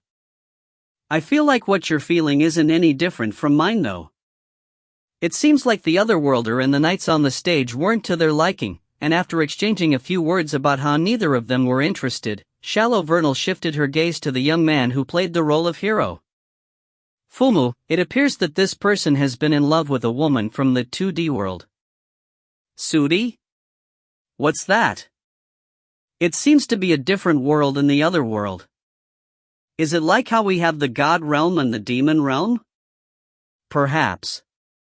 Peeking into the mind of the young man who played the role of hero, Shallow Vernal picked out something related to love from his mind and spoke about it. Kiromwena herself seems to be unfamiliar with that content, as she waited for her next words with a curious expression on her face. Apparently, women in that 2D world quantify their fondness for their partner in terms of a value called affection. They're quantifying to describe the contents of their hearts? The things in the other world really are awesome. Yes, as you encounter and engage in conversation with your target, you accumulate a value called affection, and when it reaches a certain point, something called event occurs, which seems to bring you closer to them. Event? What is it like? After hearing what Shallow Vernal told her one after another, Kiromwena asked her, leaning out of her chair with a curious look on her face. It looks like they were going shopping together and sharing a meal. Fumu, after you encounter them and talk with them, they would go out and have a meal together. But, isn't that how it normally is? I mean, even if you don't have that affection or anything like that, isn't that how it normally ends? No, it seems like that isn't where it ends. It seems like after you accumulated enough affection, you can receive a powerful weapon or an item that's useful for your adventures. After you get along and fall in love in another world, you get a weapon from your partner. Not like an accessory or something like that? Yes, it seems like monsters appear in the 2D world, so it might have been a pretty harsh place to live in. Is that so? So there are also monsters in the other world. At this point, if someone from another world had heard them, there would have been lots of points that they had Tsukomi'd about. First of all, she had only read all the things related to the word love from that person's mind, and yet, there's a fatal flaw from the information given by Shallow Vernal, someone who looks at everything equally. That's right, she only perceives the 2D game world and the real 3D world as the same, and since she has only extracted the necessary information, without caring about the quality of each information, depending on who hears it, they may only get severely one-sided information from her. Unfortunately though, there is no one here who can correct them. And not only that, it seems that the woman with the target of love can be made stronger by the increase of their affection. Children from another world get stronger when they fall in love. It seems so. It seems that there are even some cases where they can also learn magic. They can also learn magic because of love. Affection is awesome. Yes, but that affection seems to exist basically only on the female side. Is that so? Then, when I love a boy from another world, we would accumulate affections, and after experiencing an event, I guess we should give them a present. Yes, I think it would also be easier for you to get to know the otherworlders better. I'll remember that. And thus, another piece of incorrect knowledge from another world appeared. And was handed down to a small part of this world. And fortunately or unfortunately, exactly 10 years after this. Not even God could have predicted at this point that one young man would be subjected to all of these incorrect knowledge. Kuro's strange knowledge about the other world is mostly because of Shiro's fault. Edit, F*CK, didn't notice it's Saturday. Well, F*CK it. Chapter 35. She's really having a hard time. After Kuro left, the mansion, which had been somewhat hectic, settled down and all of us took a break to drink tea before having dinner. However, Kaito-san really never ceases to amaze me. I never thought that I would be inviting any of the 6 King-sama into my mansion. No, we really only met by chance. Along with your humility, Kaito-sama truly is a wonderful person. This Luna Maria thanks the gods for the good fortune of meeting Kaito-sama. Receiving Lilia-san's words, she spoke with a wry smile on her face. I replied with a wry smile too, but a certain person looked strange. There's something different about the way she's calling me, and looking at those shiny eyes of hers. I feel really frightened for some reason. Lilia-san. There's something strange with Luna Maria-san. Or rather, she looks really scary now. She must have been that happy after meeting Kiromwena-sama.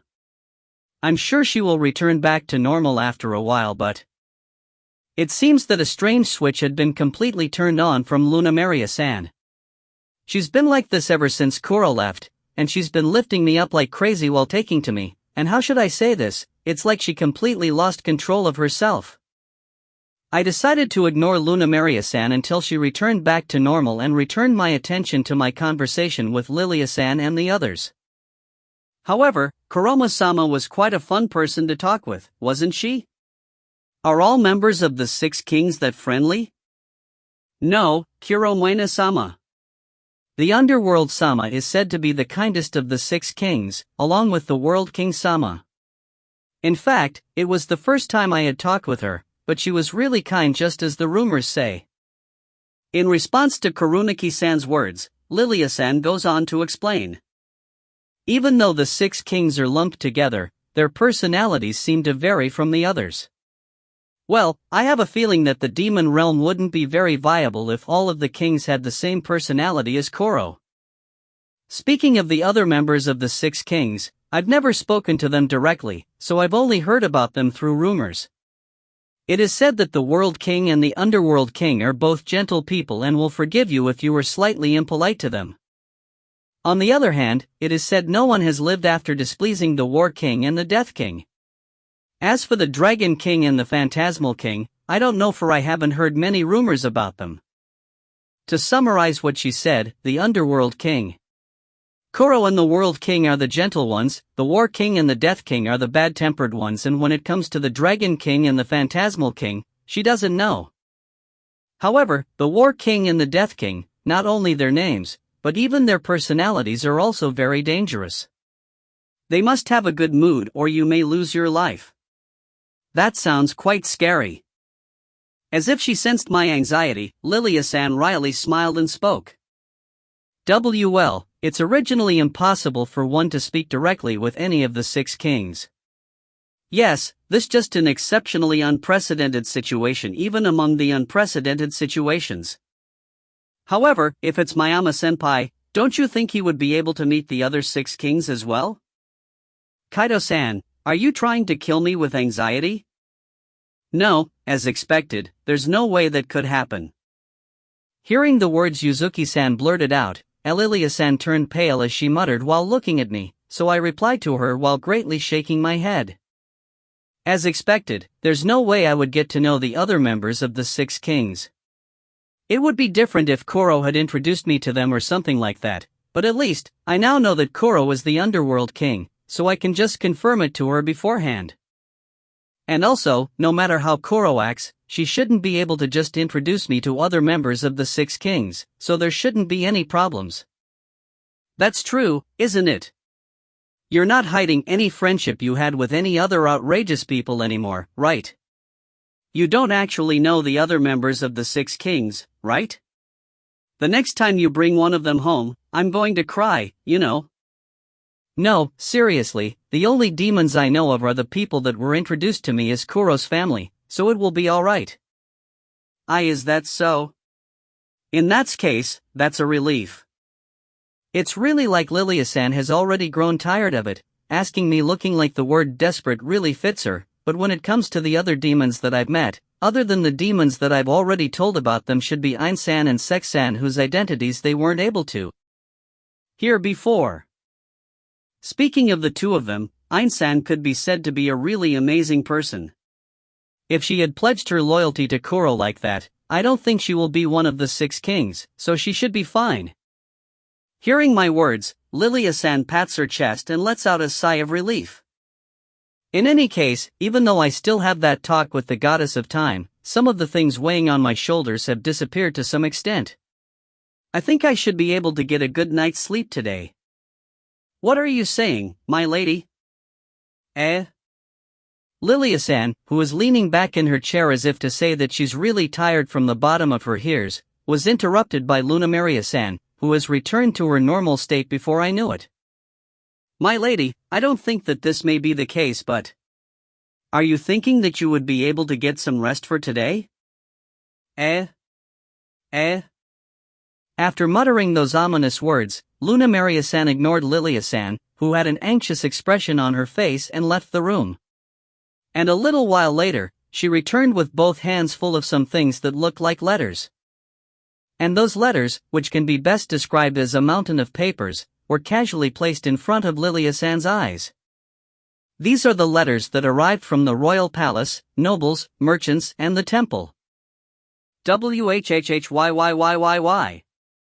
It doesn't seem like you've forgotten about it, but it seems that you haven't thought about it, but my lady. Your standpoint now is that of a noble who had unprecedentedly received the blessing of the goddess of time and moreover, someone whose residence had been unprecedentedly visited by the underworld king-sama, right? Only the royal capital knows of this at the moment, but I'm sure that this will become a huge rumor in the surrounding countries as well. Hearing the words that Lunamaria-san indifferently told her, Lilia-san's face became paler and paler. Yes, just like Lunamaria-san said, Lilia-san is currently the woman of the hour. It was no wonder since she was considered as a noble who had experienced 2 unprecedented situations in a short span of time and had constructed powerful connections with both the god realm and the demon realm. However, Kuromuena-sama only came here because she was acquaintances with Kaido-san. Even though that may be the truth, the people around won't necessarily think so. A duchess with connections to the beings near the pinnacle of the god realm and the demon realm. I'm sure that there will be lots of people who would want to befriend with my lady. We'll probably get dozens of such letters in the next few days. Therefore, I think you should go read these letters from today and begin dealing with them. Lilia-san's expression has been completely dyed in the color of despair. There are so many letters in there that it seems like they're nearly 100. And honestly, I think that just looking through them would be quite a challenge. If she also need to write her replies to them, I don't think she would have time to sleep properly. No more. Kaito-kun. I hate you. Lilia-san, who was hatefully looking at me with eyes completely filled with tears, quickly turned away and sipped her black tea. Somehow, I'm really sorry, Lilia-san. However, there's nothing I can do about it. Dear Mom, Dad, I understand that almost half of it was my fault, but Lilia-san, she's really having a hard time. He did say that there's no amazing ones among the demons he know. But what about the existence that's equal to Kironwena, the underworld king? For example, how about Shallow Vernal, a god? Ah. Chapter 36. She was a very homely woman. On the 8th day of the fire month, I woke up very early today, perhaps because I didn't sleep well, and when I woke up, it was still dark outside the window, and when I looked at my pocket watch, it was still 4 a.m. Although it's still early, I don't feel like I'm sleep deprived because I went to bed earlier than when I was on Earth, where I would usually stay up late on my computer or watching TV. I know that it's a good thing to live a healthy lifestyle, but it's about time I have something to entertain me for a bit. Next time I go into town, it might be a good idea to buy a book or something like that. Thinking about this, I walked down the hallway towards the dining room to get something to drink. The wide corridor gives me a sense of tranquility as the number of servants I currently see in the mansion is relatively low, partly because it was still early. There are two types of servants working in Lilia-san's mansion, those who commute from home and those who work as live-in workers, and the only ones I see at this time of day are the live-in workers. Even though I've been in this world for more than a week now, I still don't remember the names based on the face of the servants aside from Luna Maria-san, especially those who only patrol at nights or early in the morning. They are the so-called thanes, and there are hardly any one of them that I know. Incidentally, although it was quite surprising, Lilia-san's personal servant, Luna Maria-san, seems to be commuting from her home rather than living in the house, and since she lives with her mother at her home not far from the mansion, I won't be able to see her late at night or early in the morning. However, even though I hardly interacted with a lot of people, there are still some that I recognize, and when I arrived at the dining room to get a drink, there were just one of the few people I had interacted with here. Good morning, Sieglin-san. A red-haired woman tipped a cup of tea alone in the corner of the dining room. Spotting Sieglin-san, who had escorted me and guided me around the town the day before yesterday, I greeted her. Hearing me speak, Sieglin-san, who can't speak, puts down the cup in her hand and returns my greeting with a nod. By any chance, were you in charge of night security? As I thought, good work. Sieglin-san is a live-in worker, and seeing the sword that was propped up next to her seat, I asked her so, thinking that she was in charge of the midnight to dawn security, and Sieglin-san nodded in affirmation. The fact that she's drinking tea now probably means that the time she's in charge is over and she's now taking a break before getting to bed. After she bowed her head hearing my words of appreciation, Sieglin-san looked at me and made a gesture of tilting her head. Ah, I woke up kind of early and thought I'd like something to drink. Thank you. Well then, I'll presume upon your kindness and join you. Sieglin-san was close by when I told her why I was visiting the dining room so early in the morning. Taking a new cup and a pot of tea from a trolley, though I don't really know what it's called in this world, but it's similar to those service wagons used to serve in hotels on Earth, pulled up a nearby chair and suggested we sit down. Figuring out Sieglin-san's intentions, I told her my thanks and sat down in my chair.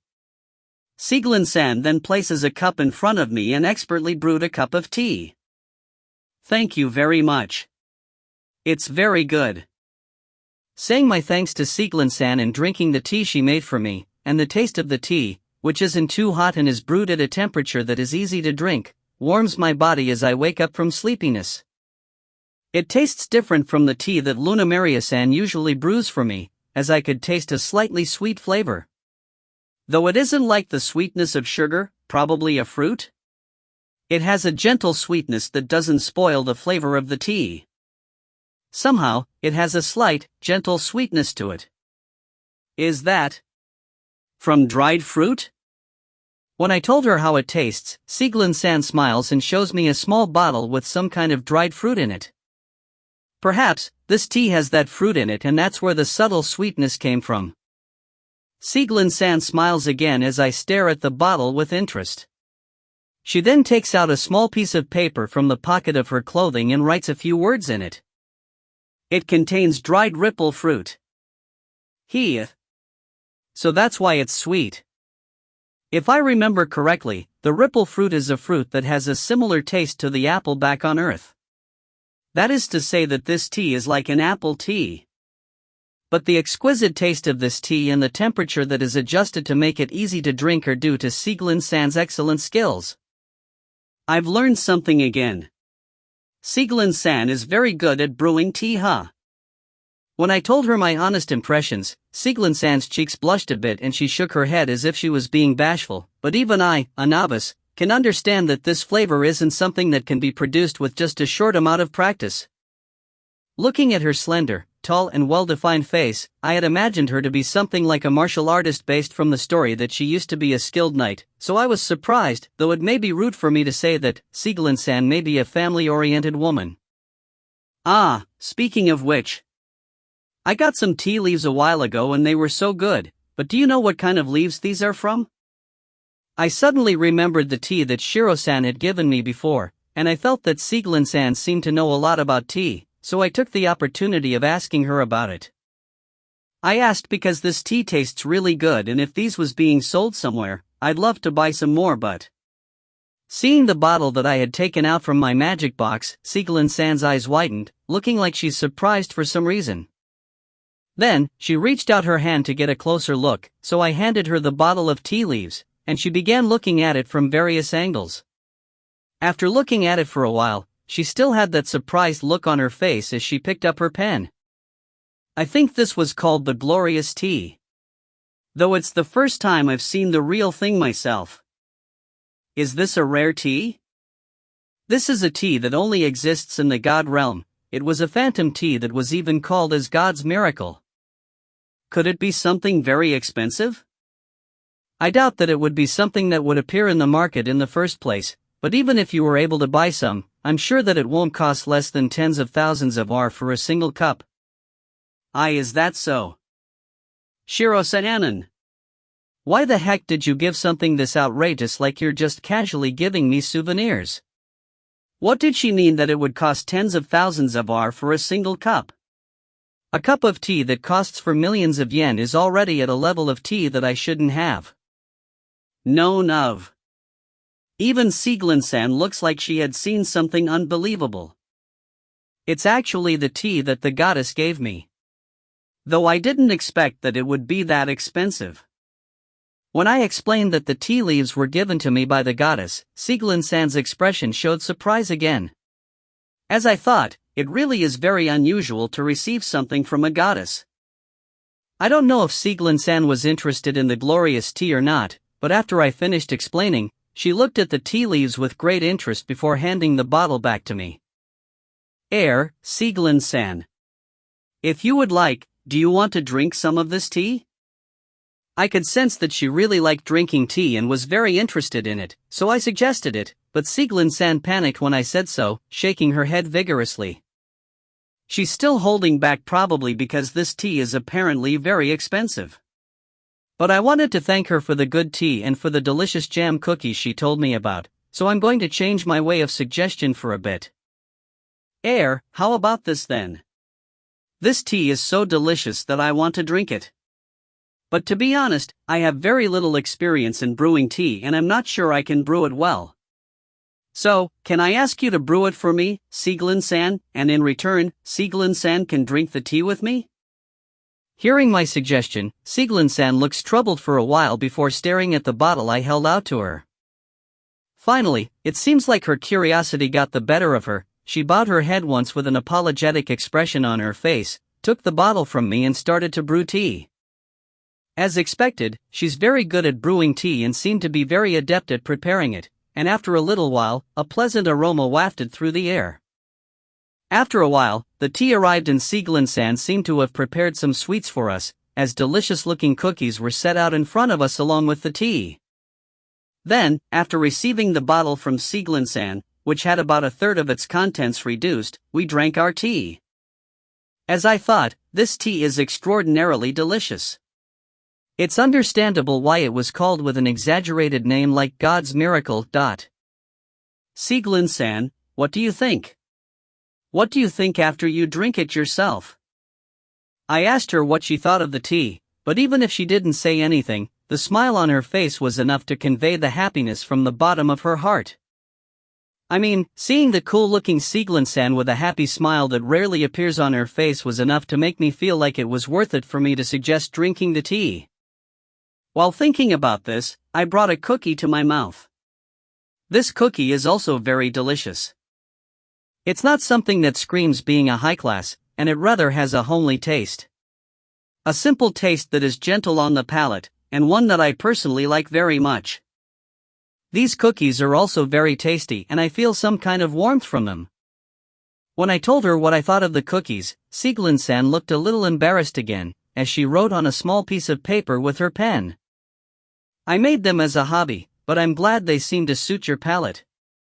Did Sieglin-san make these cookies? That's amazing. Not only are you great in brewing tea, you could also skillfully cook. To my surprise, these cookies were apparently made by Sieglin-san. The cookies are so beautifully baked that even if she said that they were bought from a store, I would have believed it, and that alone conveys Sieglin-san's cooking skills. As usual, the person in question vigorously shook her head in embarrassment, to the point that I could hear the sound of air shaking along with her head. Sieglin-san. You can just call me Sieg. That's also what my friends call me. Well then, once again, Sieg-san, is baking your hobby? I actually tried baking a little bit in the past, but I couldn't make it right at all. If you can give me some tips and tricks, could you please teach me? What I tried making before. I tried making apple pie. A fruit pie before, but it kinda looked flattened out here and there. The baking method, Fumu, it's hard for the batter to puff up once it's cooled, Dear Mom, Dad, I've gotten to know Sieg-san a little better. Despite Sieg-san's cool appearance, she was a very homely woman. Sieglin is a homely elf. In terms of position, she's quite the common one, don't you think? Sieglin's nickname should have been Sieg if I followed what author-san wrote, but Sieg is a male name and well. Reading Sieg, it kinda reminds me of Cardboard Kuan. Anyway, I searched Google for the common nickname for people named Sieglin and this is what appeared, so there you are. If you want me to change it to Sieg, just say so. Edit, just stuck with Sieg. Chapter 37. It seems like my magic power had awakened. After having some conversation with Sieg-san for a while, I walked down the hallway again. It's still dark outside as it was now 5 a.m. I began heading towards Lilia-san's office, where she must have been staying up all night. When I reached my destination, I took a deep breath before knocking on the door and announcing my name. Then, after I heard Lilia-san saying that I can enter, I go inside the room. Good morning. Lilia-san. Good morning. What's the matter? Isn't it still early? As soon as I walked in, I noticed the large desk in which Lilia-san was writing what looked like a letter in there. Seeing my arrival, she stopped for a moment to return my greeting with a smile on her face. I could see some fatigue on her face, which may have been because she stayed up all night, but she is a former member of the Night Order. Her basic physical capabilities are different from mine, as she looked much more energetic than I had imagined. No, I just woke up early. Lilia-san, you really stayed up all night, Yes, I can't really slack off with this quantity. Somehow, I'm sorry for that. You don't have to apologize. I may have said something like that to you yesterday, but I'm rather grateful to you, Kaito-san. Since I'm about half the reason why Lilia-san is buried in this massive amount of letters, I somehow felt guilty and uttered an apology, but what I got back from Lilia-san were words of gratitude instead. When I tilted my head because of the words I never expected to hear, Lilia-san wryly smiled at me before explaining. Although Lilia-san was a former princess, she had been away from social circles for a long time while she's a member of the Night Order. for that reason, after she acquired her peerage. It seems that she had a hard time making those so-called connections.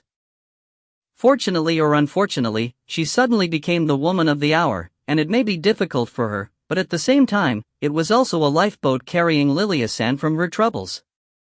She explained that in the current situation where she was thought to have strong connections with the demon realm and the god realm, this would be an opportunity for Lilia-san to have a very advantageous position in connections to other nobles, and she was really grateful for that. Even if I were the head of my family, it could be said that I'm quite inexperienced in my role. I'm really grateful, having acquired such an opportunity. However, since I'm taking advantage of Kaito-san's friendship for my own reasons, I rather feel like I need to apologize to you instead.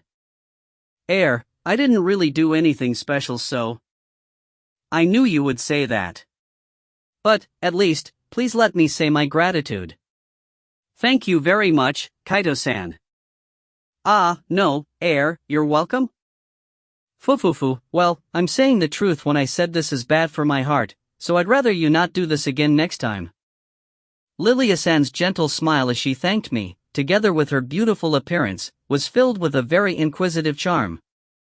After exchanging a few words, I remembered the original purpose of my visit here and opened my mouth again. That's right. Lilia-san, Sieg-san.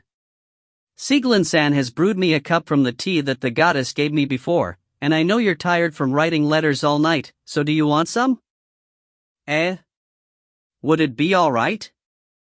Yes, of course. Thank you very much. Indeed, I'm a bit tired, and I think I should get some break. Yes, the reason I came to visit her was to bring Lilia-san a cup of tea. Time won't pass for the things I put into my magic box, so I stored the entire pot of tea that Sieg-san made for me and brought it with me. No matter how well she acted, the color of fatigue could still be seen on Lilia-san's face. She's a serious person, and I'm sure she hasn't had much of a break in the middle of her work, so if possible, I wanted her to take a break at this time. Perhaps sensing my intentions, Lilia-san put down the pen in her hand and after bowing to me, she began clearing her desk a bit. Then, when I saw that there was enough space on the desk, I took the pot out and a cup from the magic box, and placed the tea and the cookies that Sieg-san shared with me in front of Lilia-san. It smells so good, doesn't it? Yes, Sieg-san said it's a tea that can only be found in the god realm. I decided to keep quiet about the fact that it's apparently a super high-class product and just tell her that it's a rare tea for the time being. Lilia-san gracefully brings the cup to her mouth as if she's enjoying the aroma of the tea, and after a while, her eyes slightly widened. It's wonderful. I've never had tea as tasty as this one. The tea seems to be a good one, and Sieg-san was quite skillful in brewing it. Speaking of which, Sieg praised Kaito-san before. Is that so? Yes, she said that if you would need an escort next time, then let her be the one in charge. Well, I'm also quite grateful for that, to be honest. As Lilia-san took a break, we exchanged some idle chatter for a while, and since we didn't want to turn into a hindrance after touching some of the letters in the desk, we ended up leaving the room and finding an appropriate place to drink tea. I can't really say since it may just be a hunch, but I still have the feeling that Lilia-san is also tired. If you think about it, an irregularity happened just as she was the one in charge of summoning the heroes for the first time in decades, and on top of that, she has encountered unusual situations in a row recently. From our point of view, Lilia-san is a knowledgeable and reliable figure of authority, but if you were to exclude the filters that she was from another world and is one of the nobility, she's only 1 year older than me. She's not a being beyond human knowledge, nor is she a superwoman that breaks people's common sense. And in terms of personality, she's probably the type of person who doesn't talk about painful things, which is a bit worrisome. I wish I could help her, but I don't have a lot of ideas on how to, as I'm still lacking in knowledge of common sense in this world. I can't do anything.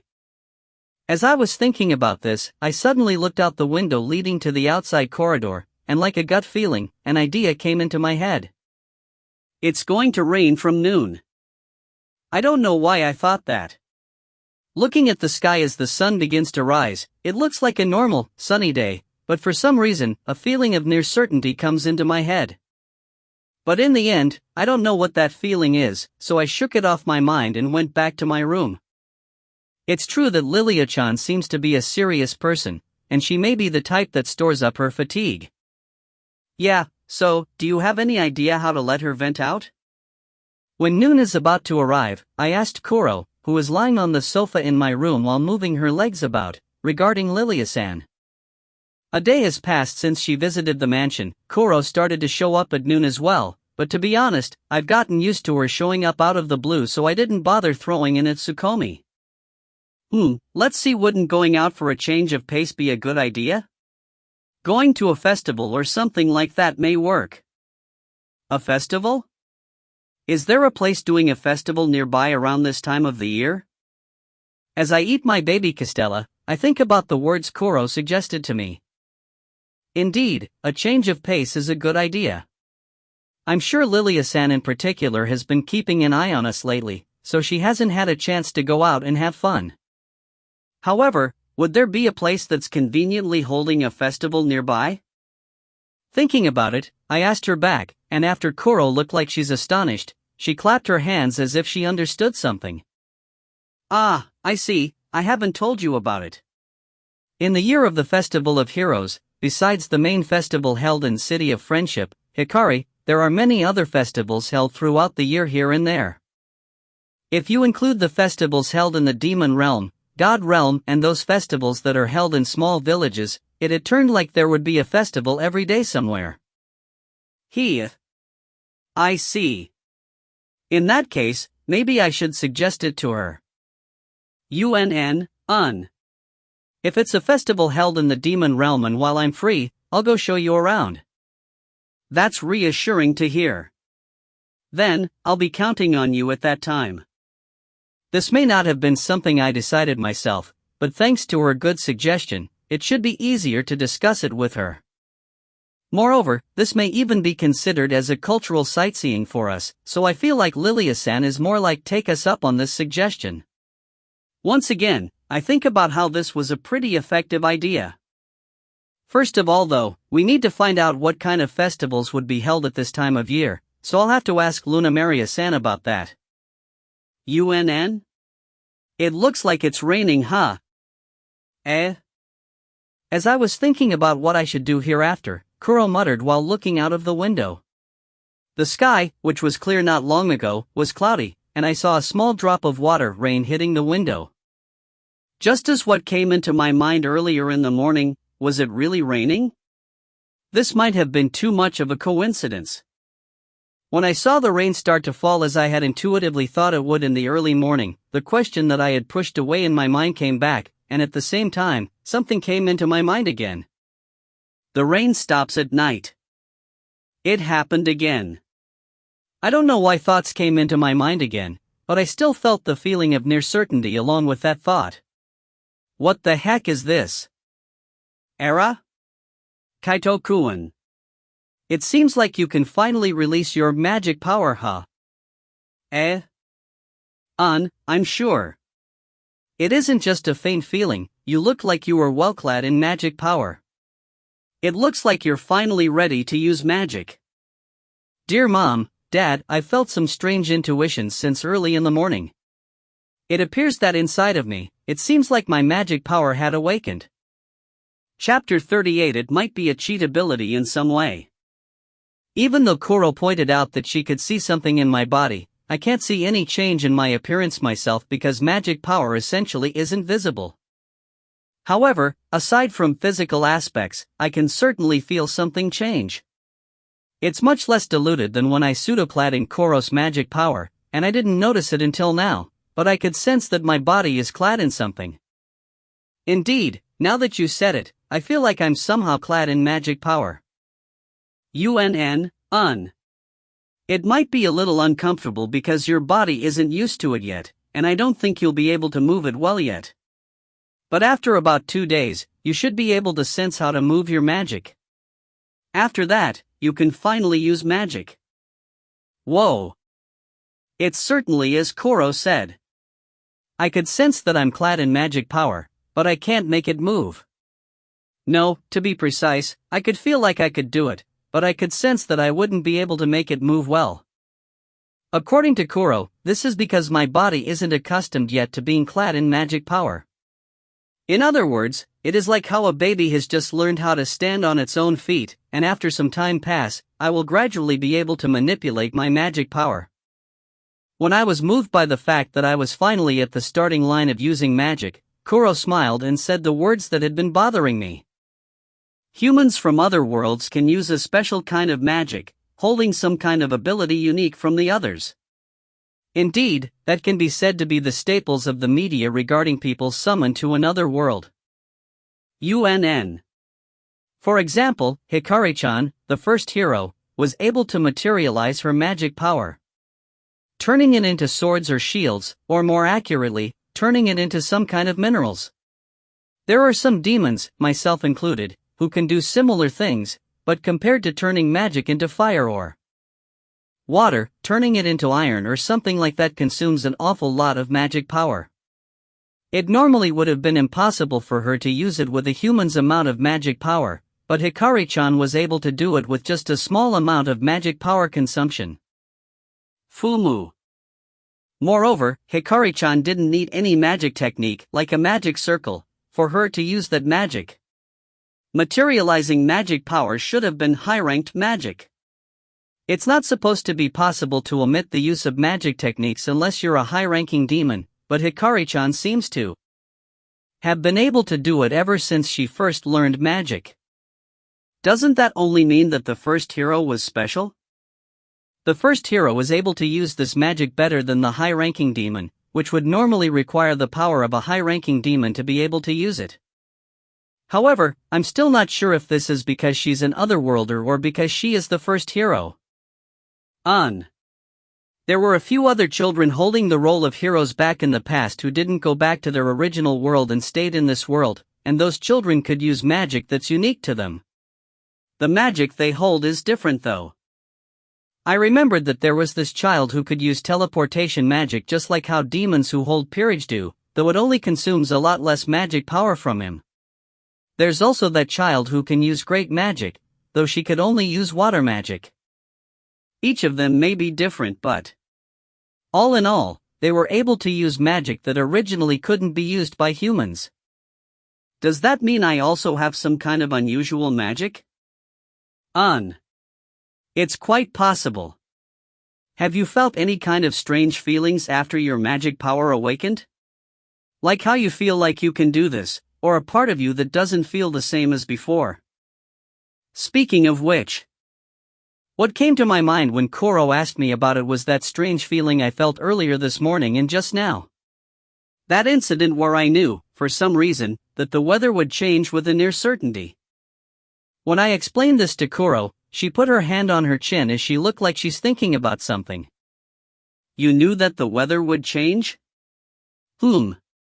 If it's related to foresight. It was too limited to consider it like that. As for weather manipulation, it isn't like you willed the weather to change yourself. Speaking of which, Kaito-kun has Shiro's blessing. Perhaps. Kuro began to silently mutter something, and a little while later, it seemed like she had come up with something, as she turned towards me. Kaito-kun, do you mind if we try something? UNN. Then, I'm sorry for this. NGGH. Waag.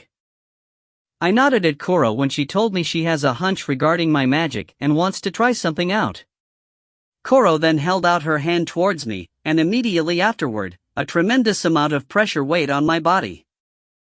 It's as if all the air around me turned to lead or something like that, as my body couldn't even twitch.